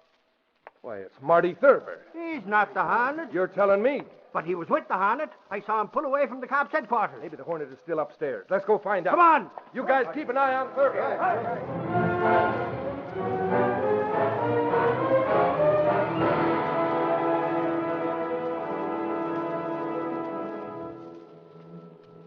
Is that all you can tell me, Mr. Reed? That's all there is to tell in this case. While the police were on their way up in the elevator, I went down the fire escape and came directly here at the office. Well, then you don't know how anything turned out. No, but I think you'll find you haven't waited in vain. Axford will have the story. Hey, is anyone here? Speaking of the devil. He's in the outer office. Come in, Axford. Oh, golly, Reed, I'm glad you're here. You too, Casey. Who actually heard the news? What is it, Michael? By golly, we got Marty Thurber for keeps. He and the Green Hornet teamed up to rob Ed Bixby. Bixby, of all people. Someone called the tip into cops' headquarters. We got Thurber as he was getting off the elevator, and he had a sack full of Bixby's money with him. What's more, he was masked like the Green Hornet. He tried to shoot his way out, but the jughead forgot to load his gun.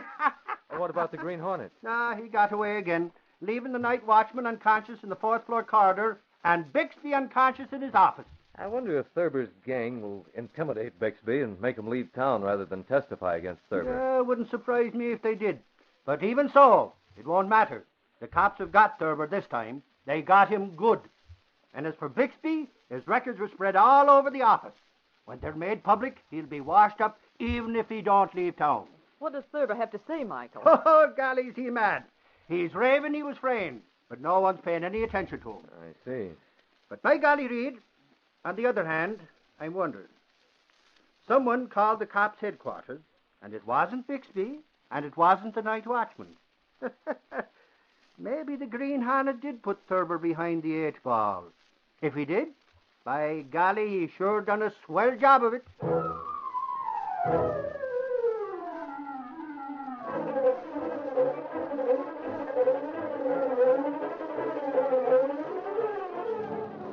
That's Alexi, Pepper, Marty Thurber caught in act. Read all about it. Public enemy blames Green Hornet for capture. That's Alexi, Pepper.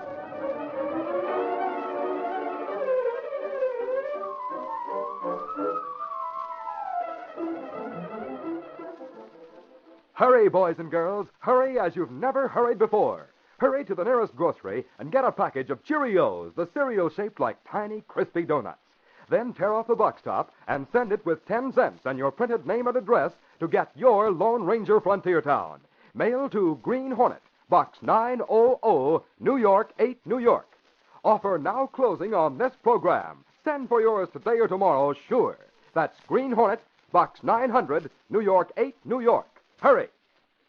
You've been listening to The Green Hornet, brought to you by Cheerios, the breakfast cereal that's made from good, old-fashioned, nourishing oats, all ready to eat.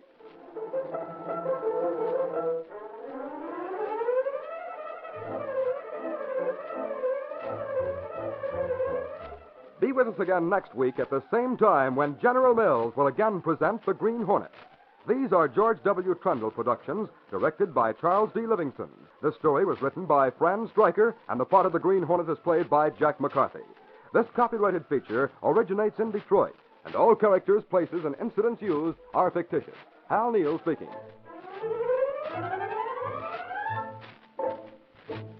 Tomorrow night at the same time over most of these same stations, the Great Stallion Silver carries the Lone Ranger on a thrilling ride for justice in another exciting story of the Old West. This is ABC, the American Broadcasting Company.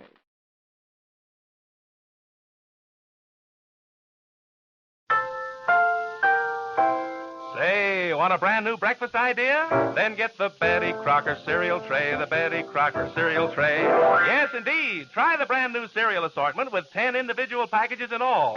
4 Wheaties, 4 Cheerios, 2 Kicks. All top favorites and all extra fresh. Yes, it's fun to take your pick from Wheaties, Cheerios, and Kicks. Get the Betty Crocker cereal tray, the Betty Crocker cereal tray. Get that tray today. And now the Betty Crocker cereal tray presents...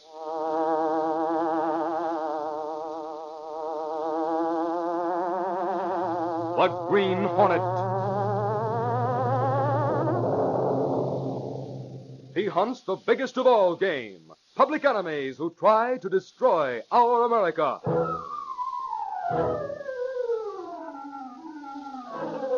With his faithful valet Kato, Britt Reed, daring young publisher, matches wits with the underworld, risking his life that criminals and racketeers within the law may feel its weight by the sting of the Green Hornet. Ride with Britt Reed in the thrilling adventure of The Woman in Black. 1, 2, 3. Yes, 3 Cheerios, Wheaties, and Kicks. You get all 3 in the Betty Crocker cereal tray. 10 separate packages of your 3 top favorite breakfast cereals, all in one handy carton. Each package holds just enough for 1 good serving. You open a fresh package every morning. Cheerios, Wheaties, or Kicks. Try it. Get the Betty Crocker cereal tray.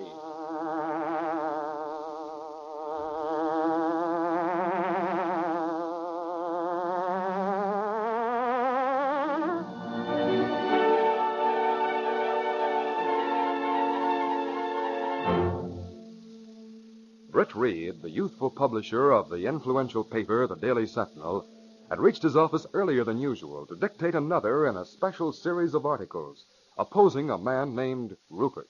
And in our editorial opinion, Dr. Rupert's stubborn refusal to deny the accusations that have been hurled against him is a tacit admission of guilt. Type it up, Miss Case, and let me read it before you send it to the composing room. Check. Anything else calling for immediate attention? Letters, phone calls? No, but Mike Axford's still in the outer office with Mr. Jackson. Tell him to come in. Let's see what Axford's up to. Very well. Just a minute, Miss Case. Who is this fellow Jackson? Well, I don't know, Mr. Reed, but he's young and, well, he looks capable. All right. Let's have him. All right, Michael, it's your turn. Come on in, Jackson. We'll see what Reed has to say. Reed, this is Jim Jackson. Hello, Mr. Reed. Glad to know you, Jackson. Sit down, both of you. Thanks, Reed. Jackson, tell him everything you told me and show him them clippings. Mr. Reed, I've been around. I've been a private detective, a newspaper man, and a professional soldier. You're looking for a job? Yes and no. I picked my job. I'm after a story. But I want to be sure I can sell it before I stick my neck out to get it. I thought you'd be interested, Reed. It deals with that Dr. Rupert we've been writing about. Your paper has taken the stand that he's not to be trusted in a government position where he'll have access to confidential records. Yes, we've taken that position. Why? Dr. Rupert himself may be all right, but he's been seen in company with people who are known to have associated with international troublemakers, foreign agents, and saboteurs. Mr. Reed, how would you like proof that Dr. Rupert is in direct contact with foreign agents? Proof? That's what I said. How can you prove that Rupert's in contact with enemy agents? Photograph? Jackson, if you have anything like that, you'd better take it to the federal authorities. Wouldn't you like to turn it over to the federal authorities after you've scored a beat with your Daily Sentinel? Let me see the photograph. I haven't got it yet. I'll have to risk my neck to get it. Yeah. And after I've proved I can deliver the goods, I'd like to talk about a steady job. How do you expect to get such a photograph? Dr. Rupert is taking guests aboard his yacht for a weekend cruise. For a member of his crew, I know he's to have a midnight rendezvous a couple of miles offshore. I see. All right, Jackson. Go to it. If the picture's what you say it is, I'll buy it and pay what's fair. That's okay, Mr. Reed. I know you'll be fair. That's why I want a job with your newspaper.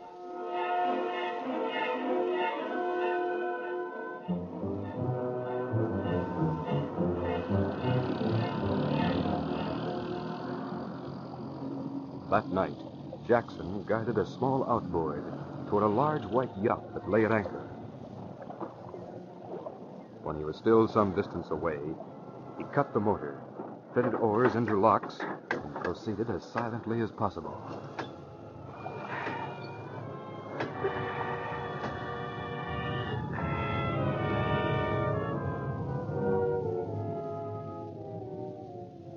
Meanwhile, aboard the yacht, Dr. Rupert and a well-dressed woman walked through a companionway and paused at a stateroom door. Is this discrimination, or do you plan to have all the guests confined to staterooms? My dear Pamela, It's all right, Doctor. you know, my dear, I'm involved in top secret affairs. This meeting... Don't apologize. I'll wait in my stateroom until your meeting is over. Thank you, Pamela. Thank you for understanding.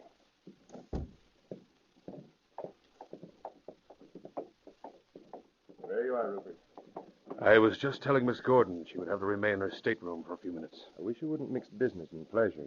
I don't like having your friends on board during a meeting as important as this. But, Croydon, by having guests, the cruise becomes a harmless pleasure trip. Without guests, the newspapers might wonder why I put to sea. Guests are all right as long as you stick to the stupid ones. But Pamela Gordon is smart. You're right, Croydon. She is smart. She's too smart to make trouble for me, even if she did suspect the truth. I hope so. Let's get to the main salon. Did Tarleton and Derek get aboard without difficulty? Yes, they're waiting for you. Here's Dr. Rupert. Ah, good evening, gentlemen. Glad to see you. Close the door, Croydon. Right. Have you any documents to turn over? I have. I think you'll find they're even more valuable than the last ones. Dr. Rupert, according to the newspapers, there's a likelihood that you will lose your post with the government. Don't worry about that, my friend. In my position, a man cannot be dismissed because some of his acquaintances are of questionable character. As long as my personal record is above board, I am secure. Here. See what you think of this document. It's top secret. Rupert, look, that other door. Who's that? He has a camera. I'll get him. You've missed. Get after him. As Jackson ran, clutching his camera, he knew that he'd be shot before he could possibly reach the end of the long companionway. He halted abruptly at a door, jerked it open, and stepped into a cabin. I have no gun, but this camera case is heavy enough to crack your skull if you try to yell. Mercy, you are an abrupt individual. Did I hear a shot? You did. I don't know whether your friend saw me come into this room or not. Obviously, you were seen. Listen to me. You're Pamela Gordon. You're Dr. Rupert's friend. Maybe you're lined up with him, but maybe not. Did you know that he's working with foreign agents selling out the United States? No, I didn't know that. Maybe you're telling the truth. Maybe not. In any event, I have nothing to lose by trusting you. I took a long chance to come here and get a picture. It's in this camera. I'll toss it under your bed. Rupert means that. He will shoot. I know it. I'm a gone goose, but I won't mind so much if Rupert is smashed. You can tell him I threw the camera through the porthole. Then deliver the film to Britt Reed of the Daily Sentinel. He'll know what to do with it. What makes you think I'd turn against Rupert? You probably won't. But I'm telling you what you can do, just in case. Now get your hands up. Don't shoot. He's not armed. Pamela, you know this man? I never saw him before a minute ago. He rushed in here and made threats. So you thought you could hide, huh? Who are you? What are you doing on this boat? I came to get a photograph. You thought you could get away with such I a gambled boat? with long odds, and I lost. That's all there is to it. If you want my camera, you'll have to follow it through that porthole. And down to the bottom of the sea. Who sent you here? Now, wait, Croydon. Take him to the salon for interrogation. I'll join you there. You heard what the doctor said? Get going. Oh, Rupert, I was so frightened. You, Pamela, frightened. Well, I thought nothing could shake your poise. well, after all, he threatened to crush my skull if I made an outcry. Who is he? What was he talking about? I'll tell you all about it later, Pamela. You stay here in your room until I've finished questioning our uninvited guest.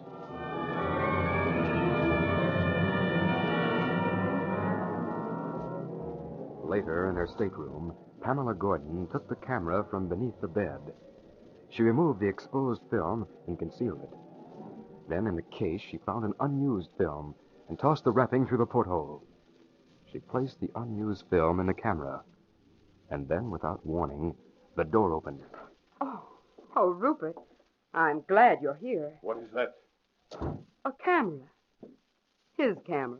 He said he threw it out the porthole. He threw it under the bed. Why didn't you tell me this before? Dear boy, I wasn't sure. He came in here so suddenly, slammed the door, and made threats. I knew that he threw his camera somewhere, but I didn't see where it went. I thought it was beneath the bed, but I couldn't be sure. I'll take it. We'll have the film developed when we reach shore. Might a girl ask questions about the camera's owner? No. Oh, Rupert. We have returned him to the small boat in which he came from shore. Oh, then he's gone. Yes, Pamela. He's gone. What a shame. He might have been interesting.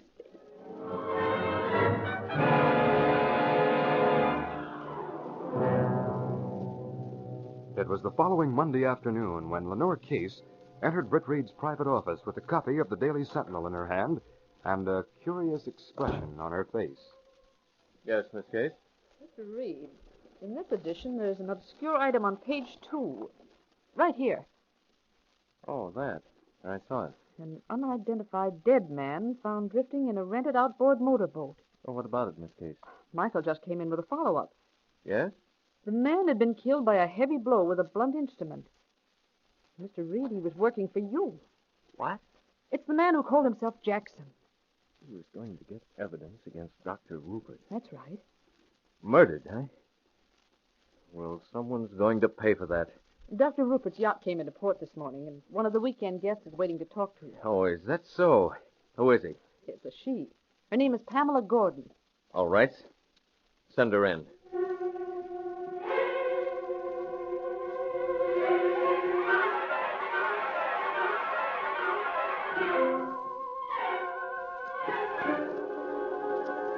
We'll continue our story in just a moment. If you like your breakfast cereal at its crispiest, freshest best, then just you get the Betty Crocker cereal tray.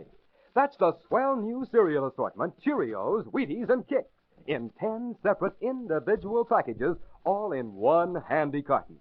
Each of the 10 packages in the cereal tray is especially treated with an extra heavy coating of wax, a protection which helps seal out air and dampness, thus guarding flavor and freshness. That way, each cereal stays extra crisp and has an extra brisk edge of flavor. Another thing, each individual package holds just enough for one good-sized serving. That means your breakfast cereal remains sealed in its Christmas-protected package until the very moment you eat it. Each morning you open a fresh, new package. Each morning you have the extra pleasure of breakfast cereal at its crispiest, freshest, most flavorful best. Enjoy this extra keen, crisp breakfast cereal flavor. Get the Betty Crocker cereal tray with 10 separate packages of 3 top favorite cereals, Cheerios, Wheaties, and Kicks. They're extra good, extra crisp, extra fresh.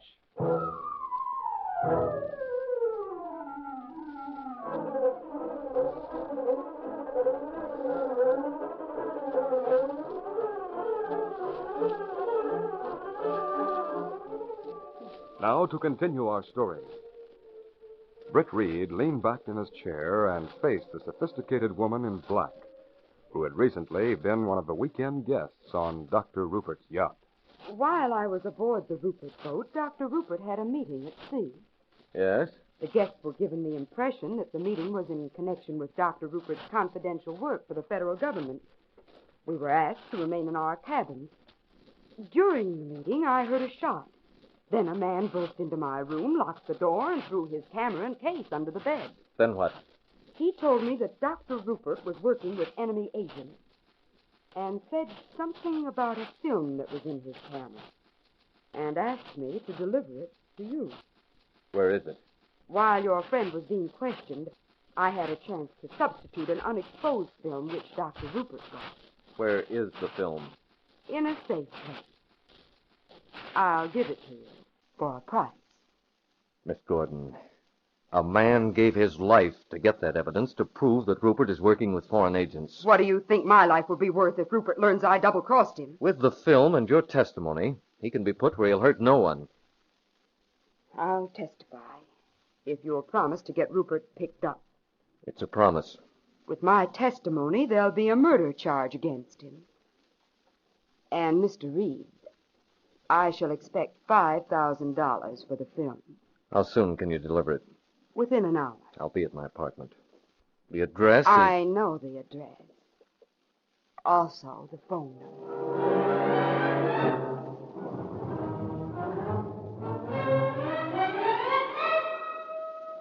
A car stood at the curb in front of the Daily Sentinel building. With Croydon, there was a man whose face was cold and hard. Start the motor, Gus. Here she comes. Right. I'll get out so she can sit between us. Miss Gordon.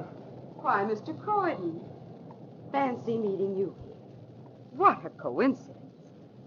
What's the game, Croydon? Am I being followed? We're going your way. Get into the car. Dear old Rupert mightn't like it when he hears you threaten me with a gun in your pocket. Dear old Rupert gave us orders.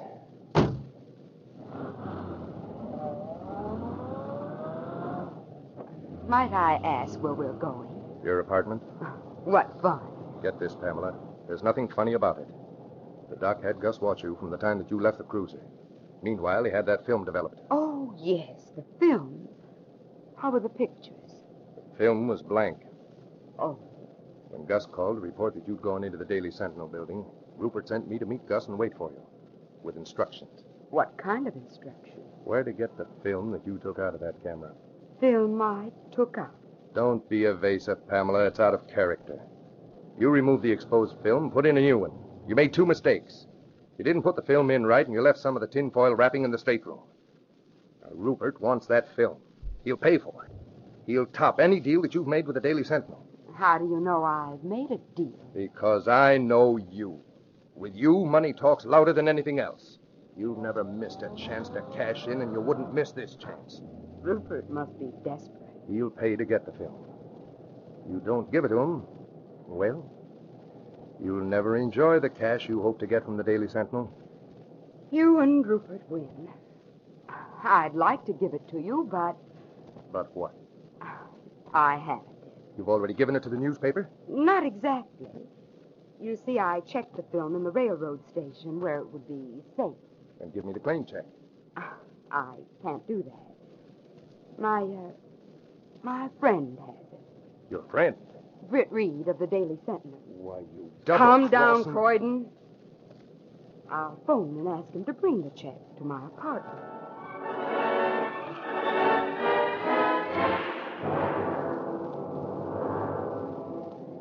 Britt Reed was in his apartment. He had just finished telling Kato about the woman in black and the camera film in her possession. Her name, Kato, is Pamela Gordon. An opportunist if I ever saw one. Yes, Mr. Britt. I'll get the phone. Hello? Hello, Britt. I'm so glad I caught you at home. Huh? This is Pamela. Oh, yes. Darling, when I was in your office, I gave you a claim check. Remember? A claim The check? claim check for a certain camera film. Britt, I must have it back as quickly as possible. I see. Be a dear and bring it to me, won't you? You know where I live, the Carlton Terrace. I think I understand. I hope you do. I'll be there as soon as possible. You heard my end of that conversation, Kato? It not mean much. It was Miss Gordon. She was speaking for the benefit of someone in her apartment. She was giving the impression that I had a claim check for the camera film. Wants me to bring it to her apartment right away. Well, what you do, Mr. Britt? She's in a bad spot. Rupert must have learned that she has that film. But perhaps the trouble is of her own making. Even so, we've got to play the game if we hope to get that film. I'm going to her apartment. You go as Green Hornet? I can't do that. I've got to go with Britt Reed. But the Green Hornet may have a part in the program. Let me see. Got to have a claim check. Almost any kind will do. Well, I have old one from Waiters and Butlers Club. Get it. Then get out the mask and equipment of the Green Hornet. Well, Mr. Britt, you say I'm going as Britt Reed, but you'll be close by with the Black Beauty. I'll give you instructions while we get ready. A few moments later, Britt Reed and Kato stepped through a secret panel in the rear of the bedroom closet, then went along a narrow passageway built within the walls of the apartment itself. This passage led to an adjoining building, which fronted on a dark side street. Though supposedly abandoned, this building served as the hiding place for the sleek, super-powered Black Beauty, streamlined car of the Green Hornet. You'll take this car, Kato, and follow instructions. I park in rear of terrace and wait. Yes. I'll go in my convertible. Kato pressed a button. The great car roared into life. A section of the wall in front raised automatically, then closed as the gleaming Black Beauty sped into the night. Britt returned to his bedroom, and a moment later left the apartment.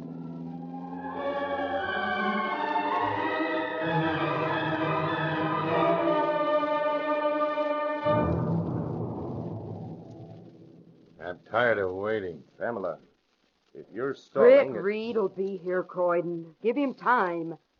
He had to come from the other side of the city. He's published some pretty strong stuff against Doc Rupert. Wait till the doc hears that you and Reed are on a first-name basis. Don't be a square. Reed means nothing to me.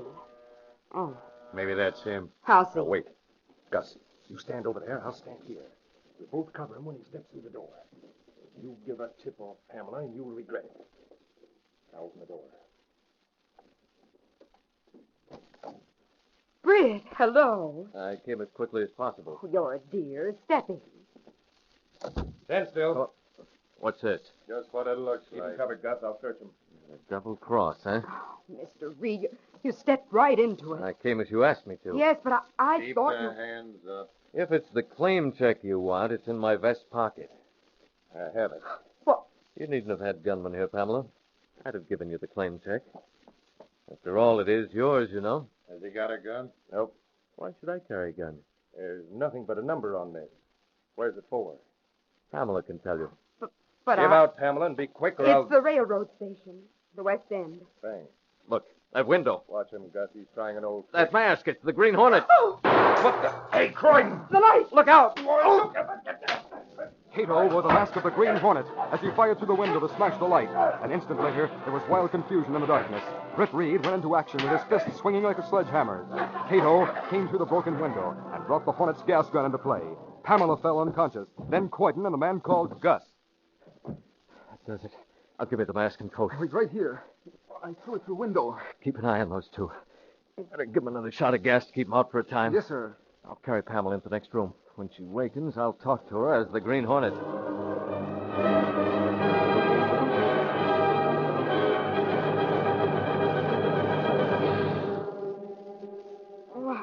Where? Snap out of it.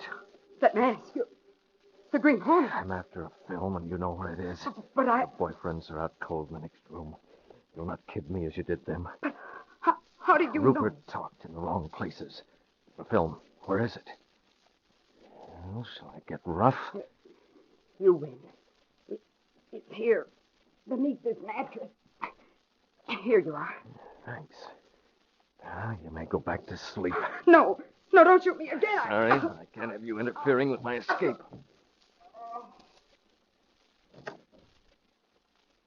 I have it, Kato. Oh, that's good. Take the Hornet's gear and the film.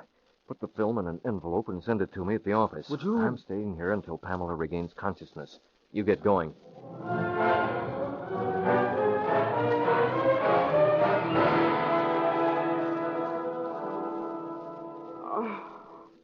Oh, dear. You'll be all right, Miss Gordon. Here, drink this. Mr. Reed. I opened my eyes a few minutes ago. Those two, Croydon and Gus. They're still unconscious in the other room. I tied them and called the police. The police? You tried a pretty shabby trick. But, Mr. Reed, I thought you'd understand. I thought you'd do something. You must have understood that I was fibbing when I said I'd given you a claim check. I thought you'd know that I was helpless. I did. And I brought that phony claim check in the hope of stalling until I could learn more about the situation. I didn't know the Green Hornet was working with you. But he's not. He's working independently. He came here while you were unconscious. He made me give him the film. The real one? Yes, he has it. I couldn't bluff him. Oh, Dr. Rupert won't like that. The police. I hear them. They can take Croydon and Gus. I'll file charges, and you'd better back them up.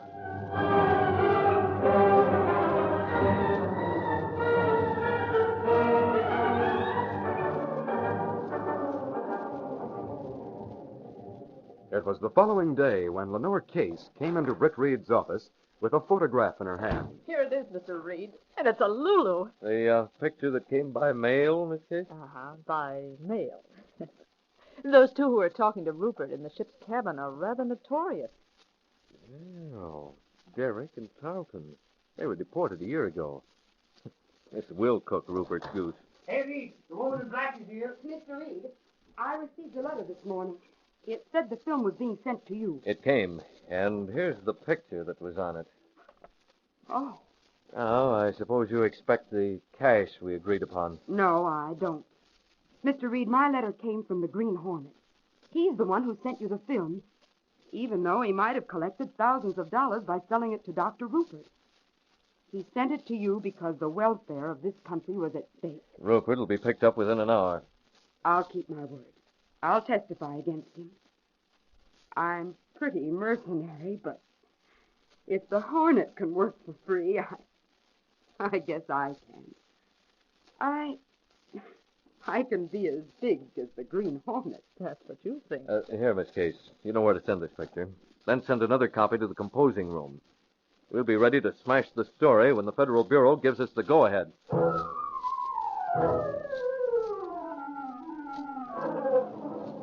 Special X-3, Pepper, photo proves Rupert in league with enemy agents. Hornet sends film to Sentinel. Read all about it. Girl makes murder charge. Sentinel X-3, Pepper.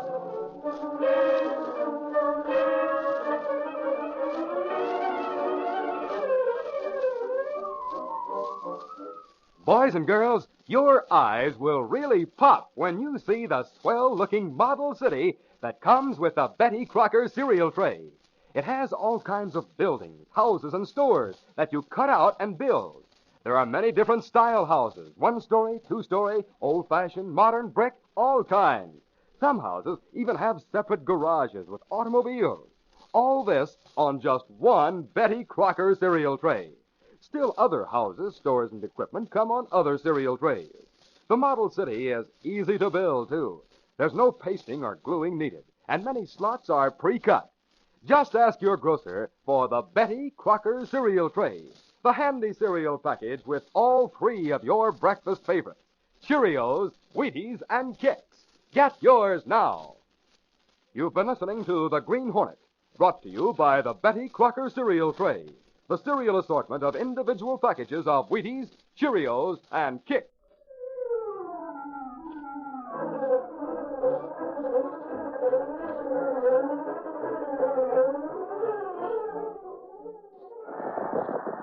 Gosh, that jockey sure can ride. That's his fourth winner today. He's feeling his Cheerios. Yes, Cheerios, the ready-to-eat cereal made from oats.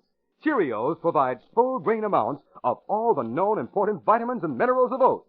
Gives you the kind of energy-building nourishment you need to be a winner. And Cheerios taste simply grand. Its toasted oat flavor can't be beat. So for a better breakfast, have Cheerios, the only oat cereal shaped like little letter O's.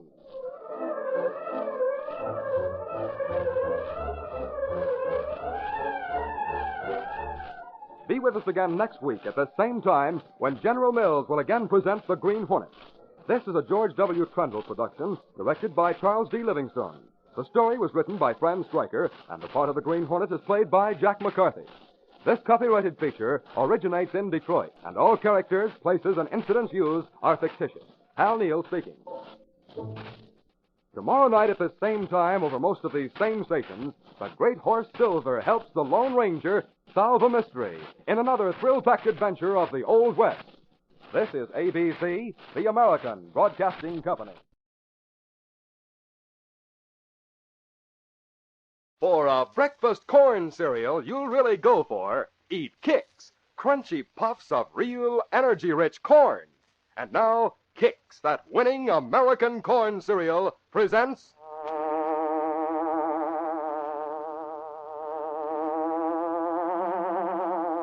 The Green Hornet.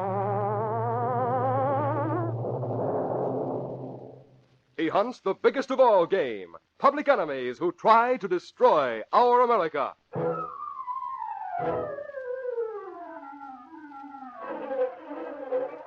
With his faithful valet Kato, Britt Reed, daring young publisher, matches wits with the underworld, risking his life that criminals and racketeers within the law may feel its weight by the sting of the Green Hornet.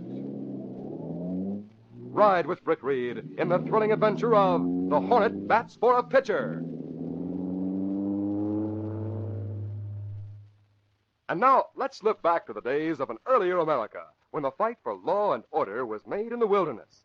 Those were the days when the Pilgrims made a discovery important to their country's fighting, winning energy. They learned to plant and grow corn, the fighting energy food of the Indians. Today, there's a new super delicious way of eating energy-packed corn for breakfast. It's Kix, K-I-X. What a way to start the day, with a heaping bowl full of delicious Kix.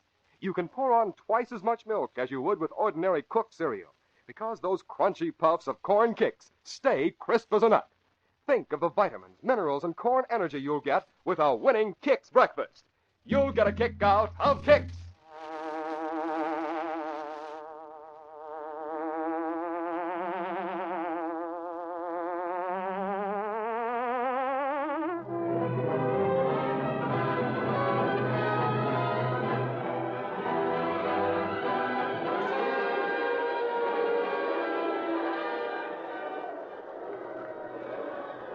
Why don't you give up, Denon? Whoever called you a passer?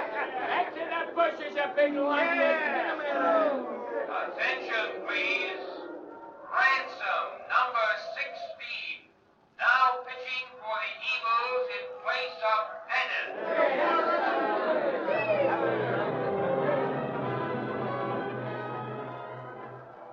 Frank Denon walked back to the Eagles clubhouse, knocked out of the pitcher's box for the 5th time in a row. The Eagles were a minor league team, but they were the principal farm club of the former world's champions. Located directly across the river from where the parent club held sway, the interest in their fortunes was as great in the big city as it was locally, especially in the case of Frank Denon. Sent to the Eagles to acquire experience, he had been touted as a coming great star of the game. He had been sensational early in the season, but on the Eagles' last road trip, something happened, and he had gone to pieces. And now, home once more, he had shown no improvement.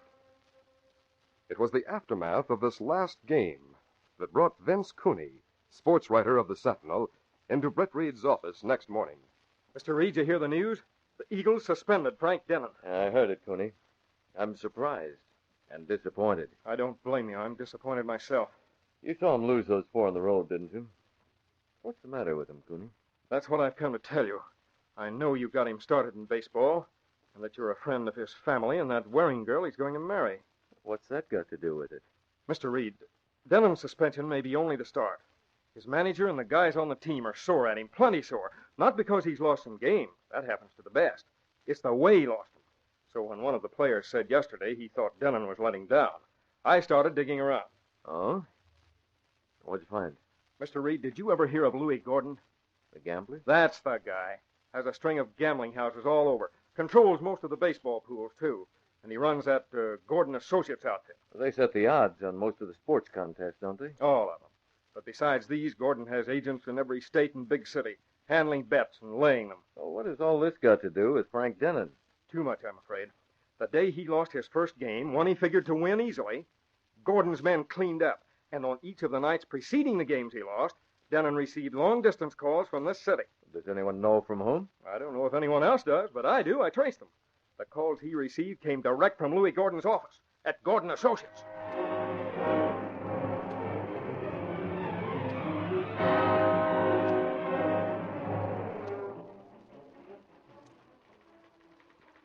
There was a deep frown on Britt Reed's face as he walked into his outer office and over to the desk of his secretary, Lenore Case.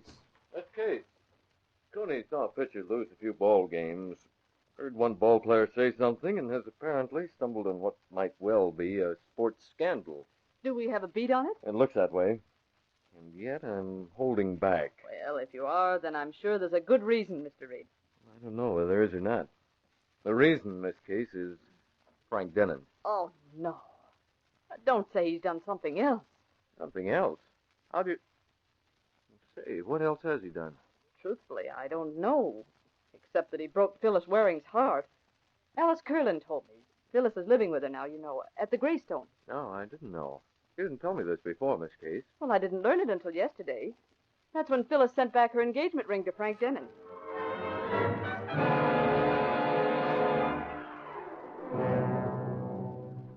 Britt Reed traced Frank Denon to the hotel where he'd registered after leaving his teammates in the town across the river where they were playing ball.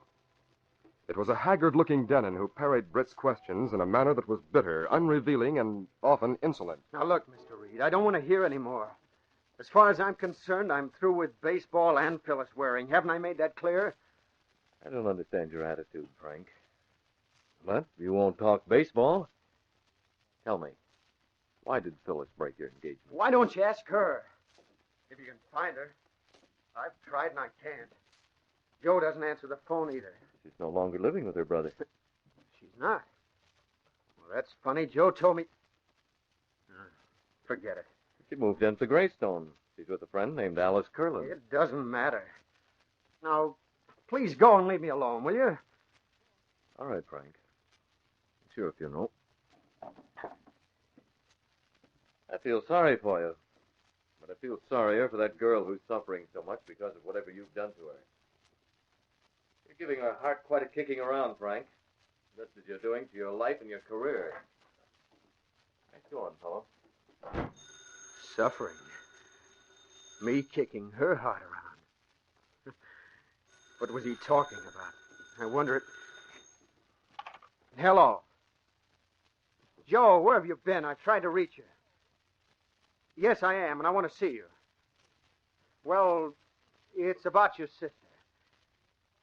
Right away? Good, where are you? The All Sports Restaurant? Yeah, I know the place. I'll be there in 15 minutes. Yeah. So long.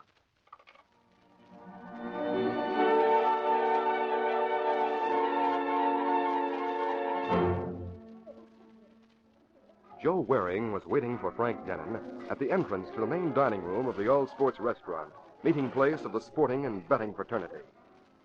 Greeting Denon effusively, Joe hustled him to a table and introduced him to a dark, flashily dressed man who remained seated. Frank, I want you to meet Mr. Fagan. You two might find a lot to talk about. Be back in a couple of minutes, Frank. Stay right there. Won't they? Now, hey, wait, he'll Joe. be back. Sit down and take a load off your feet, kid. Save your strength. As Ziggy Fagan pulled Frank into a chair, Joe Waring approached a nearby table. Got your camera all set, Harry? Yeah, right here under the newspaper. You want a shot of that guy with Ziggy? Yeah. Make sure it's a clear shot. Print it right away and take it to Louis' office.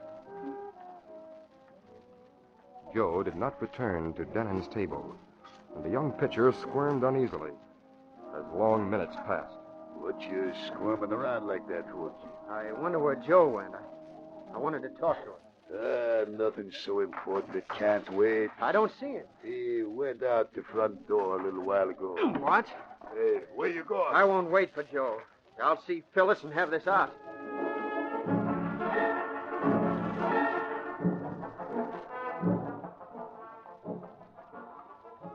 Taxi! Hey, taxi!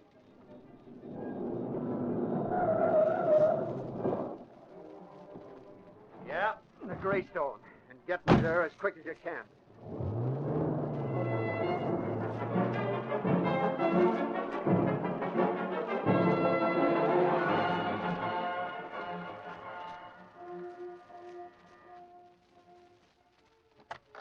Frank, you... Phil, I want to talk to you.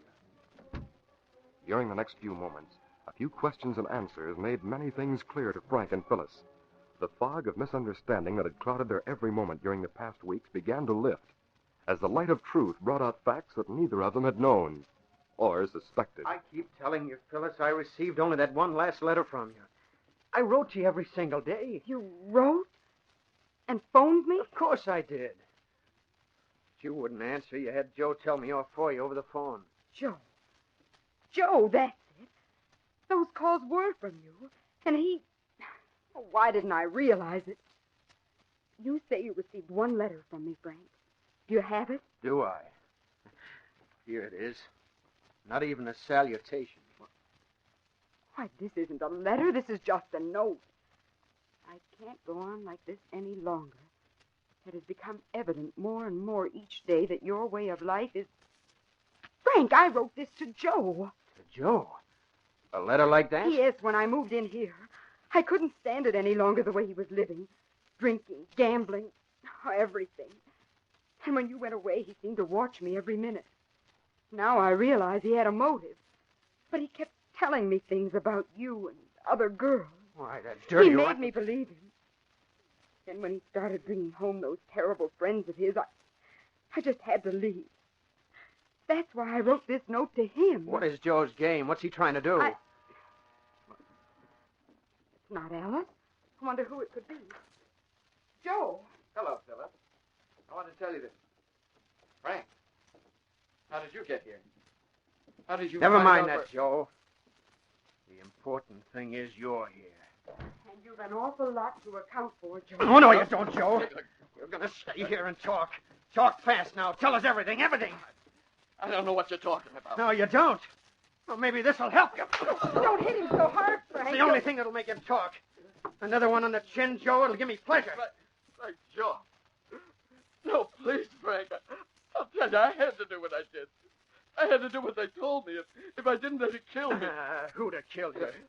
I don't know. Louis Gordon's mom. Louis Gordon's mom? That's right. The gambler.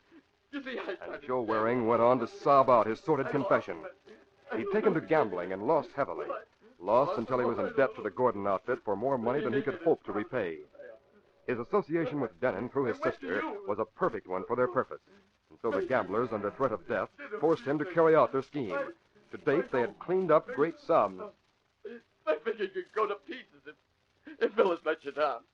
I intercepted the letters you sent her and told her lies about you. I didn't think anyone could be so rotten. My big play came when I phoned you saying Phyllis had asked me that you were to stop writing and trying to get in touch with her. They had me call you in the middle of the night, always before the games you were scheduled to pitch. They thought that'd upset you, too. Upset me?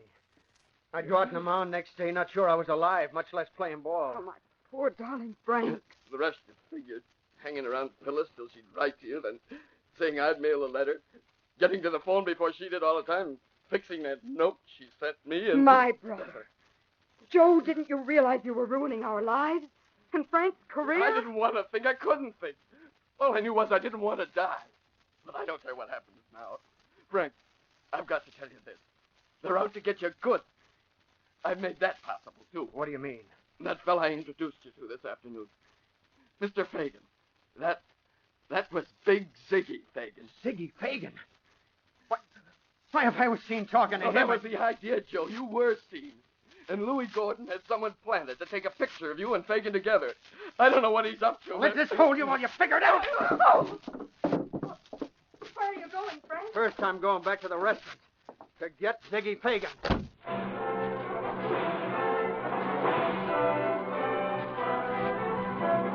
As Frank Denon rushed to the street to hurry back to the All Sports Restaurant and Big Ziggy Fagan, Vince Cooney was in Britt Reed's office, telling him incredulously, Your boy Denon sure did it this afternoon. He'll be barred from organized baseball by morning. What? What'd he do now? I saw him in the All Sports Restaurant with Big Ziggy Fagan. Told you. Huh? Fagan? Fellow who tried to fix the basketball games and who was tried for bribing? That's the sweet character. He's barred from every ballpark in America. And when this thing today comes out, Denon will be too. Still there? They were when I left. Say, where are you rushing? To the All Sports Restaurant for a showdown with that All-American double-crosser, Frank Denon.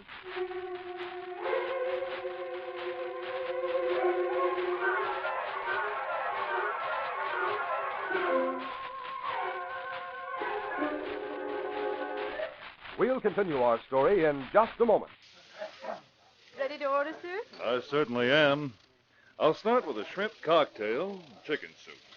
And I'll have the sirloin steak, medium, carrots and peas, and, mashed potatoes. Coffee later with apple pie and cheese for dessert. Oh, boy, there's a top favorite American meal for you. But, that menu he's reading probably lists a few other dishes still more truly American than those he ordered, like corn on the cob, corn fritters, hot buttered kernels of corn. Sure, they're all corn dishes. And there's no food more American than corn, the only Native American grain, the very grain that goes into kicks. Corn, is the energy-rich food that gave the Indians a lot of their hard-fighting endurance. The food that helped give the pioneers the energy that won an empire. And today, the way to eat corn for breakfast, in a way you'll really go for, is kicks. It's not flakes, but roasted corn, popped into crunchy, mouth-watering puffs of real corn. No wonder Kix stays crisp no matter how much cream or milk you pour on. So think of the well-rounded supply of minerals, vitamins, and corn food energy you get with a daily breakfast of Kix and milk. Try it soon. Kix is a winner.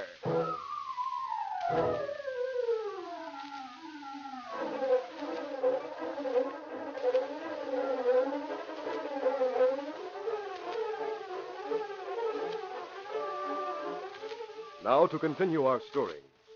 Britt Reed and Frank Denon converged on the All Sports restaurant, each intent on his purpose. The first to arrive, Denon entered the dining room to find that Big Ziggy Fagan had departed. Uncertain for a moment, he reached a sudden decision. He headed for the telephone booths in the lobby and thumbed through the pages of the phone book. And at that moment, Britt Reed entered the front door and saw him. Frank Denon didn't notice Reed's entrance, and when he found the number he sought, he entered the phone book. Nor did he notice, as he placed a coin in the box and dialed, that the young publisher had quietly slipped into the adjoining booth and pressed his ear to the wall. Gordon Associates? I want to speak to Louis. To Louis, I said. Oh, yeah? Well, he'll have to see me. The name is Denon. Frank Denon. He'll know me. It's, about an arrangement I made with Big Ziggy. Yeah. Yeah, that's right. Thanks. He and Ziggy will be at the main office in an hour? Where's the main office? Second floor of the Grand Building, huh? Thanks. I'll be there. With an hour in which to get to Louis Gordon's office, Frank Denon had another sudden thought. And this, too, led to a phone call. This time, he called the hotel across the river, where his teammates were stopping. Pete Whitty, his catcher and former companion, didn't want to speak to Denon at first. But finally, Frank got his story across. And when Whitty replied, a wide grin spread over the young pitcher's face. Oh, gee, that's great, Whitty. You don't know what this means to me. As many as you can get, yeah. You'll be able to make it in 15 minutes if you come through the tunnel. You got the address? Good. When I get there, give me about 10 minutes before you break in.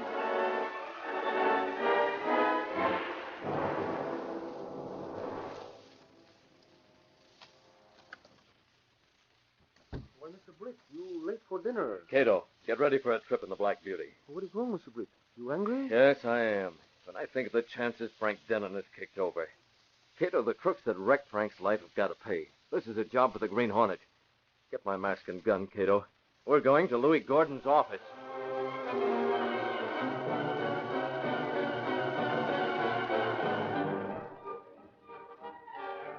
Louis Gordon rose from the chair behind his oversized desk, lit a cigar, and looked at Big Ziggy Fagan, who sat admiring a photograph. Admiring yourself, Ziggy? Yeah. You know, Louis, I'm not as bad looking as I thought. Ziggy, that's a swell picture. With a picture like that, we can make this kid Denon do whatever we want when we want it. Yeah. It's a sweetheart. Now, the first thing we do is... Yeah, chick. Fella Denon's out here to see you, boss. Yeah. Phone call was on the level. I wonder, is he alone? Yeah, he's alone. I can't figure this. Okay, send him in. And look, better keep a few boys around out there. Ziggy, stick around and see what the play is. Sure thing, Louis. That's Denon, Ziggy. Let him in, will you? Yeah, sure thing, Louis. When Frank Denon stepped inside Gordon's office and saw Big Ziggy Fagan, he started toward him, then reconsidered, and went on to Louis Gordon's desk. The gambler greeted him with a bland smile and penetrating stare. Denon, I'm Gordon. Call me Louis. What's on your mind? Plenty. But first, I want to get a good look at a chiseling crook. Meaning you. Is that all you have to say? No. Joe Waring told me everything you and your pals made him do. So you could win your baseball bets and your crooked baseball pools. Was Waring that told you, What else, Denon? Go on. I am going on. Where's that picture you had taken today? When I was framed in a sitting with that crook. Looky here, kid. You'll get the little... Keep your shirt on, Ziggy. Here, Denon, here's the picture. We got the negative. It'll blow up swell. Make a nice, glossy print for the newspapers. Some picture, eh, kid? It can knock you out of baseball like no hitters ever could. On account of I'm in it. Ziggy's right, Denon. And, of course, I don't want to give it to the papers. But I could. Unless. This is the part I want to hear. Unless what? Unless you play ball the way we tell you when we tell you. Gordon, your psychology was good up to now. Perfect, as a matter of fact. Yeah. Had you pegged right, didn't I? Fellow in love hears his girl's left him, gone to pieces because there's nothing he can do. Yeah, you're right, Denon. My psychology was good, and it still is. No, it isn't, Gordon. You don't think you're going to threaten me into throwing games with that picture, do you? Sure I do. But I'm going to let you win the next few, if you can. Got to butter up the odds again. But you can't, Gordon. Because after I get through punching you around, I'm going to make Joe Waring tell the police every rotten detail of your frame-up. Oh, and then you are, huh? What are you doing? Going to give orders to put Waring where he'll never be able to talk. You're not going to do that. Fire! Back here, you. Get him off of me, Ziggy. Take your hands off him, kid. Zick! Zick, come in here. Break his arms, Ziggy. Kill him. We got to kill him anyway. All right, gang, take him. Beat his head in. Finish him. Get him to the car. Bring it down the road somewhere. So they'll think his murder was an accident? Hey, what the... Oh, no, they don't, Gordon. He came through the window. Look, he's got a mask on. Angel Johnny! It's a Green Hornet. Get him. I've got him. I got the mask guy. Oh, no, you haven't. Nice going, Hornet. I'll take care of this bunch. Hey, no, Ziggy. Get the whole gang coming in. Big guy. Here they are, team. Hey, what's going on here? This is going right on your jaw, Ziggy. Big Ziggy Gordon crashed to the floor unconscious as the Green Hornet's fist banged into his face. He never did see the full onslaught by that dozen men, young, hard, suntanned, and ablaze with fighting fury. They were Frank Denon's teammates, led by Pete Whitty. We're with you, Denon. Oh, so you want to fight, huh, Big Nose? Well, here. The Hornet's on our side, boys. Lay off him. Hey, break for it, gang. It's the cop. The cop. I'm going out the other door. You're going out, period, Gordon. I owe you this. No. You've got the situation at hand, boys. Hold on to him. The police are here. Britt Reed smiled beneath his mask as he viewed the havoc wrought on the crooks by the ball players who had heeded Frank Denon's summons. When the first policeman entered the outer office, the masked man sped down the fire escape and dropped lightly to the ground. What happened, Mr. Britt? So much fighting and yelling, it sounded like a war. It is, Kato. The start of a war against the crooks and gamblers who are trying to ruin baseball and every other sport Americans love. We'll call the Sentinel as soon as we get away from here. You learn all about Frank Denon? Yes, Kato. I've learned that Britt Reed was all wrong in his snap judgment this time. I'm glad the Green Hornet found out the truth. I remained hidden outside the window and heard Denon tell off Gordon and Fagan. He's a great boy, Kato. When this story breaks, it's going to make him greater than he ever was.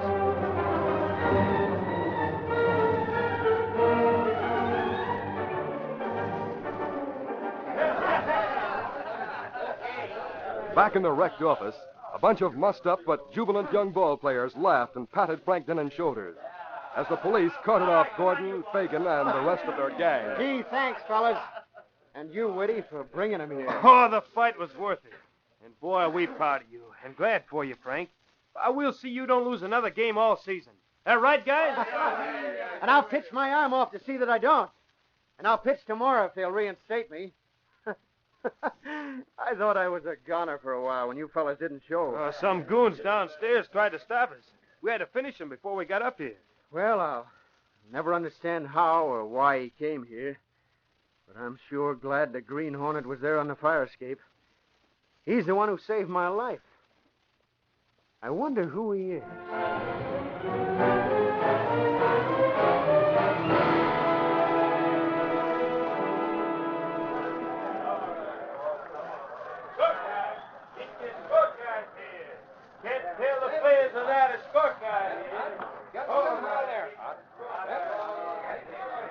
There was a big league atmosphere in the minor league ballpark across the river that day. Frank Denon, who had been reinstated immediately when his sensational story was revealed, and he had asked if he might start the game that day. He was told he would. In a grandstand box as Frank warmed up were Britt Reed, Lenore Case, and Phyllis Waring. A different Phyllis than the one who had accompanied her brother when he went to the district attorney's office the previous night. I don't feel sorry for Joe. I almost feel glad now that he's told everything. At least he had enough moral strength to do that. They'll be able to send Gordon and his mob to jail for a long time on Joe's testimony. On federal, state, and local charges. I see you're wearing Frank's engagement ring again, Phyllis. Yes. Now I'll have to hope that he'll marry me in spite of my brother and my lack of faith. He's a born big leaguer, Phyllis. When he comes up to the majors He's next waving year... up here, see? Oh, hi, darling. You know, he was telling me that the masked man who saved him last night was the Green Hornet. That Green Hornet, I think he's wonderful. I think he is, too. The batteries for today's game for the Gray Sox, Zimmerman and Layton. For the Eagles, Denon and Whitting.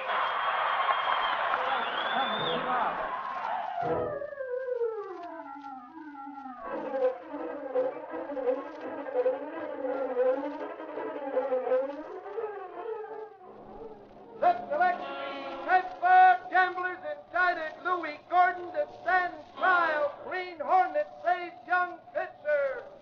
Read all about it. Denon hurled shot out in big test. Set select 3. Pittsburgh.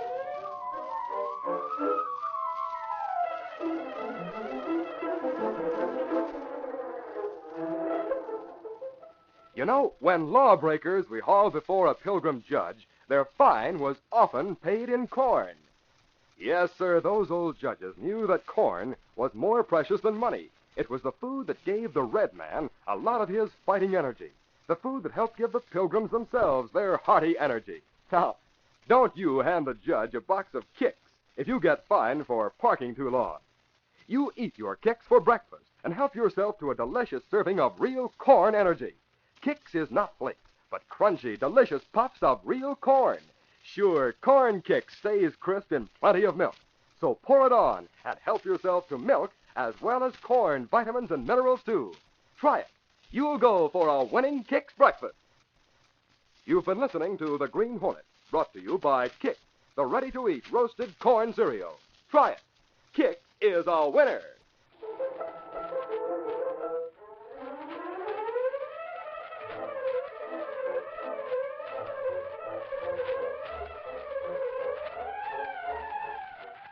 Be with us again next week at the same time when General Mills will again present The Green Hornet. This copyrighted feature originates in Detroit, and all characters, places, and incidents used are fictitious. Hal Neal speaking.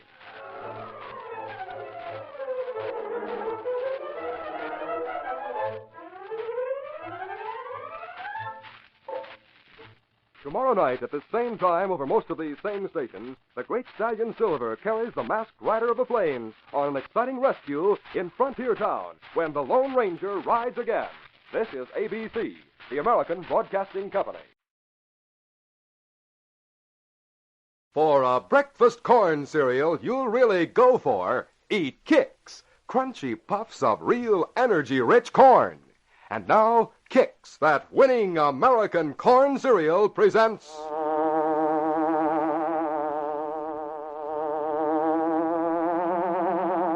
The Green Hornet.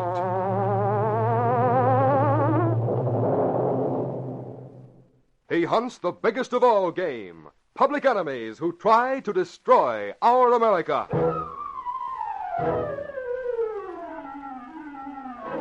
With his faithful valet Kato, Britt Reed, daring young publisher, matches wits with the underworld, risking his life that criminals and racketeers within the law may feel its weight by the sting of the Green Hornet.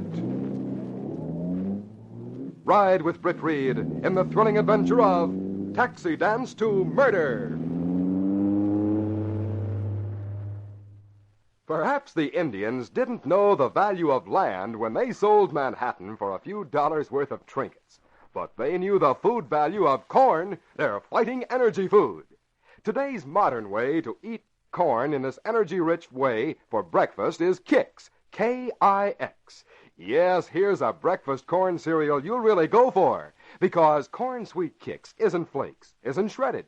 Kix is energy-building corn, popped into crunchy, delicious puffs that really stay crisp in milk or cream.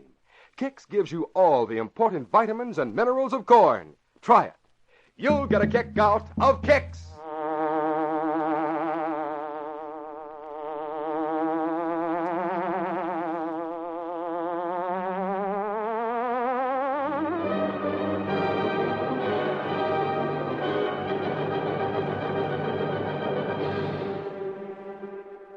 It was generally known to both police and press that marijuana, otherwise known as loco weed, was being widely distributed in the city. The traffic was expanding despite all efforts of authorities to find the men responsible. It was virtually impossible to trace the distribution of the marijuana cigarettes. A few arrests had been made, but these led nowhere. No evidence pointed to Waxy Lucas, operator of a taxi dance hall known as the Palace. Lucas was in his office with his right-hand man. Bonnie, all I ask is another 6 months of this, and we'll be on Easy Street. You'll be on Easy Street, Lucas. What about me? I'll be generous when I declare the dividends. When? You just play along, I'll take care of you. Just be sure that none of the peddlers gets too talkative. Things are getting pretty warm, boss. The Daily Sentinel's been running some blistering editorials. Our editorials can't hurt us. Yeah, but suppose some reporter or cop gets a line on one of the peddlers. Then where are we? Don't worry, I know it. Yeah, the door. Come on in. Well, what's the matter, Macy? Some of the taxi dancers squabbling again? No, it's not that, boss. I want to speak to you about that girl you hired a couple of weeks ago. What about her? You know who she is? I don't keep track of the girls. That's your job. I don't even remember her name. You mean the quiet-looking brunette? Yeah, that's the one. Called herself Yvonne something or other. What about her? I was looking through her street clothes in the locker room. Found a wallet there. So what? Here, see for yourself. You'll find a driver's license and some other identification. Her right name is Jennings. Betty Jennings. And here's the card that'll interest you particularly. A Social Security card. She's working for the Daily Sentinel. A reporter? Why, that little... Yeah, nice, huh? What's she know? She's been mighty chummy with a lot of the girls. I don't know how much she knows, but I bet it's plenty. Bring her in here. Looks like this is a job for me, huh, boss? Maybe a little accident. I'll go find her right away.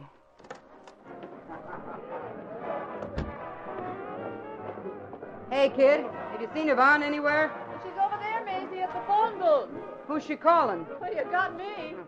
I'll soon find out.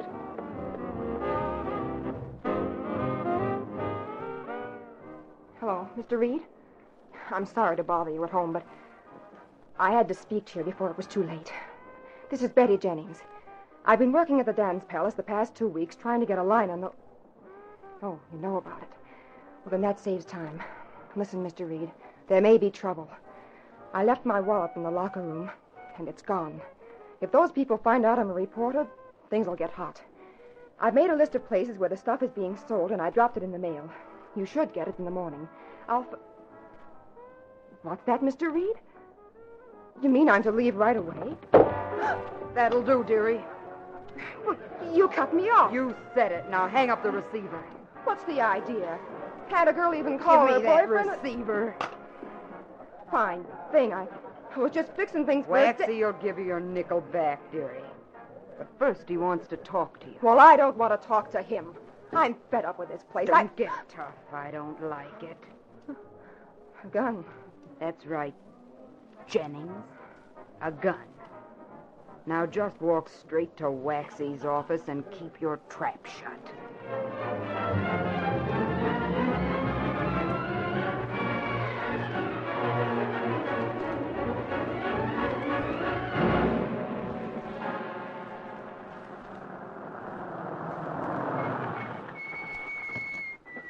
This is the end of the line, Miss Jennings.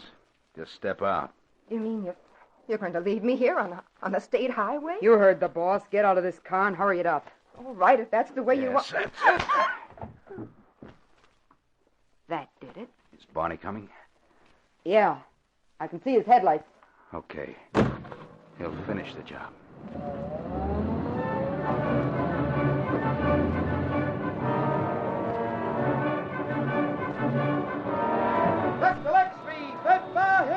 Driver shot and killing. Here you are, sir.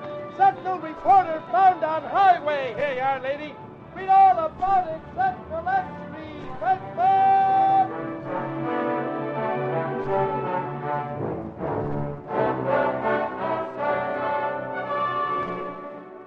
Brett Reed, youthful publisher of the influential newspaper, the Daily Sentinel, was keenly hurt by the death of a member of his staff. He was in his office with his secretary, Lenore Case, and Michael Axford. I tell you, that girl was murdered. And it's my fault. No, Reed, you can't say that. It wasn't your idea to have Miss Jennings take a job as a taxi dancer in that palace. It was her own suggestion. You were opposed to it. That's right, Reed. She was so eager to get the big story. I let her persuade me to okay the assignment. Oh, she'd have gone anyway. She was sure there was a connection between the marijuana racket and the palace dance hall. By golly, it looks like she was right. I wonder what's keeping the police commissioner. He said he'd be here in a few minutes. He will be. If we could only prove that Miss Jennings got something on those crooks. We can't even prove she worked at the palace. She used an assumed name. Did you talk to Lucas? Of course. He denies knowing her. Oh, Britt. Oh, Commissioner Higgins, come in. I'm glad you're here. Hello, Axford. Hello, Commissioner. Hello, Miss Case. Good morning, Commissioner. I didn't see anyone in the outer office. We've been talking about Betty Jennings. Commissioner, it's our theory that it wasn't no hit-run accident that killed Betty Jennings. The accident theory went out the window when I talked to Britt on the phone. Oh. Oh, Britt, you said you'd give me a rundown on the details if I came here. Well, Betty Jennings had a few leads in the marijuana racket. A couple of taxi dancers she thought might be persuaded to talk. Taxi dancers? Yes. So she used an assumed name and got a job in the palace. Waxy Lucas's place. I've had men watching Lucas, but they got nothing at all. Well, Betty got something. She got a list of names and addresses. She dropped them into a mailbox yesterday afternoon just as a precaution. Last night, she phoned me. Said she thought the heat was on. She was cut off. That's the last I heard from her. A list of names, huh? Yes. Here it is, Commissioner Higgins. Oh, thank you, Miss Case. 1, 2, 3, 4, 5, 6, 7. Marijuana cigarettes are being distributed in each of those 7 places. Anything other than the dead girl's word to verify that? No. But she gave her life for that list. Well, I can get warrants and send squads out on surprise raids. You'll find something. I'm sure of it. Probably a small stock of local weed cigarettes, a cheap peddler or two, and a few fool kids that buy the stuff. The trouble is, Britt, a dragnet like that never catches the men on top. But we'll raid. We'll stage a roundup tonight. That's the least we can do for Betty Jennings. A dozen police cars went into action that night with carefully picked men, acting on direct orders from the commissioner himself. Armed with warrants, tear gas, and sawed-off shotguns, the squads fanned out from police headquarters and struck at several places simultaneously. All right, stop the music. All of you stand where you are. Stop the music, you hear? It's a car. It's a raid. I gotta get out of here. Now, take it easy. All the doors are watched. You can't get away. Don't make no resistance, and you won't get hurt. Come here, you. What are you trying to get rid of? Oh, no, wait, let me go. Let me go, mister. Trying to duck the cigarettes, huh? All right, come on with us. Another squad swept down on a beer garden, entering both front and rear doors at the same time. Another dance hall was suddenly thrown into disorder by the appearance of the determined man in blue uniform. Car after car, loaded with protesting prisoners, headed for police headquarters in a series of raids that brought 8-column headlines in all newspapers. Escapades Street, pepper, police dragnet catches peddlers, surprise raids in all parts of the city. Hurry and paper, marijuana found in police raids. Read all. According to the latest reports, over 30 prisoners have been taken to police headquarters, along with seized marijuana in the form of cigarettes. This is your Sentinel radio reporter. Seated in his apartment, Britt Reed turned off the radio, then turned to his Filipino valet, Kato. It's a beginning, Kato. And that's all it is. Oh, yes, Mr. Britt. I'm dubious about the results. Well, how is that? The prisoners fall into two groups, the sellers and the buyers. Most of the buyers are misguided people, many of them young, who have no criminal record. They'll probably be given a suspended sentence. What are the others? Police have caught other peddlers from time to time. They're all small fry. Well, they might name the important men in the racket. They haven't in the past, and they won't now. They'd rather take a short jail term. They know what'd happen if they squealed. As soon as they finished their jail terms, they'd meet with an accident, just as Betty Jennings did. Well, Mr. Britt, is there nothing we can do? There might be, Kato. We'll see how things develop.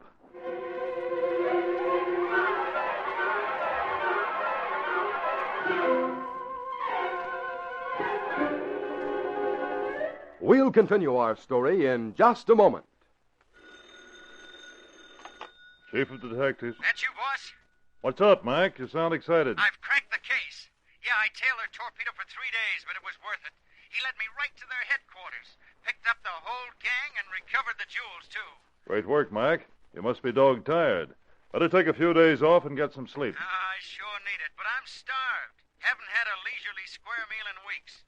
First thing I'm going to do is tie into an inch-thick slice of rare roast beef, mashed potatoes, the whole works. Yes, whatever their jobs, when the inner man calls, you'll find that a lot of Americans will rate a plate of roast beef as just about tops. Mighty popular eating, all right, but it's still not the most truly American food you can think of. Take foods like corn fritters, corn on the cob, tasty dishes like that.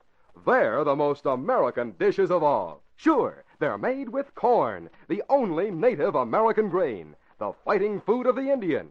Yes, the energy food that helped give our pioneer forefathers their get up and get. Modern Americans need the energy of corn foods, too. So start in with breakfast and eat corn in a way you'll really go for. It's Kix, naturally. Kix isn't flat flakes, but crunchy puffs of real corn that stay crisp in milk or cream. Talk about a winning American cereal. Kix gives you all the important vitamins and minerals of corn. Eat Kix every breakfast.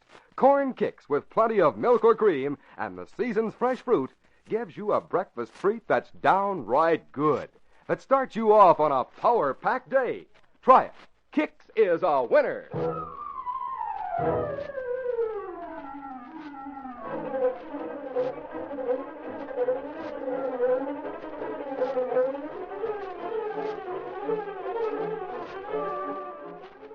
Now to continue our story. The majority of those who had been captured in a series of police raids were charged with purchase or possession of marijuana cigarettes. These, for the most part, were youthful people from good families, people who had no criminal record. They appeared as a group in Judge Carvel's court.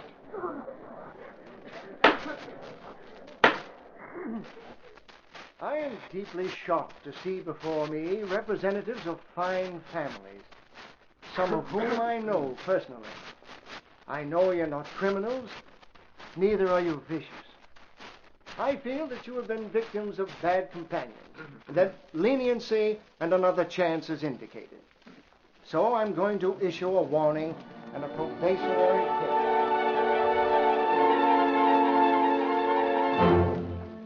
Britt Reed left the courtroom while the kindly white-haired judge lectured those who stood before him.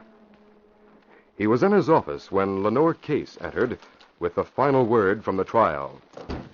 Suspended sentence for every one of them, Mr. Reed. That's about what I expected. Oh, well. Perhaps the judge will crack down when the peddlers go on trial. I've been checking past records, Miss Case. Yes? Other peddlers have gone on trial.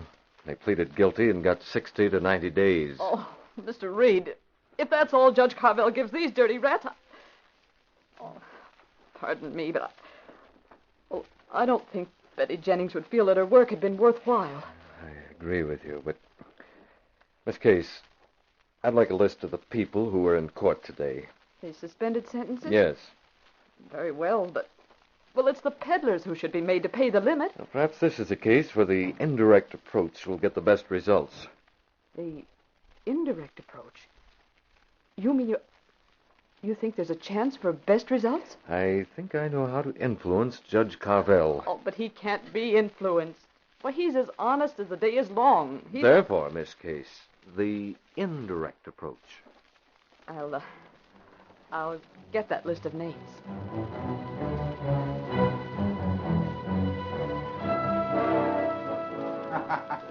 Waxy Lucas sat in his office and laughed when he heard the results of the day in court. Suspended sentences right down the line. Oh, that's good. Judge Carvel's an old dear, huh, boss? Lenient as ever. Boss, maybe you're laughing too soon. Our boys haven't gone to trial yet. Today it was only the guys that got caught for possession. It's all right, Bonnie. Judge Carvel is running true to form. You think the boys will get the same as usual? Sure they will. 90 days. Bonnie, you see that they've got all lawyers and that they're ordered to plead guilty and take the rap. Okay, Lucas. If any fines, they'll be paid. I just hope those boys keep their traps shut. They will. They know what'll happen if they squeal. For 90 days and a fine, they'll keep quiet. But if the judge hands out a stiff jolt, things might be bad. Don't worry about it, Bonnie. Carvel's all right. Look, the Daily Sentinel's had a lot to say about the leniency in that court. Carvel might be influenced. He and Britt Reed are on opposite sides of the political fence. Carvel is just cussed stubborn enough to go against Reed whenever he has a chance. Don't worry, Bonnie.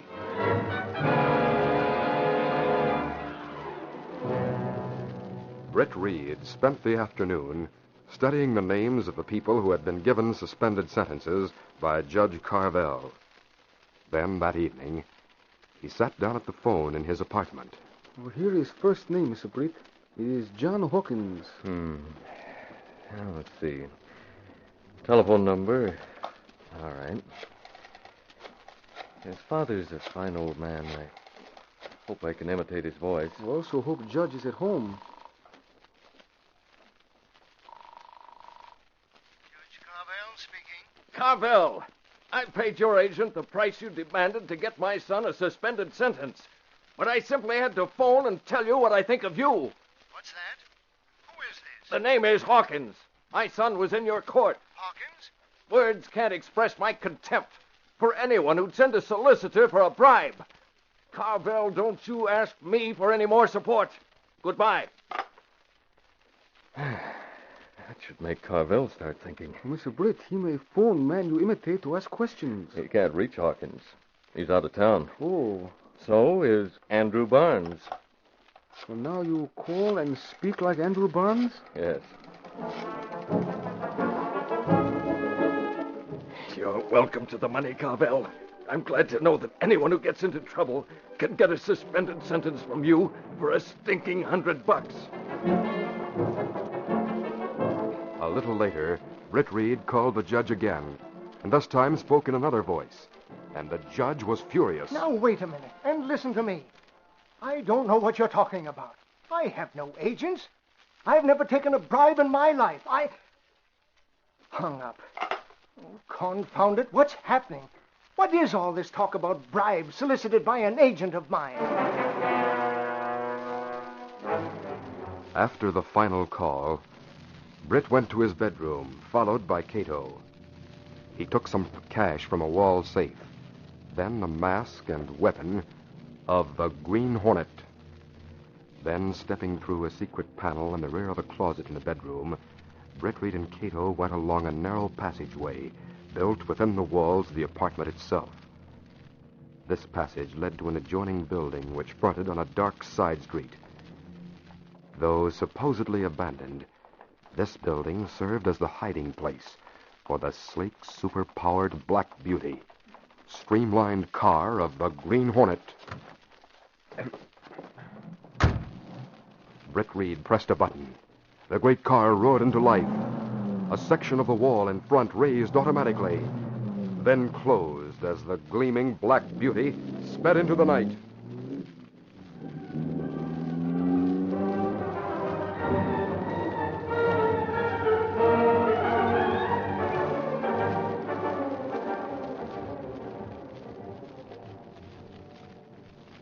Midnight found Judge Carvel at the telephone, exhausted after hours of trying to call back one of the men from whom he thought he had received a call. Hawkins, Barnes.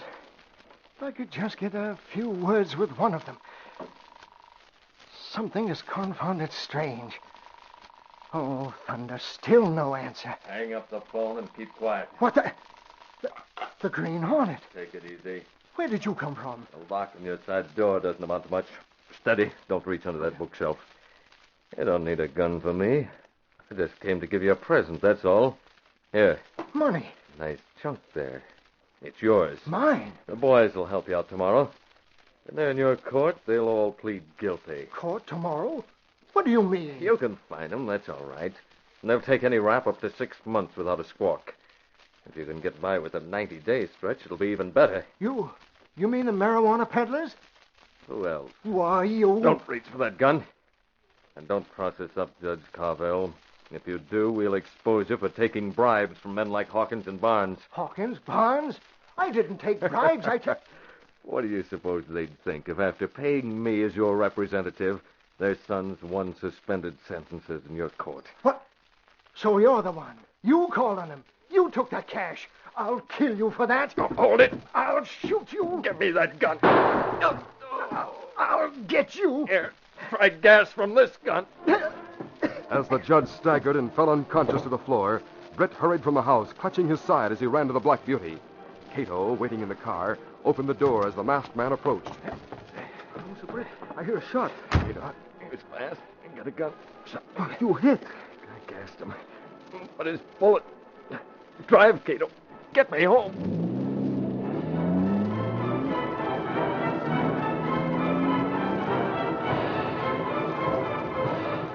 Britt Reed clung tenaciously to a slender thread of consciousness until he reached his home. Then oblivion engulfed him.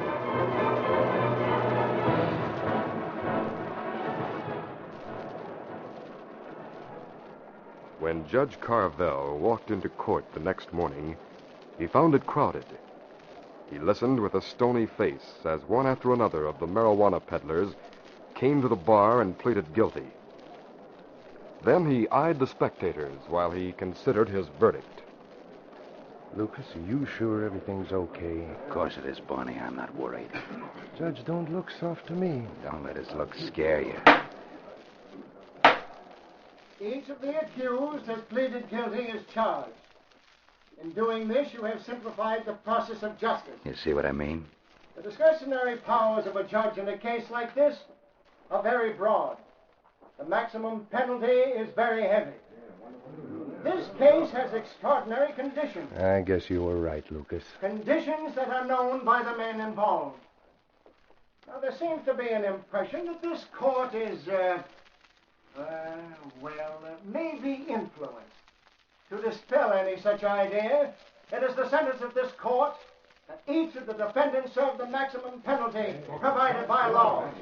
10 years of hard labor. I won't take it. I'll squeal. Listen. Your Honor, I appeal. This is wrong. I want to talk. I want to make a deal. I'm getting out of here. I'll tell you about the top guys. I'll tell all you wanted. I'll answer your questions. Tell who killed the girl. Your Honor. I want to talk. Confusion reigned in court, but Britt Reed knew nothing about it. He had been unconscious through the entire day.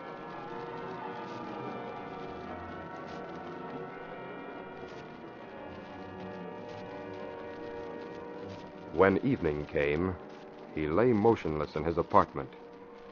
And at the side of his bed set the three people whom he had trusted with the secret of his dual role. Kato, Commissioner Higgins, and Lenore Case. He's moving at last. Betty. Betty Jennings.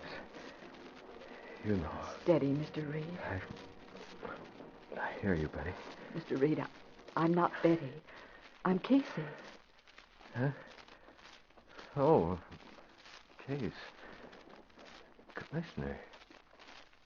Kato. Miss Britt, I worried. I sent for Miss Case and Police Commissioner. Oh, yes. Funny, I thought I heard Betty Jennings. She seemed to be telling me everything was all right. Everything's under control, Britt. My personal physician took care of your wound. He thinks you had an accident cleaning a gun. What time is it? It's 8 o'clock. Oh, Miss Case, we've got to cover the trial, those marijuana peddlers. This is their day in Judge Carvel's court. Mr. Reed, it's 8 o'clock in the evening. The trial's all over. Oh, all over? I don't know what you did, Britt, but Judge Carvel told me about a caller he had last night. The Green Hornet. And some cash that was left with him. Cash? A bribe. He's waiting for someone to try and claim it. If it's not claimed, he'll give it to charity. That's fine. It won't be claimed. I hoped it... Well, Commissioner, what happened in court? Britt, you should have been there. Carvel cracked down hard. He gave those rats the works, and they squealed their heads off. They named the ringleaders of the marijuana racket and identified Maisie Barney and Waxy Lucas as the murderers of Betty Jennings. Gosh, that's good. Yes, Mr. Reed, it is good. And the assignment you okayed for Betty Jennings has been completed by the Green Hornet.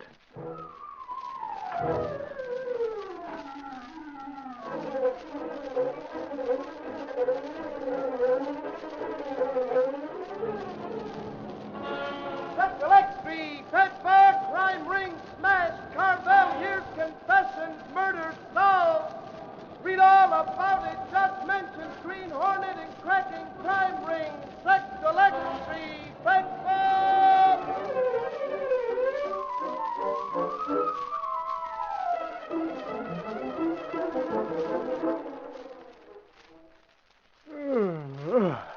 Boy, am I tired. If that's you and the morning's hardly begun, better check up on your breakfast. Try Kix, made from corn, the fighting energy food of the Indians. Now at breakfast time, you can take on the energy-building vitamins and minerals that corn gives you, and in a way you'll really go for. Kix, you see, is not flat flakes, but crunchy, delicious puffs of power-packed corn that stay crisp in milk or cream. So pour it on for those extra milk vitamins, too. Enjoy a super delicious Kix and milk breakfast every day. It's powerful good. Kix, that winning American corn cereal. You've been listening to The Green Hornet, brought to you by Kix, the ready-to-eat roasted corn cereal. Try it. Kix is a winner.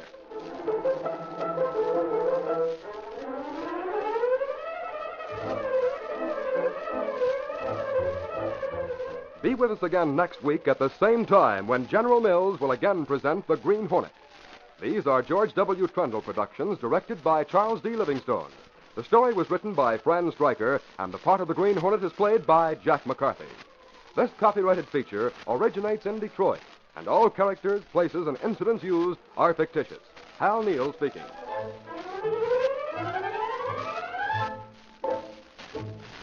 Tomorrow night, at this same time, over many of these same stations, there'll be roaring action of the Old West when the Lone Ranger rides again. This is ABC, the American Broadcasting Company.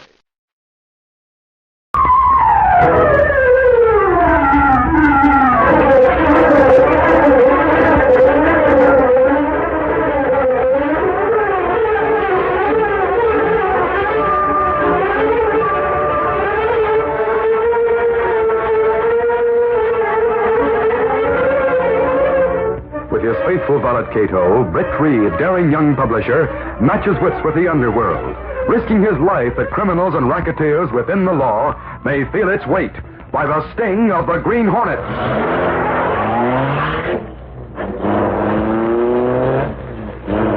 The Green Hornet strikes again.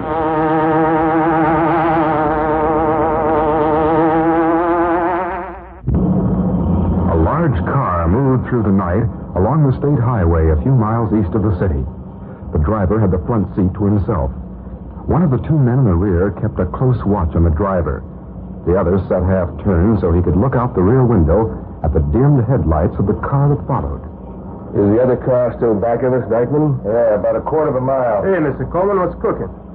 You don't know the plans, huh, Eddie? It's time you were informed. So, Hate to be spotted by the cops. This car's plenty hot. Eddie, do you see the bridge ahead of us? Yeah, sure. Stop on the bridge. On the bridge? You heard what the boss said, on the bridge. All right. Who's arguing? Keep the motor running, Eddie. Okay, now what? Eddie, you've been one of the best men in my outfit. You know that, don't you? Oh, thanks, Mr. Coleman. You should have been satisfied with what I paid you. You were doing all right. Other cars stopped right back of us, boss. Good. Well, now listen to me, Mr. Coleman. Give me a Say, chance. Eddie, I don't want to hear it. Go ahead, Dykeman. Let him have it. No, wait. I can explain it. Oh. Yeah.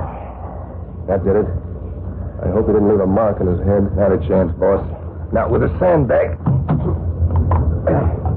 Now get the front door open. Turn the wheels toward the side of the bridge before we put the car in gear. Yeah, I know, Mr. Coleman. All set to let her go? Yeah. You sure you jumped clear? Let's go.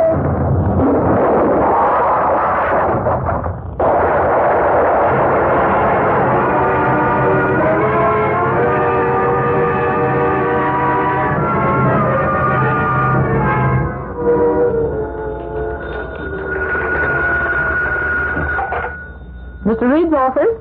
Who's calling, Miss Reed? No, he isn't in yet. Do you care to leave your name? Very well. Wouldn't leave no name, eh, Casey? No, Axford. No name. You know, there's something interesting here in the last edition. The cops found Eddie Rick in a stolen car. I read that. Dead, wasn't he? Yeah, drowned. Went off the bridge on the post road. Did you know him? I knew who he was. You know, Casey, stealing cars is different than it was. Well, how's that? I got the dope from Burke over to cops' headquarters. Oh, it's a big racket, Casey. Burke and the cops know about it. Then why don't they stop it? Proof. That's what they need and don't have and can't get. The guy at the head of the racket is too smart. Don't tell me you know who heads the racket. All right. What? Well, you said not to tell you I know who heads the racket, so I won't. Oh, Axford. Do you know? That I do. He's a slick termite by the name of Coleman. Crimp Coleman, they call him. He's got lawyers that know how to use the red tape of the law. Oh, the old red tape again. Ah, by golly, there was only some way. Hey, Kate. Oh, no, Axford. Please don't have an idea. Listen, is that Hilton dame still working here? Doris Hilton? Yes, she's in the city room. I promise her that sometime you'll let her help me on the story. Maybe this is Hey, it. now, wait a minute. You'd better ask Mr. Reed before you make any plans. Where's he at? At the Civic Club. He's having lunch with the police commissioner. I can't wait. This is too good to keep.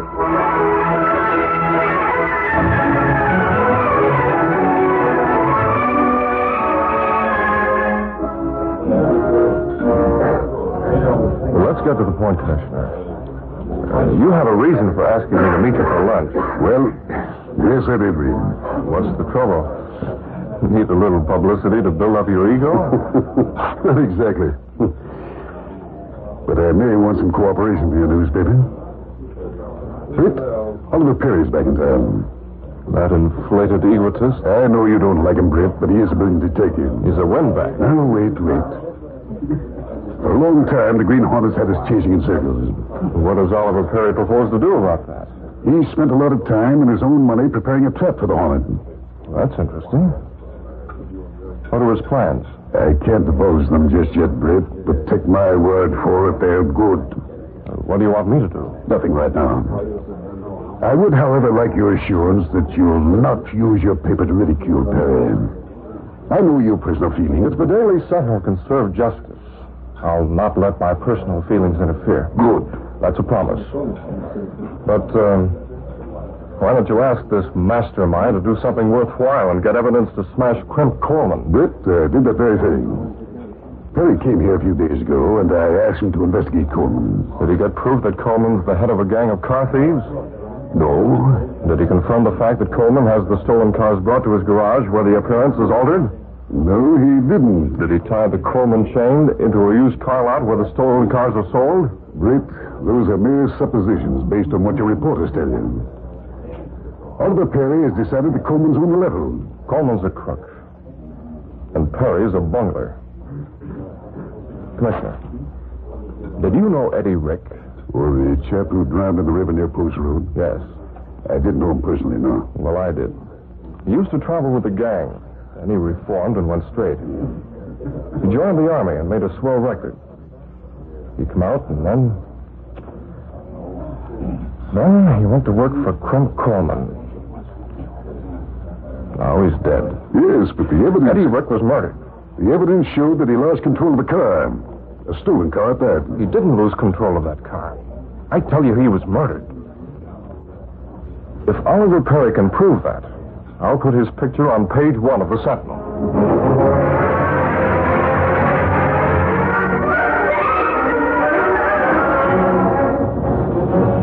Now, you just do like I said when we get to Crim Coleman's house. You got it, Miss Hilton? I'll try, Mr. Exford. I'll try very hard. I do want to make good. And I think your plan's just wonderful. They call me the man of action.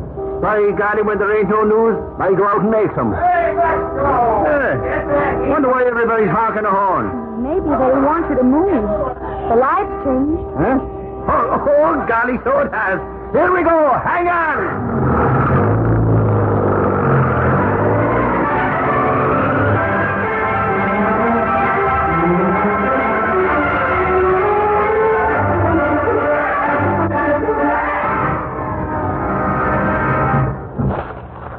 Crimp, did you see this copy of the Sentinel? Yeah, I saw it. The police think Eddie Rick died by accident.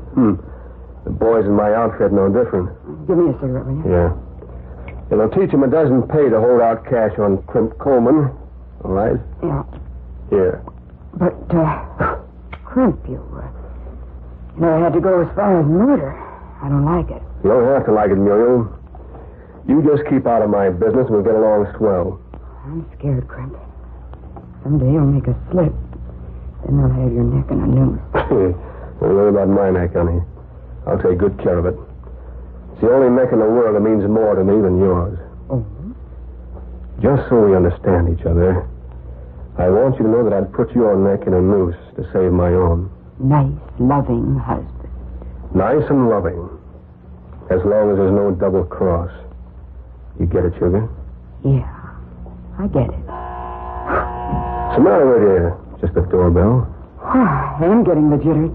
Still we are. I'll see who it is. Coming? Yeah? Mrs. Coleman, I came here as the wife of Eddie Rick. May I speak to you? What about? Eddie was killed last night. That's tough, but why come to me? He worked for your husband. At the garage? No, not at the garage. He was in the gang. You know what I mean. I don't know what you mean. What gang are you talking about? Oh, look, Mrs. Coleman, I'm in on the know. Eddie didn't keep things to himself. He had a hunch that he might get rubbed out. Maybe he deserved it. I don't question that. Yo, this girl. Oh, Mr. Coleman, I'm glad you're here. Eddie left me flat broke. I need some Crimp, cash. you didn't hire anyone named Eddie Rick. Right. I know you didn't.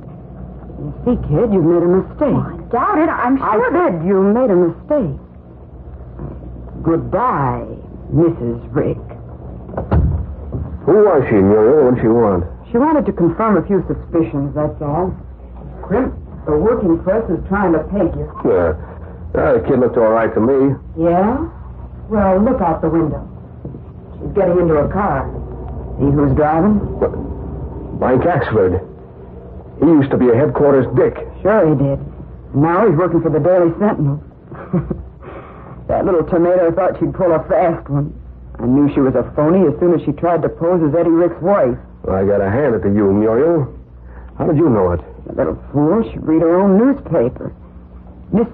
Rick's picture was on page 5, and she's in Florida.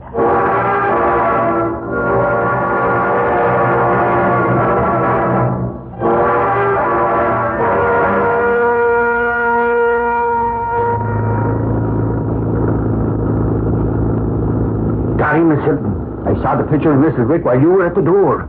I knew we'd made a mistake. Well, anyway, Mr. Axford, it was a good idea. Even if it didn't work out as we hoped. We learned one thing, by golly. What's that? Mrs. Coleman is mighty smart. She knows how to cover for her husband. Golly, that car went by us in a hurry. What's the matter with that guy? Suffering snake! What's the matter? Hold your seat! I gotta get that car. No, wait. Did you see it? Did you see the shape of that car? Look at it up there ahead of us. It's a new model. What about it? Hang on. If I catch that car, you'll get a story of a lifetime. Stop waving that gun around. What's the matter with you? Don't you know who we're chasing? No, I don't care. Axford, there's a cop chasing us. So what? That's the car of the Green Hornet. That does it. Let me out. Let me out or I'll jump. I don't want to tangle with the Green Hornet. $25,000 reward. Oh, Connie. Here, Judy. Slide over this way and take the steering wheel. No. Smash up. I'm letting it go. Come back here. I gotta get out in the running board. When we get alongside, I'll hop to the Green Hornet's car and get the gun on that spalpeen. Stop trying to be an acrobat. You got the wheel? I guess so. Keep your foot on the gas. Pull up alongside that car. Go up on the right-hand side. Axford, be careful. Keep your eyes ahead. Don't watch what I'm doing. I wish I were out of this. I got you. Pull up or I'll start shooting. Pull up there. Come back to your spalpeen. Pull out of there or I'll pull you. Don't try no monkey time. Just stop and keep your hands to the wheel or I'll blow the living daylight out of you. I got him, Johnny. Quick with the car. They're right here. Come on, you crookite. Holy cow. It's Axford. Hey, you jughead. What's the idea of driving like a P-40? He's captured the Green Hornet. Officer, help him. Axford, what are you trying to do? What's the big idea, Axford? No, wait. I thought I had the Green Hornet. Only it ain't. It's Oliver Perry. Put that gun away before you get hurt. Perry? By golly, maybe I didn't make a mistake at that. Maybe you are the Green Hornet. Axford, are you nuts? Not by a jugful. That car that Perry is driving is the car of the Green Hornet.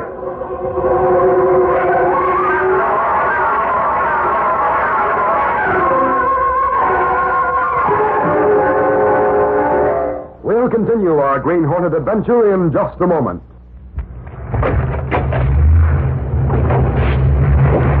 Going to the store to pick up a loaf of bread doesn't have to mean starting up a $6,000 station wagon or even a Volkswagen. No, Trisport. Trisport averages over 40 miles per gallon, and it's not a two-wheel motorcycle. The three-wheel Trisport is the newest, most exciting personal transportation going. You'll love driving it. It's so easy you don't even have to shift gears.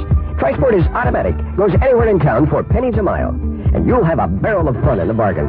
Trisport is completely safe. You don't have to balance the stable three-wheel Trisport. Stop in at your Trisport dealer and take a free test drive on the new economical Trisport. It had to happen. A great new way to get around town. And now, there's a great new economical way to take care of those heavy jobs. The sturdy Trisport three-wheel truck with heavy-duty quarter-ton bed, tackling those tough jobs. Go Trisport today.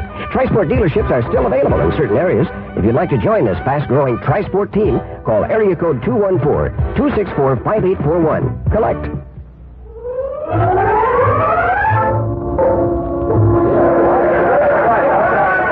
Snarled for several blocks by Michael Axford's car, the police car that had chased it, and the car that Axford had pursued in the belief that it was the sleek black car of the Green Hornet. Axford was surprised to find Oliver Perry at the wheel. Axford, you must be a cretin. I'm a what? A moron, an nincompoop. Now get off my running board and let me proceed. Not so fast, Oliver Perry. Where'd you get this car? And how? I bought it, you fathead. Bought it and paid for it. I had it custom made. Looks like the Harlot's car. Well, it's not. The commissioner had a two-way radio installed for Mr. Perry. The officer's right. I was just driving around to test the installation. Oh, golly. I thought I had something. If you'd brushed a fender with that fugitive from the scrap pile that you're driving, you'd have had a lawsuit. Oh, golly. Hey, where did Miss Hilton go? She said she'd walk back to the office. I know that's a shame. I wonder if my driving makes her nervous.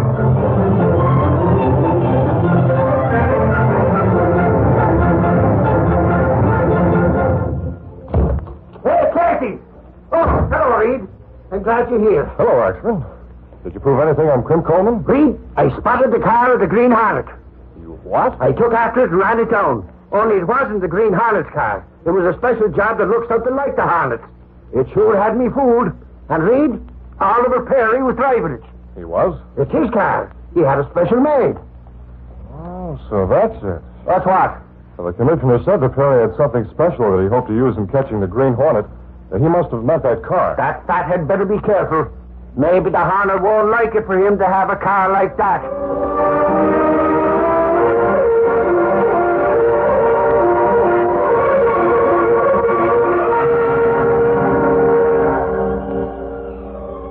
Commissioner, I'm surprised that you let Axford carry a gun. Oh, he's reliable carrying. He's had a permit to carry the weapon ever since he was on the force. I suppose he'll tell everyone that my new car resembles that one the Green Hornet uses. Well, he probably will. As a matter of fact, Commissioner, I want it known that my car is like the Hornet's, at least in appearance. You want it known? Yes. You see, my studies indicate that the Hornet is proud of his car. He'll not want another one to resemble it. I think I can bring him out of hiding.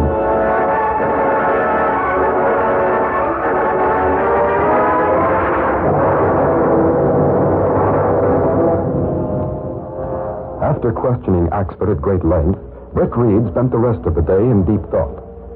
That evening, after Axford had gone to visit friends in police headquarters, the young publisher called Kato. I think I have a plan, Kato. Yes, Mr. Britt?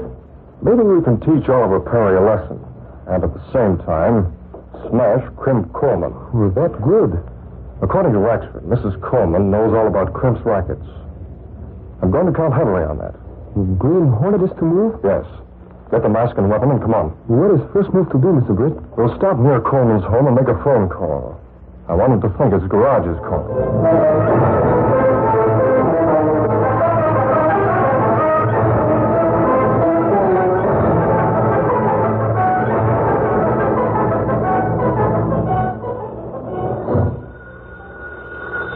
Will you answer the phone, Clem? All right. Coleman speaking. Say, Mr. Coleman, is Eddie Rick's widow a small, dark-haired woman? No, she's a blonde. What's more, she's in Florida. Well, that's what we thought. Maybe you'd better come to the garage. Hey, is a small, dark-haired tomato there? Is she snooping around there as Rick's wife? You better talk to her yourself. Keep her there. I'll be right over. Oh, that girl at the garage. What's she trying to prove? I don't know, Muriel, but I'm going to find out. I'll be home as soon as possible.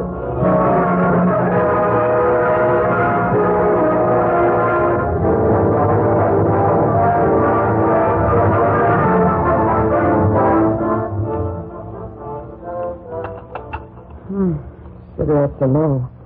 I should have asked Crimp to bring some home. What the? Skip a cigarette. Oh, the Green Hornet. I want to see Crim Coleman. Where is he? He's gone out. Gone to the garage. I don't want to see him when he's with his gang. I'll stick around the neighborhood till he gets home. No, please, don't hurt Crimp. He's That'll be up to him. He will be all right if he plays my game. Now stand still. What are you going to do? Please don't tie me up. Sorry, but if I don't tie him, you'll phone and warn him. I promise I won't. Let me go. You can't get away with this. You wait. My husband will deal with you. I guess that'll hold you. You. Don't struggle, Mrs. Coleman. You'll merely hurt your wrist.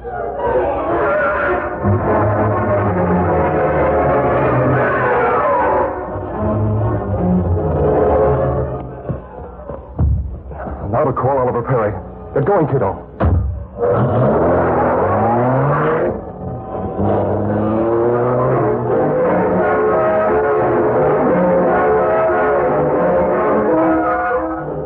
Very well. Thanks for your interest. What are you grinning about there? Commissioner, I've been told that I can smash a racket by parking my new car in front of the Coleman home and watching developments. You're not going, are you? Certainly. I'll be the bait in my own trap. This is just what I expected the Hornet to do. Obviously, the call came from him. You have men in squad cars nearby. Have them tuned to my transmitter, ready to close in at the signal. We'll get the Green Hornet. I wonder. Don't worry, Commissioner. I've applied psychology to the Green Hornet. He's reacting just as I hoped. Be careful that he doesn't apply psychology to you.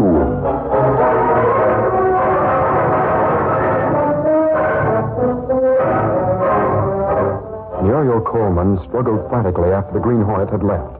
She managed to stretch the rope and free her hands. Then she called the garage to warn her husband. All right, Muriel. Stay there and sit tight. What's up, boss? The Hornet's been at my place. He's waiting there. The Green Hornet? Holy Fred, Logan, Pete, come on. What's the Hornet want? I don't know, but he's waiting near the house. We'll take this car. Pile in, you guys. Hey, fellas, Green Hornet's near the boss's house. Yeah, maybe he's the one that made the phony call about a dame being here. Maybe that was to get you out of your house. Only wanted to see the boss Whitey Fager's call to get him away from the house. Hey, boss, do you think Sawyer will pull a double cross? She knows better. Maybe she's fed up with the racket. I never trusted her. She knows better than to try a double cross on me. She knows her life wouldn't be worth a dime. I'll get going.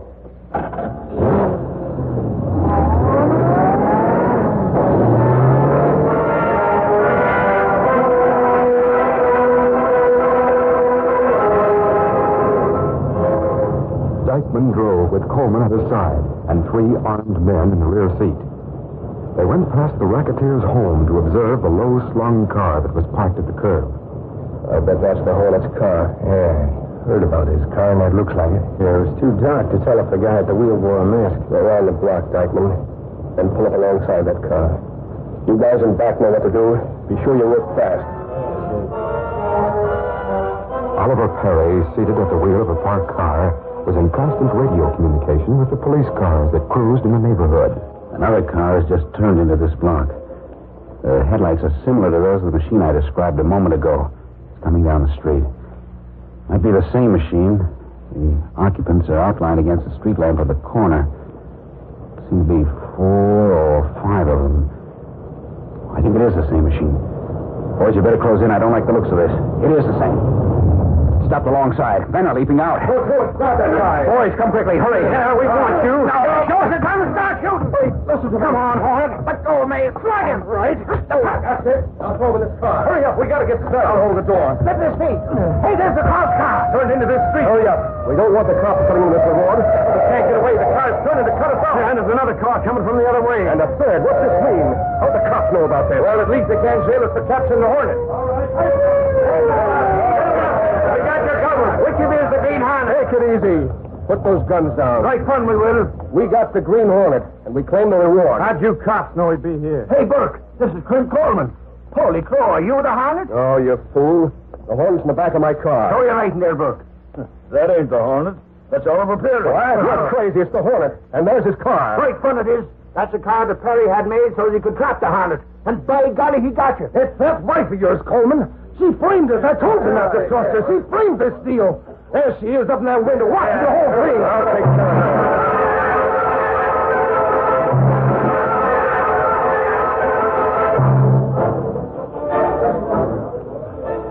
Snakesby, what are you doing in the city room? Gunnigan phoned as soon as he heard from you. I came over to get the latest on Coleman. Oh, God, he did. Oliver Perry had a car that he thinks came from the Hornet. He went to Coleman's house thinking to trap the Hornet. He had cops all over the neighborhood. Yes? Then Coleman got a call from his wife saying that the Hornet was around. Coleman goes with his gang to get the Hornet. Instead, he cracks down on Perry. Coleman captured Oliver Perry? No, but he slugged him. Then the cops closed in. Oh, golly, Perry is sore. Did you get a quote from him? Oh, nothing we could print. But he's going to see Coleman get all this cover to him for assault and battery. How about a quote from Coleman? Well, he's pretty sore, too. He thinks his wife framed him. All right, it's Burke. Hey, Burke! Hey, Reed, look who Burke has with him. Who is she? That's Muriel Coleman, Clint's wife. Hey, Gunnigan. What? Get a photographer. Hey, Mr. Reed. This is Mrs. Coleman. How do you do? Hello. Burke got special permission to bring me here, Mr. Reed. She came into headquarters and squealed on the whole Coleman gang. Turned state's evidence. Holy crow! Clint's dead sure I double-crossed him. But he'll kill me if he ever gets out of jail. So she fixed it for him to stay in jail. You see, there's no bail on a murder charge. Murder? She gave us proof that Coleman killed 2 guys and was involved in the murder of Eddie Rick. I told the law how Clint fixed the phony alibi. Mary tries to murder gun registered in his name and to recruit... Don't bother with details, Mrs. Coleman. Take my word for it, Mr. Reed. She's told enough to put Crimp in the chair. But that ain't all. Not all. She told about some parts that had been put in a stolen car we fixed in the river. With what she gave us, we can prove that the car came from Coleman's garage. We can smash the ring of car thieves and fry Coleman and some of his gang. But, Mrs. Coleman, won't you be held as an accessory after the fact? Probably. But I'd rather take my chance in court with Clint in the pokies and run the risk of having him out on bail. Besides, the right lawyer can do a lot to help me. Unquestionably. That's why I asked him to let Bert bring me here. I'll need cash for a lawyer. Got a way of the story. How'd you like to buy it exclusive for your paper? We'll make a deal. Good. And Burke, When you see Oliver Perry, you might as well tell him I'm putting his picture on page 1.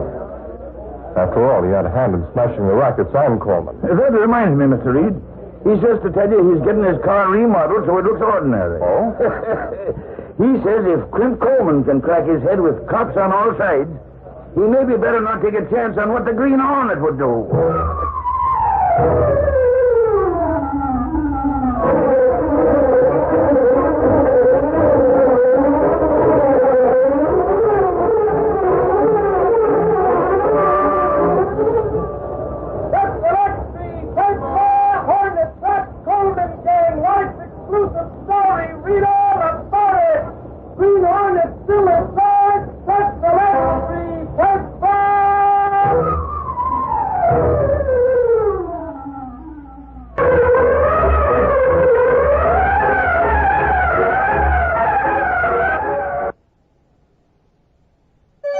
VintageRadioshows.com.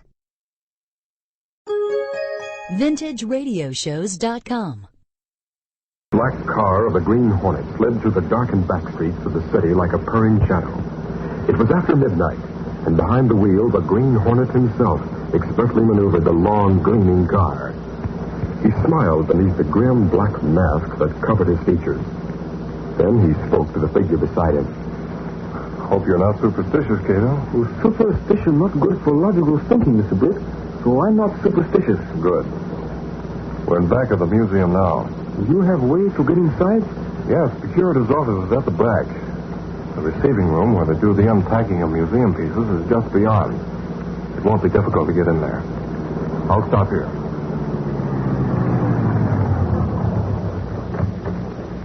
Come on, Kato. I'm coming. Here's the door. It'll be easy to open. Well, I understand museum protected by burglar alarm. Well, how will we get by that? I was here today at a meeting with the curator. While I stood talking in the doorway on the way out, I managed to disengage a certain wire that runs up to the door jamb. I had a feeling I might want to get back in. I'll get the door open. The scout's engaged to do the trick. Will they have guard in museums? Yes, but he's in the museum proper. He won't come into the black unless he has a reason to. Let's go in.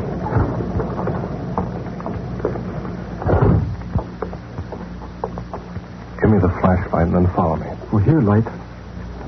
Come on. There's the door to the receiving room.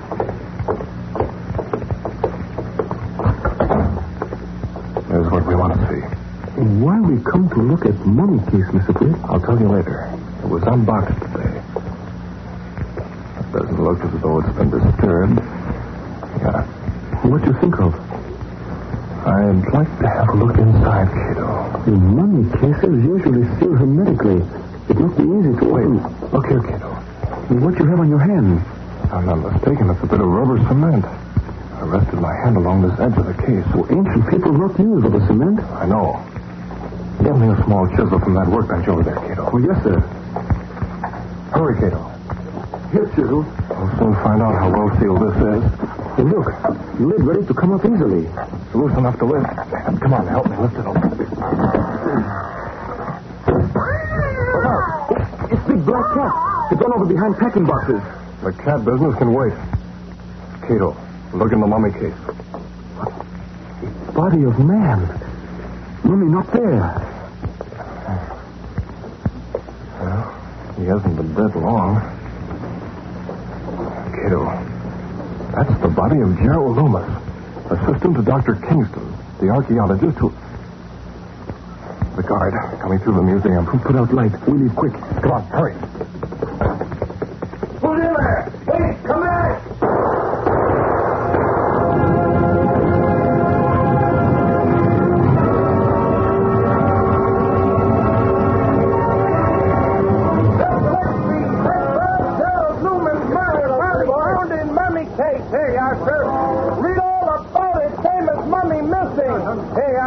Green Hornet hunted his killer, such electricity.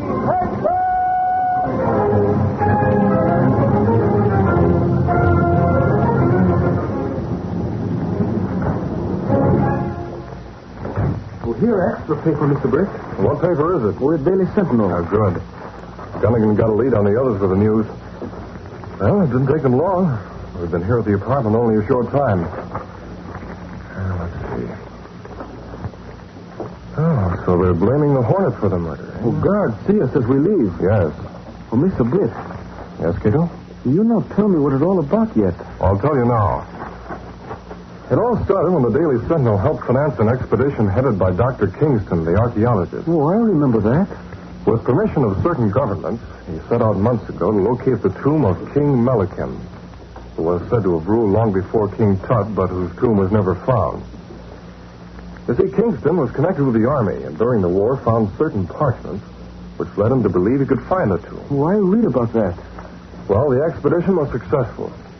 And yesterday afternoon, those most concerned gathered with reporters in the receiving room at the museum to review the unpacking of the mummy case. It was a proud moment for Dr. Kingston when the mummy case was finally unpacked. The mummy case containing King Melican, who ruled about 6,000 years ago. Holy crow. It don't seem possible. It's a matter of record, actually. It will be a great exhibit for the museum, Mr. Reed.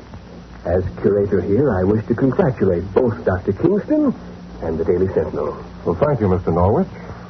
The discovery is Dr. Kingston's. The Daily Sentinel only made it possible. Dr. Kingston, do you intend to open the mummy case today? Oh, this is the assistant curator, Howard Washburn. Dr. Kingston and Mr. Reed. How do you do, Mr. Reed? How do you do? Now, to answer your question, Mr. Washburn, I prefer to delay opening the mummy case until my friend and assistant, Dr. Gerald Loomis, is present. Why ain't he here now, Dr. Kingston? Gentlemen, so that you'll understand, let me explain something. Gerald has been very close to all this for months. Some of the legends connected with King Melican became almost truth to him. In Melican's day, the people worshipped the black cat. Can you beat that? Must have been a pack of heathen. Quiet, actually. Go on, Dr. Kingston. When we opened the tomb, two large black cat figures were guarding it. Is it true, Dr. Kingston, that there's a fabulous ruby set in a gold crown that was buried on the mummy? That's part of the legend. We'll know when we see the mummy. But to get back to Gerald Loomis, he became rather superstitious about the black cat, so that this morning when he received a package containing a small figure of a black cat with a printed note saying, "Revenge for Melican," it unnerved him considerably. Did you go to the police? Yes, of course. I decided it was the work of a crank or prankster, and the police were inclined to agree. But Gerald wasn't convinced. He stayed away today, but promised to come tomorrow. This information about the threat is off the record, of course. Don't worry. Certainly not. Now, who could have done a thing like that, I wonder? Well, that's hard to say, actually. Gerald said he felt something would go wrong when the mummy was uncovered, but wanted to be there just the same. So you'll open the mummy case tomorrow, then? Yes, without fail, gentlemen. I'm sure Gerald will be here, and I'm sure all your papers will want the story. So I'm inviting all your reporters to be present. And it was after the hearing about the threat to Loomis and his fear of being present when the case would be opened that made me determined to go to the museum ahead of time and open it. And you know the result, Kato. Well, then body and mummy case, is that of Dr. Gerald Loomis? Will he see a black cat as threat? Exactly. How he got there, what happened to the mummy, and who is responsible is a mystery. A mystery that I'm going to solve one way or another.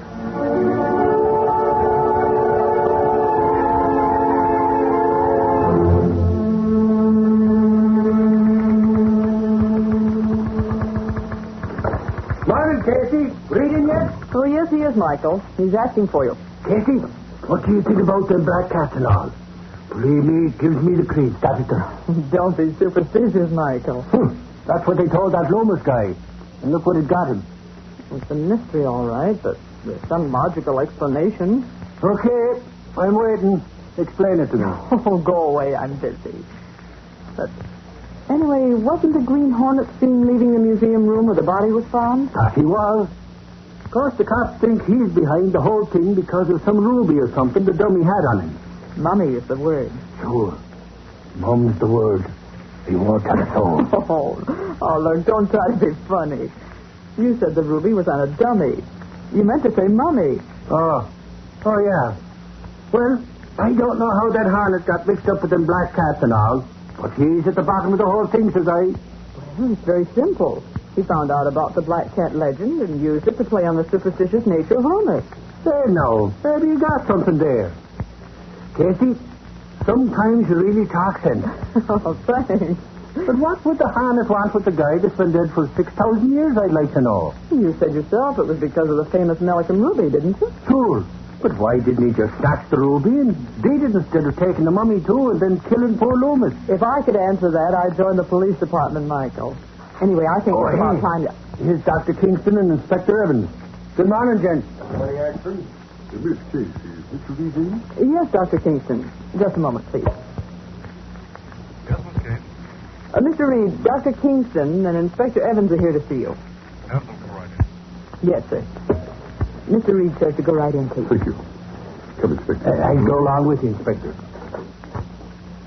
Well, Dr. Kingston and Inspector Evans, glad to see both of you. I'm here too, Reed. Yes, what we have to say is off the record, Mr. Reed. So if Mike Axford might like to leave... Oh, don't mind me, Inspector. Talk right up. Goodbye, Axford. See me later. Huh? Oh, sure. I was just leaving. So long, Inspector. Axford's quite a chap. Perhaps we'd better tell Mr. Reed why we're here, Inspector. Oh, yes, of course. New developments, Inspector Evans? Yes. Of course, your paper has played up the findings of Dr. Kingston's expedition to some extent. Well, that's right. Since the Daily Sentinel financed it, we followed its progress closely. Naturally. We know that the Green Hornet is mixed up in the murder of Loomis and the disappearance of the mummy. But we believe someone connected with the project must have been working with him. That sounds logical. Now, the mummy, as such, is of value only to the museum. So we figure the motive for the crime was to gain possession of the gem, which was said to have been buried with the mummy. You refer to the Malachim ruby, of course. Yes. If there really is such a stone. That's a matter of legend, Inspector. The mummy case was shipped unopened direct to the museum. So you've told me before, Dr. Kingston. We're checking everyone connected with the case, Mr. Reed.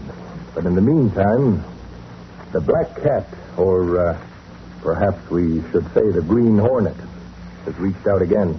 Well, what do you mean? Although Dr. Kingston takes the matter rather lightly, 2 more small black cat figurines have been received. Really? By whom? One by the curator of the museum, Mr. Norwich, and the other by Dr. Kingston himself.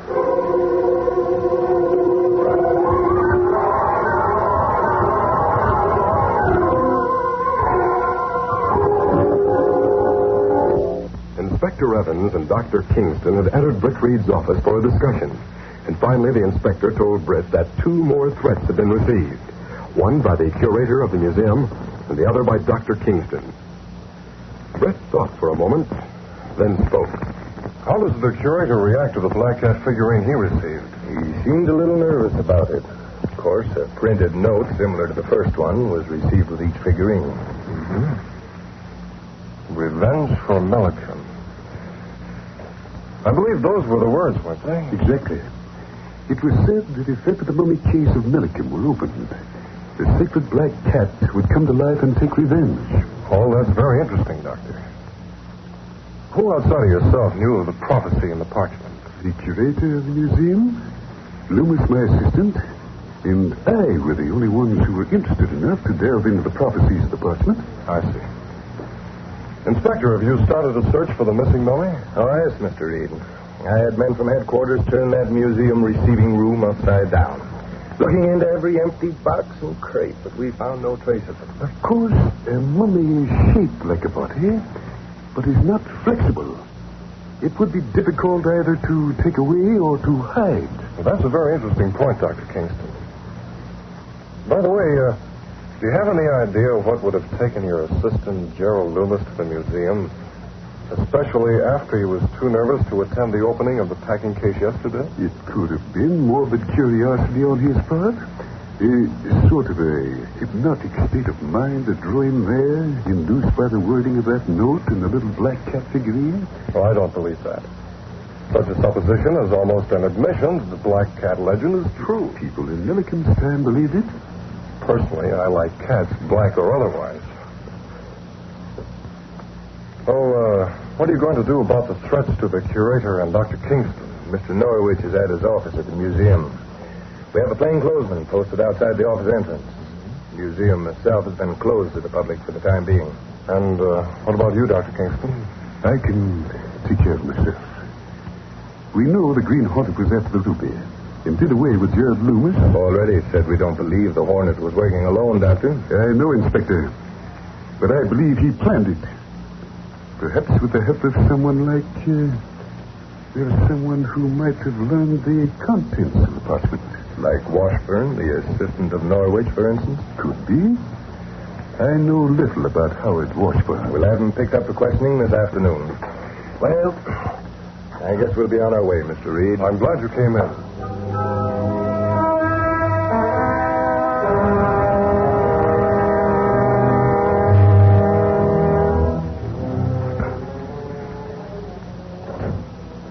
Sorry to be so long, Inspector, but... Listen, Sergeant Burke, I've waited all afternoon for you to bring in that assistant curator, Washburn. And now you come in here... Wait till you hear. We were waiting around that museum for him to show up. I wandered into the receiving room to get a look at that mummy case. Well? Wait till you hear this. I heard a whining and scratching coming from inside it. I called Norwich and Cassidy. We opened the mummy case. Glory be. Well, what did you find? A black cat jumped out. And there inside that mummy case was Washburn, dead as a doornail.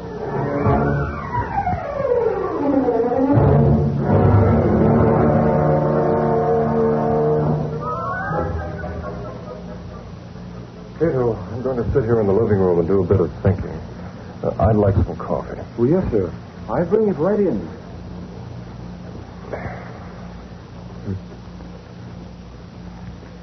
Perhaps if I could recall some of our conversation today in the office. Let's see now. Kingston made an observation about the body. Of course, the mummy is shaped like a body, but it's not as flexible. It would be difficult either to take away or to hide. He's right about that. The mummy would be stiff. So hide it in a hurry there in the museum.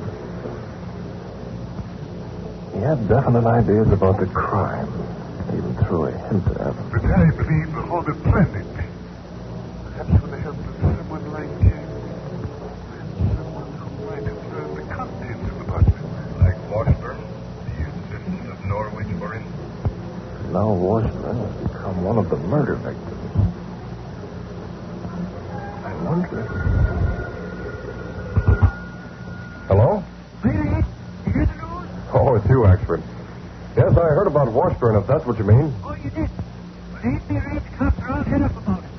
They're really laid plans to catch that murdered Green Hornet. Well, what are they planning to do? Kingston suggested that him and Norris go to the museum tonight and stay on the inside alone. Then the cops will be marched out of sight on the road outside. They'll have the burglar alarm connected up in case anyone tries to get in. But the killer might be hiding on the inside already. No, the cops went through the museum with a fine tooth comb a while ago. Well, what about the night guard? Oh, him. He just scared and quit. I'm going to go along with Silas to see what happens. If anything does happen, I'll let you know, Reed. Good. See you later. So long. Bye. Kato, the Green Hornet's going to the museum to try to prevent another murder and to catch the Black Cat killer. Come on.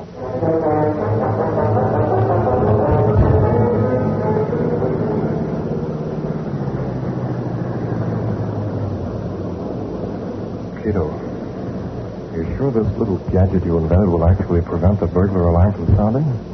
How does it work? Oh, yes, sir. You place that small cylinder on windowsill. It set off powerful magnetic field for distance a few feet. The magnetic field reach wires of alarm around window and cause flow of electricity to stop until cylinder removed. Fine.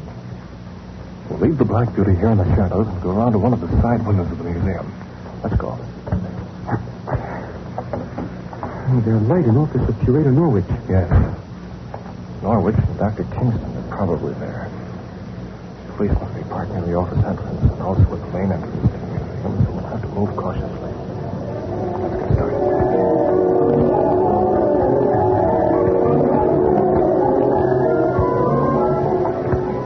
This wide ledge just under the windows comes in handy. Here goes. I've got the window unlatched. Now to see if your invention really works. I'll raise the window. Ah, there. I'm going in. Then I'll pull you up, Kato. I'll be ready. Okay, come on. Good. We'll leave the window open. What do we do first? The Egyptian exhibit is across from here on the other side of this big display hall. There are a lot of mummy cases and mummies on display there. I want to look them over. Come on. What do you expect to find there? The logical place to hide a mummy would be among a lot of mummies, Kato. That's true. Use your flashlight. Yes, sir. There they are. The door over there leads to the receiving room. Oh, light shine on the door. Okay. Now we'll look over these mummies.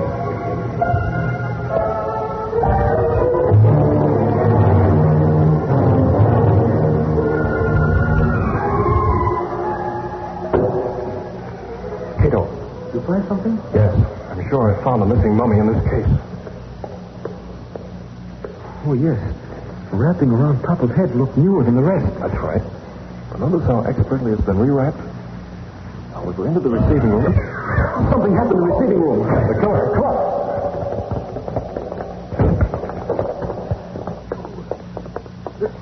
Green Hornet. You're in with that killer. It's Mr. Norwich, the curator. He'd been stabbed by killer. He fainted. Nothing but a superficial wound, Kato. Never mind him. Let's get the mummy case open. Quick. There's a man in mummy case. Yes. It's Dr. Kingston. Help me get him out. Yes, sir. There. Get some water from that sink over there. Hurry. Yes, sir.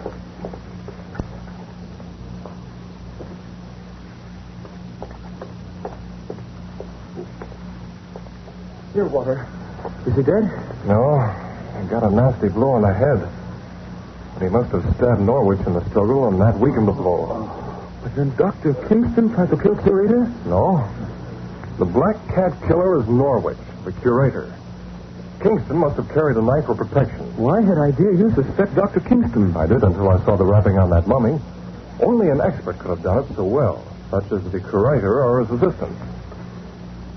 Norwich's hands are covered with cat scratches, and he finally gave himself away by putting Kingston in the mummy case. Will we leave now? Well, first we'll bring the mummy back in here. Then I'll leave a note for the police. Kingston's testimony will do the rest. Let's get busy. When we leave and remove your little gadget, the alarm will bring the police in for the catch.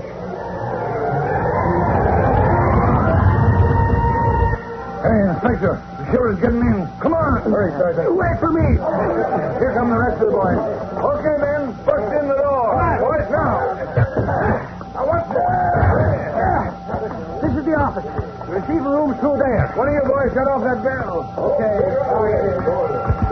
Glory be. Look there. Kingston and Norwich both lying on the floor.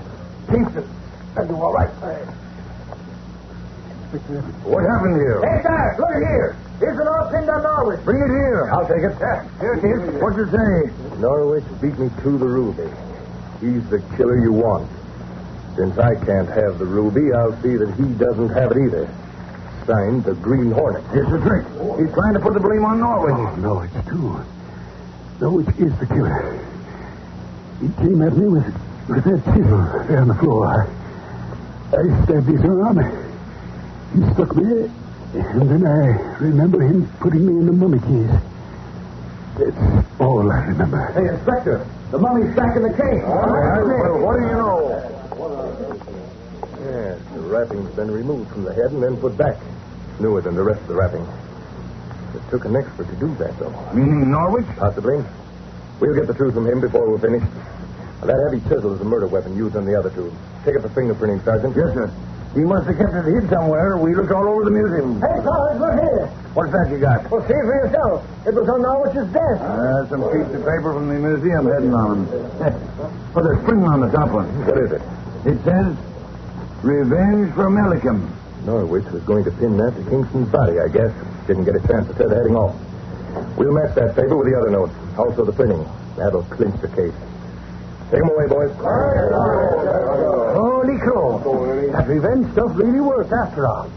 Imagine the Green Hornet doing a job for a guy that's been dead 6,000 years. I guess he's the one who put that dummy back in the case, eh, Sarge? Mummy's the word, Ashford. Huh? Oh, sure. I won't tell a soul, Sarge. Turn up, you dope. That's Black Street. West Ball, Norwich, Successive, Stolen Ruby, Returned Green Hornets and Balls. Read all about it. Green Hornet still employed. That's the Black Street. West Ball. VintageRadioshows.com.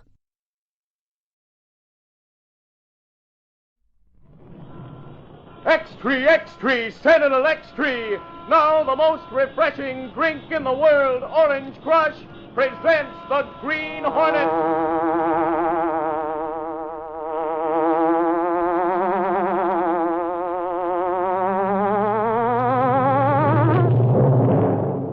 He hunts the biggest of all game, public enemies who try to destroy our America.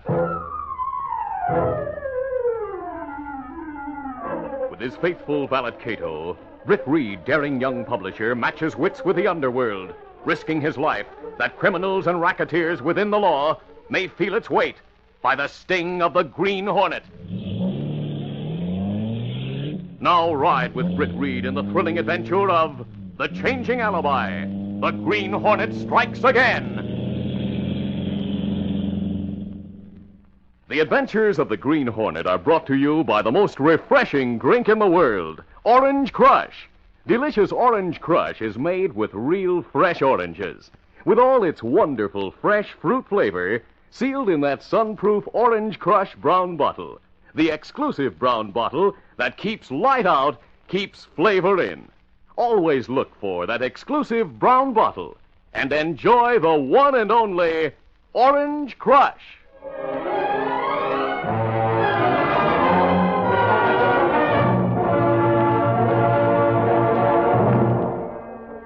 Dan Menden used a legitimate shipping business to mask his criminal activities. He had been questioned and arrested by the police many times, but he had never been brought to trial. Witnesses were loath to testify against Menden, and the reason was the menacingly persuasive powers of Menden's lieutenant, Joe Anacosta.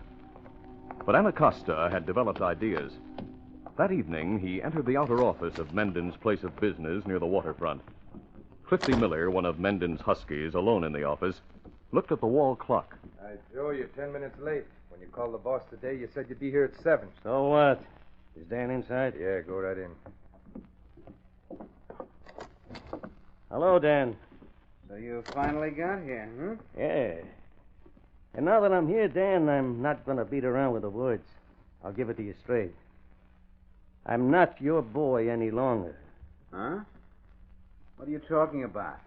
Dan, I've decided you ought to retire. I'm taking over. Got the kidding, Joe. I'm not kidding, Dan. From now on, I want to take from the Shippers Protective League, the Dock Loader Society, your 605 loan racket, and everything else you've been running. You're crazy. Get your hands up, Joe. Don't reach for your gun. Well, You're not smart, Joe. You should have had your gun pointing at me when you came in here. You ought to know I'd outdraw you. Now, wise guy, get over against the wall. No. You'll kill me. You'll kill me. Give me that gun, you... Clifty Miller in the outer office heard the struggle. He leaped from his chair and crossed the room. Shots rang out before he reached the door. Hey, boss, what... Dead. You killed Joe. Yes, I killed him. It was either me or him. He asked for it and he got it. Clifty, the first thing we'll do is get rid of the body. I know just this spot, boss. Just this spot.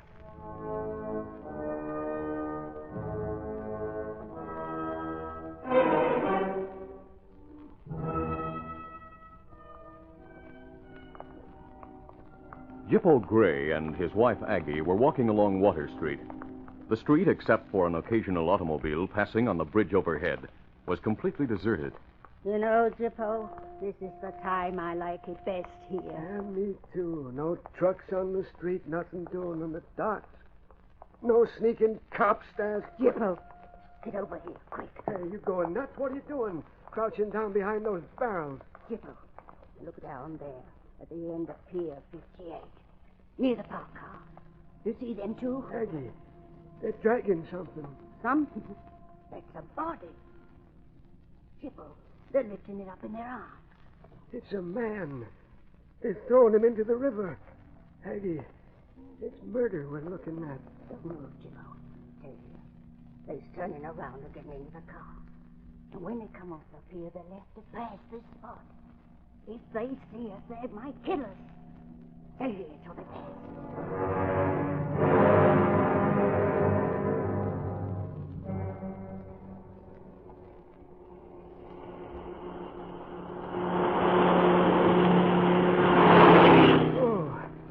They're gone. Aggie, did you see their faces? No, I was too scared to look. But, Gippo, when they passed, I saw part of the number on the license plate. The last 3 numbers. Gippo, what's the matter with you? Didn't you hear what I said? Yeah, I heard you, Aggie. Aggie, I don't need to know what the license number was. I recognize one of the men who was in that car. Gippo, you don't mean I do too, Aggie. She a big shot like him. Who was he? What's his name? Never mind. I'm not telling you. Why aren't you telling me? I'll hear who he is when you tell the cops. We're not telling the cops, Aggie. For me, all my life, cops are in trouble. Listen, Aggie, if we don't tell the cops, we'll get enough money to keep us for the rest of our lives. Why, you're talking loony, I'm Gippo. not, Aggie. That fella I saw in the car is a big shot who likes to keep out of trouble. If I tell him I saw him here, he'll pay me to keep quiet. You go on home, Aggie. I've got some business to look after.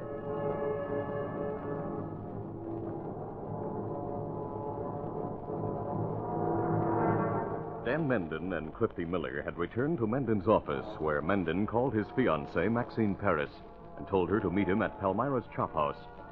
He also called Rocky Palmyra, the restaurant owner, and gave him certain instructions. Then he prepared to leave the office and go to the alley, where Clifty Miller was cleaning the death car. Suddenly, the door opened, and Gippo Gray stood there. Hello, Mr. Menden. Who are you? How'd you get in here? I came in the back way. Your pal was fixing the car. I didn't want to disturb him, so I walked right in. Then walk right out. I don't give handouts to tramps. I saw you a little while ago, Mr. Menden. You and the other fella. Huh? What are you talking about? You know what I'm talking about. I saw you and the other fella a while ago down on Pier 58. You did, huh? Go on, tell me more. Gippo Gray told of the scene he'd witnessed, but made no mention of his wife being with him. He ended. And so when I saw who you were, I thought maybe you'd rather pay me than have me go telling the cops. So that's your game, is it? Blackmail, huh? Who else was with you when you had this pipe dream? Nobody. Good. Did you finish with the car, Clifty? Yeah, boss. Then take care of this would-be shakedown artist now. Sure, be glad to. What'll I give him, a treatment? No, Clifty. The works. Hey, just a minute. You said the works. That means you're going to kill me. How'd you guess a tomato nose? Now turn around and start moving out that door fast.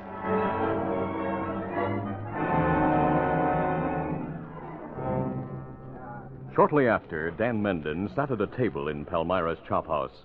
Seated with him were Maxine Paris, his beautiful and overly blonde fiancée, and Rocky Palmyra, hard-bitten owner of the cafe.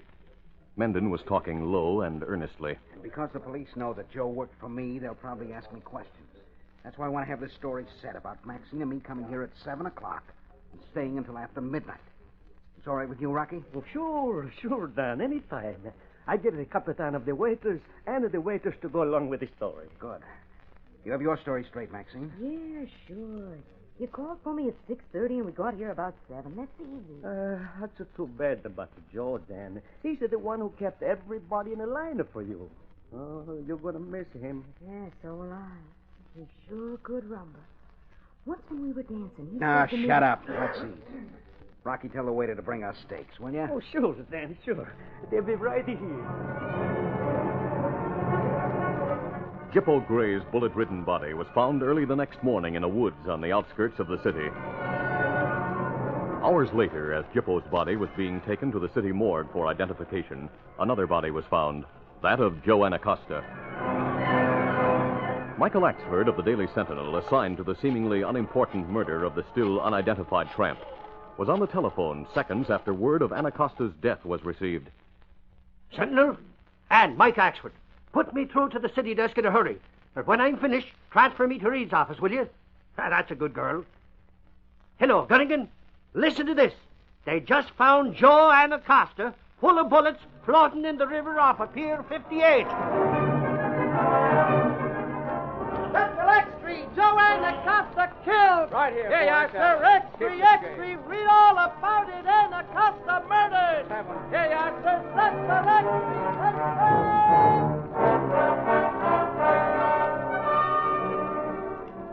Britt Reed, young publisher of the Daily Sentinel, after Axford's telephone call, went to the office of his friend, Police Commissioner Higgins, one of the few persons who knew that Reed was the Green Hornet. When Reed met Higgins, the latter was on his way to the Homicide Bureau. Come along, Reed. Perhaps something's breaking on the Joe Anacosta case. As Reed and Commissioner Higgins neared the door leading to the Homicide Bureau, Michael Axford emerged from another door. He stopped when he saw them. Reed, I just phoned the paper and told them about that old guy they found murdered out near the city line this morning. They've just identified him by his fingerprint. Oh, who is he, Axford? An ex-convict, Jippo Gray. He's got a wife who lives down on Front Street, and I'm heading there now to see her. The detectives are going too, Axford. Oh, sure, Commissioner. They've gone already. Well, I'll be seeing you later, Reed. Right, Axford. Well, here we are, Reed. Oh, Lieutenant Mahoney, you wanted to see me? Yes, Commissioner. Look at these photographs, sir. We just got them back from ballistics. Lieutenant Mahoney, ballistics expert, showed the enlarged pictures of two bullets with identical markings on each. One of them comes from the body of Joe Anacosta. The other's from the body of a tramp found dead out near the city line. Jippo Gray? The man Axford just told us about? That's the one, Commissioner. There's no doubt about it. Both men were killed by the same gun. Oh, that's most interesting. I wonder... Reed, if you don't mind, I'd like to hold back that information for a while. If it doesn't get into the papers at once, it'll make it easier for us to follow up on it. Well, the Sentinel will print nothing till we get the go-ahead, Commissioner. You have my word. Oh, thanks. However, there's no objection if I follow up on the information, is there? On my own, I mean. I'm sure there'll be no objection at all, Reed. And I'm going down to Front Street at once to see the widow of this Jippo Gray. I'll go with you. Lieutenant, will you get me the Gray address? Yes, sir. I think I'd like to speak to the woman myself.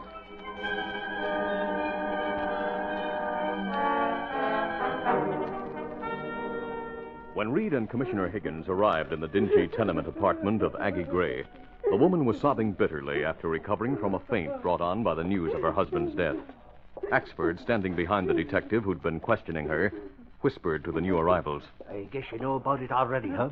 About what? She and her husband saw two men throw what must have been Anacosta's body into the river. And I they said... knew Wait, he'd hold get on, into Axford. trouble not She's saying bringing the something. cops like I wanted him to do. And the terrible part is he didn't tell me the name of this big shot who he recognized. That's who it was that killed him. I know it. But I got that's 3 numbers on the auto license plate. Maybe that'll help you to find Jippo's murderer. Maybe that'll help you Mrs. Gray, to... I'm Police Commissioner Higgins.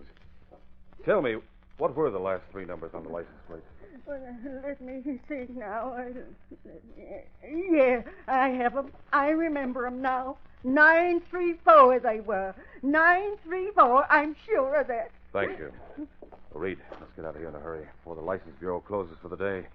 We'll start them checking on all license plates ending in 934.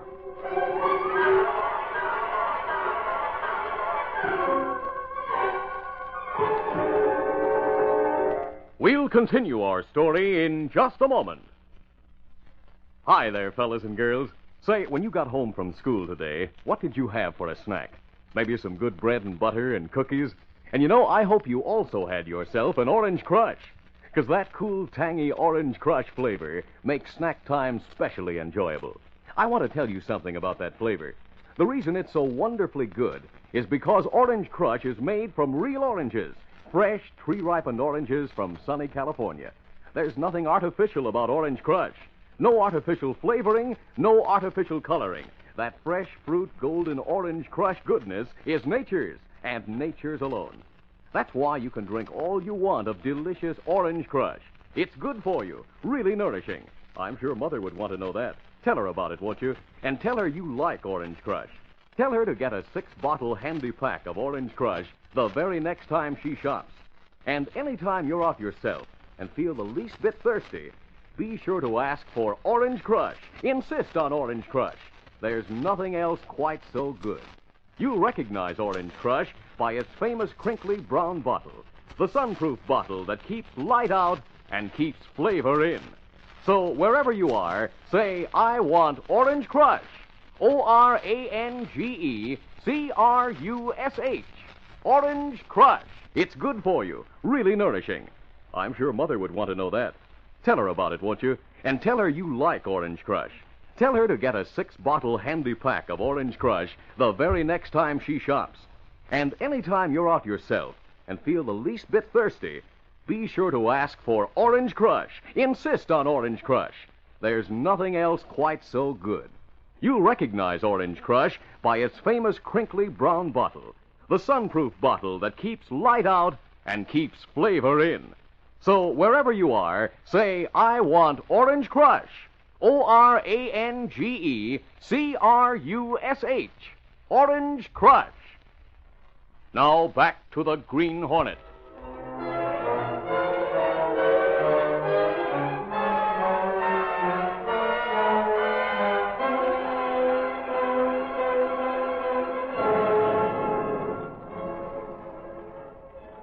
The License Bureau kept a man overtime to check on all plates that ended in the numbers given by Mrs. Gray. Then, when these were listed on sheets of paper, Commissioner Higgins and Reed began to check off the names and addresses. It was Reed who saw the name that brought their work to a halt. Hey, Commissioner, look at this, will you? Let me see. Daniel James Reed. Dan Menden. His car ends with those numbers. Great Scott, you think... I think there's no need to look further. Dan Acosta was Menden's right-hand man. Menden's office isn't too far from Pier 58 or from the house where Jippo Gray lived. We checked on Menden's alibi. He and his fiancée were at Palmyra's chop house from 7 o'clock on last evening. But Reed, Menden told me he'd be home this evening. I think I'll have men question him at once. Wait, Commissioner, please. May I suggest that you don't question Menden for at least an hour? Yeah? Why should I wait that long? Because you may be sure he'll be ready for you with an alibi. Now, Commissioner, suppose someone should enter Menden's home within the next hour without his knowing it. But Reed... Suppose you called him by telephone, say about 8:30, and told him you were checking a new angle that might involve him. Why should I do that? Put him on his guard. Yes. It might even move him to do and say things before the police got there. Things that might be overheard by the person who'd entered the house unknowingly. Something the police wouldn't be permitted to do by law. You mean... Yes, Commissioner. The Green Hornet has thought of investigating Dan Menden before this. Now might be a good time to start. As police commissioner, I have no comment to make. As a friend, I can only tell you that Menden's home is at 1100 River Terrace. And again, as commissioner, you may want to know that the police will not call Menden before 8:30.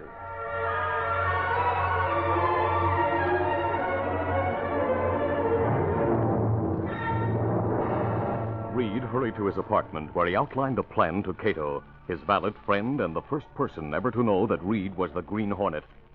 Kato led the way to Reed's bedroom and gave him the Green Hornet's mask and gas guns. Oh, here you are, Mr. Bit. You say you're in a hurry, so we go now.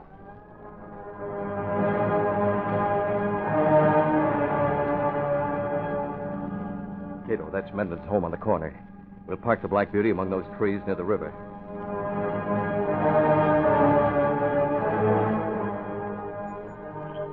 We'll enter through this rear door, Kato. Have the gas gun ready while I use my special key. That does it.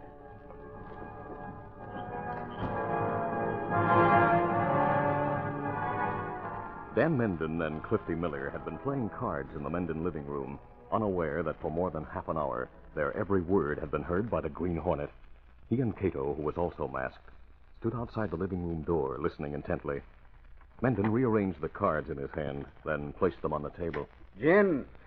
I schneided you this time, Clifford. Ah, you're lucky. Wait till I answer this. Hello? Why, hello, Commissioner. police commissioner. What? What's that? You don't say. What is it about?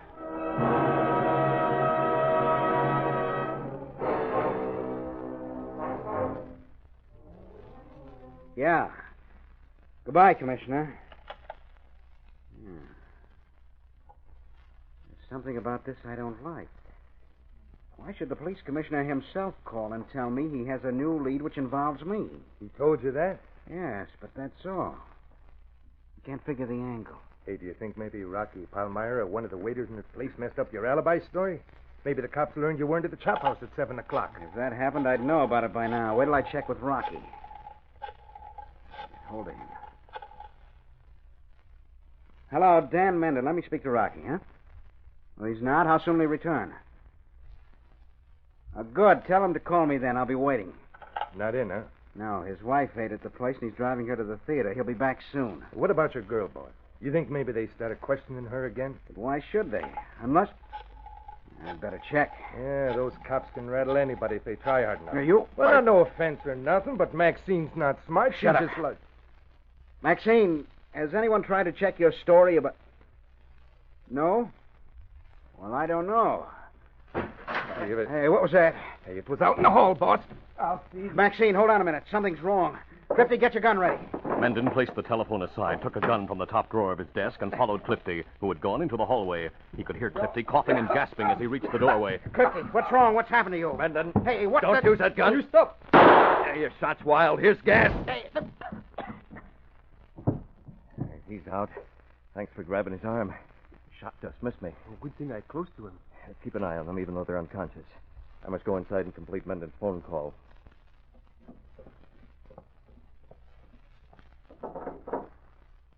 Hello, Maxine. I'm finishing this call for Dan. Maxine, things have gone wrong. If the police should ask about last night, tell them you made a mistake. Yeah, that's right. Say you and Dan got to Palmyra's at 8:30, not 7. If you do that, everything will come out the way it should. Now, don't worry.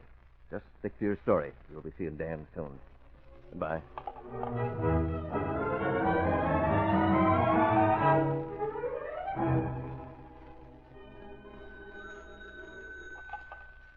Hello? Rocky? Dan told me to take the call for him. Look, he and Clifty are in a jam. He'll have to change that story about getting to your place at 7 o'clock. Yeah, I know. But he says he wants you to change it. Say that he and Maxine arrived there at 10:30. Yeah, Maxine's set with her story. Don't worry. Well, that's up to you. Goodbye. Yeah. Now one more call, Mr. Higgins. Then for the last round.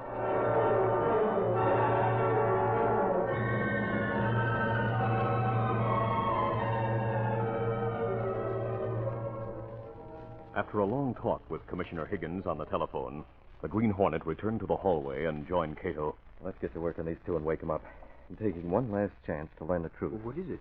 I can't tell you, but the commissioner knows. And he and his men will be ready at the right time and right place.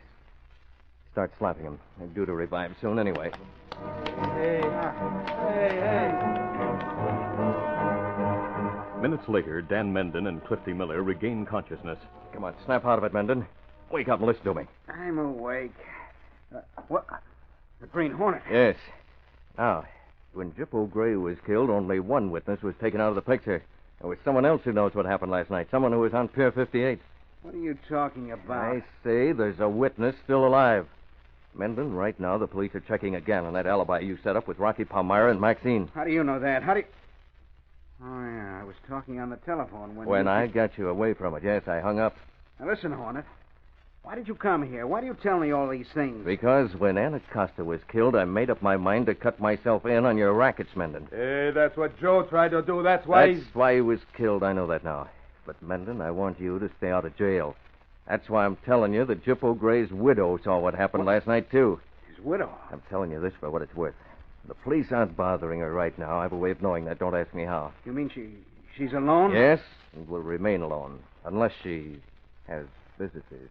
What's this got to do with me? When you're in the clear, I'm cutting in on you. I've told you all I intend to tell. I took your gun and left it inside. We'll leave you now, my partner and I. The Green Hornet and Kato turned and sped from the hall and ran to the rear door. Mendon and Clifty, still groggy but faintly comprehending the story told by the masked man, looked at each other. Clifty, let's check on his story. First, I'll call Maxine and check with her. Maxine, this is Dan. Listen, I couldn't finish that call before because... What's that? The police are there. What? What? You told them we got there at 8:30. 8:30, but I told you... Hello. Who's this? Detective Murray, you say? Clifty, we're getting out of here fast. What's happened, boss? That featherbrain has changed her story. The cops are at her place, and she told them we got to Palmyra's at 8:30. Well, you better call Rocky. Make sure he doesn't change his story. Yeah, you're right. Hope they didn't get to him. Now, let me speak to Rocky. This is Dan Mendon. Rocky, Dan. Listen, Rocky. The cops are there, too, you said. Now, can you talk? What? 10:30? You told him... Oh! What now, boss? That mallethead. He was smiling, I think, when he said he told the cops I got to his place at 10:30. He sounded as if he thought he was helping me. And Maxine with her 8:30. Clifty, your alibi smashed. Yeah, but like the Hornet I said, know. Without an eyewitness, it's going to be hard to pin anything on me. Clifty, we're going after that eyewitness before the cops get to her.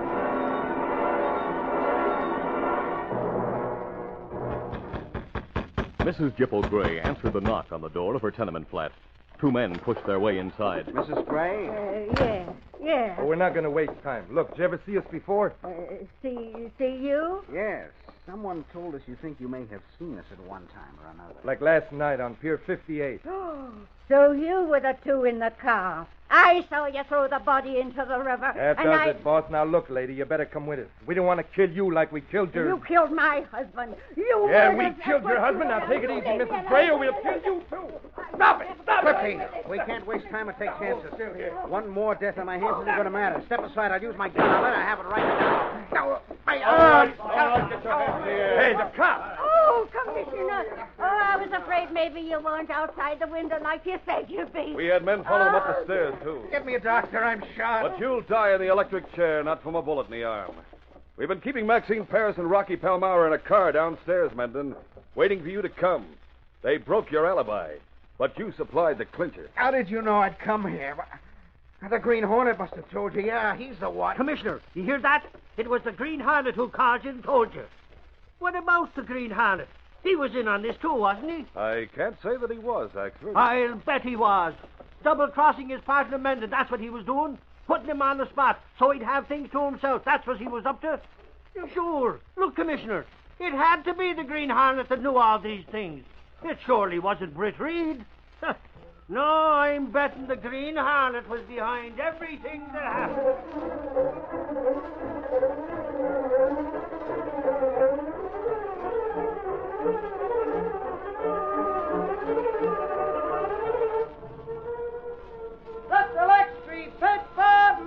Confesses murder. Papers reveal racket setup. Read all about it. Mendon gang in jail. Clifty Miller indicted. Set electric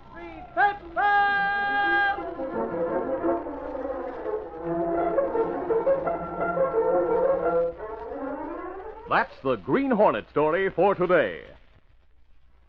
Another exciting story brought to you by the most refreshing drink in the world. The drink that's actually good for you because it's made with real oranges.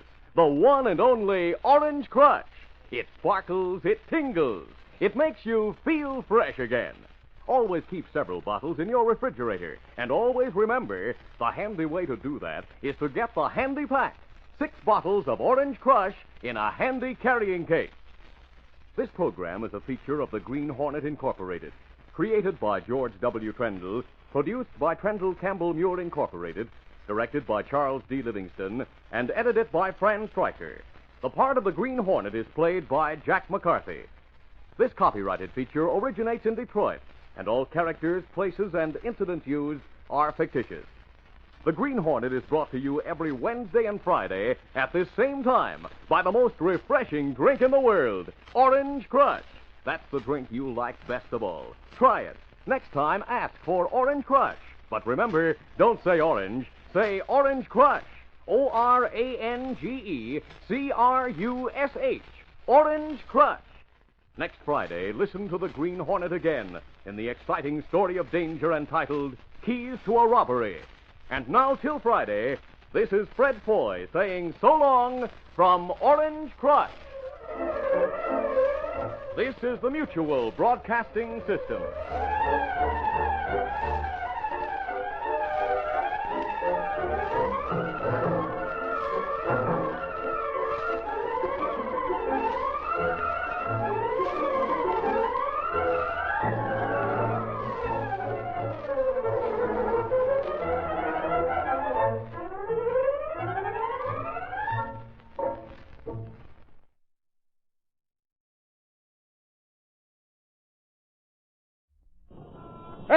X-Tree, Senator X-Tree.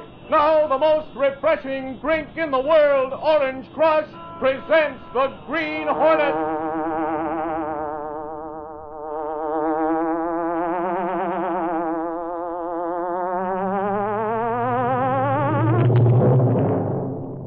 He hunts the biggest of all game, public enemies who try to destroy our America.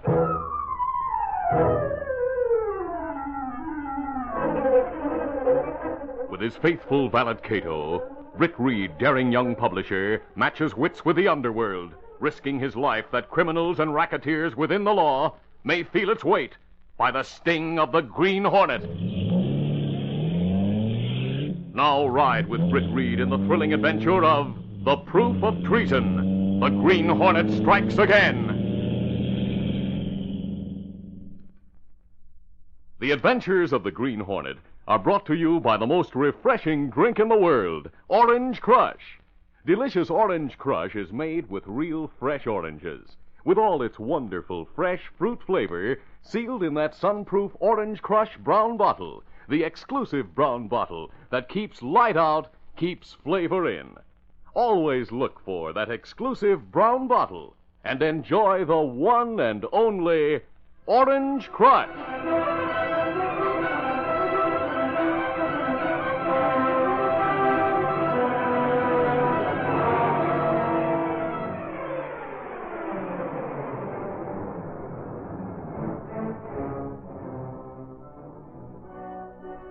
The two men lounging near the payphone in the neighborhood drugstore consulted their watches.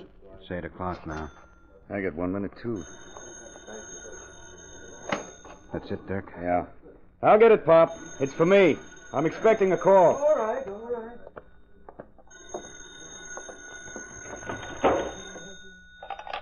Hello. Yeah, talking. He's there, huh? Okay, leave it to me and Brad. Don't worry. All set? All set. Baldwin just got home. Let's go.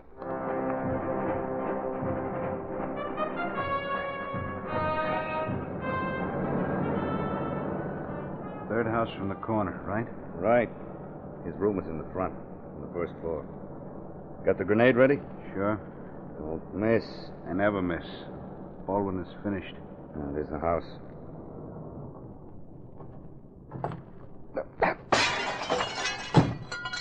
Step on it.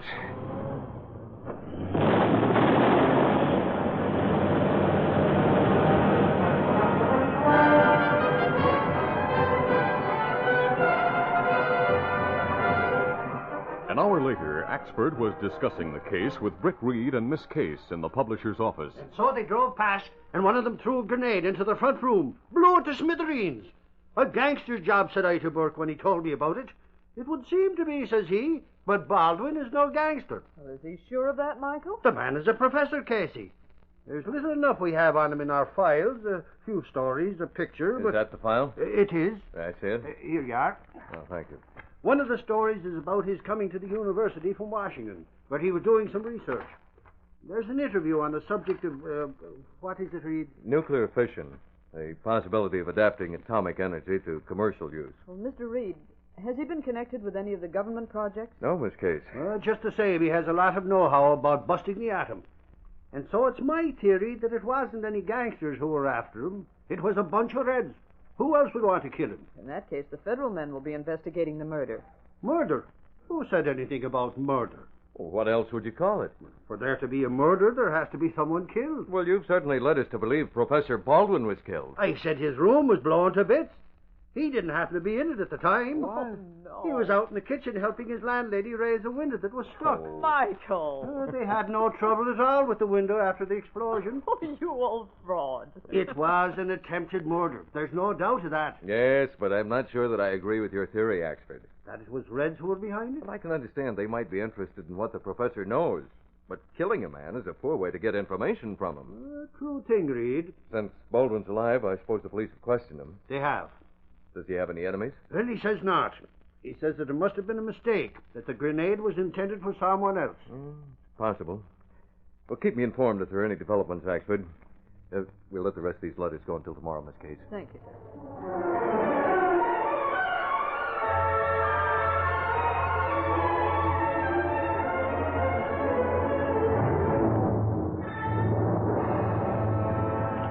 As soon as Britt Reed arrived at his apartment, he dialed Commissioner Higgins' private number.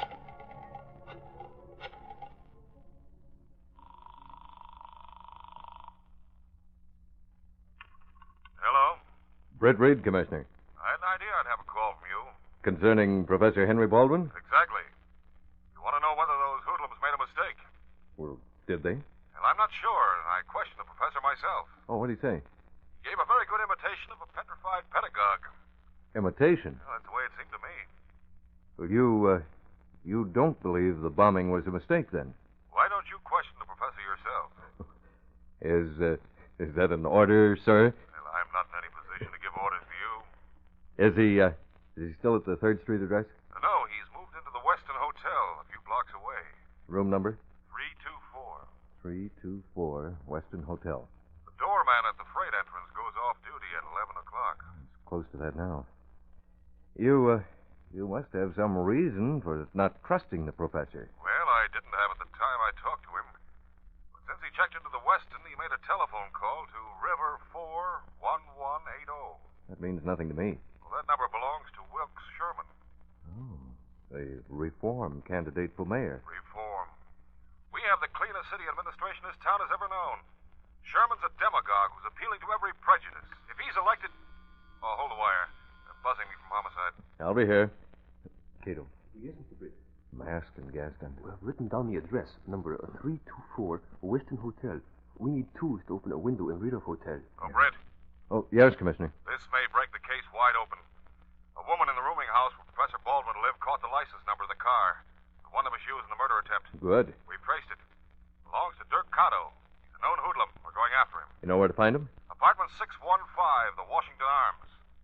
We may be able to break the case, though, through the usual channels now. Yeah, whatever you say, Commissioner. There's no need to be so resigned. Your man Axford is here. You'll get the story as soon as anyone. Good night, Commissioner. Good night. Well, then we not go out tonight, Mr. Britt? You heard what the commissioner said, Kato? Oh, he talks very loud. Well, we're going out. First, we'll see what happens at 1000 River Street.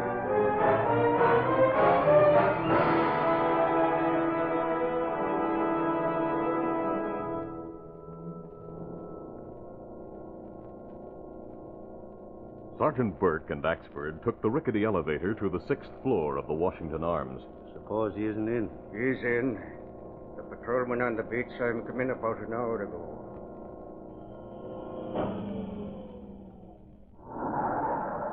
Yep, here we are, 6th floor. 611, 613. That's the next one. He's in. Kato, open up. It's no use stalling. We know you're in there. Open the door, Kato. This is the police. Just a second. Open this door. We'll break it down. Hey, what's the idea of waking a guy up in the middle of the night? Do you always whistle in your sleep, Kato? Turn on the lights, Axford. Right. Okay. So I didn't want to be disturbed. What's on your so-called mind? Well, say something. You'll do the talking, Kato. About what? About Professor Baldwin. Baldwin? Never heard of him. Then why'd you throw a grenade into his room tonight? Me? You're crazy. I was at a movie. A triple feature at the Criterion. I was in there from 6 o'clock until 11. Your car was spotted on 3rd Street a few minutes after 8. My car hasn't been out of the garage all day. We've just come from the garage. The hood's still warm. I didn't take it out. We have 2 witnesses who'll swear that you were driving it. Oh, so it's that way, huh? Yeah. You're in a tough spot, Duck. This Baldwin mug. Is he dead? And why shouldn't he be dead? With a grenade That's enough, exploding? Axford. You're under arrest, Kato. Now, wait a minute. Your witnesses must have seen somebody besides me in that car. That doesn't make any difference. Yes, it does. Those shots came from the building across the court. There's someone up on the roof. Yeah, I see him. He's wearing a mask. Holy crow, that's the Green Hornet. It was Brick Reed Sergeant Burke and Axford saw on the roof of the building next door. He had climbed up there to see what happened in Dirk's apartment when the police called on him. But it was not Britt who fired the shots that killed Dirk Kato. They had come from a room directly opposite the gangsters. Britt realized the police were after him, so there was no time to investigate. He ran down the fire escape on the far side of the building and sprinted through the alley to the Black Beauty. What happened, Mr. Britt? Kato was shot as the police were questioning him. Did you see a man come out of that building? Oh, yes, he ran past here. Which way did he turn at the corner? Oh, to left. After him.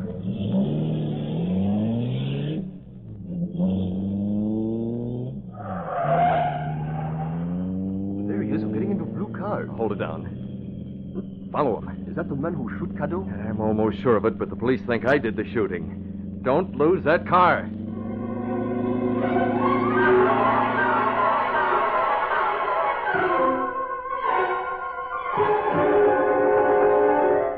We'll continue our story in just a moment. Say, fellas and girls, what's the first thing you think of when you get home from school? I bet it's something good to eat.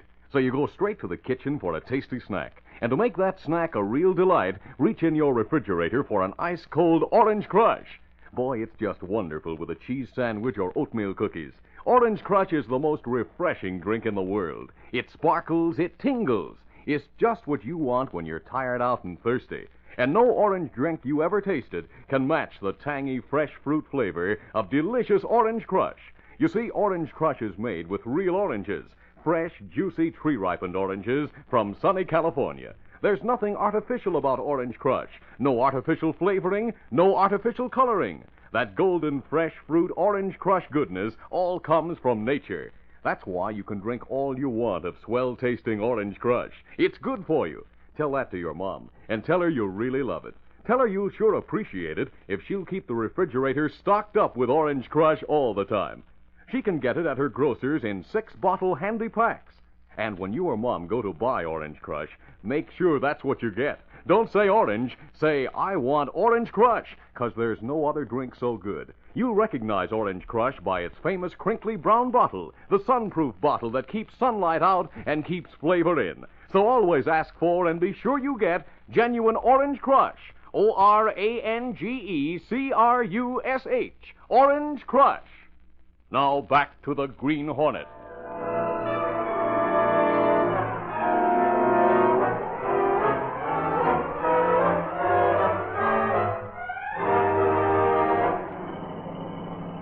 The gunman in the blue sedan drove carefully until he left the city behind. Then he stepped hard on the accelerator. He followed the lake road, and half an hour later reached a cluster of summer cottages. With one exception, all of them were dark. The gunman parked his car in a grove of trees next to a maroon convertible and hurried toward the cabin that housed a dim light in the front room.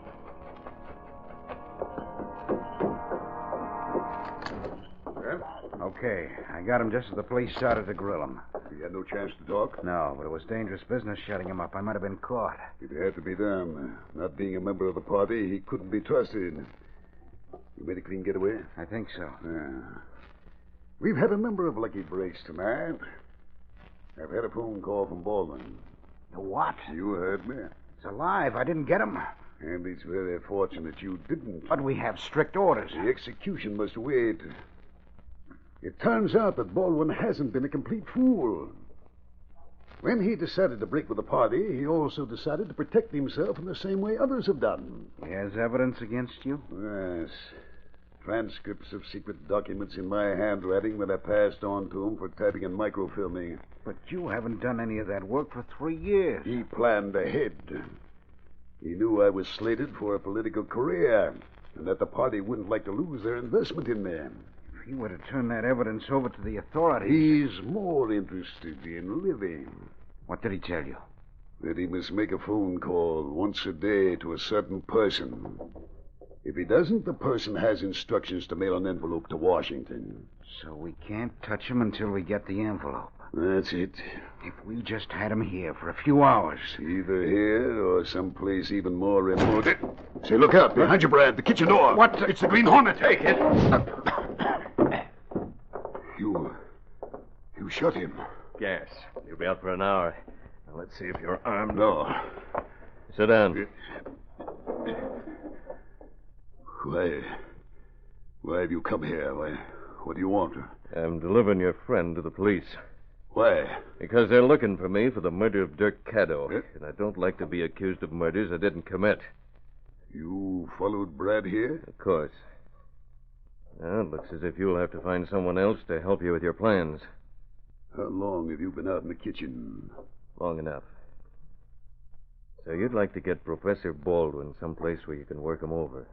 Yes, I would. How much would you pay? $500. Make it $5,000.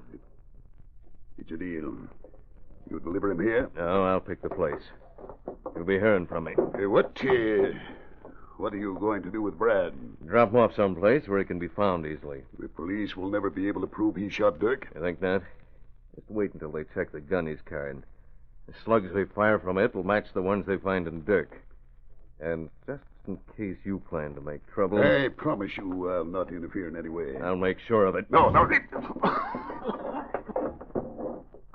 All right, Kato.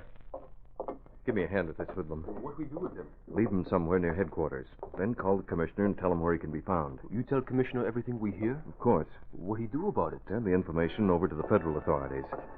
Let's go. As a result of the Green Hornet's activities that night, the killer, Brad Carson, was in jail the following morning, and the district attorney prepared to prosecute.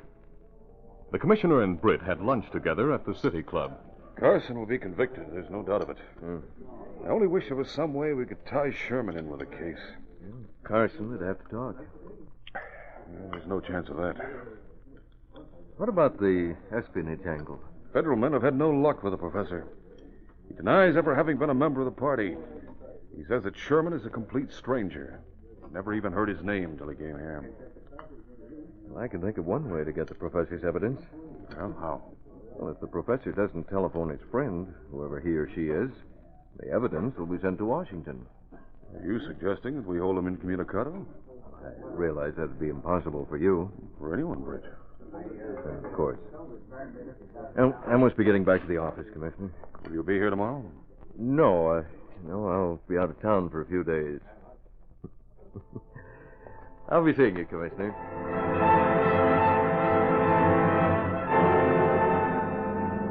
That night, the Black Beauty raced through the streets of the city once more.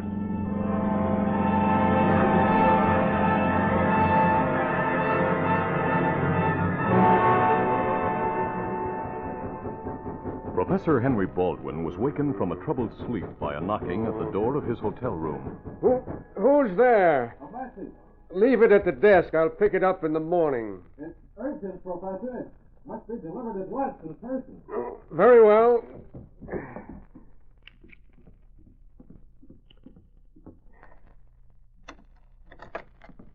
I'm coming in. You're masked. The Green Hornet.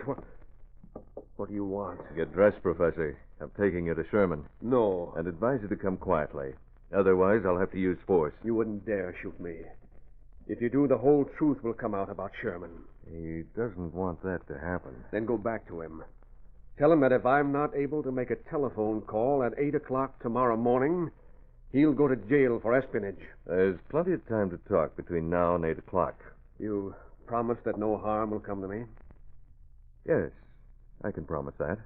If you don't make any trouble. Very well, then. I'll come with you. Perhaps Sherman and I had better have a talk. When we've finished, he'll be convinced that he must leave me alone. I'll be ready to go in 5 minutes.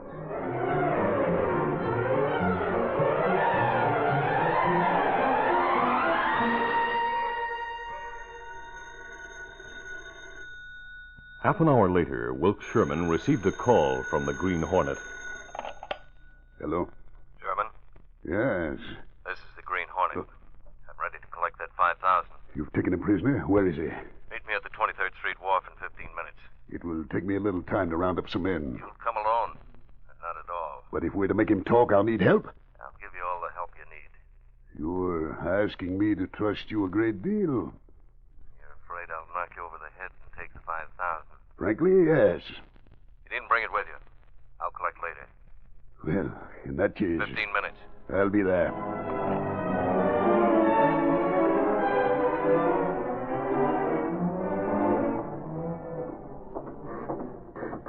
When Sherman reached the foot of 23rd Street, he found the Green Hornet waiting for him in a speedboat tied to the dock.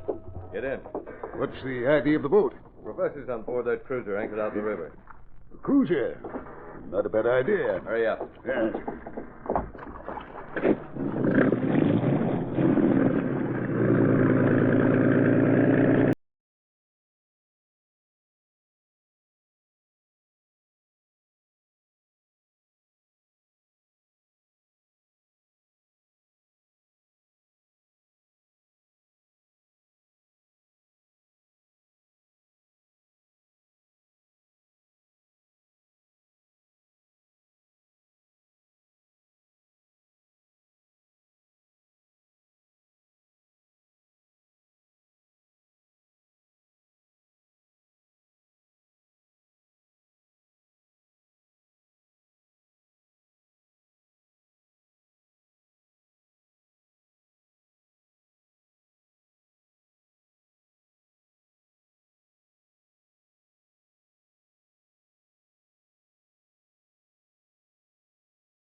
Trays of food in the galley. The first he carried to a small cabin below decks. Time to eat again, Professor. I'm not hungry. Sit down and eat. Very well. I don't understand this. Why should Sherman want to keep me a prisoner? Means political suicide for him. Means prison. And what does it mean for you, Professor? The end of fear. How's that? No, it's hard to explain. But there was a full confession in the envelope that was sent to Washington 2 days ago. I described how I happened to join the party and everything I did while I belonged to it. I gave all my reasons for breaking away. Now that the confession's been read, I'll probably go to jail myself. If I live long enough, that is. You'll live. But the strange thing is that faced with prison, I feel free for the first time in years. That's why I'm no longer afraid.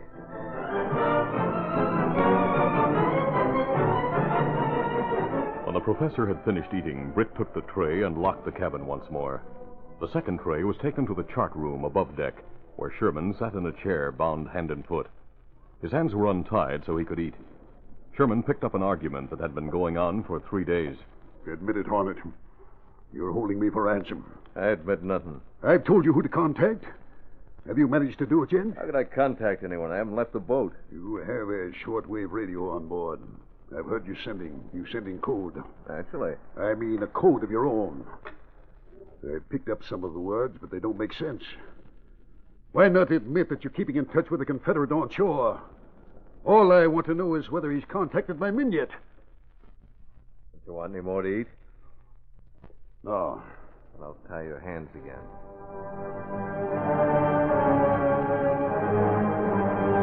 After taking the tray back to the galley, Britt tuned in the shortwave transmitter and began to send.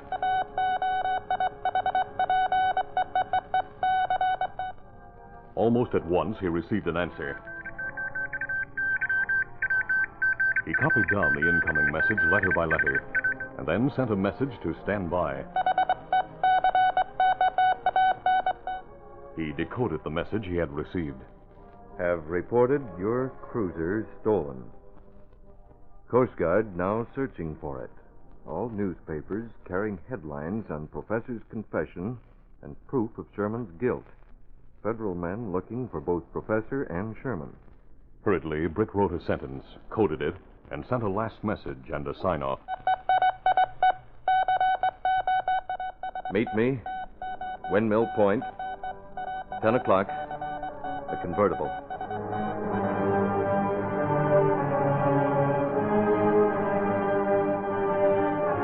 Shortly before 10 o'clock that evening, Axford hurried into Miss Case's office with a flash bulletin. Casey, will you look at this? They found Mr. E's cruiser. Where? Adrift in the middle of the lake. There's something wrong with the engine. They're towing it into the yacht club. Was there anyone on board? There was, and that's the big news. Who? Sherman and the professor. Heavens. Well, the federal men will be waiting to arrest them. Sherman, anyway. It's the general consensus of opinion that the professor hasn't done enough to be prosecuted. He's more of a hero than a criminal. You'd better get to the yacht club as fast as you can. I'm on me way!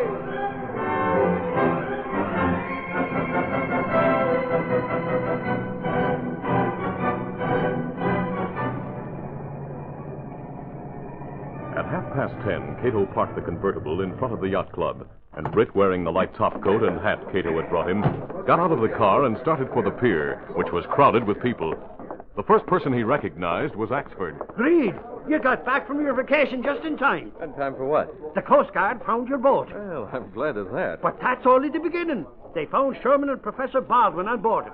Sherman was trying to get the engine started, and the professor was tied hand and foot and locked in the cabin below decks. Well, does that mean Sherman was holding the professor a prisoner? Of course it does, but he denies it.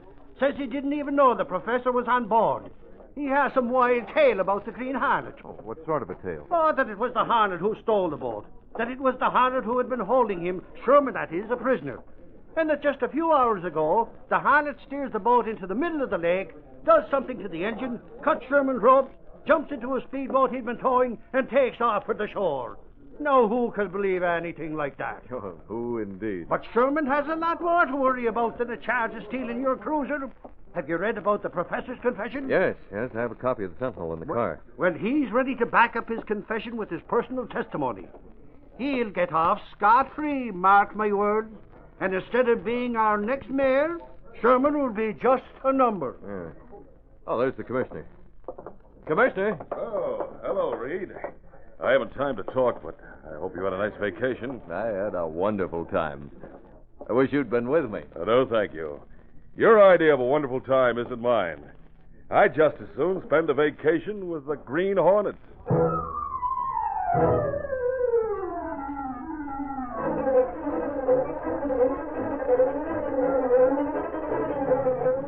Sentinel Extra, paper, Reds indicted for spying. Wilt Sherman branded as spy. Read all about it. Green Hornet escape. Sentinel Extra, paper.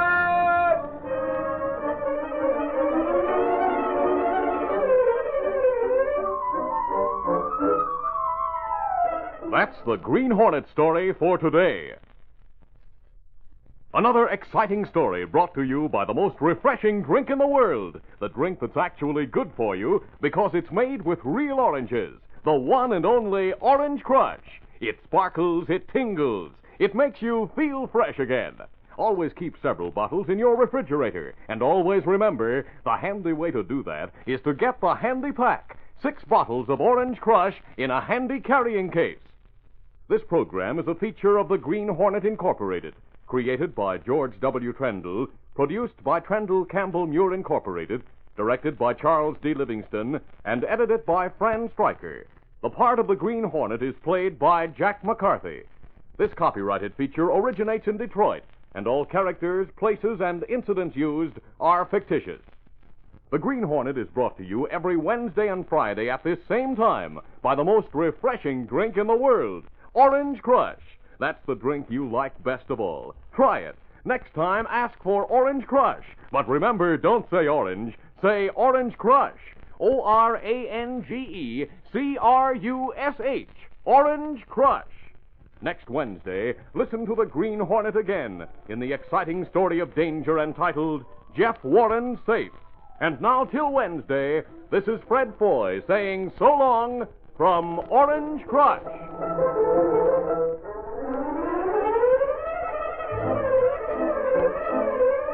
This is the Mutual Broadcasting System.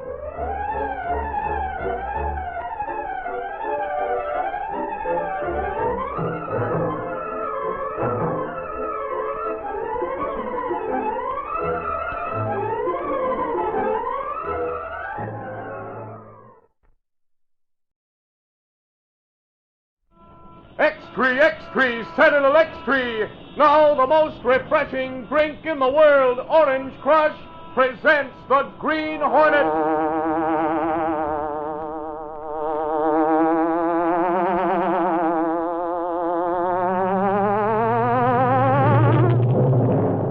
He hunts the biggest of all game, public enemies who try to destroy our America.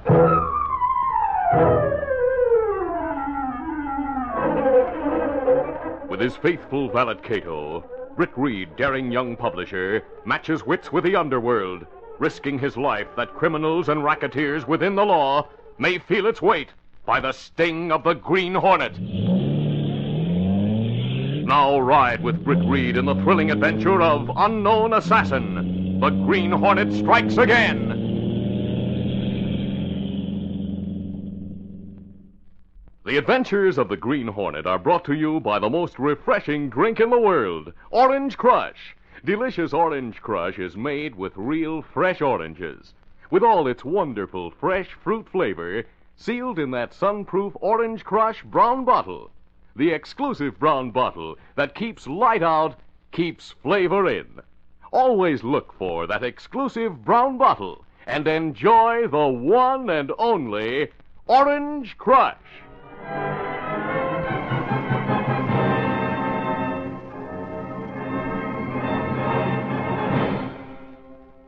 Lamar Kazan, assistant to Professor Barton, noted scientist, sat at his desk in a small office just off the laboratory at the State University.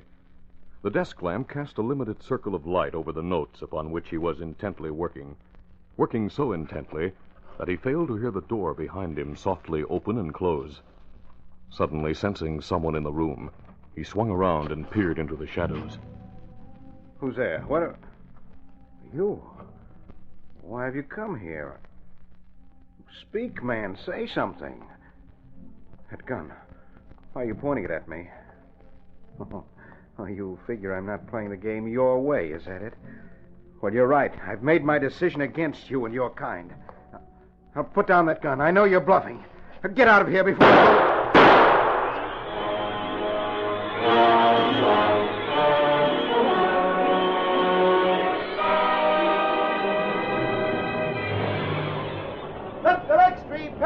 Professor Barton's assistant murdered. Here you are, sir. Read all about it. Right here. Here you are, lady. Set the Extra, Petford.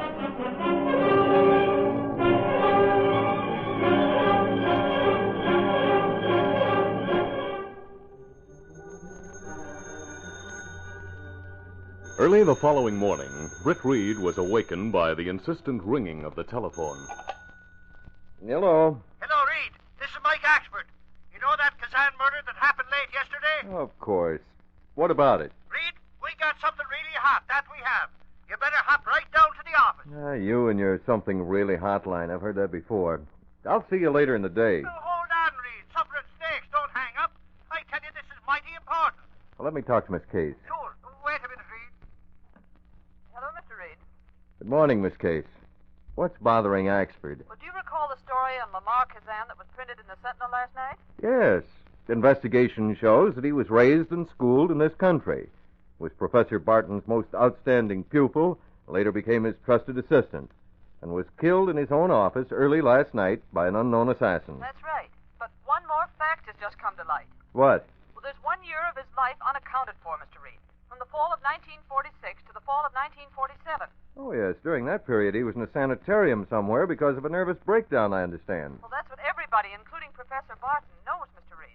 So what? Well, just this. A girl, an Army whack home on leave, is here at the office. She has definitely recognized Kazan from a picture in last night's papers. Well, what about it? Well, she claims she met Kazan as an interrogator for the Russians in East Berlin. In other words, he was working for communist Russia at the time. What? Keep that girl there, Miss Case. I'll be over right away.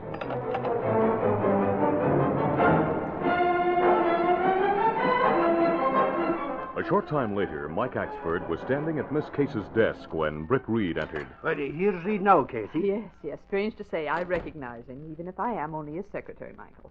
Good morning, Mr. Reed. Good morning. Is that girl still here? Yes, sir. She's waiting in your office. Yeah, Reed. And what do you think?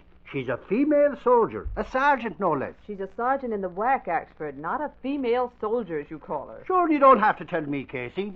I had an uncle once whose wife was a general. A general? Sure, a general nuisance. You'll be a major accident if you don't stop telling corny jokes around here. Take it easy, you two. Come on, Miss Case. We'll go inside and talk to the girl. Very well, Mr. Reed. Michael, Mr. Reed told me to come into the office. Sure he did. Now go on in, Casey. I don't mind if Reed wants you in there. Quiet. Oh, you must be Mr. Reed. That's right. This is Sergeant Betty Kenton, Mr. Reed. I came here this morning to tell what I know about Lamar Kazan. I'm quite interested. Sit down, Miss Case. You too, Axford. Thank you. I've recently come back on furlough from duty in West Berlin, where I'm secretary to one of the top officers at U.S. headquarters there. Go on. I was assigned to the job there in the spring of 1947. One evening, not long after I went on duty there, another WAC and I went sightseeing in Berlin.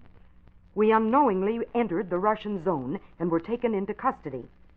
The following morning, we were taken into an office of their secret police to be questioned. The other girl was so frightened, I did all the talking. Sergeant Kenton, my name is Kazan, Lamar Kazan. When I heard that you two Americans had been taken into custody, I requested that I be the one to question you. You speak like an American yourself, Mr. Kazan. I'm a naturalized citizen of the United States. I don't understand. Why that are doesn't matter now. I'm a Russian by birth. In other words, you prefer communism to the freedom you enjoyed in our country. I don't admire your type, Mr. Kazan. Sorry? If you have questions to ask, I might as well say that all we'll tell you are the names, rank, and the Army serial numbers. I'll not waste time asking questions. Frankly, there are two of our men who've been picked up in the Western Zone. I'll try to arrange your transfer back to the American Zone in exchange for those two men. I'm sure the transfer will go through by this afternoon. Then you were actually transferred without being questioned? Yes, much to my surprise. Lamar Kazan didn't deserve to die. At least that's the way I feel about it. Well, why do you think as you do, Sergeant Kenton? Well, a short time after I arrived in this city, Mr. Kazan approached me in a restaurant. I was shocked when I recognized him, but he asked me to let him explain. Go ahead. Kazan told me of his childhood, boyhood, and college days here in America. He was proud to live here, proud to be a citizen. If he was proud to be an American, how come he was working with the Russians, like you said? Quiet, Axford. Continue, Sergeant. I learned that his parents were born in Russia and came to the United States when he was very young. Go on. His parents went to Russia to visit relatives just before Russia went into the war. Shortly after, when the war started, they were not allowed to leave. How awful. Meantime, Kazan's reputation as a young scientist spread. One day in the summer of 1946, a man came to see Kazan at his office in the university. I'm Frank Rittman. I made certain Professor Barton was out before I came in to see you, Kazan. What I have to say is confidential. I came here to tell you that your country needs your services. Your real country, Russia. So that's it. Get out of here and stay out. You'd better listen to what I have to say. I've heard enough. This gun will keep you here while I phone the authorities. Now, wait. You want to send your parents to their death? What do you mean by that? Put that gun away and listen to me. All right, I'm listening. The fact that your parents are naturalized citizens of this country doesn't mean a thing. They'll just disappear. And investigations by the American government will amount to nothing. What do you want me to do? You're coming to your senses now, Kazan. In a day or so, I will return and tell you our plans for you. Until then, you'll keep this to yourself. Remember, not a word to anyone. So Kazan was forced to pretend his nerves were shattered. He asked for and received a leave of absence, presumably to enter a sanatorium to recover. But instead, they smuggled him out of the country and sent him to Russia. Is that it? Yes. He was indoctrinated in the ways of communism in the Russian zone of Berlin. Holy crow, what do you think of that? Well, what about his returning here? Kazan told me that by chance he found out his parents were already dead, and the communists had no further hold on him. He asked to be sent back here as a communist agent. He was to resume work as Professor Barton's assistant for the purpose of getting further information for the communists. He helped the other whack and me because his sympathies actually were with America. You mean he had no intention of spying for the Communist Party? Yes, that's right. He intended instead to get all the information he could about the communists here and turn it over to the FBI. He waited too long. I'm sure the communists murdered him. Why haven't you gone to the FBI with your story? Oh, I intend to, Mr. Reed. But I thought the Daily Sentinel, as a crusading newspaper, should have the facts right away. Because I feel that Kazan was a real American at heart. Well, I'm glad you did come with your story. I'll be in the city for a few days. I'd like to see the murderers caught before I leave.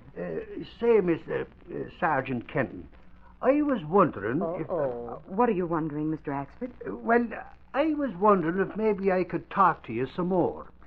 You see, I was thinking you might think of something that just might give me a clue. Now, if I could take you to dinner or something... Of course. I don't know anyone in this city, and I'd enjoy having company at dinner, even if I can't give you much help, Mr. Axford. Oh. That's a good idea, Axford. I assure you, Sergeant Kenton, you'll be safe with Mike Axford. I'm sure I shall, Mr. Reed. I'll run along now. I'm at the City Hotel. Stop by about 6, Mr. Axford. Meantime, I'll try to think of something more that may help you find Kazan's murderer. That same morning, Rittman, the foreign agent, was at a certain basement hideout when his working partner entered. Rittman. What is it, Marco? You remember the army whack Kazan was meeting? Yes, what about her? She's at the Daily Sentinel right now, probably shooting off her mouth. At the Sentinel newspaper office, That's right. Now, if Kazan told her about it, she may start a hunt for us. Yes, Kazan fooled us for a while by letting us think he was using her to get information. Too bad we didn't suspect him sooner. I don't like the looks of things. We gotta do something. We'll keep under cover until this afternoon. Then we'll carry out the plan I have in mind.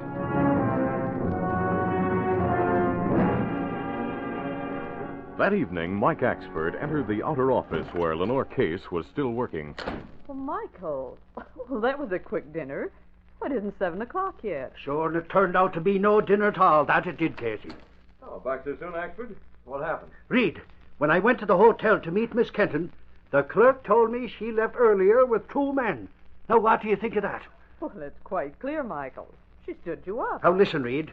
Remember what she said in here this morning when I asked her to go with me? Well, what am I supposed to remember? She said she don't know anyone in this city. That's what. That's why she'd go out to dinner with me. Yes. Yes, she did say that, Axford. I phoned Sarge at headquarters and told him what I thought. But he laughed at me. He said I was sore about being stood up by a date. Well, just what do you think about it, Axford? Reed, I'm not as dumb as I look. To my way of thinking, those 2 guys she went out with weren't friends at all. That whack was being kidnapped by a couple of commie spies. That's what I think. And what's more, if we don't find her, she's liable to be murdered.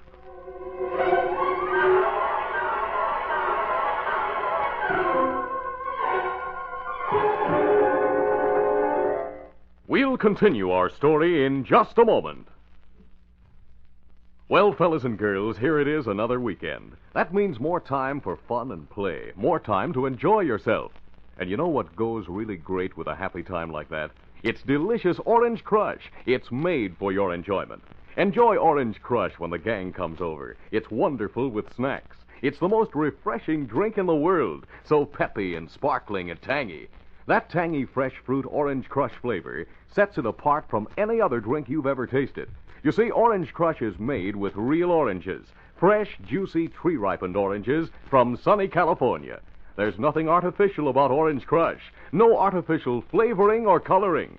That luscious golden Orange Crush goodness all comes from nature. Orange Crush is good for you, just as it's good to drink. That means you can drink all you want. So tell Mom to get plenty.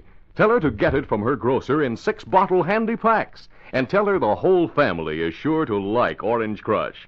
No other drink has the same delightful fresh fruit flavor. That's why it's important to ask for it by name. Never say orange. Say, I want Orange Crush. There's all the difference in the world. You'll recognize wonderful Orange Crush by its famous crinkly brown bottle, the sunproof bottle that keeps sunlight out and keeps flavor in. So always ask for and be sure to get the genuine Orange Crush. ORANGECRUSH. Orange Crush. Now back to the Green Hornet.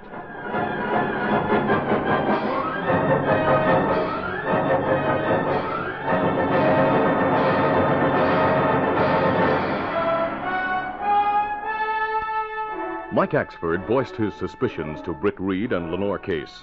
Then he left the office with the intention of persuading the police to start a search for Wax Sergeant Kenton. After he left, Britt and Miss Case stood before an open file case in Reed's office, going through its contents. For once, Miss Case, I think Axford hit close to the truth in regard to Miss Kenton. Wait. That's the confidential material I want. It pays to be a newspaper publisher. Lots of confidential items are available in such a case. Yes. This report on Professor Barton's work, for instance. Well, what are you going to do with it? I'll take this information to the apartment with me. I think Kato and I'll have some work to do tonight. You mean you'll go out as the Green Hornet? Yes. We must find Miss Kenton, and the sooner the better.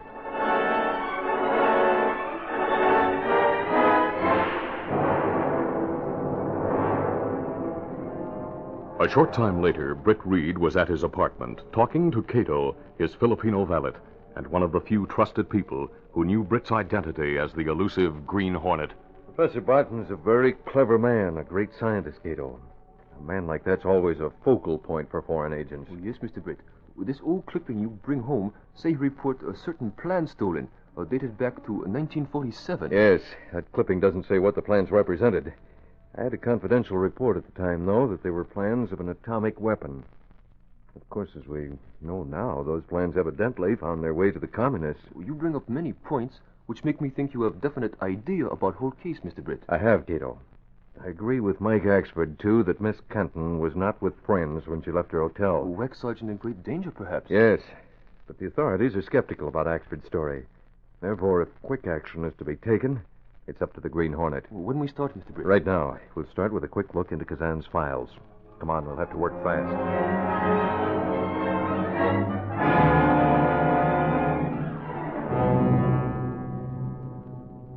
Professor Barton was in his laboratory, gazing intently at the drawing on the table before him. Suddenly, the stillness was broken by a muffled sound. The professor stared a moment toward the door that led into Kazan's office. Then, picking up a flashlight, he walked over and opened the door. Who's there? The mouse man, the Green Hornet. Right. Clumsy of me to knock a book off the desk. Why are you here? Oh, you've been going through the files, I see. How did you get in here? Through that window, Professor. I'm leaving the same way. Good night. Wait, come back. I'll phone the police. No telling what that criminal was after, or what he might have taken. I should have... Hello, police headquarters. This is Professor Barton. I just surprised the Green Hornet in the office of my murdered assistant. Yes, a few moments ago. He got away. That's right. And in my opinion, if you catch the Green Hornet, you'll have the man who assassinated Lamar Kazan.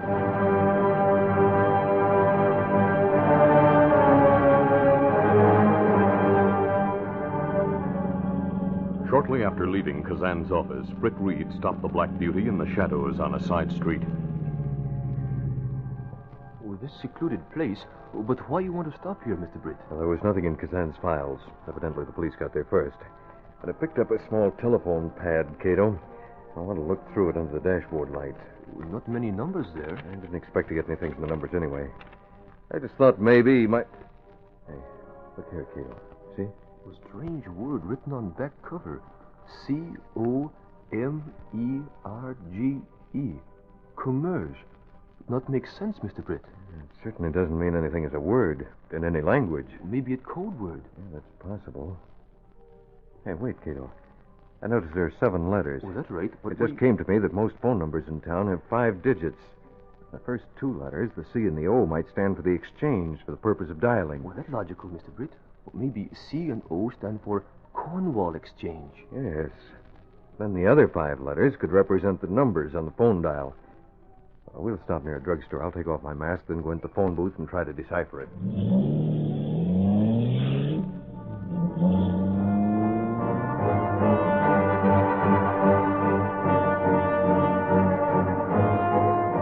A short time later, Britt stood in a drugstore phone booth. He checked with the alphabet on the dial and found that the code word Commerge became CO63743. I'll dial that number and ask for Rittman. Miss Kenton mentioned him as the agent who went to Kazan.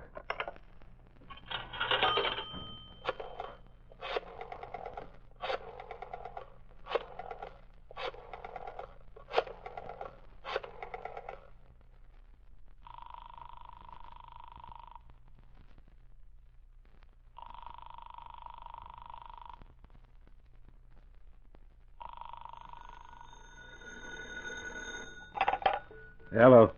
Let me talk to Rittman. Wait a minute. It's for you, Rittman. Who is it, the boss? Yeah, it doesn't sound like him. But it must be one of our agents. Otherwise, how would he be able to call this unlisted number without the code word? If that's so, give me the phone. Hello, this is Rittman. I have some dope you could use for a price, Rittman. Who are you? The Green Hornet. The Green Hornet. How did you find... Skip the questions. If you want to make a deal, say so. If not, maybe the FBI would be interested. Wait. How do I know you aren't pulling a trick? Don't make me laugh. Am I in any position to pull tricks and the cops and the FBI are after me? I could mail what I have to them, of course, if you aren't... No. You're right. You're a hunted criminal who thinks only of getting money. If you have something worthwhile, perhaps we'll pay you for it. Now you're talking sense. Where shall I come with what I have to sell you? Come here to this place. It's an old house at 1st Street and East Avenue. Come to the side door, which leads into the basement. The door will be unlocked. Just walk right in. I'll be there shortly. So long. Goodbye. Hey, Rittman, are you going crazy? I just heard you tell the Green Hornet to come here and walk right in. I know what I'm doing, Marco. We'll sit and wait with drawn guns. As soon as that door opens, we'll both shoot. Then we'll clean out the files, go to a new hideout, and call the police. They'll come here and find the Green Hornet. Dead. And what about the whack in the other room? We'll kill her, too, before we leave here.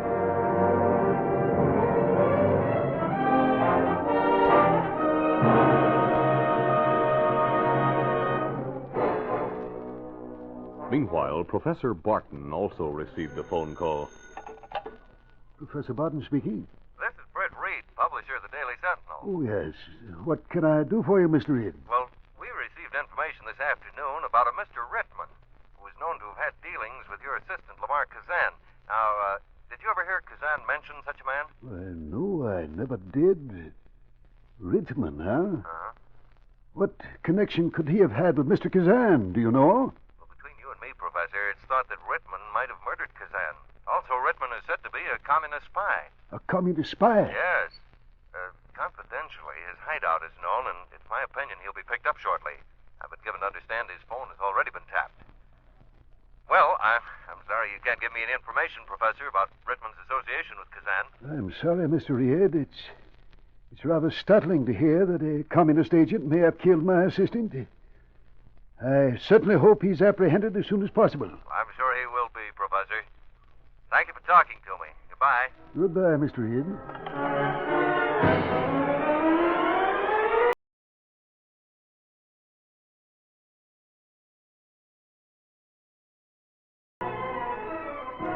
At their hideout, Marco and Rittman sat with guns pointed at the door through which the Green Hornet was expected to enter.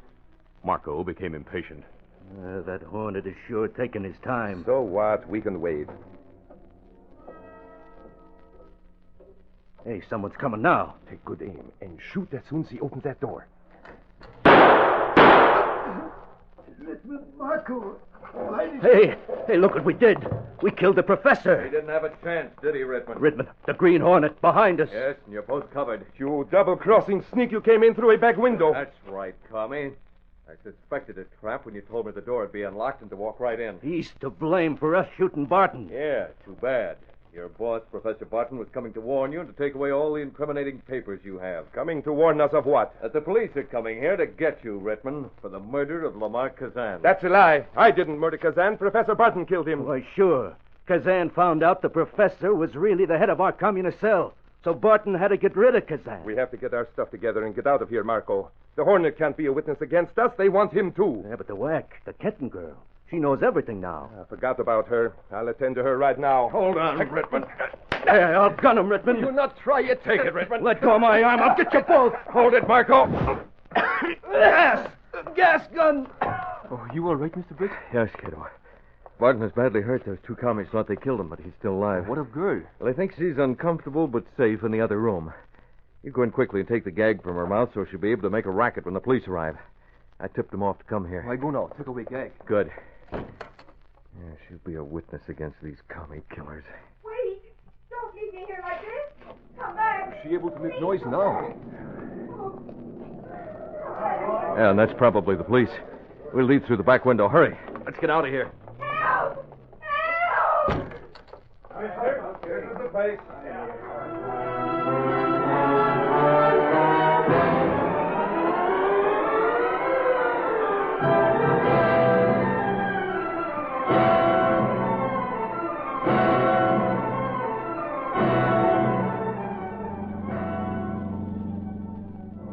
As Britt and Kato headed toward home, Kato asked, What make you suspect Professor, Mr. Britt?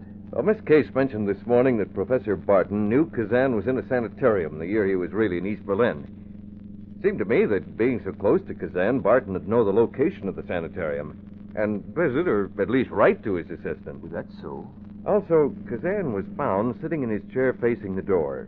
2 bullet wounds in his chest from very close range. Yes, I read that in Sentinel. Well, as a point of psychology, it seemed to me that the assassin must have been someone Kazan knew very well, someone whom he thought was bluffing. Otherwise, the natural thing to have done would have been to leap from the chair and put up a fight.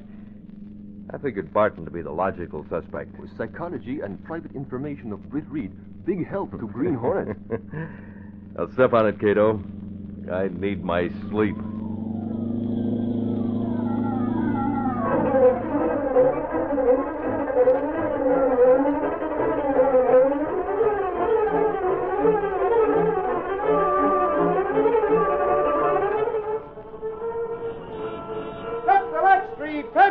Professor Barton indicted for Kazan murder, spy ring broken.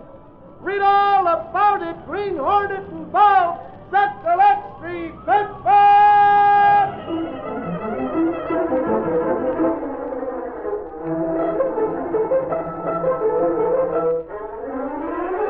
That's the Green Hornet story for today. Another exciting story brought to you by the most refreshing drink in the world. The drink that's actually good for you because it's made with real oranges. The one and only Orange Crush. It sparkles, it tingles, it makes you feel fresh again. Always keep several bottles in your refrigerator. And always remember, the handy way to do that is to get the handy pack. 6 bottles of Orange Crush in a handy carrying case. This program is a feature of the Green Hornet Incorporated. Created by George W. Trendle, produced by Trendle Campbell Muir Incorporated, directed by Charles D. Livingston, and edited by Fran Stryker. The part of the Green Hornet is played by Jack McCarthy. This copyrighted feature originates in Detroit, and all characters, places, and incidents used are fictitious. The Green Hornet is brought to you every Wednesday and Friday at the same time by the most refreshing drink in the world, Orange Crush. That's the drink you like best of all. Try it. Next time, ask for Orange Crush. But remember, don't say orange. Say Orange Crush. ORANGECRUSH. Orange Crush. Next Wednesday, listen to the Green Hornet again in the exciting story of danger entitled The Microfilm of Death. And now, till Wednesday, this is Fred Foy saying so long from Orange Crush.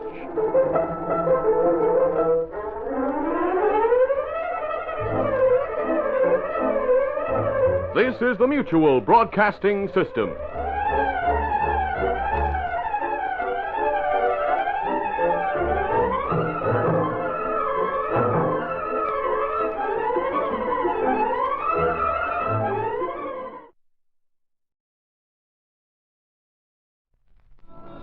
X-Tree, Sentinel X-Tree.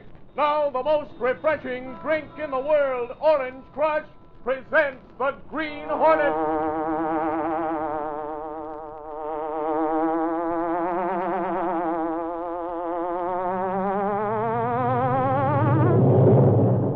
He hunts the biggest of all game, public enemies who try to destroy our America.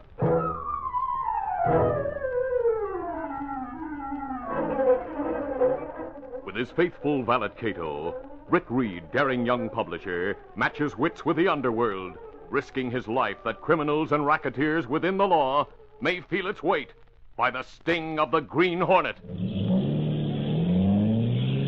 Now ride with Britt Reed in the thrilling adventure of the microfilm of death. The Green Hornet strikes again.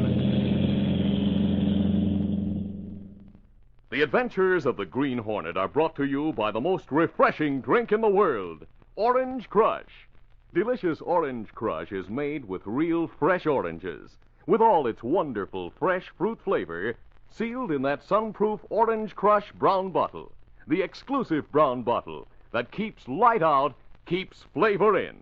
Always look for that exclusive brown bottle and enjoy the one and only Orange Crush.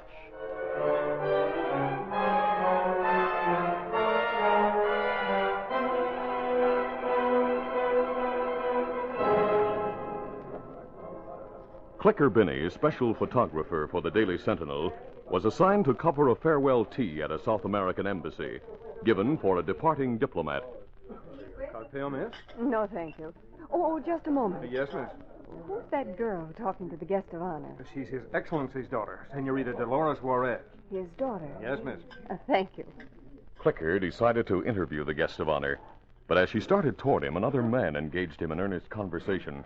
Then, with the senorita, they walked toward the library. Oh, darn.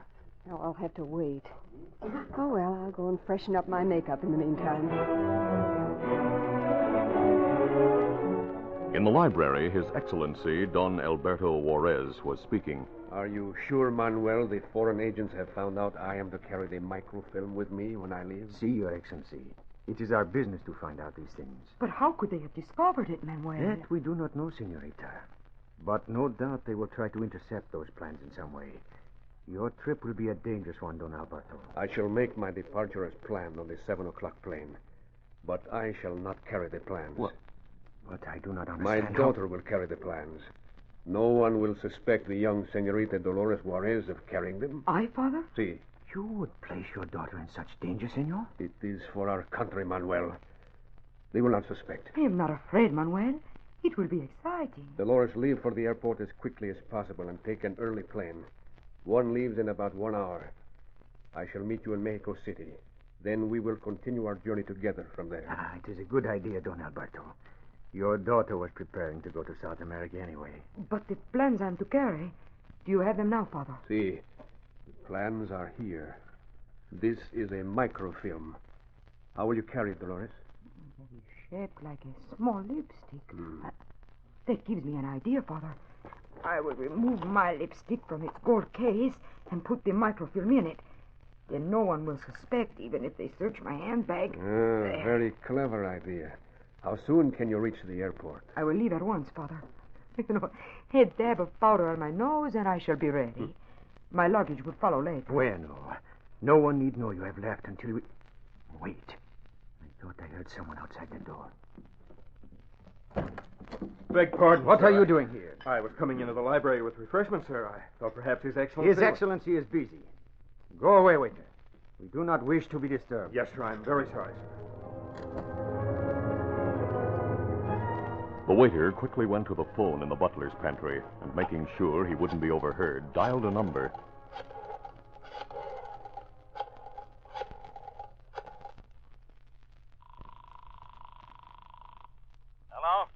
This is number 42 reporting. I have very important information. Listen closely. I overheard Don Alberto and an agent from his own country discussing the microfilm. They've changed their plans. Now listen closely. These are the new plans.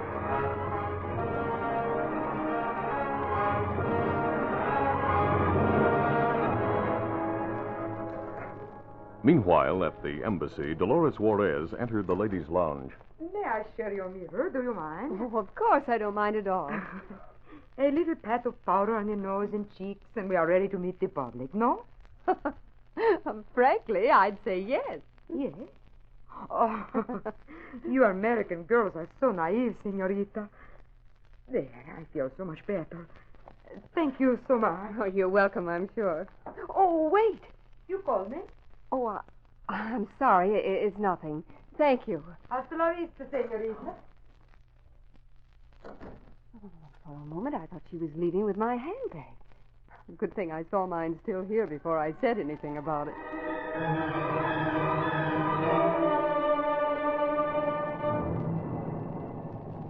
Later, on the way to the airport, the senorita spoke to the chauffeur. Pedro, there is a car coming fast behind us.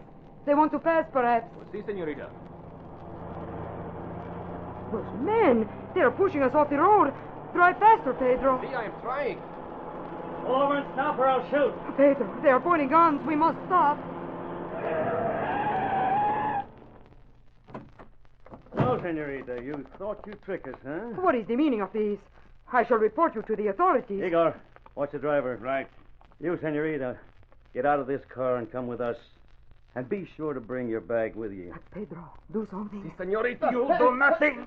Oh! You have killed him. Killed is such an ugly word, Senorita Juarez. Liquidated sounds much better. You know my name. Of course. We also know that you were on your way to the airport with a microfilm of certain plans. Now, get out as I told you, or perhaps... No, I will get out. What are you going to do? First the bag. No, you will not get it. Give it to me. Igor. What is it, Ivan? Run the car over the embankment there. Start it going well, then jump clear, understand? Yeah, that's a good idea. People will think it was an accident. For a short time, they'll think so. Time enough for us to get away. Go do it now. Right.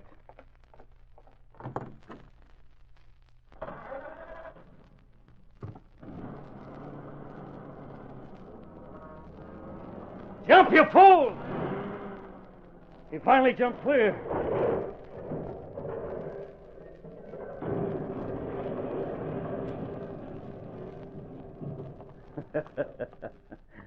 Come on, senorita. We go to our car.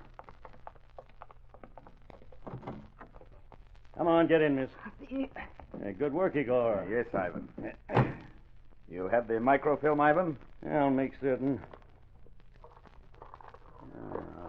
So many things are carried by women. Wait. What is this? Aren't you Senorita Juarez? I thought you knew. But of course you are. I couldn't be mistaken. Tell me why you're carrying this, and this, and this. But they are not mine. Of course they're not yours. Calling cards. Miss Clicker Binney, a press pass. Clicker Binney, reporter, Daily Sentinel. A handkerchief with the initial CB. Somehow you managed to switch handbags with this Clicker Binney. And also the microfilm. No, I do not understand. Igor, we must find that girl reporter and get that microfilm at any cost.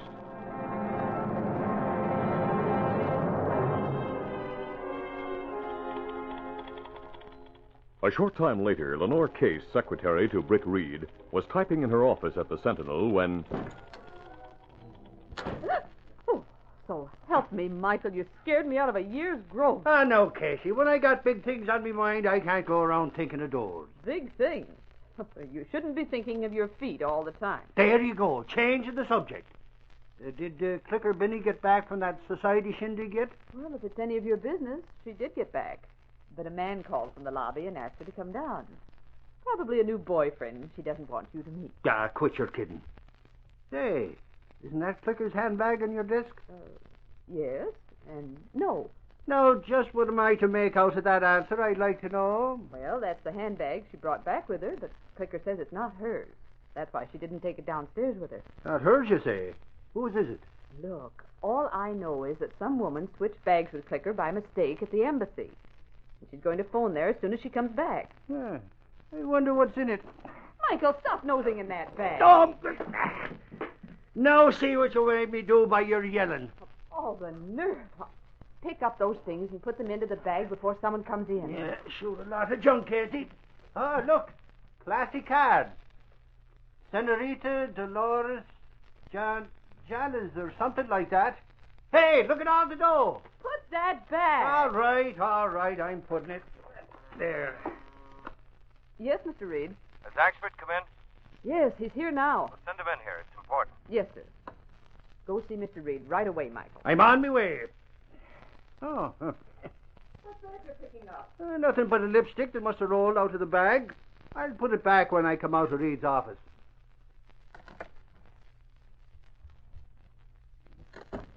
Oh, Axford.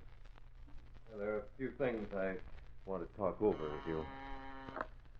Yes? Lowry is calling on line 1, Mr. Reed. He says it's important. I'll take it. Yes, Lowry, what's up? Plenty, boss. Gunnigan sent me out on East Highway to cover an auto accident. I found it isn't an ordinary accident. Well, just what'd you find? It was a diplomatic car. Went off an embankment and caught fire.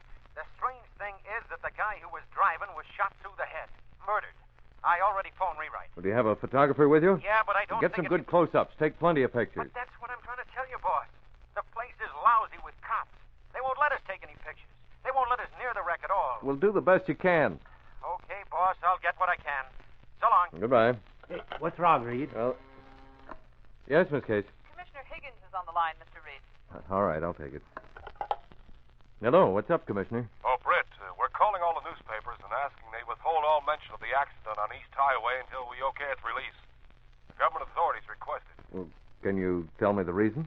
Remember, this is off the record, Britt. Well, of course. It was a diplomatic car carrying the daughter of a diplomat to the airport.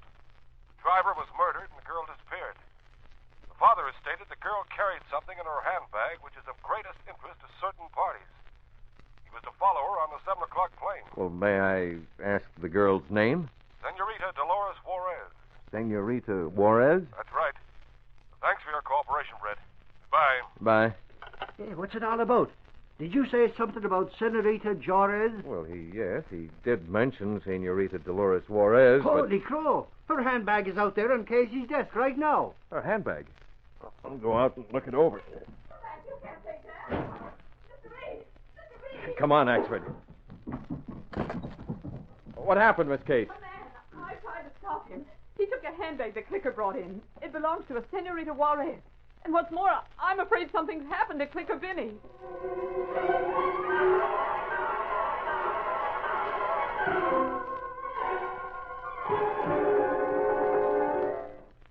We'll continue our story in just a moment. Hello there, fellas and girls. Are you all set for Halloween? Maybe you're having a Halloween party with a big orange pumpkin in the window. You'll probably be using orange-colored paper napkins and favors, too. Yes, orange is the color for Halloween. And it's the color of a wonderful drink that will help make your party a big success. Sure, I mean delicious Orange Crush. It'll blend right in with your Halloween colors, and its cool, tangy, fresh fruit flavor will make the refreshments taste extra good. Remember, Orange Crush is made from real oranges, the freshest, juiciest, tree-ripened oranges that ever grew in sunny California. There's nothing artificial about Orange Crush. No artificial flavoring, no artificial coloring. That golden, fresh fruit Orange Crush goodness all comes from nature. Orange Crush is good for you. You can drink all you want.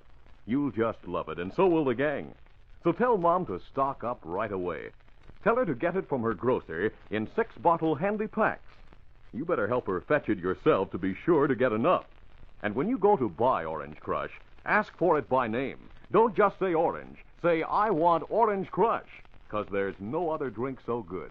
No other drink has the same luscious, fresh fruit flavor as genuine Orange Crush. That's Orange Crush.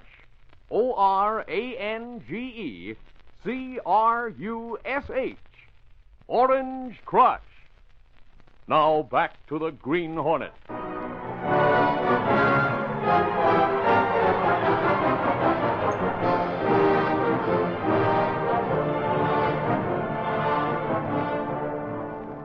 Miss Case told of a man who took the handbag Clicker Binney had brought in. Also, she said she feared something had happened to the Society reporter. You must do something, Mr. Reed. Now, calm down. Tell me exactly what happened. Well, a man in a gray coat and hat came in. He said Clicker sent for her bag, that she was waiting in the lobby. He showed me one of her cards to prove she sent him. Clicker's cards? Yes, but I knew he was lying because Clicker brought the handbag of Senorita Juarez by mistake. Wait, where's Clicker's own handbag? She said the Senorita has it. The two handbags are identical. Axford, go to police headquarters and watch for further developments on the murder case. Right. I'm going after that man. A few moments later, Britt reached the street. I must have missed him. There's a man getting into that car. That's Clicker in the back seat. Hey! Hey, you! They're gone. Taxi! Taxi! Not an empty cab in sight, and they've turned the corner. Well, I'll find them somehow. And it has to be done quickly.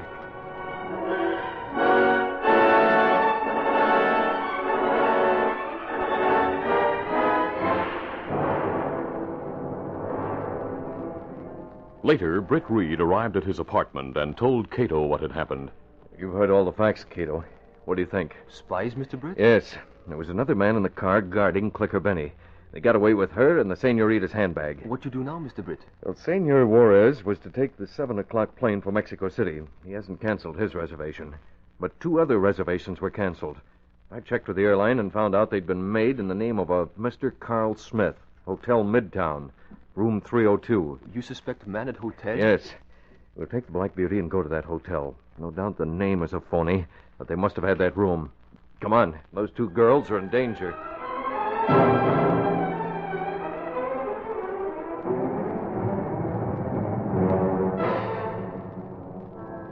By means of a fire escape, Britt soon stood in the 3rd-floor hallway of the hotel. Using a master key, he entered room 302.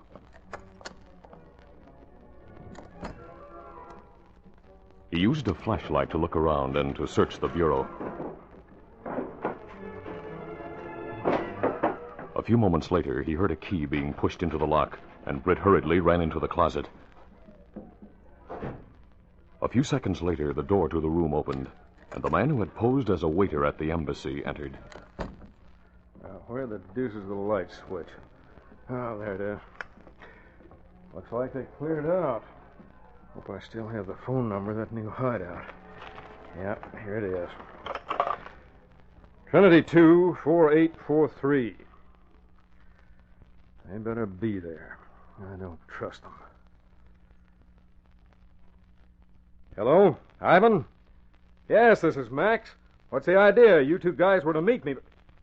Oh, that's different. Where is the new place? Wait, I better write that down. All right, give it to me again. Right, I have it. See you shortly. So long. What in the... I'll take that paper. The Green Hornet.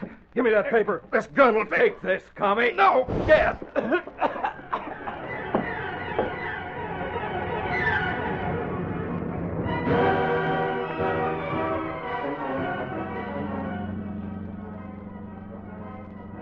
Maybe it's not good we call police from drugstore about a man in hotel room, Mr. Britt. If they make him talk, he'd tell about hideout. Will police be there when Green Hornet arrives? I wanted that man taken into custody, Kato. They'll make him talk, but that may take a little time. You take big risks. Yeah, we're used to that. Hey, that's the place. Stop in the shadows of those trees just beyond. Oh, yes, Mr. Britt. Now, you stay in the car and watch. The police may pick up the trail sooner than I hope. I'm going in and try to support...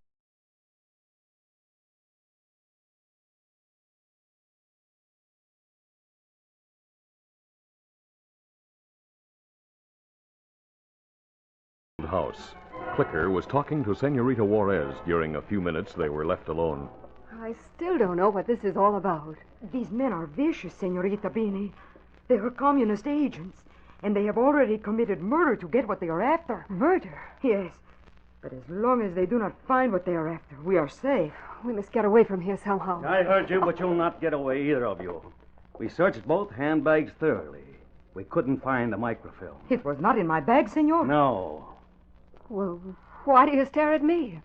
I don't even know what you're talking about. A small cylinder, like a lipstick. Did you take it? Yes, of course you did. You had the senorita's handbag.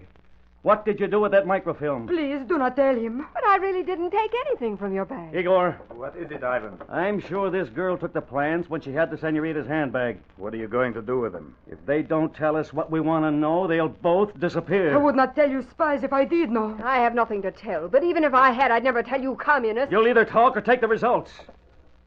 We have a motorboat waiting at the river. Unless you tell us before we get you there, we'll tie you both with weights and throw you overboard. Now, we'll take you to the boat. You take the senorita, Igor. I'll bring this reporter. Right. Come on with us. Hold it, you rat. Don't move. A masked man. He's the Green Hornet. The Green Hornet? Well, I might have known. Maybe Miss Binny and the Hornet are working together. He has the microfilm. Now he's come to get her away from us. That's not true. He's just as bad as you are. Please, Senor Hornet, do not deal with these men. I deal with rats in only one way. As Britt started forward, he didn't see Igor step from behind the door. Good work, Igor. The open door hid you. He knocked out the Green Hornet. Yes. And now we'll find out who this famous Green Hornet really is. And we'll search him for the microfilm. Oh, no, wait, Igor. The honor is mine to take off the mask. Now you'll see his face. The lights, who'll turn them off? Get out, Igor, quick! Senorita, are you all right? I am all right. Find the light switch. It's over here someplace. I found it. There. The spies are gone. So is the Green Hornet.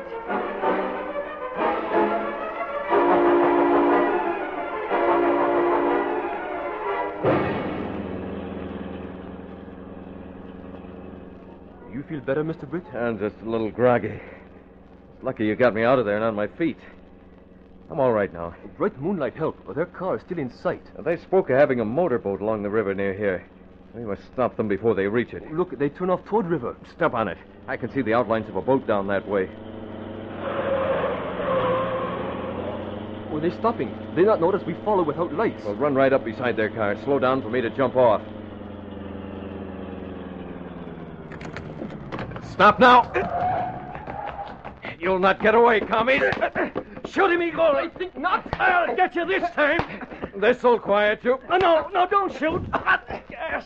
Ivan! Coming, Kato. I'll kill you both! Shut up, commie. Someone in boat. I'll guard these two. I'll try to reach that boat. It's a big jump, but here goes. As Britt Reed moved forward, the man at the wheel turned. Who's that? That's you, Ivan. Turn the boat back to the dock. The masked man. Turn back, I said. Turn it!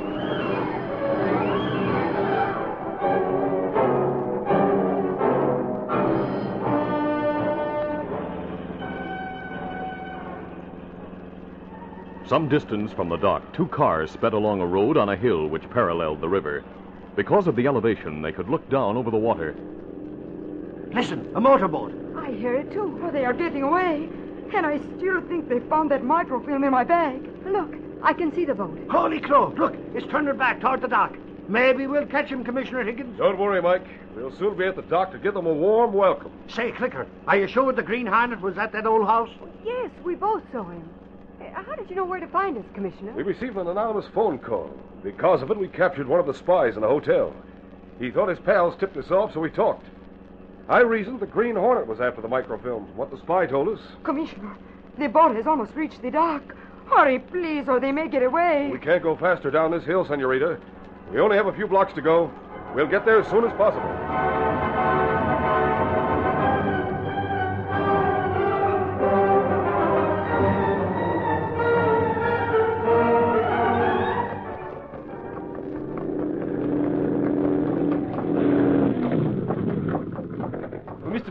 Mr. Britt! I'm all right, Kato. Help me lift this mug onto the dock. Must hurry. Car's coming. Police, maybe. Where are the other two commies? Oh, they in car. Still unconscious from gas. Oh, we'll leave this one here. Did you search him? Oh, yes. Not find microfilm. Hurry, they almost here. Well, they'll not find the microfilm, but they will get the spies. Come on, Kato.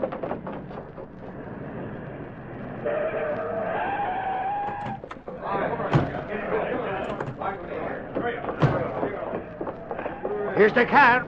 Hey, look, 2 of them, both out cold. Here's another one on the dock. Search them all for the microfilm. All right, just a second. Let's see. No. Nope, I searched the one on the dock. No sign of the plane. I've searched these 2, but nary a sight of any microfilm. But we ought to search that boat. Holy crow, Commissioner. On the dashboard. Turn your flashlight that way. Where? What do you see? There, the Green Hornet seal. He must have got that microfilm. Oh, to think that all this occurred just because you and I have identical handbags. They went through both of them with a fine tooth comb. And they spilled powder in mine and lost my lipstick. Lipstick? Hey, senorita. I found something that fell from your bag. Your lipstick. I've been carried all afternoon. Here it is. That is it. Sure, that's it. But why get so excited about a lipstick? Senor Axford, what I mean is that is the microfilm. Oh, give it to me. The microfilm? Holy crow. How did you get it, Axford? When I looked in your handbag at the office, that lipstick fell out. Reed called me just then, so I put it into me pocket. Great day. And to think I had what everybody was hunting for. Senor Axford, I am so glad you did have it. I think you're most wonderful. I shall reward you with a kiss. Great saints. It was lucky for me this day that I had the lipstick in my pocket. Don't let it upset you, Mike. No, don't be jealous, Clicker. Jealous? Oh, my. All right, man. Take these commies back to headquarters. Axford, and I'll see you girls home safely. Sure. The Green Hornet may be lurking about. Commissioner, it'll be a feather in your cap when you finally catch that criminal and find out who he really is. Perhaps he is a criminal, as you say. But this time he has helped us greatly. That's right. He captured the spies for us. In fact, I feel very friendly toward him at the moment. Sure, and if he had found out I had that microfilm, he might have had real trouble on his hands when he tried to get it away from me. I'd like to tell him so, too. Well, when I meet him, Mike, I'll tell him what you said. Listen to him, will you? You think he already knows who that spalpeen is? What a laugh!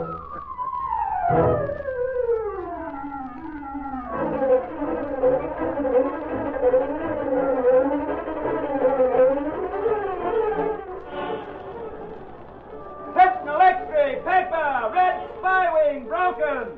Diplomat's daughter and society reporter safe. Read all about it. Green Hornet involved. Sentinel X-ray, paper.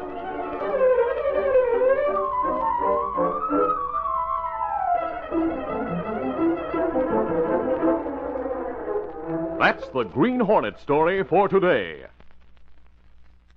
Another exciting story brought to you by the most refreshing drink in the world. The drink that's actually good for you because it's made with real oranges. The one and only Orange Crush. It sparkles, it tingles, it makes you feel fresh again. Always keep several bottles in your refrigerator. And always remember, the handy way to do that is to get the handy pack. 6 bottles of Orange Crush in a handy carrying case. This program is a feature of the Green Hornet Incorporated. Created by George W. Trendle, produced by Trendle Campbell Muir Incorporated, directed by Charles D. Livingston, and edited by Fran Stryker. The part of the Green Hornet is played by Jack McCarthy. This copyrighted feature originates in Detroit, and all characters, places, and incidents used are fictitious.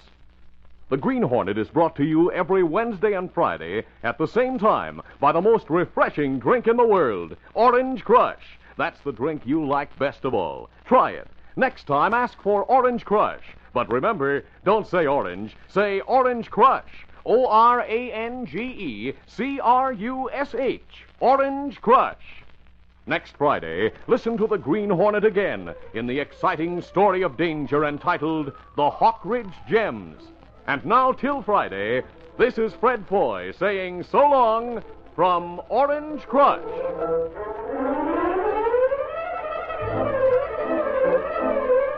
This is the Mutual Broadcasting System.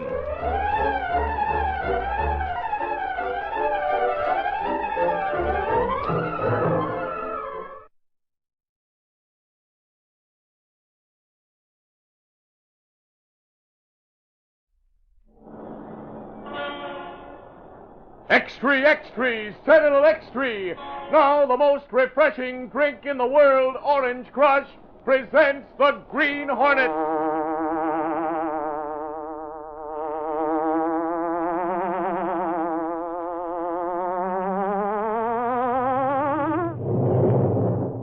He hunts the biggest of all game, public enemies who try to destroy our America.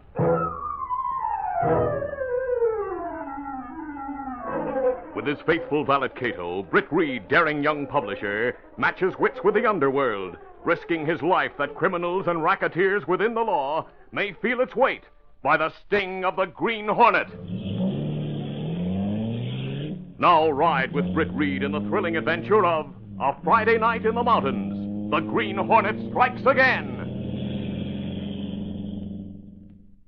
The adventures of the Green Hornet are brought to you by Orange Crush, the world's leading orange drink that tastes better naturally. Orange Crush is flavored with the juice of fresh, tree-ripened Valencia oranges, so naturally it tastes better. Always keep delicious Orange Crush handy in your refrigerator. At your dealers, get the Orange Crush Handy Pack. 6 bottles of Orange Crush in a handy carrying case.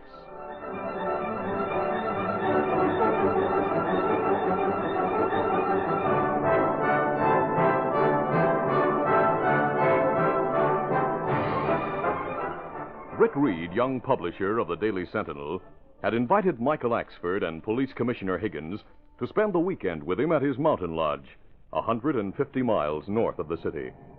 Leaving the village of Carleyville, they drove more than 5 miles through country completely unpopulated, except for a single gasoline station.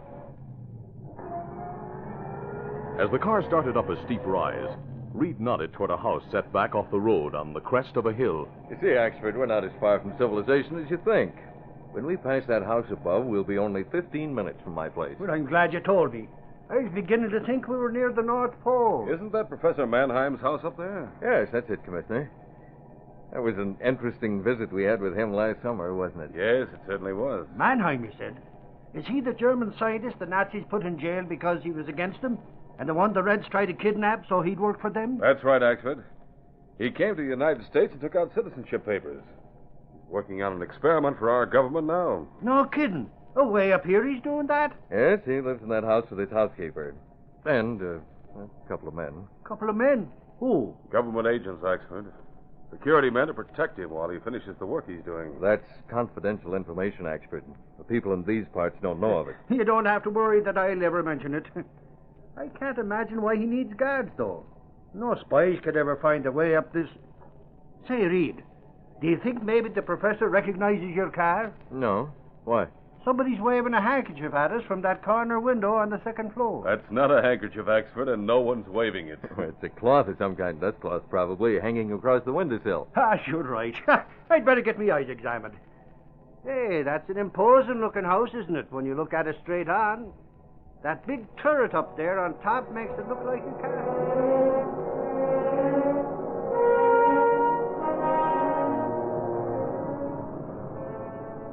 A short time after Reed's car had passed the residence of Professor Mannheim, another car moving slowly neared the place. There were 2 passengers in the front seat, a man and a woman. The man who was driving peered casually through the window. You know, Helena, making this trip day after day has become a bore. Is this the way we serve the cause, driving around daily for months to gaze at the window that never... Helena! Yeah, Carl, I see it. A white cloth hanging from the window. The signal. After all this time, the signal we have been waiting for. Watch out where you're going. Turn when we get to the bottom of the hill. We drive back to our hideout and tell our freak comrade Hagen.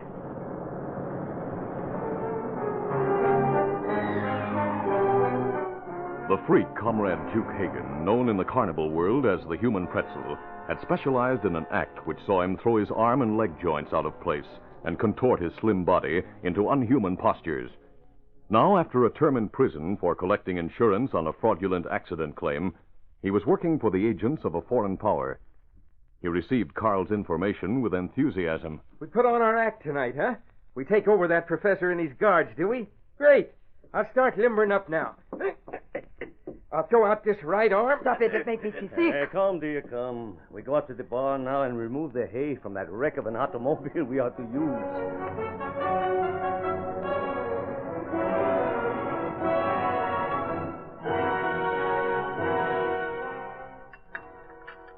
After dinner, Britt Reed spoke to his lodge guests, Commissioner Higgins and Michael Axford. Kato's driving me to Carlyville in about 20 minutes. I have some things to order at the general store. Care to come along? Not me, Reed. This is Friday. I'm going to use your television and watch the Packy Jackadelli Joe Jim Johnson fight. Should be a corker. I'll go along with you, Reed. While we're on our way to Carlyville, perhaps we may be able to see Professor Mannheim. Hey, that's a good idea. Oh, but we'd better check with him first. There might be new security regulations about that. You better make sure we'll be welcome. All right. I'll use your phone. Call him now.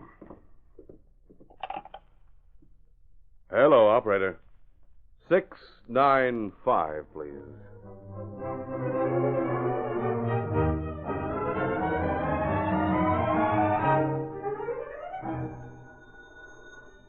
Professor Gustav Mannheim was alone when his telephone rang. Gretchen must be busy in the kitchen. I'll answer the phone myself. Hello? This is Mannheim. Who is this? Who? Oh, my good friend. Commissioner, I didn't recognize your voice immediately. I'm sorry. You are with your good friend, Mr. Reed? Wunderbar. You must come tonight, by all means. No. I'm happy to say that today I completed a certain project of which you know, huh? I'm free now to enjoy limitless talk and company. No, it will not be too late. No. You come by and we touch glasses and talk.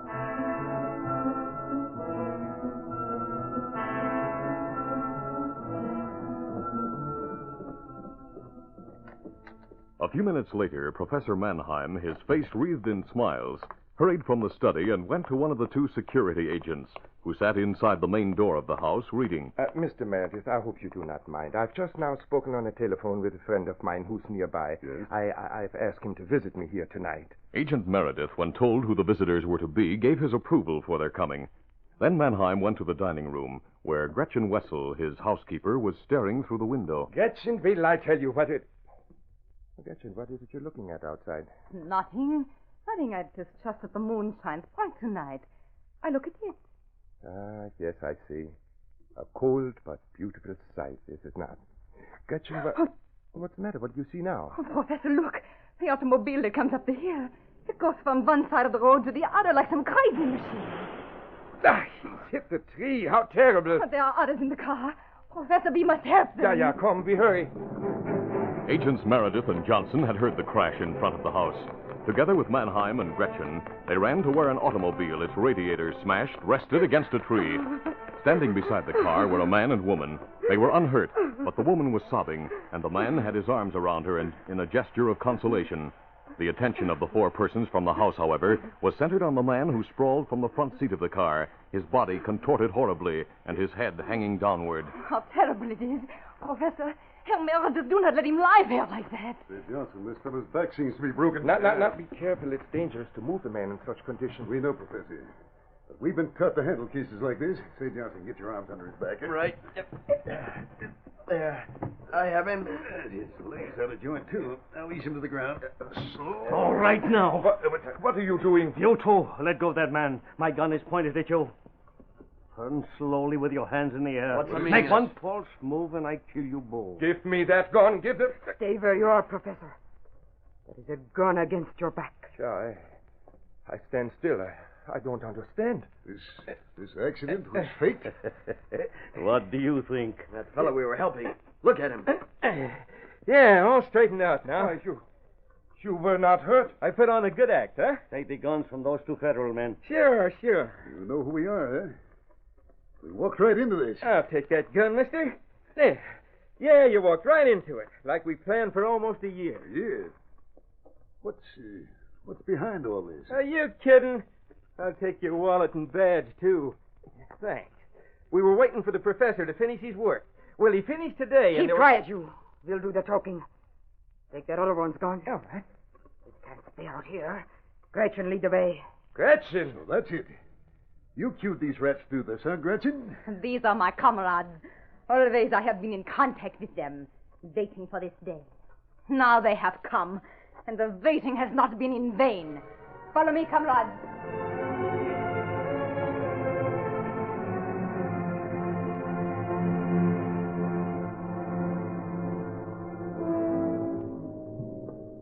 Inside the house, Carl kept Professor Mannheim and the security agents covered, while his wife and Hagen bound the wrists and ankles of the three men.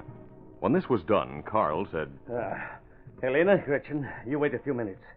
Hagen and I must return to the road and move the car to a spot where it will not be seen. I suppose you faked the wreck of the car, too, huh? But certainly. That radiator was smashed in an accident many months ago. Come, Hagen.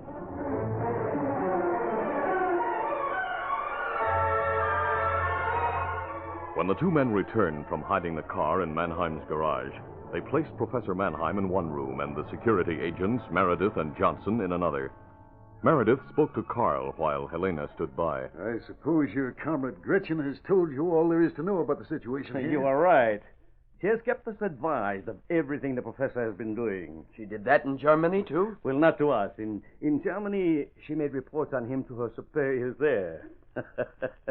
Poor foolish Mannheim had hired her because she was supposedly so anti-communist. Well, if she's told you everything, then she's advised you that she doesn't know where the papers on Mannheim's experiment are kept. Yes, she has told us that. But she has also told us that the papers are somewhere in this house, awaiting the messengers who will come from Washington tomorrow. The professor certainly told her everything. Except the most important one. Huh? What is that? She hasn't told you that Mannheim has no idea where his papers are. He turned over everything to us after his work was completed. You're telling us that you two men know where they are? We do know, but we're not telling you. And nothing you try will make us tell. What's more, you'll never find where they are. They're in the laboratory somewhere, aren't they? Look there, why don't you? Helena, pay no attention to these men. They are government agents, and they try to be clever. They lie about Mannheim not knowing. They try to keep us from making him tell us. What is that? Oh, it must be the front door chimes. Is it more of your comrades to join you now that you're in control here? Helena, quick. Look out the window over there. See who it is, and don't let them see you. I look, Carl. There are two men at the door. Another race in an automobile out on the road. Who can they be? Helena, go into the room where Hagen and Gretchen are with Mannheim. Tell Gretchen to Here come. I am, comrade. You hear the bell? There are men at the door, Gretchen. Do you know who they may be? No. Perhaps it is the messengers from Washington who have come before time. Comrade Helena, let me look out that window. I see. Be careful. In the moonlight, I recognize them. Who are they? One is the police commissioner Hagen from the city. What would he be doing here? The man with him is Britt Reed, who owns the newspaper. Carl, Reed has a lodge a few miles from here, near our place. You know it. They are friends of the professor. They come here last summer to see him. Gretchen, you go downstairs and answer the door. And tell him this. Say that the professor is not at home.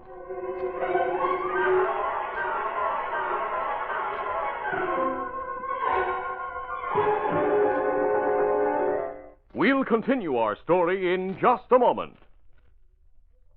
Make mine Orange Crush. It tastes better naturally. Yes, naturally, Orange Crush tastes better. It's flavored with pure natural orange juice from tree-ripened Valencia oranges. It tastes so fresh. And the way it sparkles. My youngsters love Orange Crush. Say, fellas and girls, you'll love Orange Crush, too. So tell your mom you want it.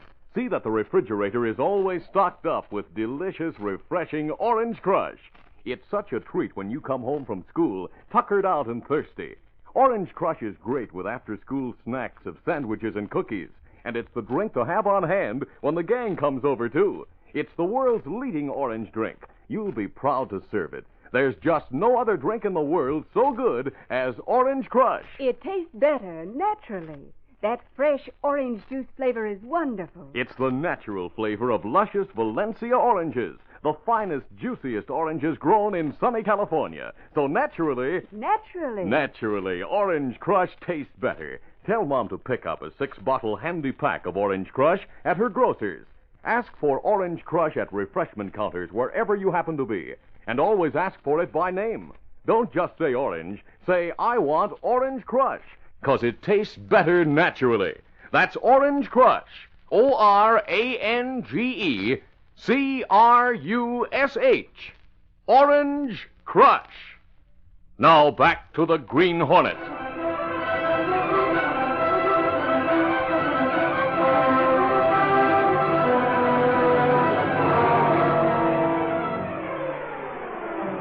Outside the house, Britt Reed, after pressing the door chimes for a fourth time, turned to Commissioner Higgins. Well, that's strange. Surely someone in there has heard me ring. I wonder why they don't I answer. think I hear someone coming down the stairs inside now, Reed. Wait a second. Yes? Hello, Mrs. Wessel. Oh, hello. Commissioner Higgins, is it not? And they're Reed. That's right.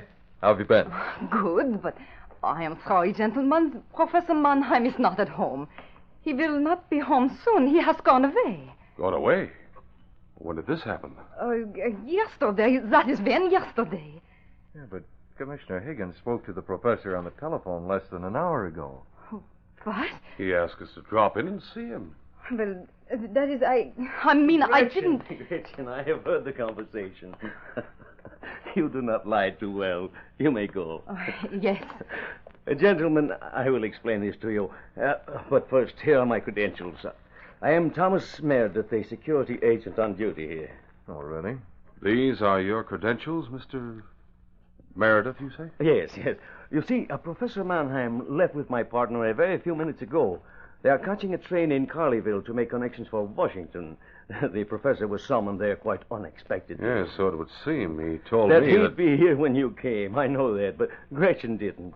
She knows that visitors are usually discouraged here, especially at night, and that accounts for her story. You understand, of course. No, I can't say that I do. We understand, Mr. Meredith.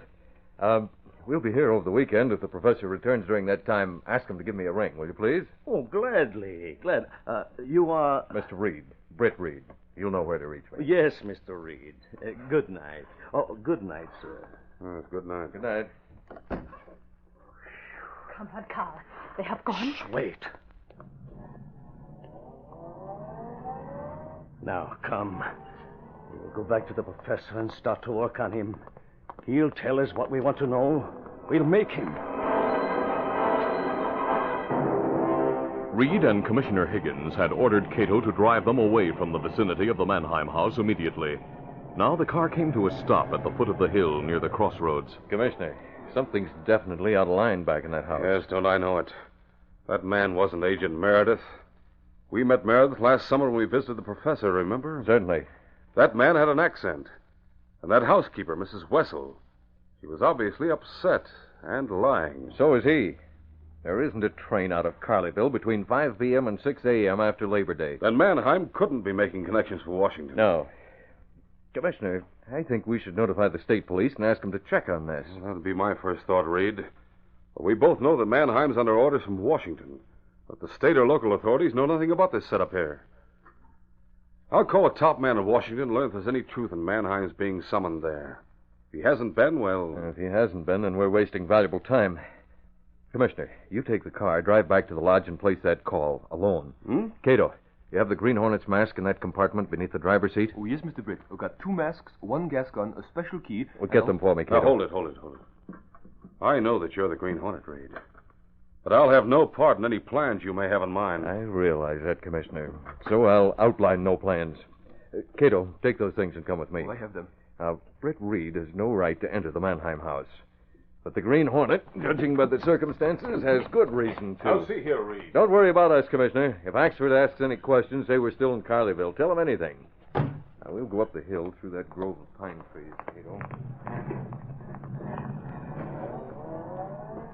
As Commissioner Higgins started back for Reed's lodge, Reed and Kato, adjusting the masks each wore, started upward by a roundabout route to the rear of Professor Mannheim's house.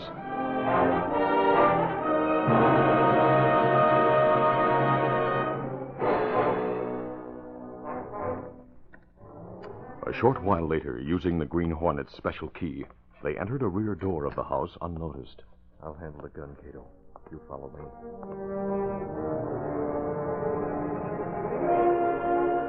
Carl and Hagen had been unable to learn anything from Professor Mannheim, though they had used painful means trying to make him talk. Hagen remained with the professor, while Carl and the 2 women crossed the hall into the room where the 2 security agents would be given the Red Agent's special treatment. The professor, moaning, opened his eyes in wonderment as the door behind Hagen opened and a masked man stood in the doorway. So you have your killers come here now to shoot me. What are you talking about?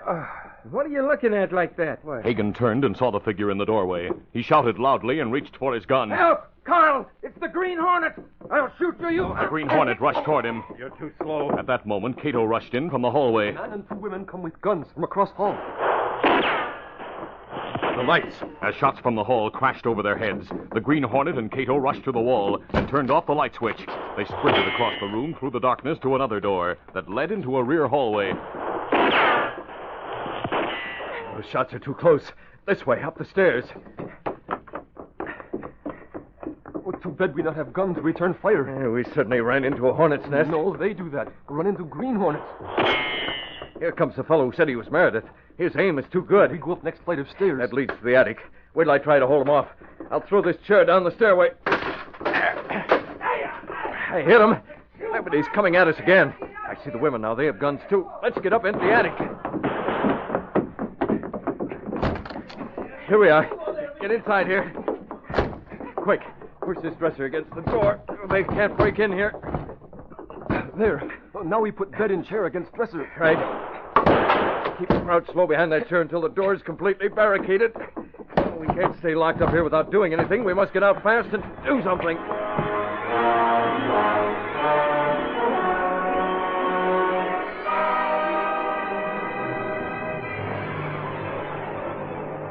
Back at Reed's Lodge, Commissioner Higgins completed his telephone call to Washington. And it's all right to call the state police in on this, huh? All right, Mr. Secretary. I'll advise them right away. Commissioner, Jacko Dennett KO'd Joe Jim Johnson in the first round. It was some Waxford, fight. I haven't time to hear about your fight. Reed's car is outside. Get it started, will you, please? I'm in a hurry. What's all the excitement? I'll tell you about it when I join you in the car. Okay, I'll get it started then. Hello. Hello, operator. Get me the state police in Carleyville, please, and hurry.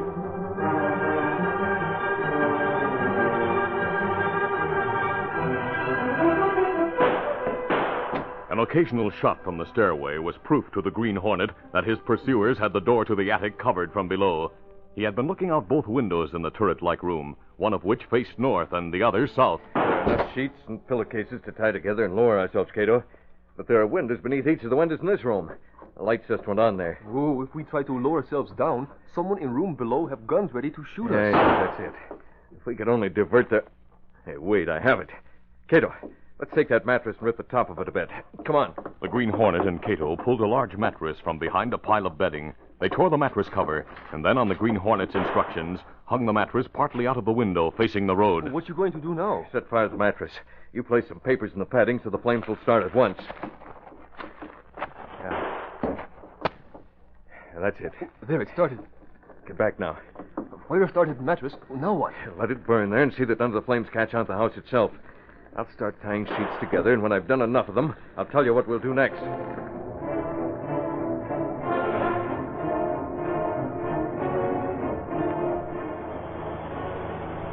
One of the state troopers in the car speeding from Carleyville as a result of Commissioner Higgins' call saw the blaze atop the house on the distant hill. That's in the Mannheim place. Where we heading? Step on it, Charlie. We'll call the fire department from there.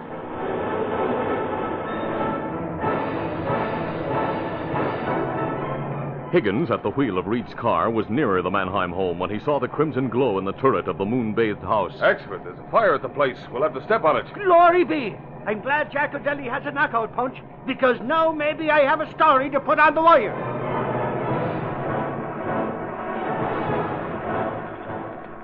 The Green Hornet saw Higgins and his car coming up the hill toward the house. He turned to Kato. Kato, be ready to slide down that length of bed sheet I've tied to the beam. Get over there now. I'll write a note to throw to Higgins.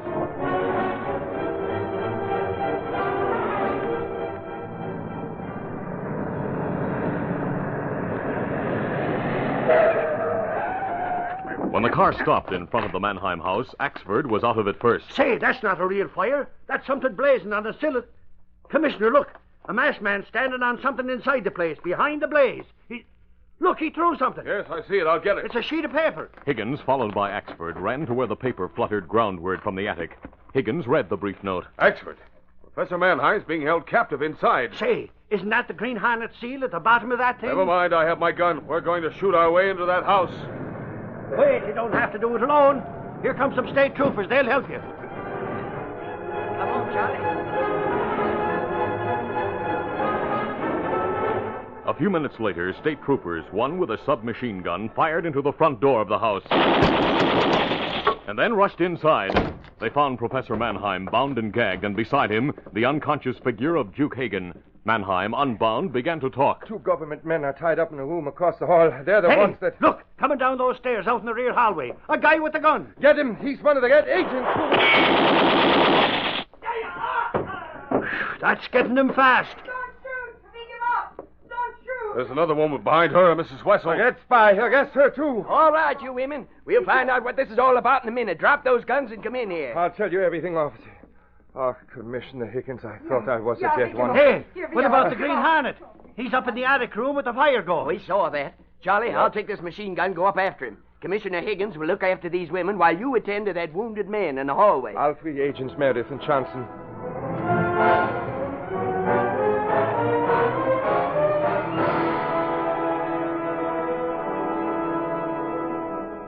The state trooper who had gone in